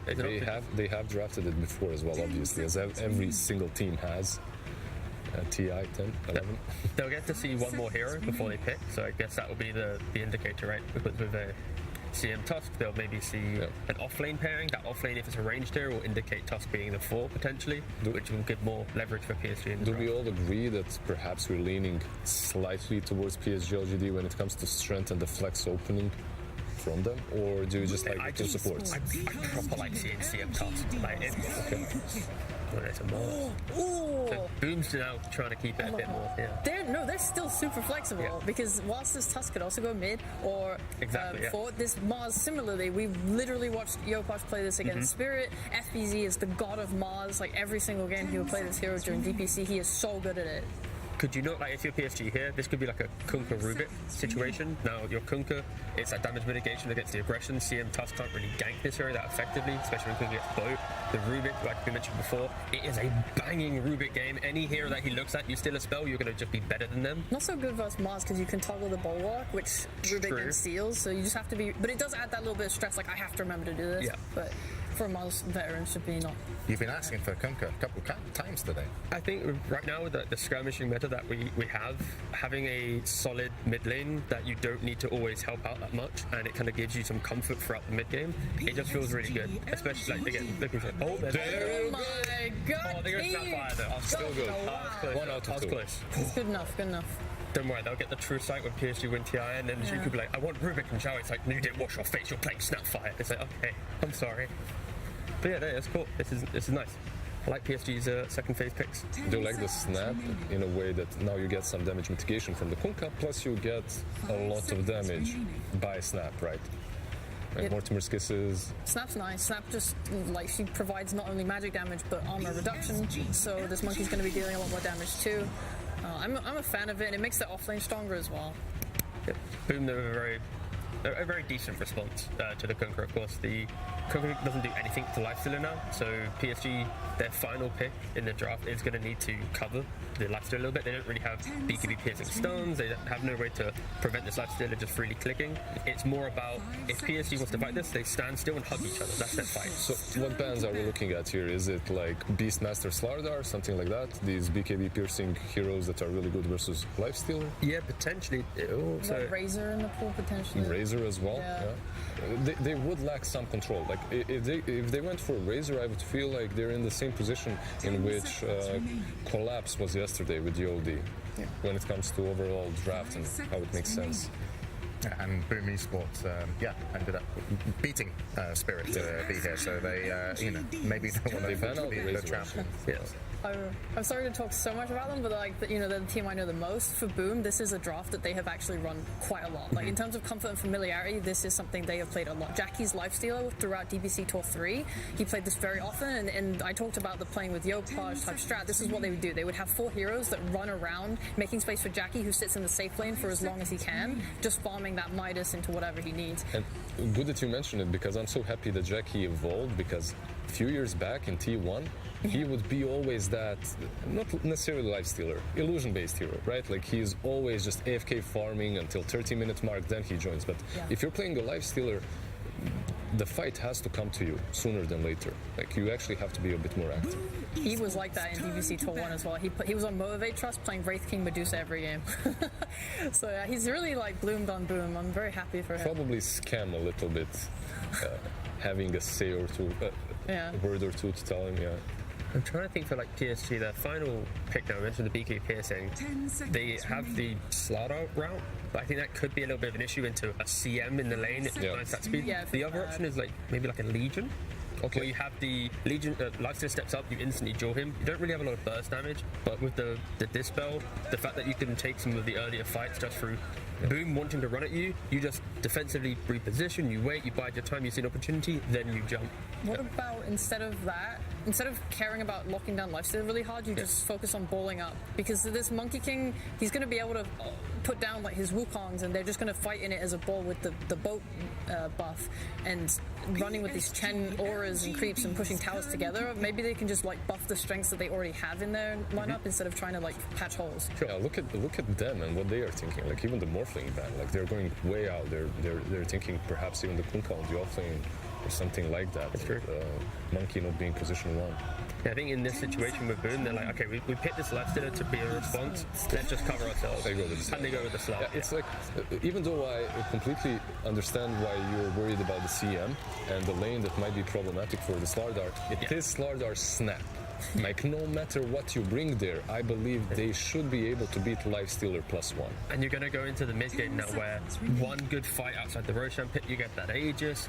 Boom Esports, their entire lineup, it feels like if we don't get the kill with that big spear, that big initiation, sure they can take cheaper fights, but that's where Boom's final pick needs to be able to take prolonged fights, multiple fights. If he's a big cooldown hero, then... Are we looking at the Spirit then for your patch? Yeah, that's kind of where I'm leaning a little bit. Japway Ember, down. I mean, I'm just... it is going to be his Mars, I think. And so Tusk or Mars? Oh no, it could be Tusk, yeah. I think Mars on the offlane, so you can spear the Monkey King away. It's an offlane Actually, Mars safe. Phoenix. Offlane Phoenix, my man, FBZ. Alright. It's new. Okay, I mean, so minus attack speed on Monkey and Slide is always going to be good. Yeah. It's not only the minus attack speed, you always keep vision on the Monkey King. You can dive over the trees, you can bring him down. It's one of my actually favorite matchups to play on the offlane. Even though it's not really popular right now, it's really strong. Plus, with Yag, you can take him down from the trees. But then on the flip side, PSG, they've got Jinkyu and one of his specialty heroes, the Snapfire, the little shredder. You get into position with a Blink Dagger, you kill that egg, you're deleting a core now, not a support. So a lot of emphasis on FBZ. You had last pick in the draft, you picked up a Phoenix, you got to be really clutch with your eggs in this game. But it wouldn't be Boom Esports unless they did something like this in the draft. Go crazy. It's really crazy. I'm leaning quite heavily towards PSG LGD. Snap versus Phoenix, Slardar versus Nyx. It just looks simple to execute. Yeah, it's also like Kunkka's going to go for this AC Hex build, I want to say. I mean, I don't know if he has a different idea, but this, like with a Halberd maybe in there too, it all seems like Kunkka's Iron build helps counter Boom's a lot. But you worried? I believe in the boys. Boom are very good at skirmishing and fighting early. They can easily like outplay LGD just through fighting. And T, what do you make of this? I think I agree with what Lizard mentioned about this draft. I think there's a lot of pressure on this last pick Phoenix, and I just like the simplicities of PSG. And this Kunkka in the second phase, I think it just kind of unlocked PSG to have a comfortable end to the draft. Yeah, and of course, game one, I admire Boom to bring out, something new and kind of, adapt during the draft. I don't know if this something is planned. We might be able to find out, actually, because we're going to have a post-draft interview with Boom Esports. It's the coach, Mushi. Thank you so much, guys. Yes, Mushi, we are here. Thank you for taking time out. Very aggressive draft, very interesting draft. The Phoenix on the Monkey King. Pretty exciting stuff here. The crowd is going absolutely ballistic, so please, were you expecting this kind of draft from LGD? I'm sure you did a lot of research there. The crowd favorites. Any surprises coming out from their side?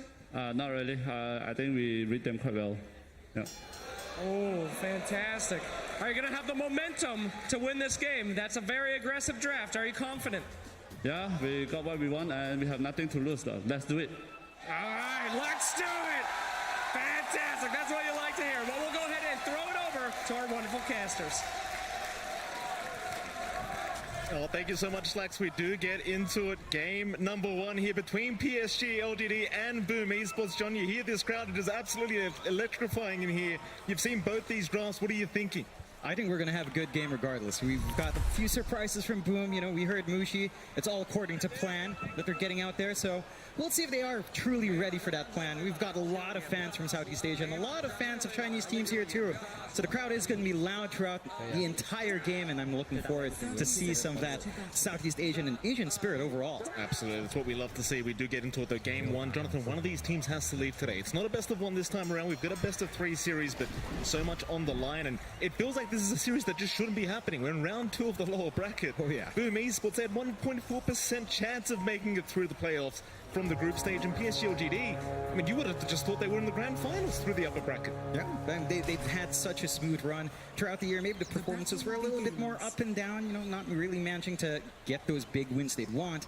But a lot of people had high hopes for them. Same thing with Boom, though. Like, every single time we've seen Boom go into an international tournament, it's always kind of fallen flat, but this is this could be their opportunity to prove everyone wrong as well.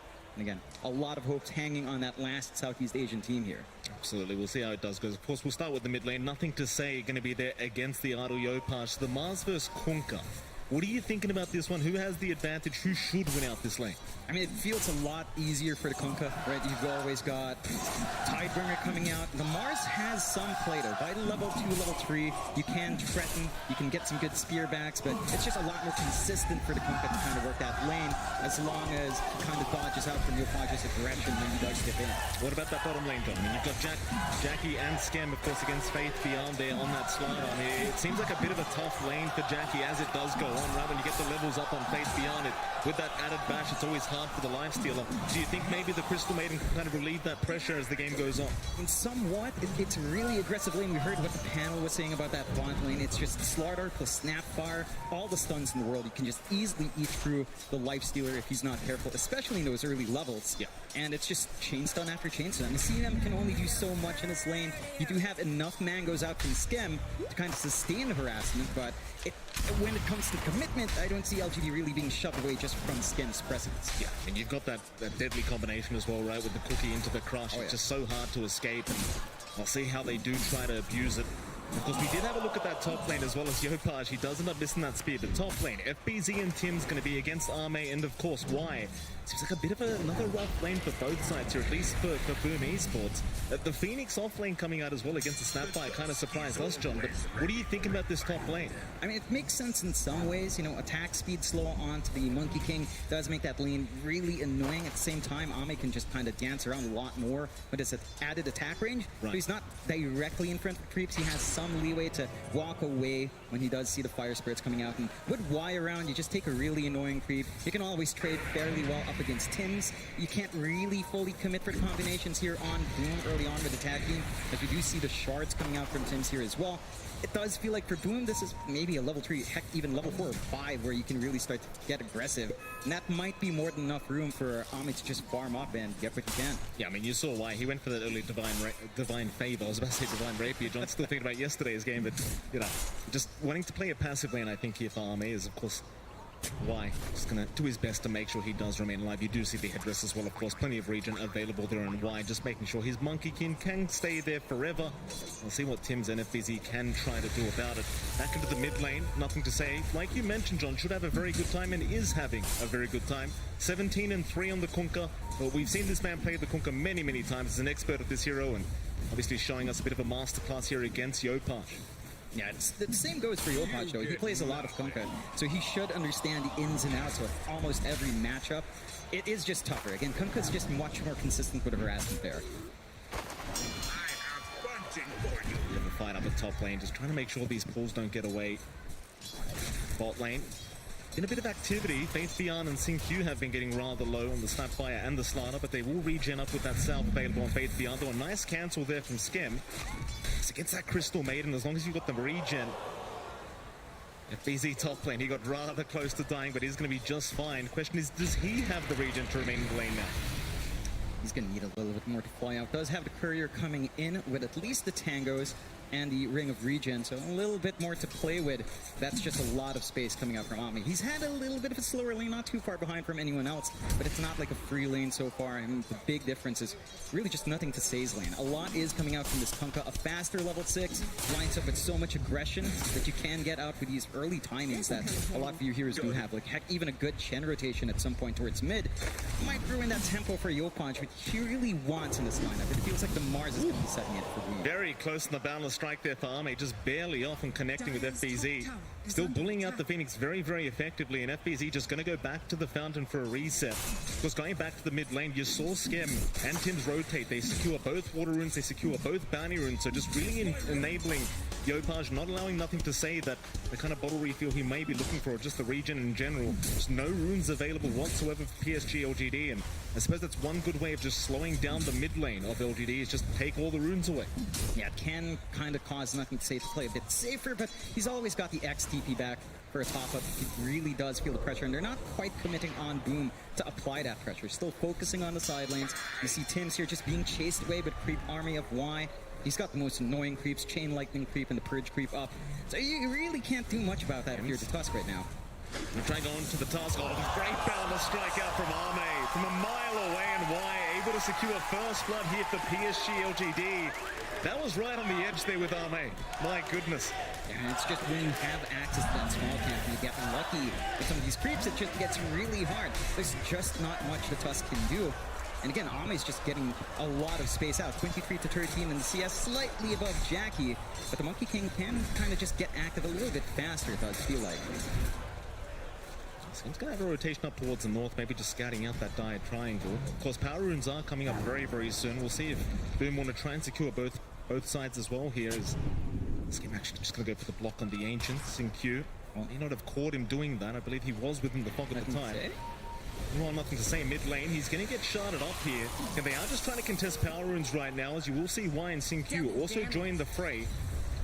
It's going to be Skem down at the bot side of the rune that does actually pick up the double damage, so he just gets away with it, just completely denying it off from nothing to say, and just a great way of slowing down the Kunkka, not allowing any rotations. So as I say that, they may just run mid. Arena is down defensively. Can they take him down? It's a lot of damage flying out, and Sin-Q, he'll still land the cookie through the arena.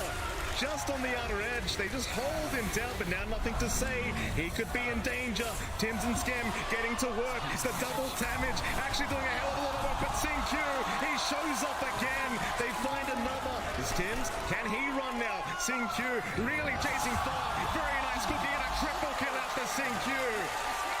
It's that aggression we talk about, having such a great foundation out from such a strong start from Nextse, and with how good your supports are at going towards mid, it's just really easy to bully out. Boom started out with a really good spear opportunity, but not really able to commit with Tim's around. He's under-leveled on a Tusk, still level 2, about to hit 3. There's not much he can really do to help Yopaj find these kills. Absolutely not. It's a very slow start here for Boom, but a great start with PSG LGD. 3k ahead. Arme, I mean, you kind of talked about this already. He's been just free farming this whole time. 7 minutes in, he's not too far in, but you look at the net worth just snowballing out of control already. You could say the same about every core on the side of PSG LGD, all the way at the top of the 3 cores from the dire end of things, and well, you couldn't have asked for a better start. Yeah, it's just perfection. 0 to 4, 3k lead at 7.5 minutes in. You're going to hit all your spikes really fast. Level 6 coming out for Faith Beyond, going to make it a lot easier to start finding those kills. Already has the Morbid Mask ready as well, and the timings for Boom, it's so level dependent. You're waiting for the egg to kind of tie in with the arena. You want more levels up on your Tusk for a little bit more damage and a little bit more utility out from the snowball and the shards. And you kind of want Jackie to just farm. They need to kind of get their supports online and really get FBZ online with Phoenix, because that's their big combo. The arena egg, it's got to come into play at some point. It certainly does, and you're always going to have to be worried about Sin-Q in the end of the day, right, with that little shredder. She hit that level 1 mark of the egg. LGD, they'll slow the game down a little bit. No need to rush this one, though. As I say that, we do have a rotation into the mid lane. Yopaj, a little bit of danger here as Sin-Q once again with a fantastic rotation.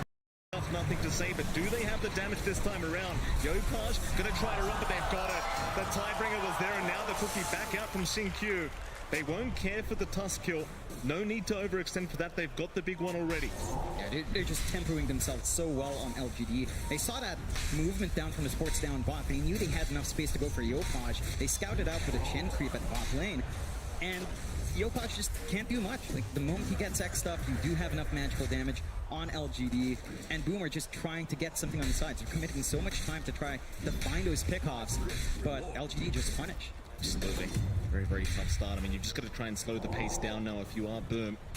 In the meantime, more stacks being made, but no, the sentry is still there. So they have not managed to deal with that sentry that was there by Skim. In fact, he's got them both of them.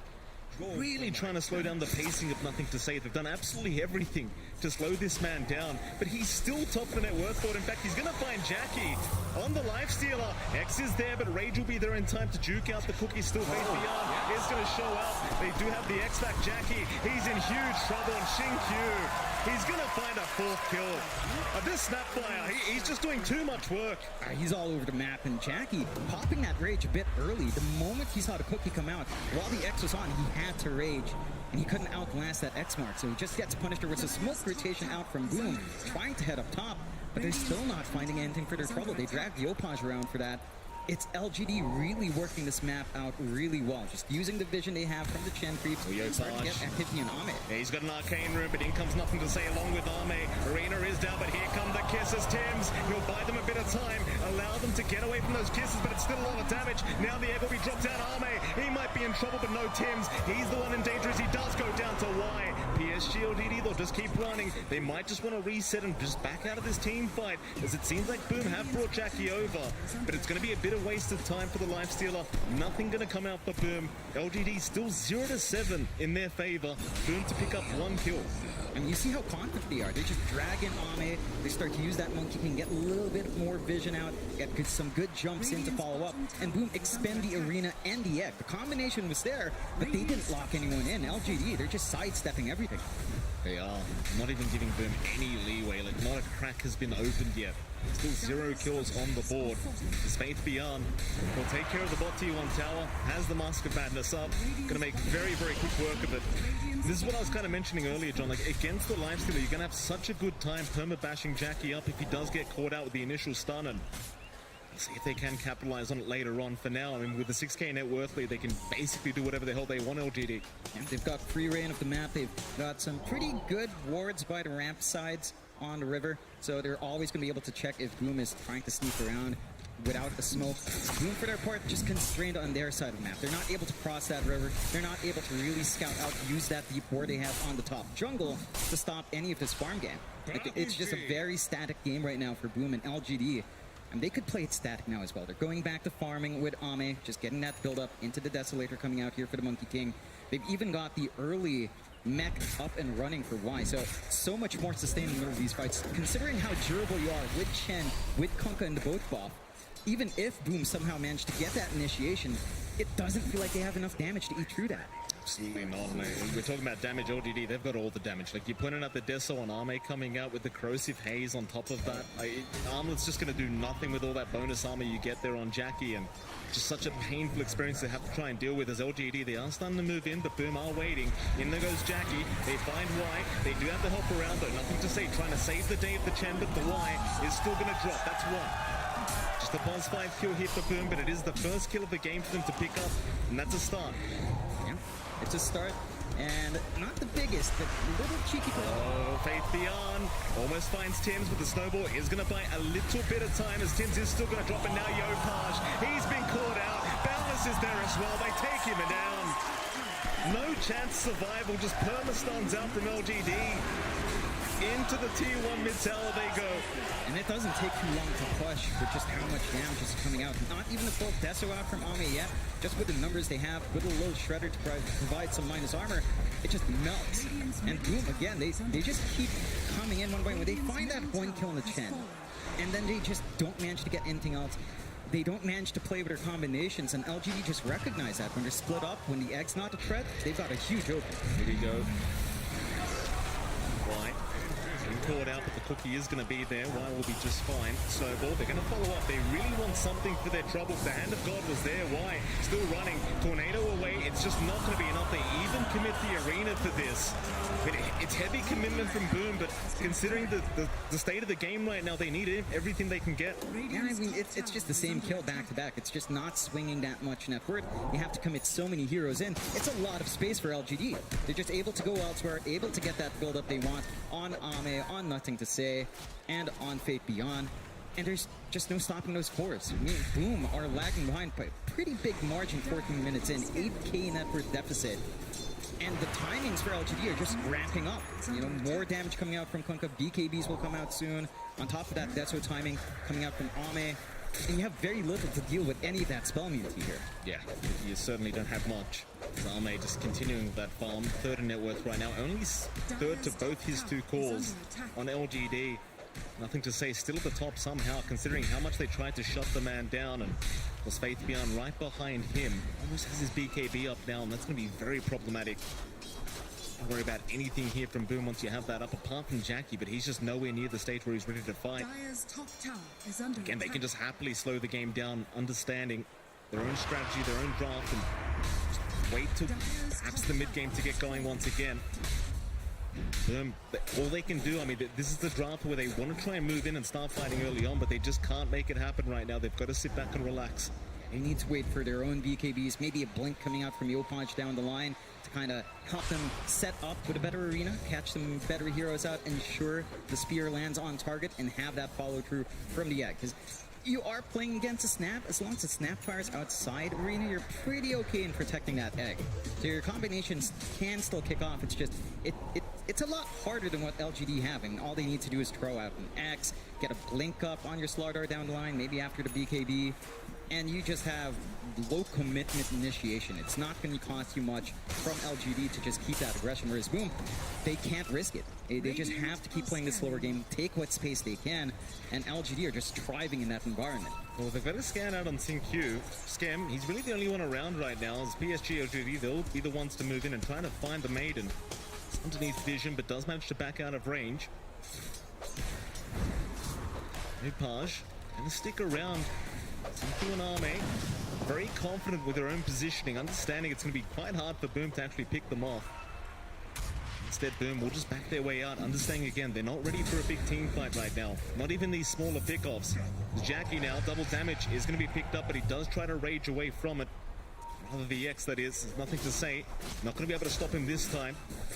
So important for Jackie to just keep that farm going. For now, he'll hang around that Radiant Triangle, just stay within the safety of the Radiant jungle. They don't have the best vision right now from Boom to kind of protect themselves. Only one defensive ward down, Bot, very far away from Jackie. They do go for a smoke play here on Boom's end, though. Might find something juicy, although Y's there to break. Yeah, both supports are around. Good position from Y, but they are going to chase down Sin-Q because he's the one with the streak up right now. So Sin-Q, he'll get stunned up. Yopaj with a very nice spear. Sin-Q really has no way out of this, so they do secure a nice pickup. Tims will be the one to take it. Yeah, that's a much bigger kill than Chen. With that streak coming off, Tim's going to get a nice injection of gold to work towards potentially down the line his blink, which is going to be key to save up. However, LGD, I mean, they're still farming a lot better. You've got the BKB up on Fate Beyond, so the Slardar really has nothing to worry about. They're already making their way into Roshan with that Desolator up and running on Ame. And this is them taking it without the course of hate. Once Fate Beyond's there, this is not going to take too long. And again, Boom, they don't have the best wards here to spot fast. It's going to be a very, very fast process. Boom, they are making their way over, maybe trying to force a fight as the shards are out, and they really don't want to let this one go down. But how do you initiate a team fight here? The Wukong's being committed by Ame. There's just no chance in hell, so LGD, they'll take the first Roshan of the game. Defend that mid-tier 1 tower, and it might be just time to group up and smoke up. They've got all the tools they need here on LGD. Huge spikes out. Again, with that fresh BKB on Fate Beyond, with a fresh BKB on Nothing to Say. And these team fights for Boom, it's not going to feel great. They have nothing to pierce through unless they somehow get a full channel on that egg, but they're not going to be able to protect as much with the arena with the BKBs out. We are going to have a quick pause. There is a headset issue right now. Of course, we did see FBZ. He's got the Spirit Vessel up now, so they might be able to start moving.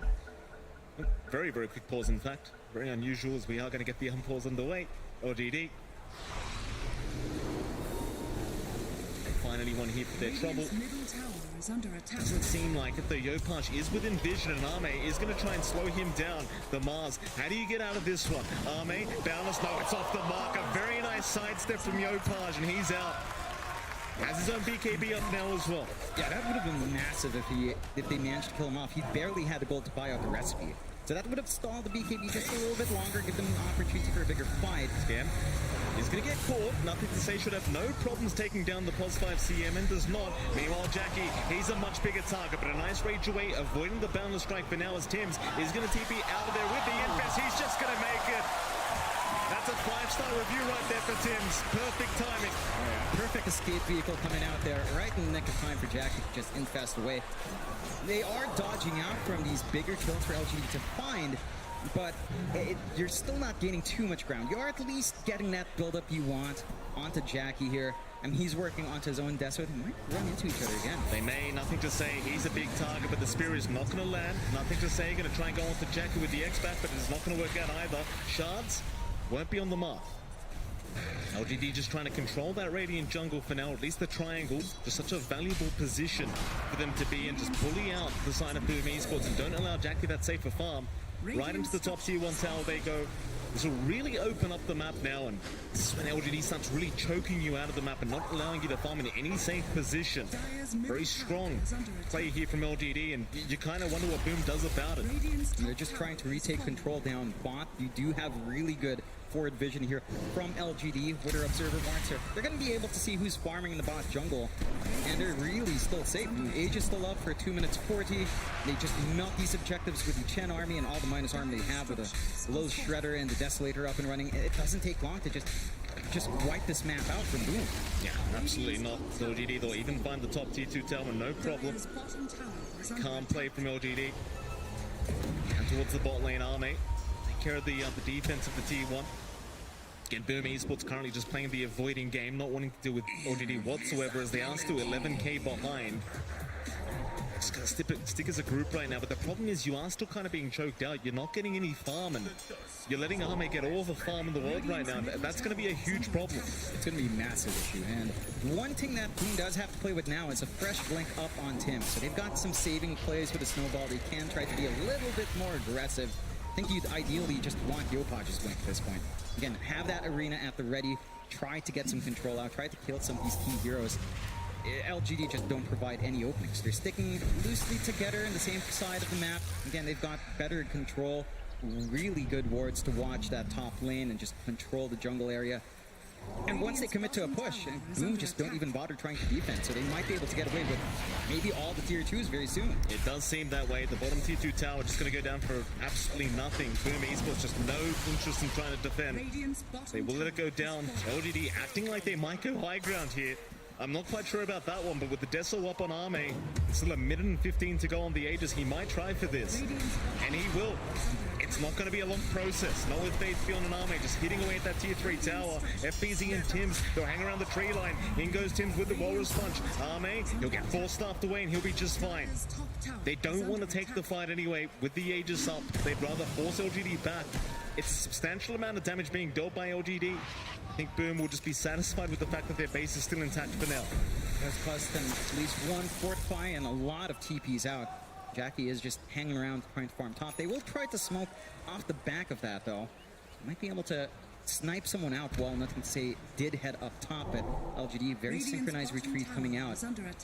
Maybe Boom just not going to be able to really maximize the smoke. They need the kills. They've got to find a pick off somehow. Where do they go? Very hard position for Boom.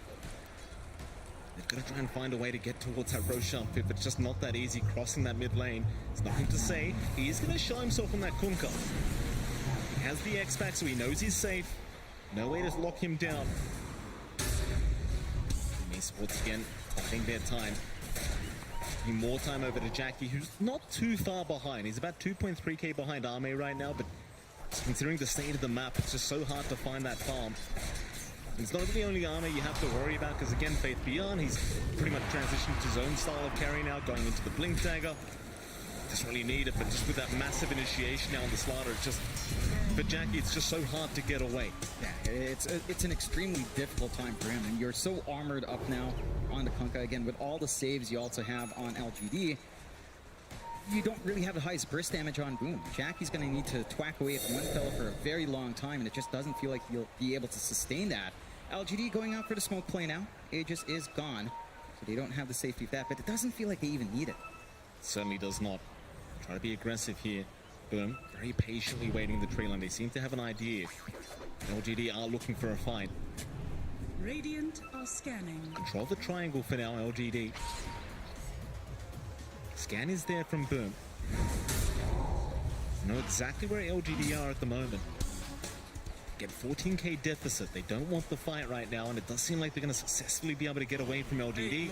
Thing is, if you are LGD, you might just set up for the mid-tier 2 tower now. It's the only outer tower left standing. Seems like Y is just going to get started. Is he doing a decent enough job with the fire spirits, just kind of pushing them back? Because he does see nothing to say. Does not really want to deal with the Kunkka right now. LGD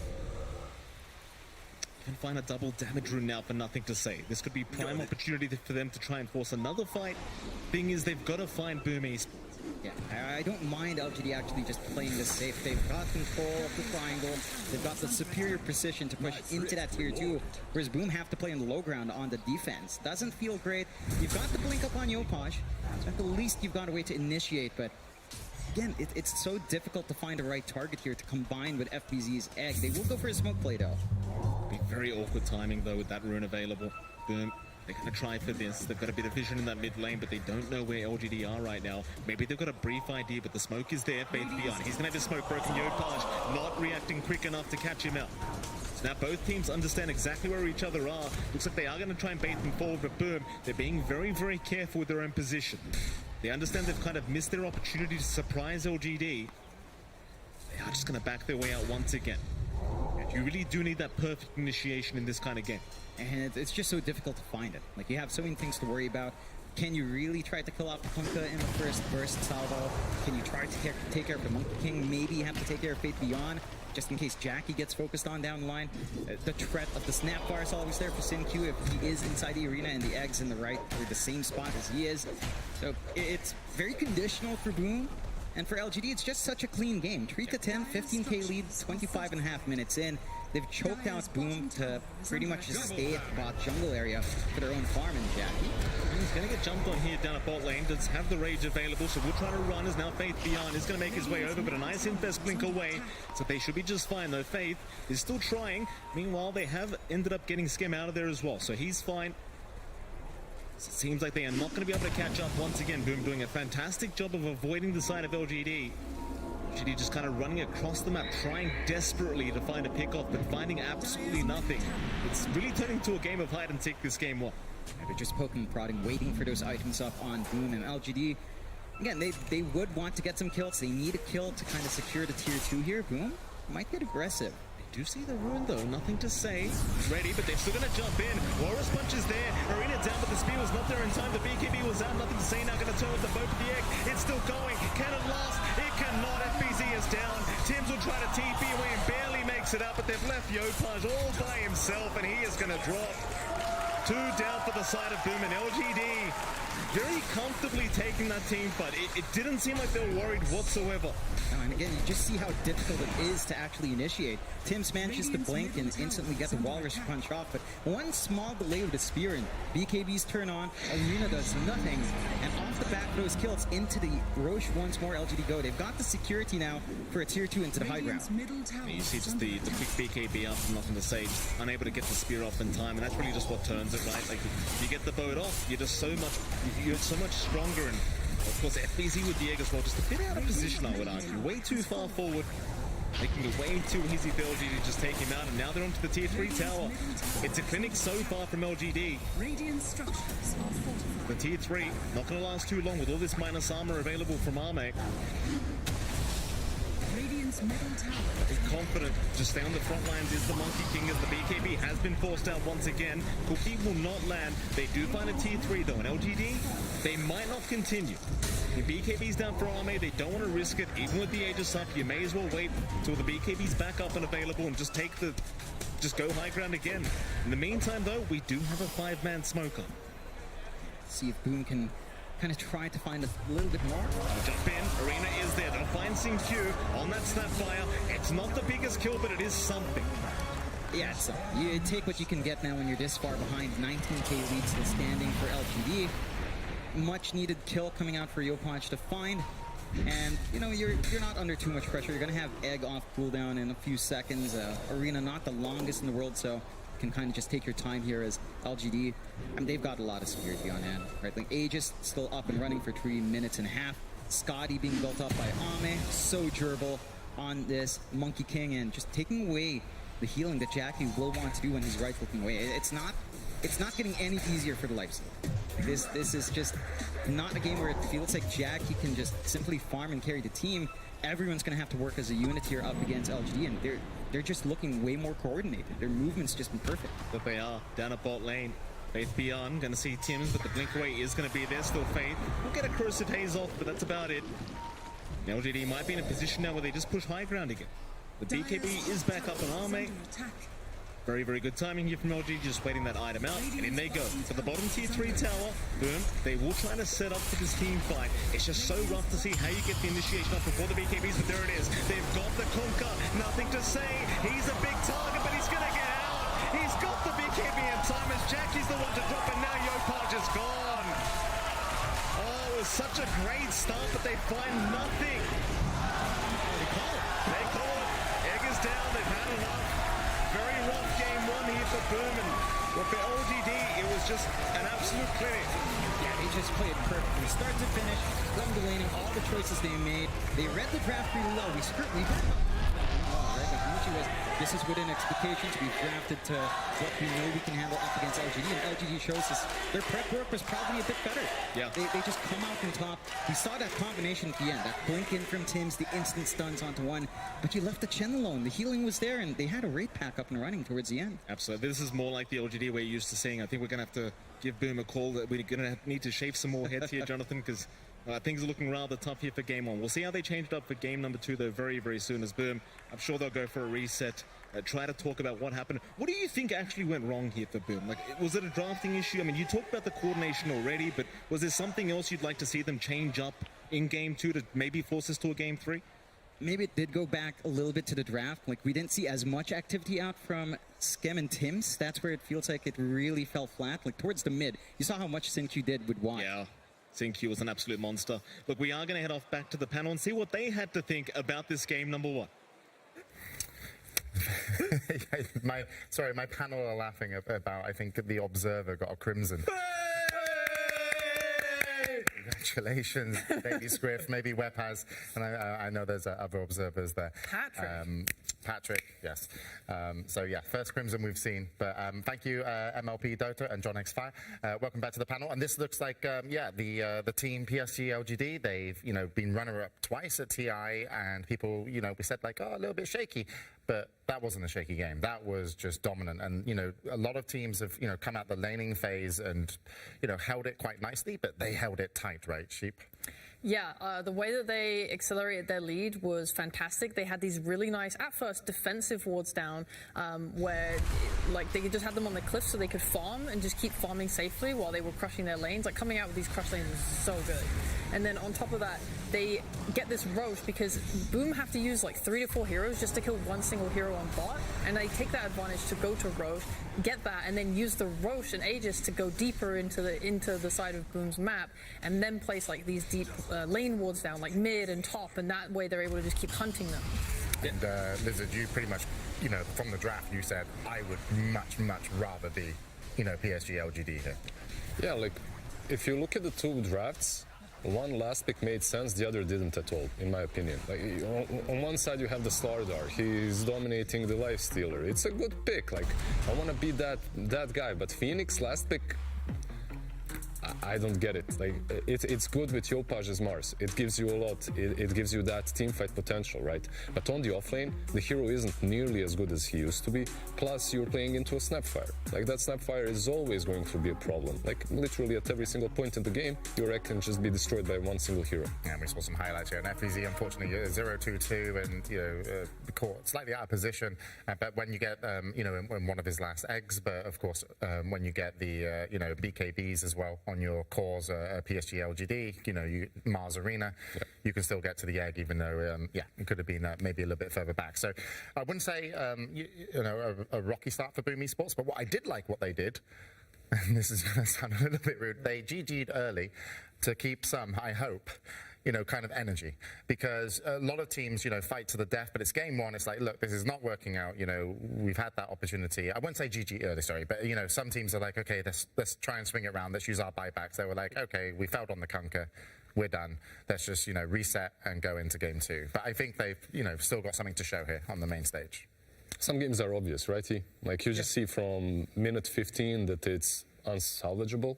Yeah, pretty much. It's one of those games for PSG where the lanes went so well that they didn't really need to think about anything. Just perform well and your draft will play itself pretty much for PSG. What would you like Boom to do coming into game two? Obviously, you can say not last pick the Phoenix, but we're not going to harp on that. But we're not going to harp on that, but sometimes your draft is really difficult, right? Yeah. No, I would say it's just about having the needed layers to play out a game, because, for example, PSG, they had the tankiness of the Kunkka, but supported by the hills of the Chen. They had the aggression of the Slardar, the Monkey King. Like, everything just complements each other. Where Boom, it was we have to fight for position. If we throw our spells, we own an area. But then PSG, they had all these heroes that are very good at also playing those areas and then pushing you away, so they can shove you away from the egg and stuff. So I think for Boom, this was one of their clunkier drafts that they've done, and not to their true form of nature, at least at TI. Maybe in other DPC games they've tried doing this other stuff before. I'm sorry, Scriff or Vepus or PTP, they're really happy with their Crimson right now. Is he going to open it? We can see him trying to... He's hovering above the Crimson. We'll have more Crimson updates in a moment. But actually, let's check back in with Singapore with the commentators and Casey and Slacks. Hello, my friends. Yes, that is right. We are here in Singapore. In fact, for the Southeast Asian TI. In fact, with the greatest Southeast Asian casters in the last game of the last team in Southeast Asia. Guys, I just want to come and talk to you. Honestly, these guys, MLP, John X Fire, the best in the world at Casting C in this game, it just felt ironic to me. So I just wanted to thank you and introduce you. Casey, please. Casey, back to you. No, not back to you. Yeah, no, how exciting is it to be together in real life? Because he was telling me that you only met in person, like, recently after casting together for how many years? 5 years it was. What? Yeah, it was 5 years. It was a long-term relationship, a travel, what do you call it? A long-distance relationship. That's right. Yeah, it was a rough road, but we did make it together in Stockholm. Yeah. And this is your very first TI. It's your very first time being able to be on the big stage in your region. Like, talk us through the feelings there. It's amazing. I mean, the crowd, the fans have been amazing. Everyone's been coming up and talking to us and taking photos and complimenting us and everything. And the crowd has been electrifying as well. All the SEA teams have been going home, obviously. It's not the greatest feeling in the world, but it's still a great TI, and we're very happy to be here. Were you guys nervous at all? Nervous? No, but I kept expectations low. When we got the message, I couldn't believe it. Like, I was washing my dishes at like 2 a.m. and they just sat down on the floor. I didn't know what to do. I didn't know if it was real. So it's different. It's amazing. Did you ever go back and wash the dishes? Yeah, I did finish. I cleaned up. Yes, absolutely. So Boom, last game won. I know you guys have a lot of pride. It's okay. This is my one moment. You guys have been doing a great job casting and not being biased as I would have been. But now, in this moment, in a non-professional setting with an interview with Casey, can you say any words here for the last of the boys in the region? I think the crowd got it right. Boom, tarat, tarat. That's all they need. Just keep chanting that and they're going to get good. There's definitely going to be a game number 3. I mean, there's no doubt about it. We're going to game 3. LDD, they haven't washed their faces. We all know what happens after they don't do that, and we're going to a game 3. All right, guys. What about you, audience? I know you guys can hear me. Game 3? Are we going there? Is Boom coming back? Hello? I saw one thumbs up. Okay, thank you so much. One guy, very excited. Fantastic. All right, guys. Well, put your bias away now. Put it back. Become professional. Yeah, the bias that you pulled out of them and forced them. It was very forced. Okay. But anyway, we'll throw back to the panel for this wonderful, wonderful game 2. Very nice. Very nice. Thank you very much, Casey and Slacks. But don't worry, you got some more thumbs up here. You got a double from Sheet and MLP, Dota, and John X Fire. It's a pleasure to have you here, and we've been enjoying all the commentary over from the studio here in Norway. So yes, Boom Esports, last SEA team. That's not something that we want to drive home, because it's really just about your opponent now. You don't always have to carry the weight of your whole region, but do they have it in them to take on PSG LGD? Because PSG LGD, out of the group stages, 4-4-1, Boom 1-3-5. PSG LGD lost a secret to be here. Of course, Boom Esports did beat Team Spirit, but with that interview, it was a little bit heartbreaking with Mirror, and in terms of the kind of state they felt their team was in, or at least their confidence. It does feel that PSG LGD have a bigger ramp up. They had more of a run potentially through this tournament. It really did. It's hard to judge from game 1 because it was a stomp. Like, you can't compare their strengths when they're at full strength because they're not being able to give their all. But I do think one of the biggest issues they had was picking this lifestealer the way they did. It allowed it to get countered. They left FBZ's hero for last. I think they shouldn't have. Right? If they focus on just giving Jackie a really good game and let FBZ have that hero that might be a little bit worse, I think that's better. Yeah, so opening up Jackie the carry just a little bit more. And what kind of heroes do you like on Jackie, if you can say? I mean, I like a lot of heroes on Jackie. It's more like I just want a hero that's good for the game, because if you look at those 2 games, they only picked Monkey King, but at least it had a purpose. The way that Monkey King could get involved early was much more effective than a Lifestealer, because you have that Boundless Strike, the Vision, the Wukong's Command. Lifestealer doesn't give much. Plus, it's flexible, right? Like Lifestealer, maybe there was a patch or 2 where he was 4-5, maybe offlane, going into that Ancient Creep, but that's a long time ago. Like Jackie, I think it's fine. On the Lifestealer or any other carry, he's improved a lot as a position 1 player. However, I have to harp back. Phoenix offlane, it just didn't allow them to play the game. The thing as well with Lifestealer, it's one of those heroes that I think it's got a decent win rate so far at this TI, but when teams pick it, seeing like a Mars and seeing the stuff, it's like, okay, this is going to feel good, but then suddenly the enemy's draft changes a little bit, or there's a little bit of shift in momentum. The Lifestealer is a hero that it needs time to kind of build up into the game. It can't be kind of under pressure early on. And if you're under pressure early on, you're just basically a creep running around. You might infest and save someone and keep them some heals, but it's a very morphling-esque hero that it needs some time. And if we could call the Slardar... I think the guys are ready to come out to game 2. There are it was this.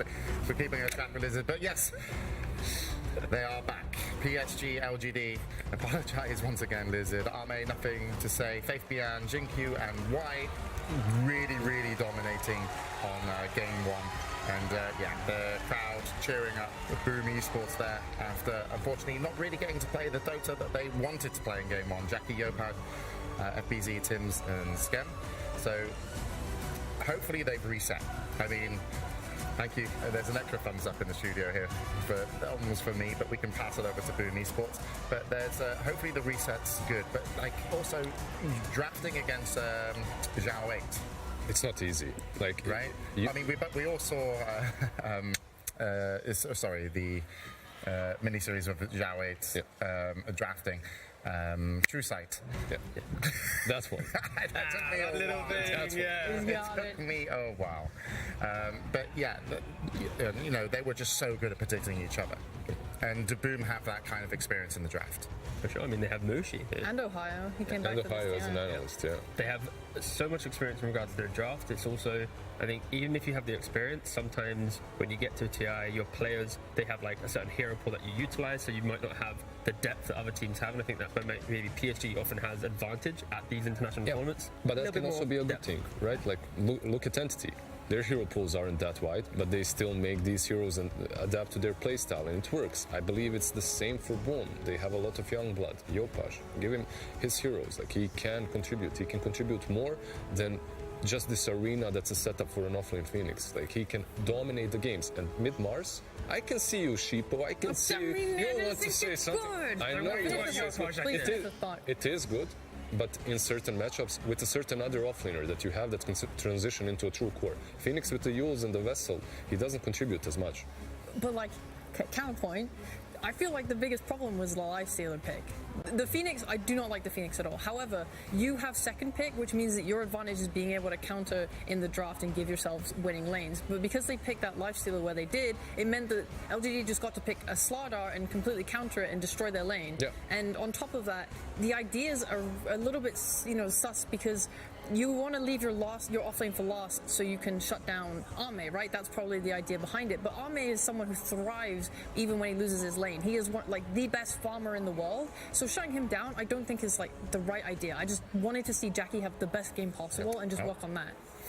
We'll have to find out what happens in game 2, as it looks like we're getting ready to go into the draft, and PSG primed to take this one 1-0 up, and this could be the last game for SEA.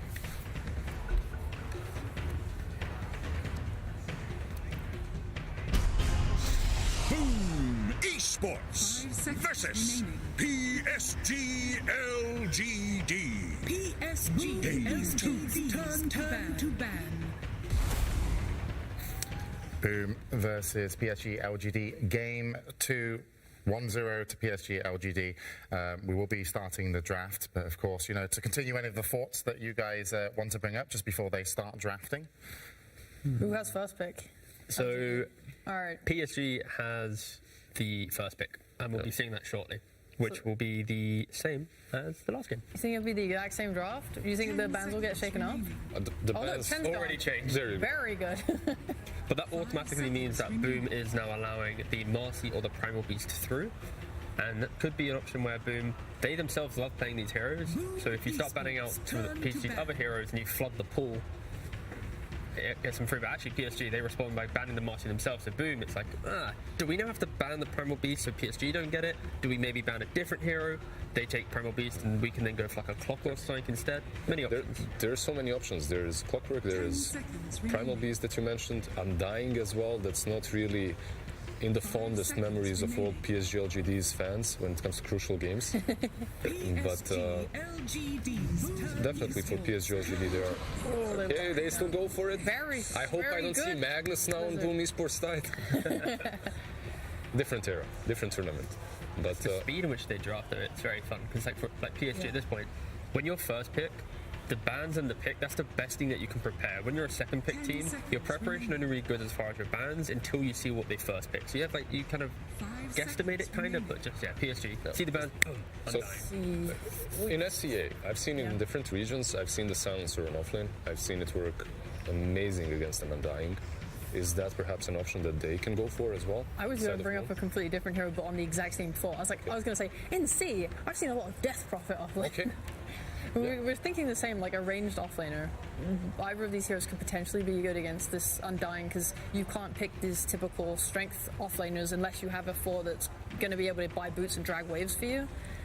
That's the problem, right? Like, it's not only the strength offlaners, it's the most picked strength position 4s that struggle against them. Yeah. So you need to be able to either creep skip, like you said, or you can get something like a hoodwink as well, right? That profit, good call. It's the Southeast Asia special. These guys, the entire year, all 3 tours of the DBC, this Death Prophet has been such a thing. Like Talon as well, love it as well on KP. It's just like, I don't know, I think in their minds they just have this idea of DP as a reliable laner that wins most of the time and is able to take objectives for them. It kind of just fills so many roles. And if you guys remember the last year SCA, DP was played on safe lane, on off lane, on mid lane. It didn't matter. And who was picking it all the time? It was Cam. Like, this guy, he won't be playing it here, most likely. It's a 5, which was drafted a long time ago, but not any longer. However, he understands the hero completely. An interesting thing that PSG can do is by move, even though the Undying will be the 5, just move him into the Visage lane potentially, and then you can pick up a different hero like Jinku can then lane with Arme, and you can get around it that way because, of course, you mentioned it, this Death Prophet pick, it just gives DP a free lane. If Undying's there, you don't care, you just siphon up the Undying if he comes close, the strength loss, whatever, you know, so potentially PSG can approach this opening of Boom just from changing up the lanes and what players play in what lane. We have seen some Undyings on the offlane as well as of late, so that's a possibility, even though Visage more likely, right? Yeah. Like for Fate Beyond to get that rate back early on. What's also really nice about Visage in this matchup is you can follow Hoodwink through the trees. You always have vision on top of her. One nuke and the little scroll just dies. So it's an enjoyable matchup. Visage is very strong, but not at the very beginning of the game. In the lane, he has one of the worst bats in the game, like base attack time. It takes him a long time to wind up and shoot his projectile, which means that if you place him in a lane against carries like Juggernaut, for example, they can destroy him in the CS. And when you shut down a Visage and don't let him hit that 6, it's very easy to just free farm your carry and you take advantage of that weakness to an offlane. A really good point. Do you think that they have these carries, Tigav, that they can abuse the Visage with? I'm trying to think about it. Because it can be the double-edged sword as well, because even though he does not hit creeps very well, he doesn't have to go for Grave Shield. He just soul assumptions you with a lot of mangoes. The one that comes to mind is just the Bristleback. Boom had a lot of success in their recent wins, at least, with multiple Bristlebacks game after game. That is a classic counter to the Visage. As soon as those birds get away from you, the cores instantly kill them off. The Visage can never kill the Bristle, and also Bristle defends his tower long enough that the rest of the game isn't, Visage with the pacing. What do you think about something like Jackie Morphling, just to get that? I was literally thinking the exact thing. Yeah, that's also very strong. Biggest brain I ever seen in my life. Big minds. Huge, yeah. I mean, Morph's another hero that just destroys you in CS, and like you can't really die to the Visage because of the morph on strength, and you just morph back down, heal back up with like a 1, and so, and it's really hard, I think, for Visage in that lane, and they're lacking in like proper stuns right now as well on LGD, so I think this Morphling call is really nice. This will be the difference in the draft though from Boom, because they're 18 pick, 24 picks, they're second. It's going to be, they've already locked in their offlane. They're not going to be doing some quirkiness, it's just, let's pick the best carry right now. Let's pick up most likely the best mid if they're not flexing DP there. Like, they're not going to fall into the trap where, let's go for a casual lifestealer. They've set themselves up a lot better this time. I wouldn't mind something completely simple for your part. Some Ember Spirit, some Kunkka, perhaps. Okay, sure. Instantly pick it up. To be fair though, this second phase Kunkka +1, it's very, very powerful, and Boom, I guess, maybe a little bit scared of it and just taking away themselves quickly. Yeah, I think Yopaj likes to play this Kunkka, although I believe FBZ has played it before in the past. So this DP could also, they could flex whoever they want to mid or offlane depending. Like, they'll wait to see the carry and then they'll put whoever they feel matches up best there, I think, is the play. And this Hoodwink as well can go 4 or 5. So it's still very flexible. Yeah. For Boom. Yeah. Like, you have a DP offlane, typically you want to pair it with a melee 4, right? So they could pick that next at the end of the phase if they want that to be their offlane, but if they want it to go mid and you have a Kunkka offlane, then this Hoodwink is completely fine as a 4, and then you can pick a 5. And I feel like for PSG LGD, there is no flexibility any longer. Like, this is Earthshaker Visage offlane, Undying 5, because let's hypothetically say Undying is offlane. I don't see Undying Earthshaker as being the best lane, right? Like, not that impactful. One wants to mess with the equilibrium, the other wants to dominate the lane. It's not really what you go for usually. Okay. Holding Arme's pick for a little bit longer in the draft, they see a Kunkka, they assume it's going to be mid, even if it's offlane and DP's mid. Ember will probably do fine in both of those matchups. So yeah, PSG trying to hold and get a little bit more information before they lock in their carry. 10 seconds. I like Morphling that we called earlier even more. Morph's very good. You get to turn into the Ember, you can mess up with the layers of Visage. Take Tombstone if you really want. You can take the Tombstone, obviously. The chains are good. Ooh. They're holding on to this flex as long as possible, huh? Yeah, they're keeping this flex open. But like we mentioned, the strength of lanes, right? The DP against the Undying, that will negate that lane. You then have the Ench, which is super powerful in lane. Earthshaker is a hero that kind of plays on the fringe of the lane, grabbing creep waves and stuff. Ench, very good at bullying and following that if needed, or even just crushing the offlaner. You basically got 2 supports on 4 and 5, Hoodwink and Enchantress, that do not care about Undying whatsoever. These are the ones that are in strength base, that can poke him from distance. And the ban. PSG bans out the bristleback, as we mentioned earlier, so covering themselves a little bit there. Surely they've got to ban the Morphling as well. Like this draft from Boom, it's so evenly distributed in their ability to take towers, to take defensive fights, to smoke and find kills. That is the perfect recipe for a Morphling to just farm behind. So yeah, I feel like that is got to be a ban. And they're just going to pick it themselves potentially, and just try and get a Skadi Morphling timing on PSG. They have the first pick before Boom, so maybe they just ban. They have options. Exactly. Perhaps open themselves up for a PL, but there's Shaker, there's Ember Spirit. Wouldn't mind a little bit more burst on LGD, just because this Enchantress is going to be the one breaking smokes throughout the game, and they don't have the spells, I think, right now to or a just vessel get rid of her. Yeah, I mean, Ember could maybe buy it, but he wants Orb of Corrosion into Maelstrom usually. I'm just considering all the things, like Earthshaker's ability to rotate on mid. They don't have any movement, mid heroes like Flop or whatever, or Puck, so they can like trap them on mid, but Kunkka and DP are both so tanky, I'm not sure how effective that will be. I would still like to see him rotate to help secure runes for Ember and give him the ability to play on the map and gang. One option as well for PSG is going for a weirder route, potentially like a Luna. Luna with the Undying is a very strong lane that would maybe offset the DP strength. Where's it banned? Oh, sorry, I didn't see it banned second phase. But good idea. They just saw it a second earlier. Yeah, like a minute earlier. Put the hands. I've loved Luna. People have been abusing the night vision on her really hard. It's like so rough when you're in a jungle and they see you first just because of Luna. Especially when you're like breaking smokes on each other at night. Yeah. Speaking of vision, I have a feeling that Boom might struggle in that department. You're playing versus Visage with birds. You're playing versus Undying with Tombstone. Ember that can zip in and out of fights. It won't be that easy to just set up and take down the Tombstone on those cliffs. Yeah, no one really hits it. Like Lina is usually the type of hero you look at for that. Maybe if they want to. You could always put the Kunkka on a carry, right, and throw some Lina mid, or even Lina carry. That was something that started being a trend at the beginning of TI. That's something that's plaguing they're the ones that ban it out because they're thinking. Yeah, they're scared they're just going to block pick it, and now they're playing into a Morphling Skadi timing. And they go for a Drow. Right. It's all about the lane. You've seen the rise of Drow. Is PL too wild versus an Ember versus a Shaker? Holy shit, slide. Holy face. But no. PL's always a weird hero because you just need a lot of time, but because Boom has built this like really well solid lineup, you can go for these greedy heroes. I guess the only caveat to that would be Visage would have a free lane, Ember should do well mid, those two cores playing well plus Drow naturally farming against DP. So there's a lot of things that could go wrong. Exactly, yeah. Too many variables that are spooky. I mean, a lot of people have just been going against this Drow with just more range. Sniper. Play sniper, yeah. Yeah. By the way, I wrote that down. He did. That's good. I actually did. He's got in I'm the not going to notes. say it, but He did, yeah. I can see that there's a potential. The only problem perhaps would be the Ember that can get on top of you easily. That's terrifying, yeah. And like Earthshaker as well, being able to block you off early before you get your shard.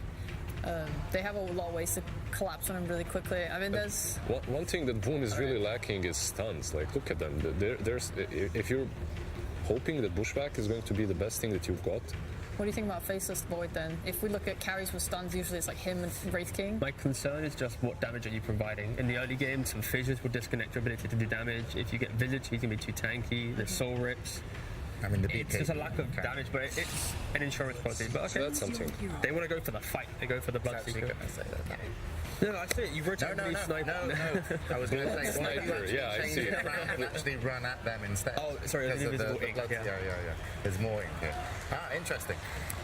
This is, definitely, I feel quite stressful, I will say, for Boom Esports, what they, I think, have to do against the draft. At least, what are your guys, the experts, what's your opinion? It's definitely a complete comfort zone for SCA teams. Getting this Bloodseeker as last pick, it's good versus Drow. You have that Rupture to prevent her from running around. You can't get on top of her if she can't move, right?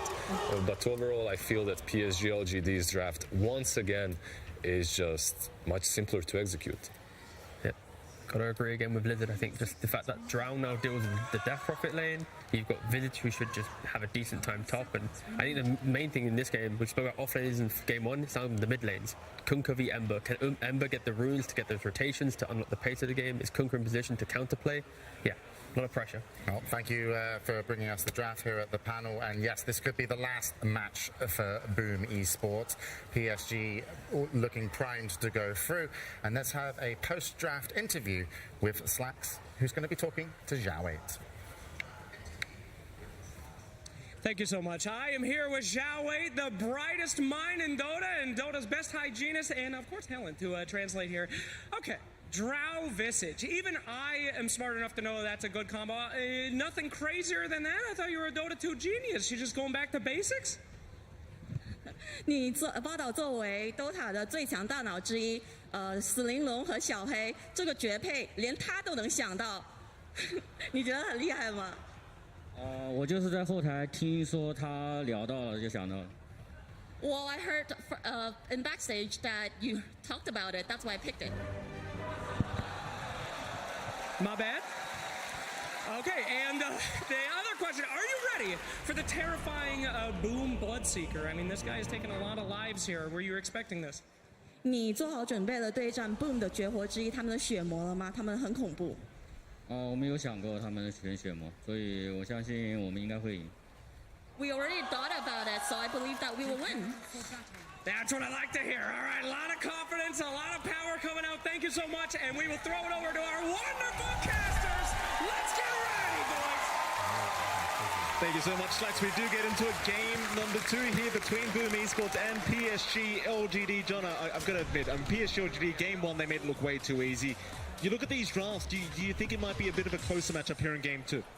I still feel like LGD does have a really strong draft on hand, but Boom, they've fallen into a couple of comfort picks. You know, you're back to the FBZ Def Prophet that we saw him play throughout the entire season from December onwards, and he's always had a great time with that. And of course, Yopaj on his Kunkka. He had to deal with Nothing to Say's Kunkka, but he's a Kunkka specialist himself. And now Nothing to Say is going to have to try to deal with that on his Ember, and that matchup's going to be a little bit more back and forth. So I think Boom does have a little bit more play, but just considering how easy it is to execute LGD's draft, I mean, it's Drow Visage.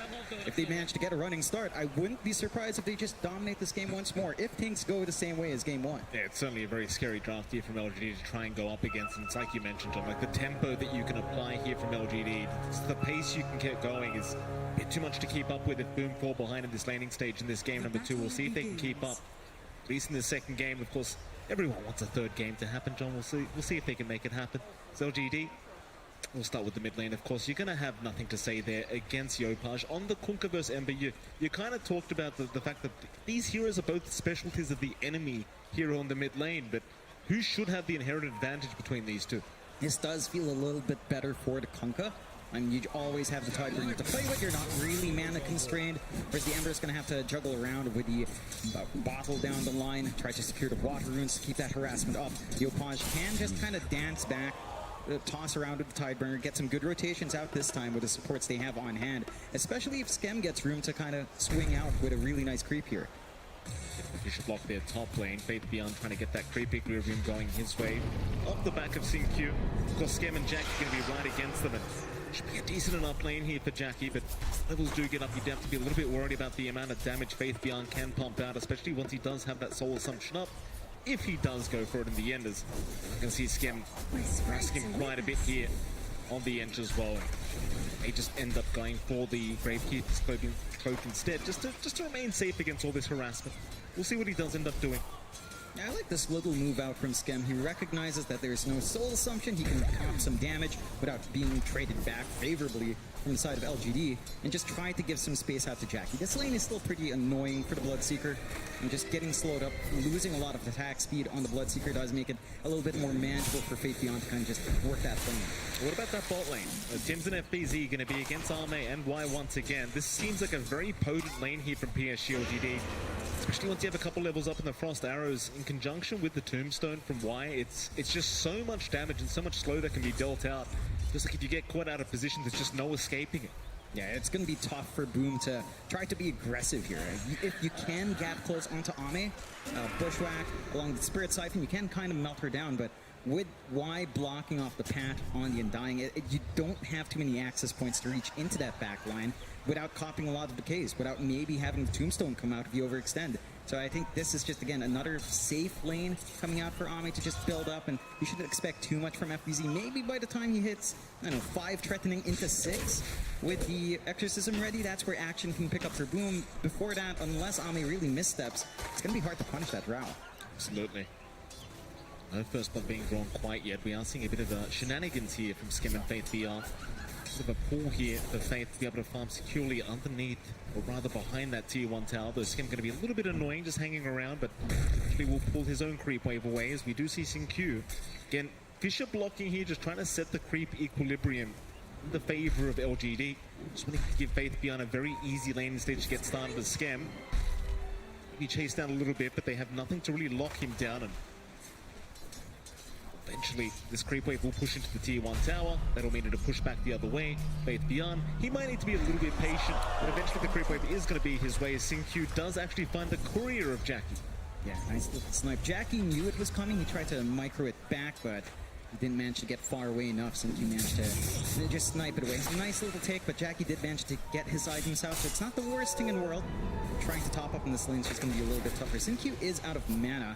Does have the mangoes ready, but he is getting the pull off, and there's really not too much Scam can do. He doesn't have anything like the Blightstone.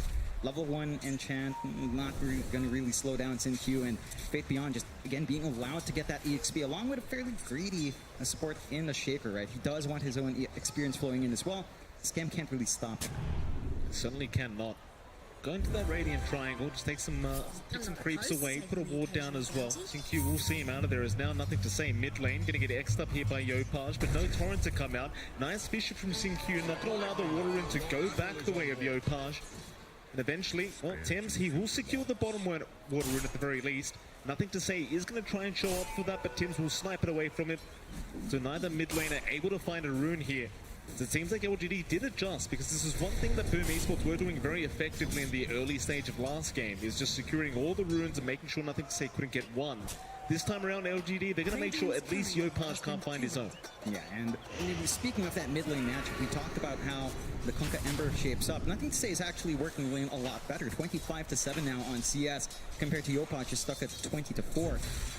Good lead here coming out from Nothing to Say. He's managing to even sneak away the bounty rune there. There's a little bit of action across the map as they try to jump it. They don't really have stuns on Boom's end unless they manage to get a good enchanted feat from Skim, kind of punish Faith Beyond.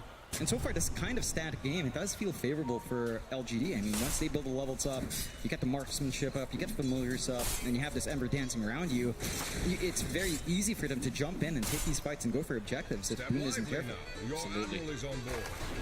Bot lane, a bit of aggression happening towards Y, it seems. He does drop rather low on the Undying, but still remains just fine.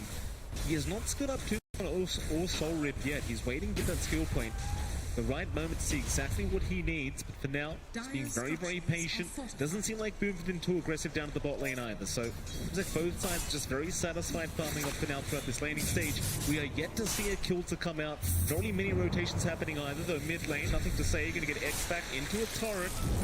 A little damage to follow up though. Yopaj going to force the reset out of Nothing to Say. He can always just remnant back into the mid lane anyway. Meanwhile, bot lane, Y he's going to deny himself off. Nothing to go back the way of Boom. Quick reset for himself. He'd be right back to the lane. So the 6-minute power runes now.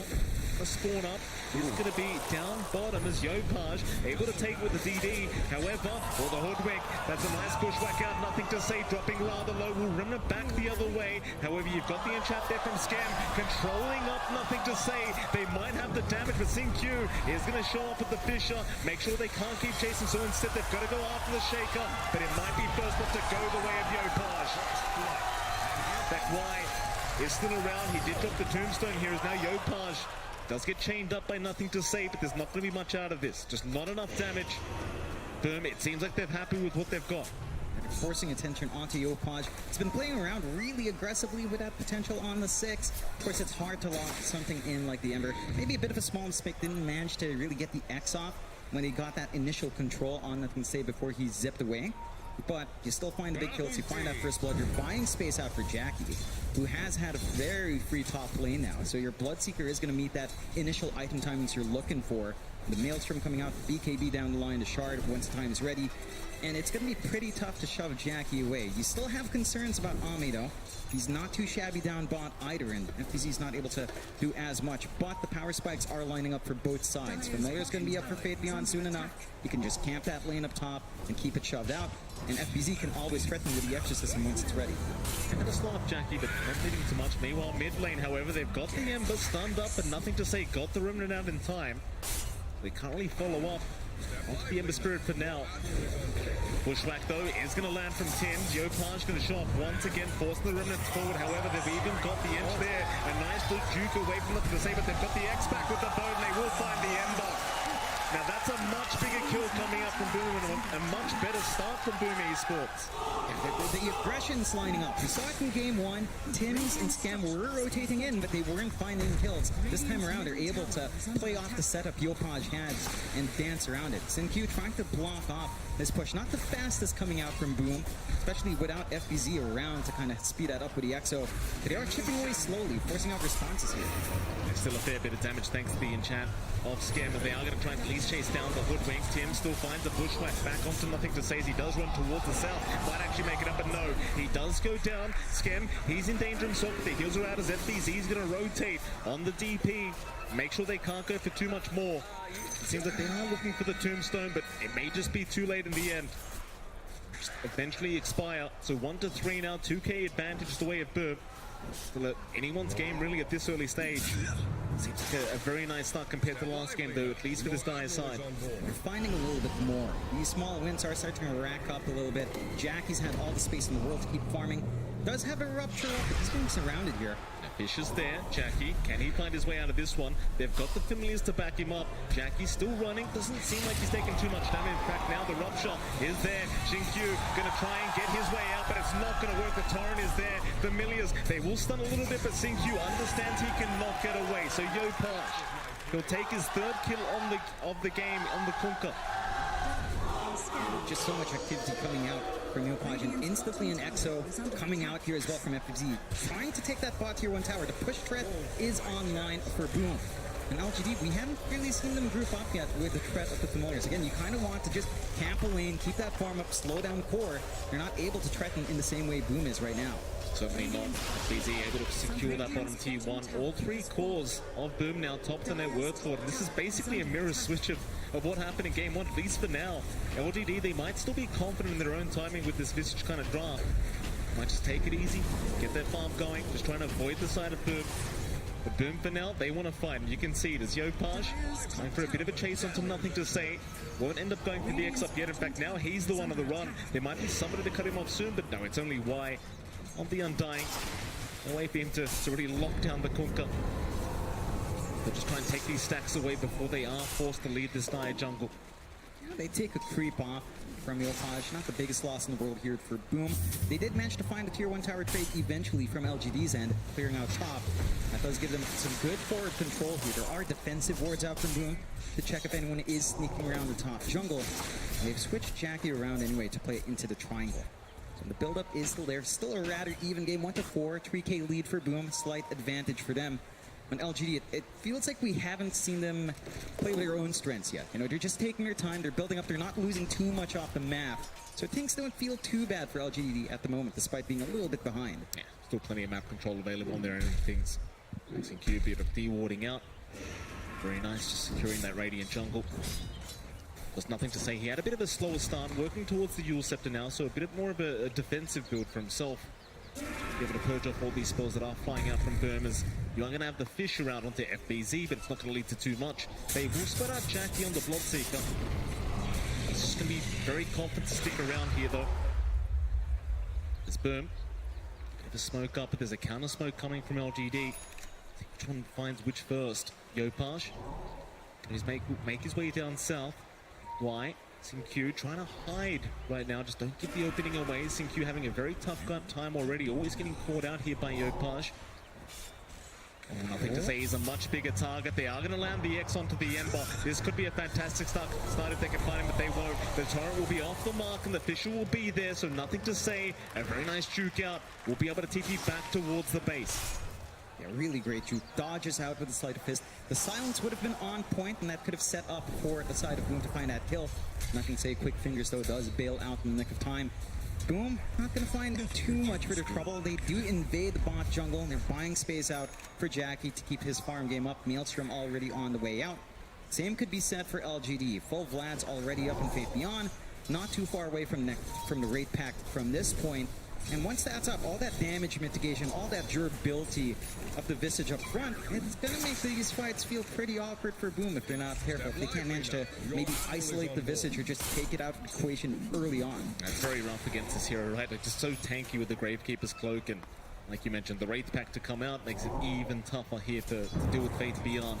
One of his specialty heroes as well. We used to watch him years and years ago playing this hero, and see now it's back in meta. That Visage is very, very scary to have to try and play against. Damage being dealt up as the Scam top lane. So nothing to say, just kind of poking and prodding at the edge. Scam going to be just fine to stick around though. Has his own way of healing himself.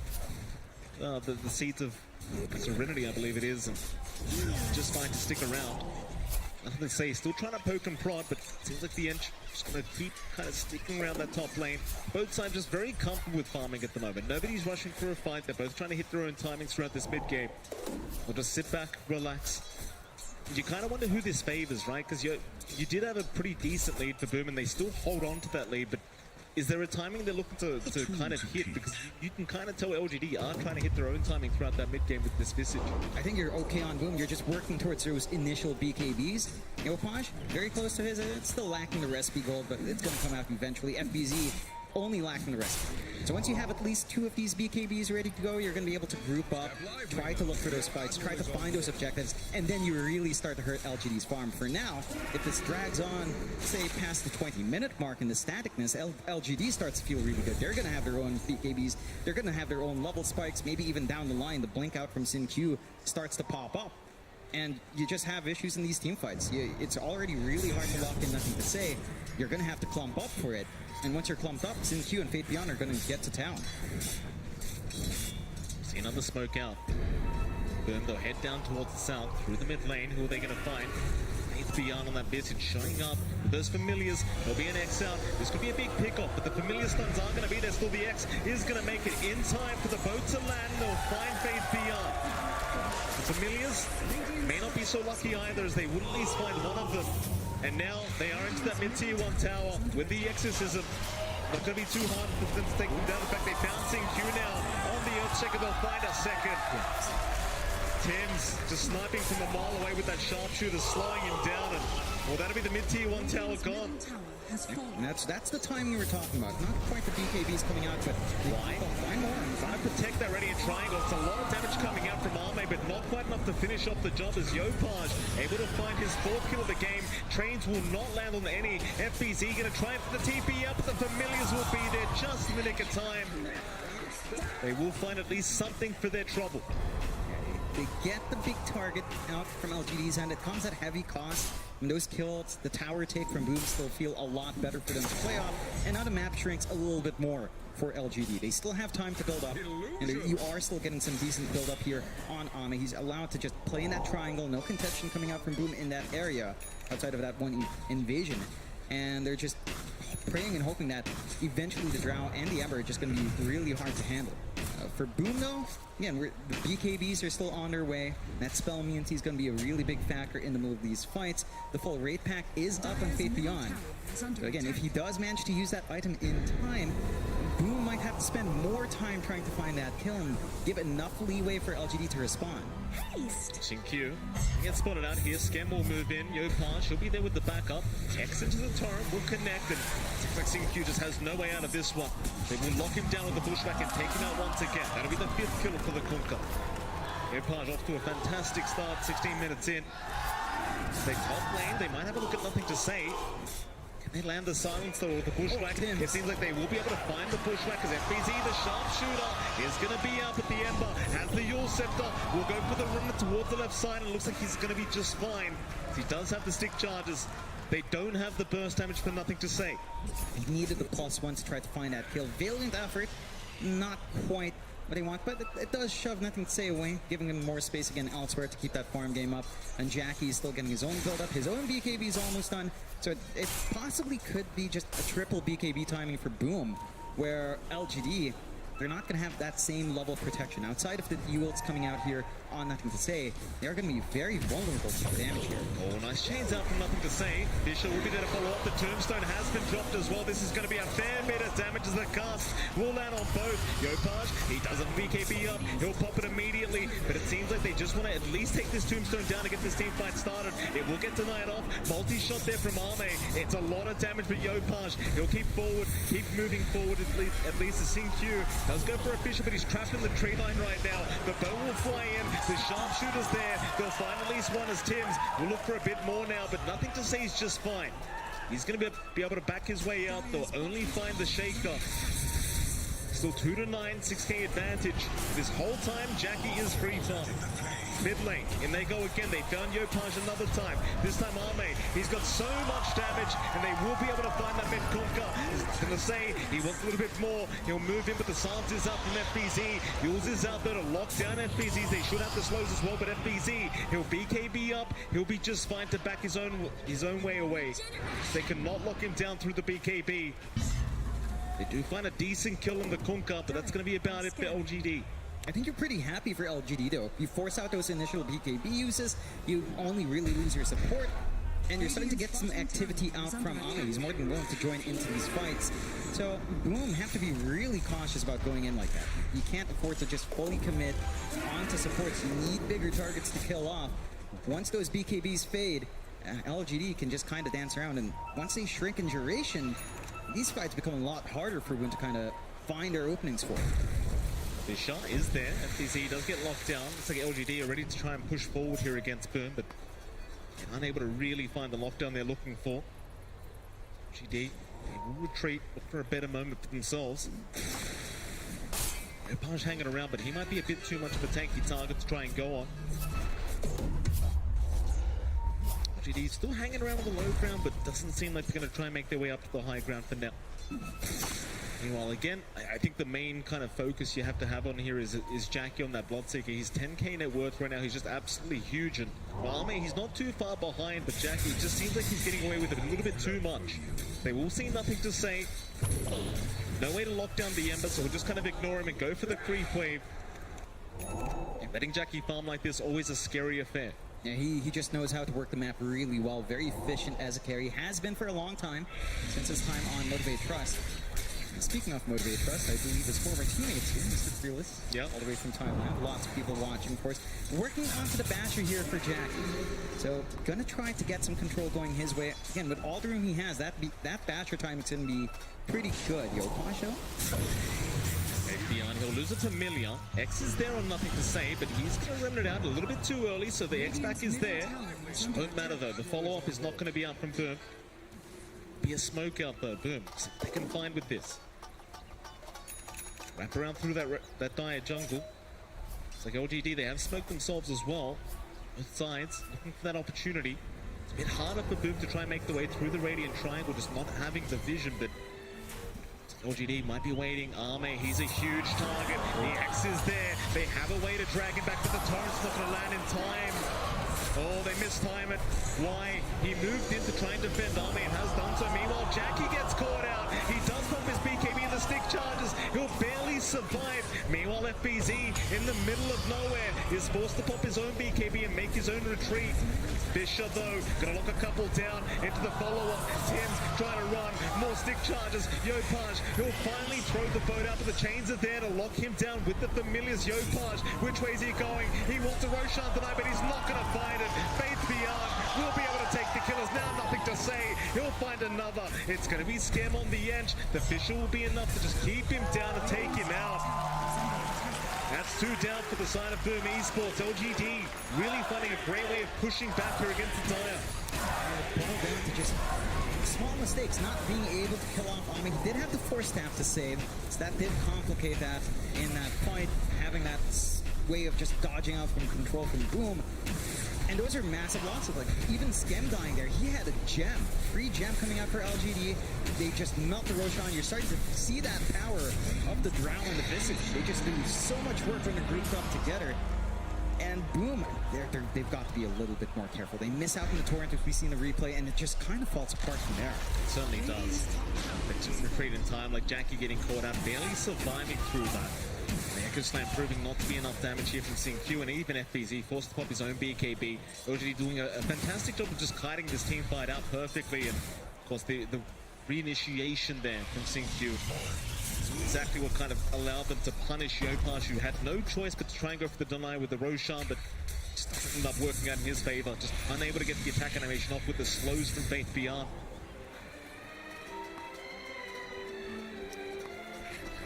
But boom, I mean, it's just getting a little bit difficult. LGD, with the Aegis up, can take a little bit more risk in these fights. They could look to just take more objectives. The mid-tier one still standing could be a nice, juicy one to start to force into the Boom's jungle and just shrink the map even more. Like, they are just still getting built up everywhere else. Like, Yopaj with the plate mail going to feel a lot more durable up front, but again, it just boils back to burst damage. If Fate Beyond puts his body forward with a raid packed up, he is such a huge nuisance that you do have to notice. You can't just ignore the Visage in these fights, but they also can't handle it. And they have to execute here on Boom. It just feels like, again, we're seeing that difference in execution here, Mike. For LGD, it's a very well-oiled machine. And Boom, sometimes, every now and again, there's a little bit of jankiness in that movement out. It certainly is. LGD grouped up top lane, maybe going for a bit of a push on that tier 2 tower, but hit a very nice timing now. With the security of the Aegis for Arme, feel very safe moving into this tower, but there is going to be a smoke up from Boom. They want to try and defend this. Up through the mid-river, there'll be a double damage available on Yopaj. That could be the exact buff they kind of need here to take the fight on with LGD.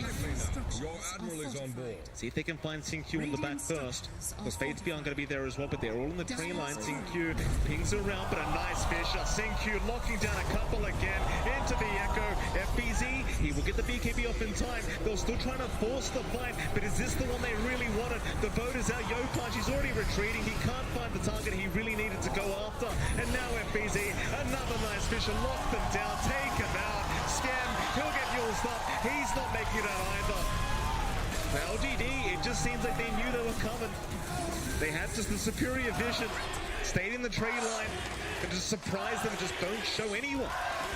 Q just in the perfect spot to break that smoke, and Boom overcommit. They feel the pressure to try to make these plays.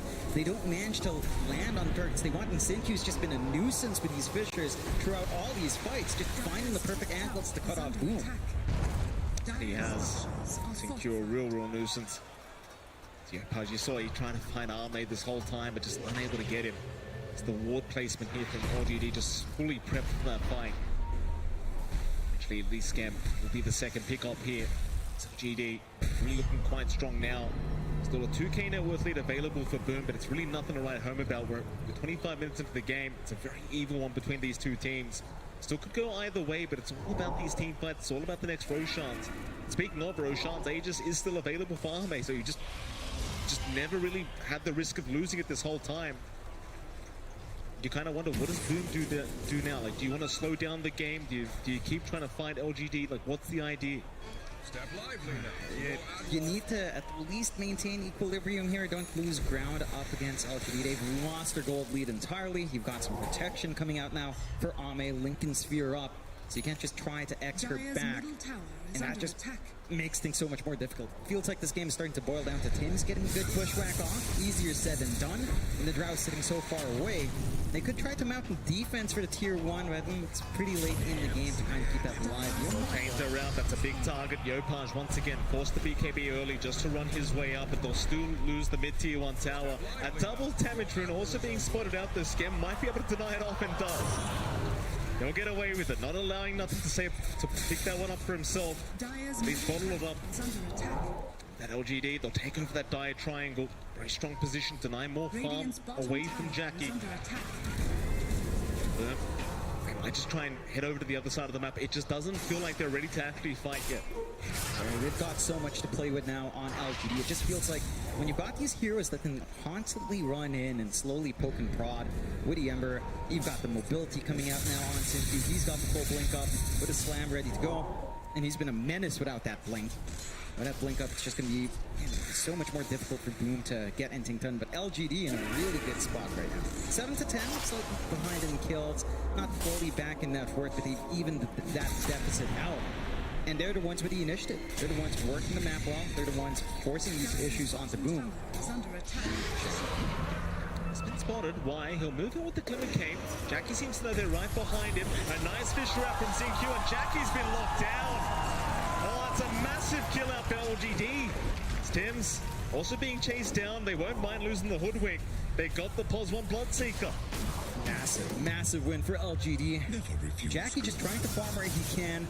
LGD understanding that where they have to be. They have got good wards watching that top jungle. They just came from the triangle, so they knew the only spot Jackie would have to be in is in that triangle on the Radiant side. And the punishment is severe. LGD, and the damage output coming out from Ame just with a Hurricane Pike and the Lincoln Sphere, it's more than enough. No one's there to gap close. And that marksmanship aura is always going to be active. And it will. Very tough. We just haven't seen any kind of risk for Ame at all. He's always just been in the perfect position every single time. Just unable to catch him out. As he continues that farm now, top the net worth board on the Drow. Nothing to slow him down. GD, that well-oiled machine you talked about, well and truly running now, as they're the ones that need to try and find an answer for this game number 2. You kind of wonder what they do here, though. I mean, they're sitting back for now. They're just playing a little bit defensively, but it just feels like they've lost all the lead they had. And with the time that LGD's hit, they can just take their time with this one. There's just no rush for game 2. Just build up, keep getting that farm you want onto your Drow. I think the one thing Boom could try to do, a little bit cheeky, go for the shard on Yopaj ASAP. Get the tidal wave, pull back the Drow. That could be one way for you to get Ame out of position. Easier said than done, but it feels like you need that disruptiveness in these fights. The Ag shard, maybe even the Ags down the line, because you're not seeing any big BKBs here. Thank you. Out of LGD. Gonna jump in. He has found Tims on the Hoodwink. More staff away. May not be enough, but no, it will be. They've got double. Tims looking just fine as the zombie will chase him down, but it won't be enough and pursue any further. LGD is still very careful themselves. They're not overextending. They're not giving any openings over to Boom. Want to fight nearby that tier 2 tower in the mid lane. Now Jackie, walking on towards his Eye of Scar, he has a Blink Dagger up as well. Yopaj will try to rotate to defend the bot lane. It does do so, but can't find the familiars. 8 to 10, still a 2k advantage the way of LGD. Still a very close match, but it does feel like Boom are the ones that need to find an answer, as they might smoke up, and they do. Smoke on smoke situation. Across the other side of the map, the only thing they really see right now are the familiars. Because FPZ, who are just trying to secure those instead, and well, he gets one of them, might find a second, but they are going to be spawned back up by Faith Beyond. Really awkward position for both sides. Roche still a ways off, so even if you lose this next fight, you might have the opportunity to fight back over some. Thank you. Very aggressive play. We'll get X'd up back to the torrent and the boat. They might find the Shaker, and they will. It's something. Nothing to say. Shows the mid lane will creep skip. Backs towards his team once again. Both sides just waiting for the next Roshan. Still a couple minutes away, though. Seems like Boom will try to infiltrate their jungle once again. Some D-wards off while they can. FBZ who look for the outpost. LGD, they are grouped up, ready to go whenever. Seems like they are not going to make the jump in. Not yet, at least. Again, Roshan still a bit away, though. Going to be one to FBZ. Just fine, though. Just a bit of chip damage coming out from Nothing to Say. They're working to this point where they might get this blink up on Tims. So you're going to have a little bit more of an easier time for the Hoodwink to try to line up those hits with a Bushwhack, get that much needed control in the middle of these fights. Again, it does feel like a lot of it starts to boil down onto Tims trying to surprise them. The X is just a little bit too telegraphed. You've got the BKB up and running as well for Ame, so much easier for him to dodge out if need be in the middle of these engagements as well.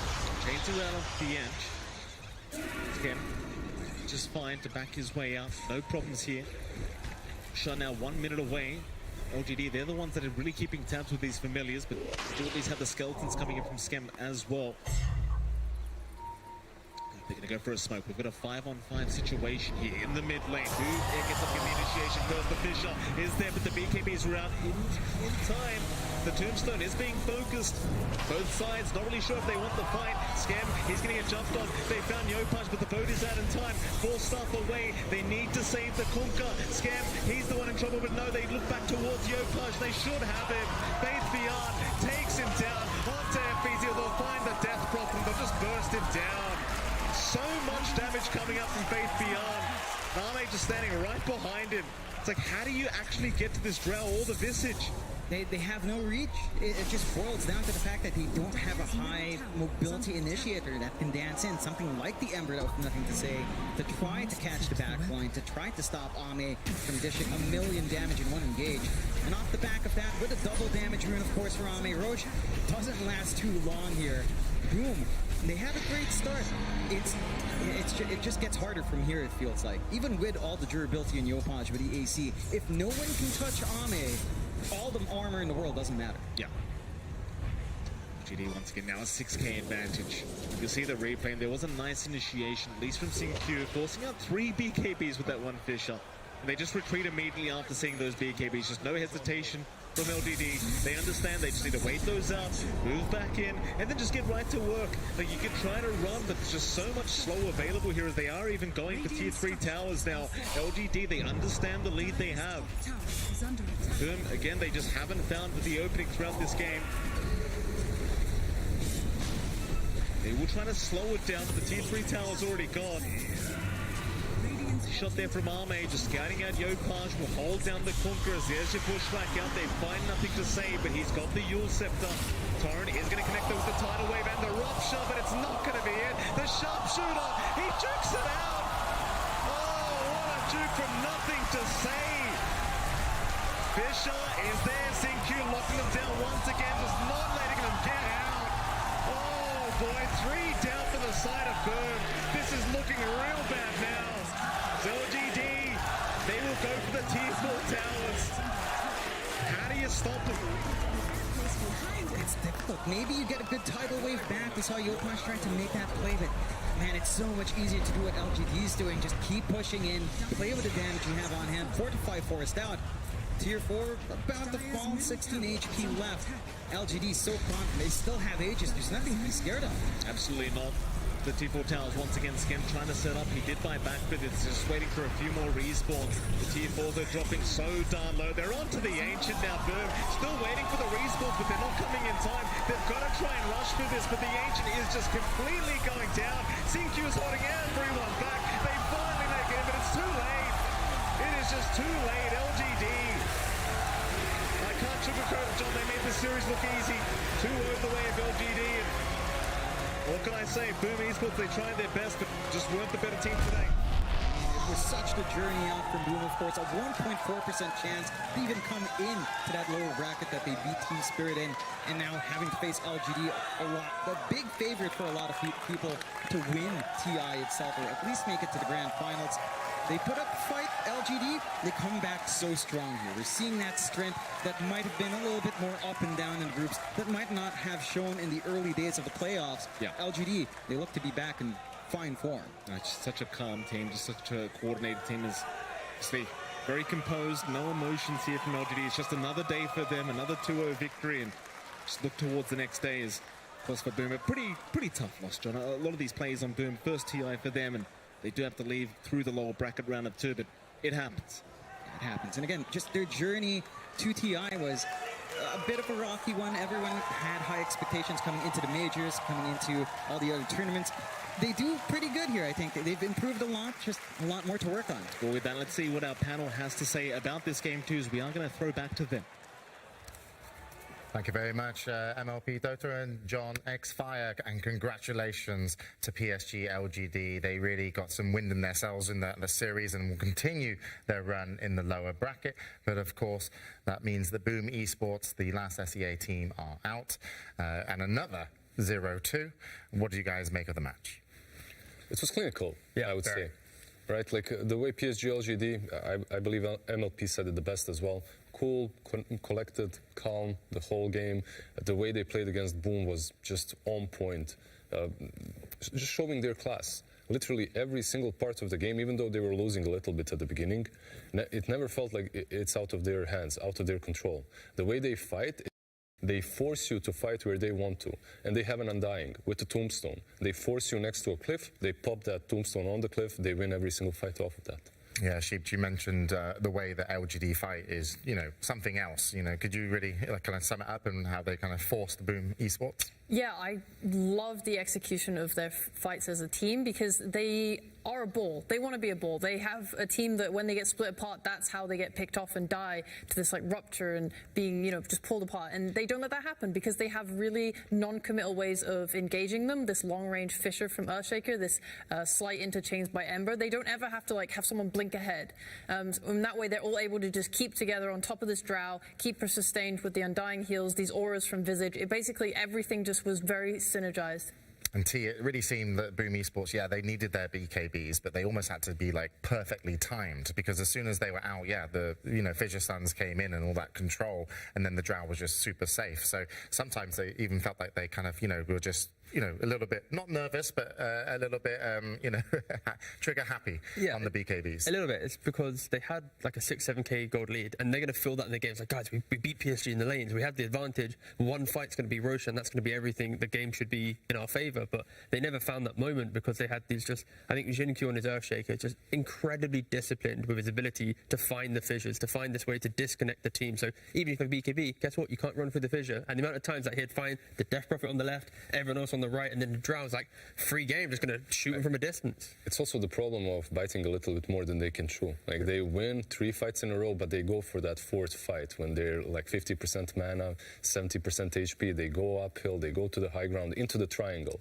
The way, I really wish we see a highlight of Drow sitting behind the cliff on the triangle and Undying in front. And he's just waiting. It's only 2 of them alive. 3 respawning, 2 versus 5, they still win the fight because of the respawn timers and allies coming in. Yeah, and Boom, they did get to pick Jackie Serra's last. It was the Bloodseeker, but within one BKB, are the supports even an option if you're just tanking damage from Drow? I mean, what would you have to do on Bloodseeker? Is it just you needed to be much more ahead as a team after the laning phase? Yeah, I think the main thing for Boom at least was PSG turned the game into a stalemate. Because we were joking about it when we were watching the game. It's you had Ember, nothing to say on Ember, just farming top against Ench. It was 3-4 minutes where you're just sliding the wave, just chilling. And because Drow then AFK'd in the triangle, it doesn't matter if you have this aggressive timing. You've never gone into the triangle. You never shut down the jungle. You haven't really closed out the map. And the fact that your lineup, when you have a 7k lead, doesn't evolve into an Aegis, it hinders you, right? Yeah. You love micro heroes, right? Visage, what was he doing with the birds as well? On the other side of the map? Yeah, it was a bit weird. I mean, I think they did try to go in the triangle, but I think what LGD understood and did very well was that they didn't force trying to open the map. The mid tower, that did not go down for a really long time because they were okay, as long as Drow is in the triangle farming and we create a wall in front of her and make sure we repel them from our triangle, that's our number one. Mm-hmm. And by doing that, yeah, they managed to get the Drow to a place where they could then take those fights. Dodging the fights, right? Yeah. Just dodge, play clinically, get that first Roshan. Yeah, PSG just understood what they needed to do. Well, thanks very much for summing that up. And I was just, I'm quite excited because I was waiting if we do get a winner's interview, and it seems like we will. So over to the winner's interview. And again, congratulations, PSG LGD. Hello, I'm here with Y from PSG LGD. Congratulations on the convincing win. So there's a very big crowd here with a lot of LGD fans, and I wanted to know, how are you feeling playing in front of a crowd after a very long time? 就想问一下，因为很久都没有在现场有观众的情况下打比赛了，就这次感觉如何呢？感觉非常好吧，因为就是每次结束完，无论是团战什么的，都能能听到很欢呼声的，就是很大的 LGD 的欢呼声，我们都很激动。I'm feeling great because after team fights, we can hear loud LGD chants, and it encourages us a lot. Thank you. Thank you very much for that interview. Yeah, we definitely heard that here as well as we were watching. But they are, a real favourites. 2 times runners-up. Of course, we had them in the True Sight and Faith Bian's potentially last the international. But it's, a great day for them because they were one of the Titans that didn't fall. And we did have some falling Titans. So you can see the brackets and kind of recap a little bit the day. It was Tundra beating out OG. They'll be moving on. Asta beat out Team Liquid in the upper bracket, and in the lower bracket, EG lost out to Beast Coast, and that was the NA team to leave the tournament. And then now we just saw PSG LGD move on, beating out Boom, and they will be, of course, playing then Beast Coast that beat out Evil Geniuses. But the Evil Geniuses leaving, I think, was probably one of the biggest storylines today, guys. Yeah, I think EG leaving, but on the flip side, when there's a loser, there's a winner. And right now we have SA winning pretty much everywhere. In the upper bracket, in the lower bracket, it is potentially could be a TI for SA. Don't get carried away, Still with all EU teams in there, mister. I know you're British and you're not technically... we're so used to having the EU teams, the Chinese teams, like the NA, all these regions doing well, right? But it's nice to see SA, the first time they have a team in the upper bracket going far enough. We've got potentially Thunder Awakening looking good, Beast Coast beating EG, who topped their group. So I'm excited to see how far they can get. I'm not going to get too excited that maybe they can go further, but, they've done well so far. No, certainly, and but I think watching PSG LGD play there would be pretty scary. But I'm sure Beast Coast, they should have a lot of confidence. This is for going to the be a next really match. fun matchup, because if LGD take that win, now maybe they hit their stride and they feel more confident in their ideas. And I know they felt shaky on this patch, so maybe this series was what they need now to go forward. But Beast Coast on a roll. Maybe they're feeling themselves. Yeah, they're on a roll and had a great day today because they did beat out Evil Geniuses to move forward. And speaking of Evil Geniuses, we do have an interview with Crit and Casey. Crit was nice enough to stop by and be willing to talk with us a little bit. I know that was a really tough loss, and I know that it's very stereotypical to say, how do you feel right now?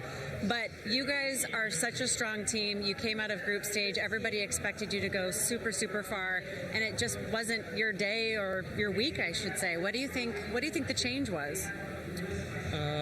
I think probably the biggest problem was the group stage for us because it kind of gave us a little bit of a false hope because this year has been pretty bad for us. I think coming into this tournament we weren't really expecting much, and then I don't know what happened in the group stage, but somehow we won a lot of games, and I think that just makes it more devastating in a way. So yeah, I mean, it's been a tough year, so I don't think it's really, we weren't expecting too much for ourselves like before going in, so yeah. Talk about your teammates. You guys have been playing together for a bit. Some have left and come back, for example, but I know that you guys have a huge amount of respect for each other. What do you want to say to them? I mean, I want to just thank them for the effort because we had a really rough year, all of us, and I think this bootcamp we had was very good for us, and I think we showed in the group stage what we can do. Obviously, we fell a little bit short, but everyone put in the effort, and I think that's all you can really do, so yeah. How do you guys regroup after something like this? Time to go home. Just it's going to be a couple of months before anything's going to happen, really. So we get some time to reset, and then we'll see what happens. What do you want to say to the fans of EG? You have so many from all over the world. You heard them here in the crowd chanting for you too. Yeah, just massive support. We really appreciate it. Obviously, it's sad for us that we can't deliver when there's so much support. So we appreciate it always, guys. And yeah, thank you. Great, thank you so much. We really appreciate it. All right, back to you guys. Thank you, Casey. And yeah, Crit, a couple of months off, reset. They have been together for such a long time, and I'm sure we'll see more EG. And the bootcamp was great for them, and I think that yielded great results in the group stage, but unfortunately not able to keep that momentum. But that really sums it up for most of today. So let's get talking about tomorrow. First matches will be in the lower bracket tomorrow rather than the upper bracket, and it will be OG versus Gaming Gladiators. Then we'll be moving on to LGD to see, Team Liquid to see, yeah. You know how old I am? I do need glasses. I actually have it written down below me. It's going to be Team Liquid versus Entity, but it is at least lower bracket. I got that part right. And then in the second half of the day, we'll be going into the upper bracket semis. It will be Thunder Awakens versus Team Secret and Tundra Esports versus Asta. Which matches, okay, that's not fair. Which matches are you excited for? All of them. Which are you most excited for? Secret and then Thunder Awaken, because this is the final test for me. me because the Secret, the last chance qualifier team, now suddenly in this top 6 position, and then you got SA Dota doing this like incredible run in the upper bracket. So that is like the must watch, because whoever wins that, it's top 3 at TI. It's either Secret, Puppy, you know, maybe, and then SA Dota in top 3. Yeah, could I be want mental. it so badly. It's mental. Dude, I love South American Dota. It's so fun. I'm so happy for how well they've done this TI. Just all of them, everyone here. At the same time, the other upper bracket, Tundra versus Aster, it's a true test for Aster to finally prove a point and make a claim on the international scene, because they've been lacking. This is the storyline, right? Like Aster goes to international, they don't really do well. If they beat Tundra, I think their name will be cleared. All right, well, you've got all that to enjoy tomorrow, so make sure you return and join us here on the panel. But please stay tuned, because we will have late game with Pyrium Flax. But otherwise, thank you very much for tuning in. This has been The International, and we'll see you tomorrow.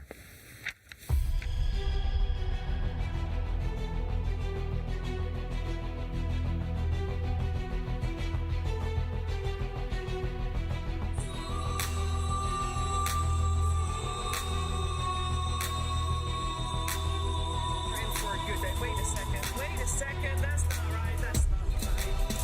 Why does mine look different? Nice block in there for the charge. It gets off an arrow. That's going to land on the Taiga. They'll leave their supports behind. OG full bailing out once again. No one has decided to take what I call the Thunderdome seats.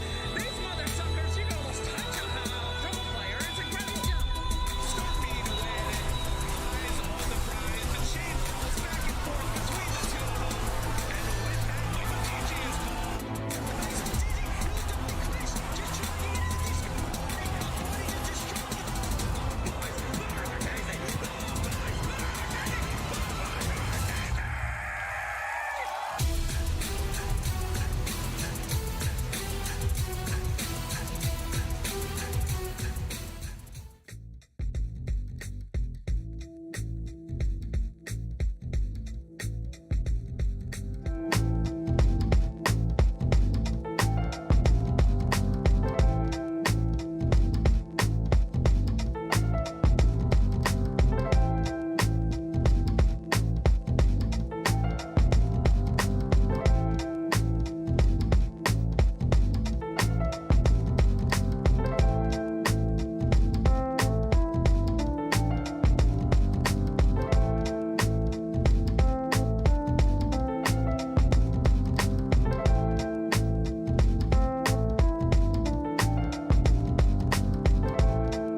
Buenas noches y bienvenidos a Late Game.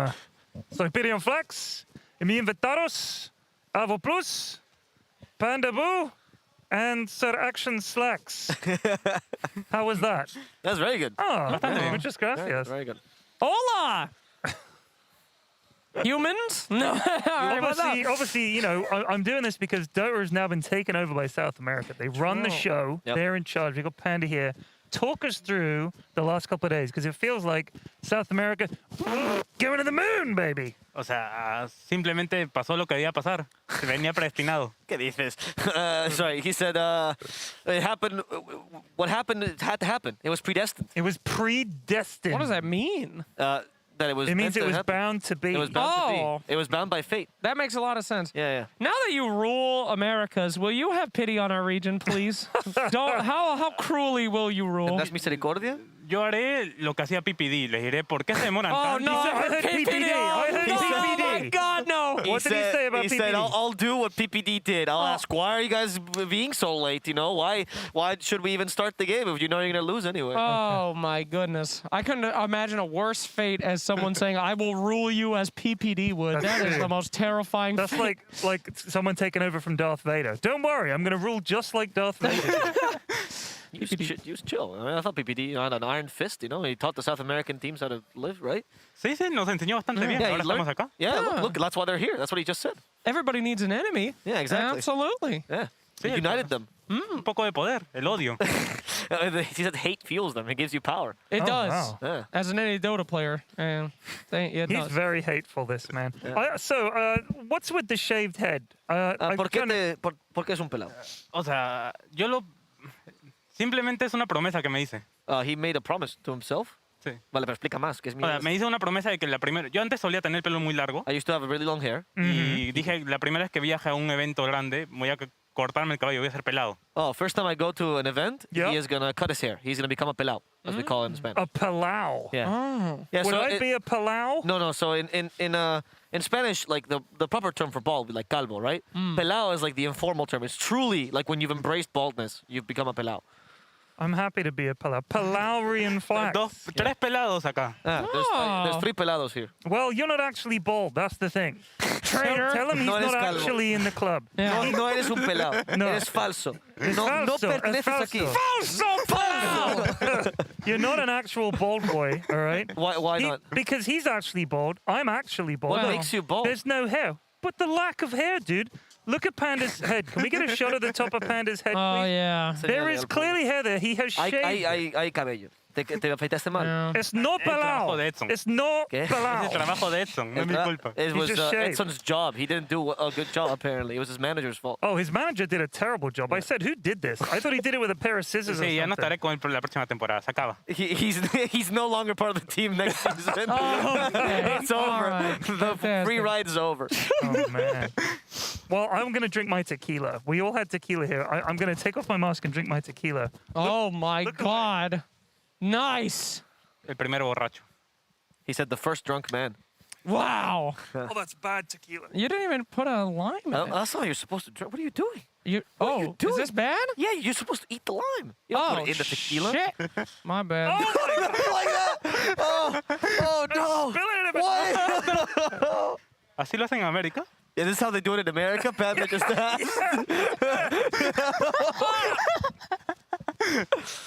How are you supposed to eat the lime in the cup? The cup's not meant to go in the mouth. You're like a 2-year-old. I've never had alcohol. I signed the DARE program in school. No, don't eat the lime rind. You're supposed to only eat the edible part of the lime. It hurts. Le duele. Le duele. Se nota en los ojos. He says he Go can- ahead. ¿Tengo que hacerlo? Sí. Okay. Salud, amigo. Salud. Me van a gritar en casa. His wife is gonna shout at him. It's bad tequila. Wait, It's are you bad like, tequila. how old are you? ¿Cuántos años tienes? 22. 22. Oh, thank God. That was a close call. Yeah, that's a good point. I didn't even think to ask. Hello, young man. Yeah, we should Would you have like some tequila? He just changed his answer to 18 now. Oh, God. Okay, well, that's still old enough. Yeah. If he goes any lower, fine. though, we're in trouble. All right, I got a question. Tell us about your boot camp in Kuala Lumpur. Is that ¿Qué right? tal fue tu bootcamp? No, in No, Malaysia, in sorry. Johor. Yeah, Johor, sorry. Oh, I'm That sorry. was my bad. That No, was actually. Avo's That was bad my bad. information. I want that Yeah. noted, please. Yeah, that was my bad. Sorry, so go ahead. Tell us Tu about the bootcamp boot en camp. Johor, ¿qué tal? ¿Cómo estuvo? Bastante larga. O sea, Very long? Yeah. bastante... O sea, no sé cómo describirlo porque fue muy extensa. Habían días donde... I don't know how to describe it because it was very long. It was Yeah. very extended. habían días donde hacíamos mucho y había días donde no hacíamos nada, así que... There were days where we did a lot, and there were days where we were very lazy. Well, that's fair enough. Does he feel like it gave him... I'll just ask him questions as if I'm talking to him. Is that okay? So Yeah, I would that's say, okay. does he... Don't disregard me as a human Okay, being. I'll just sit here.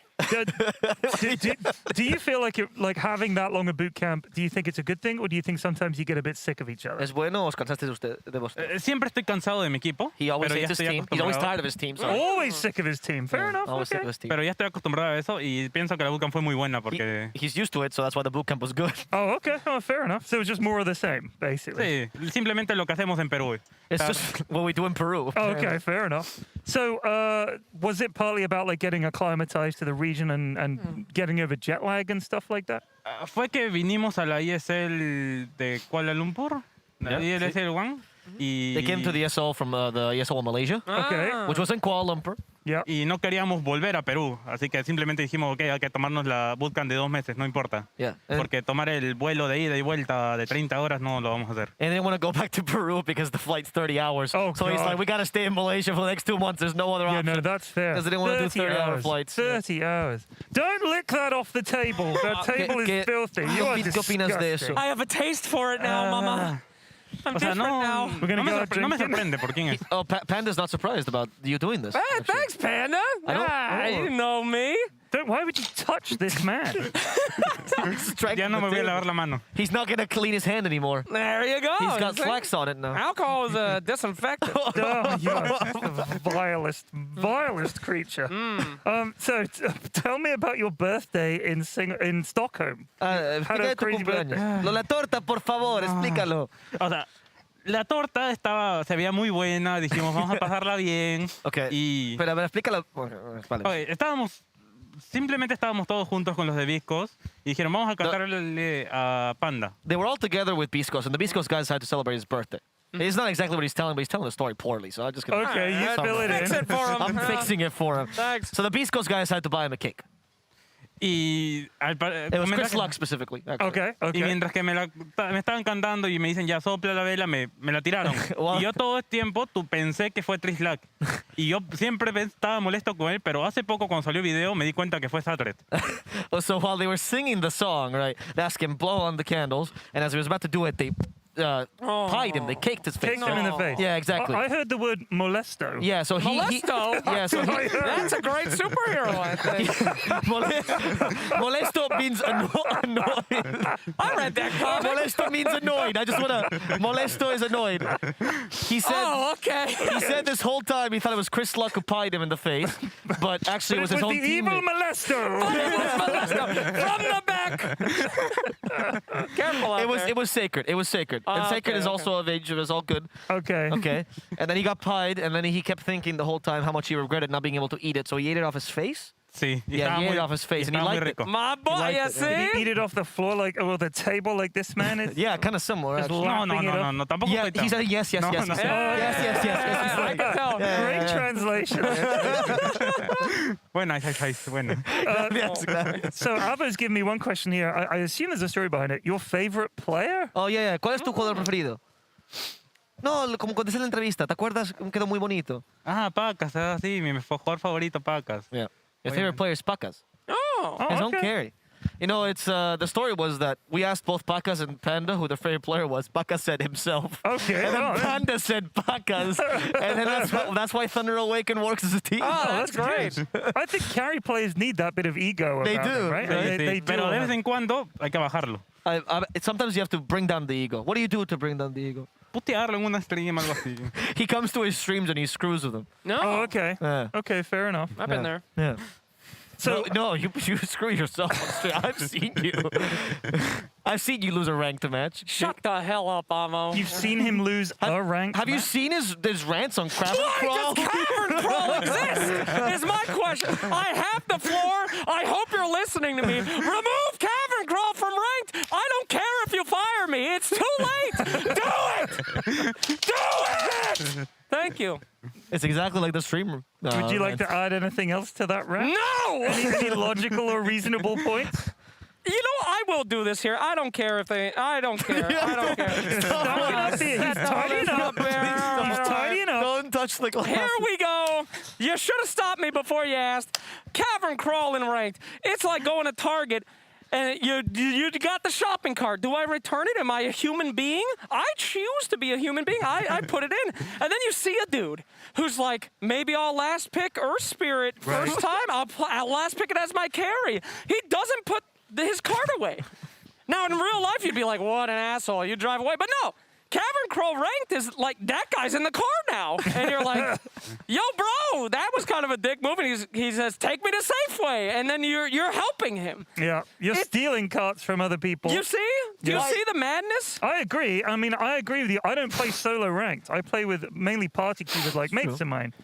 And they still do the Cavern Crawl. They still do it. It's not their fault, though. Well, it's a fun experience for everyone. You get to experience new heroes, and you get to try them out in ranked. Right, but I don't do the Cavern Crawl, so I just play the same old shit every time. And I'm having to put up with some Darkseer mid or something stupid like that because it's like, oh, I'm doing my crawl. Do my crawl. Munt, you know I'm talking about you. That's right, Munt. You don't have to deal with this. You don't have to crawl. Problema de mancos. Yo no sé. That's the problem for people with... Okay, people that are bad at the game. What was the word he actually used? People without hands. People without hands? Yeah. People without hands. Yeah, because we say that as someone who's unskilled at, like, you know... He plays like he doesn't have hands. Yeah, exactly. Yeah. Manco. I'll show you some hands here after this show, Mr. Panaboot. Why are you offended by that? Nothing. Show me your Dota buff. Post your Dota buff on the Twitch link. I have a great Dota buff. Now, can we... What's the highest MMR you've ever been? I was immortal. He was immortal. Yeah, I know. Omni no That's cuenta. ridiculous. Omni no cuenta. That's not ridiculous. Eh? Jugando Omni no cuenta. It doesn't count if you're playing Omni Knight, he said. That was him, by How the does way. that not count? Doesn't count. Es lo que me han dicho a mí. Yeah. I also hear you party queued with people to get to Panda, immortal. you were 12k MMR, right? Yeah. No. No. It was never 12k. That's what Wikipedia says. Wikipedia's wrong, apparently. 10K. Unofficial source. 10K. I might have got the wrong number. They're an unofficial source, of course. Here's a question for you. Did you get there playing support? Sí. How the fuck do you do that? That's a good question. That's a good question. Like, genuinely. Because you're relying on all these... Manco? Yeah, Sí, mancos. todos esos mancos. Everyone is handless. Cuatro Manco y Panda, and he gets to 10k MMR. ¿Cómo? Mucho tiempo y mucha paciencia. A lot of time, a lot of patience. God, yeah. ¿Cuántas partidas juegas al día? 8, pocas. O sea, 8 rankeds. He says, I only played 8 ranked today. It's not very much. Oh, yeah. Typical. Yeah. So what heroes did you play? Was it just a handful of heroes? Or was he playing like... En ese tiempo estuve jugando Bane, Pugna. This is but when Pugna was busted, right? Yeah. When you were doing the sack. Oh, so he does speak English. How about that? I knew it. Now he comes in. No, I can't. You can't let that information go. This is what my job is entirely. Oh, okay. No, sorry. Yeah. Sigue hablando español. ¿Quieres que lo diga en español? Español, por favor. Cuando le chupabas con el Pugna. Ah, okay. He won when he sucked with Pugna. That's what he meant. Hey! Gracias. Great translation. Yeah, really good job. ¿De verdad lo necesitamos? Sí, es importante. He said, I really appreciate Avo being here. That's great. Yeah. Yeah, I please hire don't him. believe that. We need an actual translation. If you speak Spanish out there, put some actual translations on Twitter so I can know how much Avo has misled me this evening. I found out you did the Spanish late game, which is just called El Late Game. I could have had a cool name. No, we sometimes call it Juego Tardío to joke around.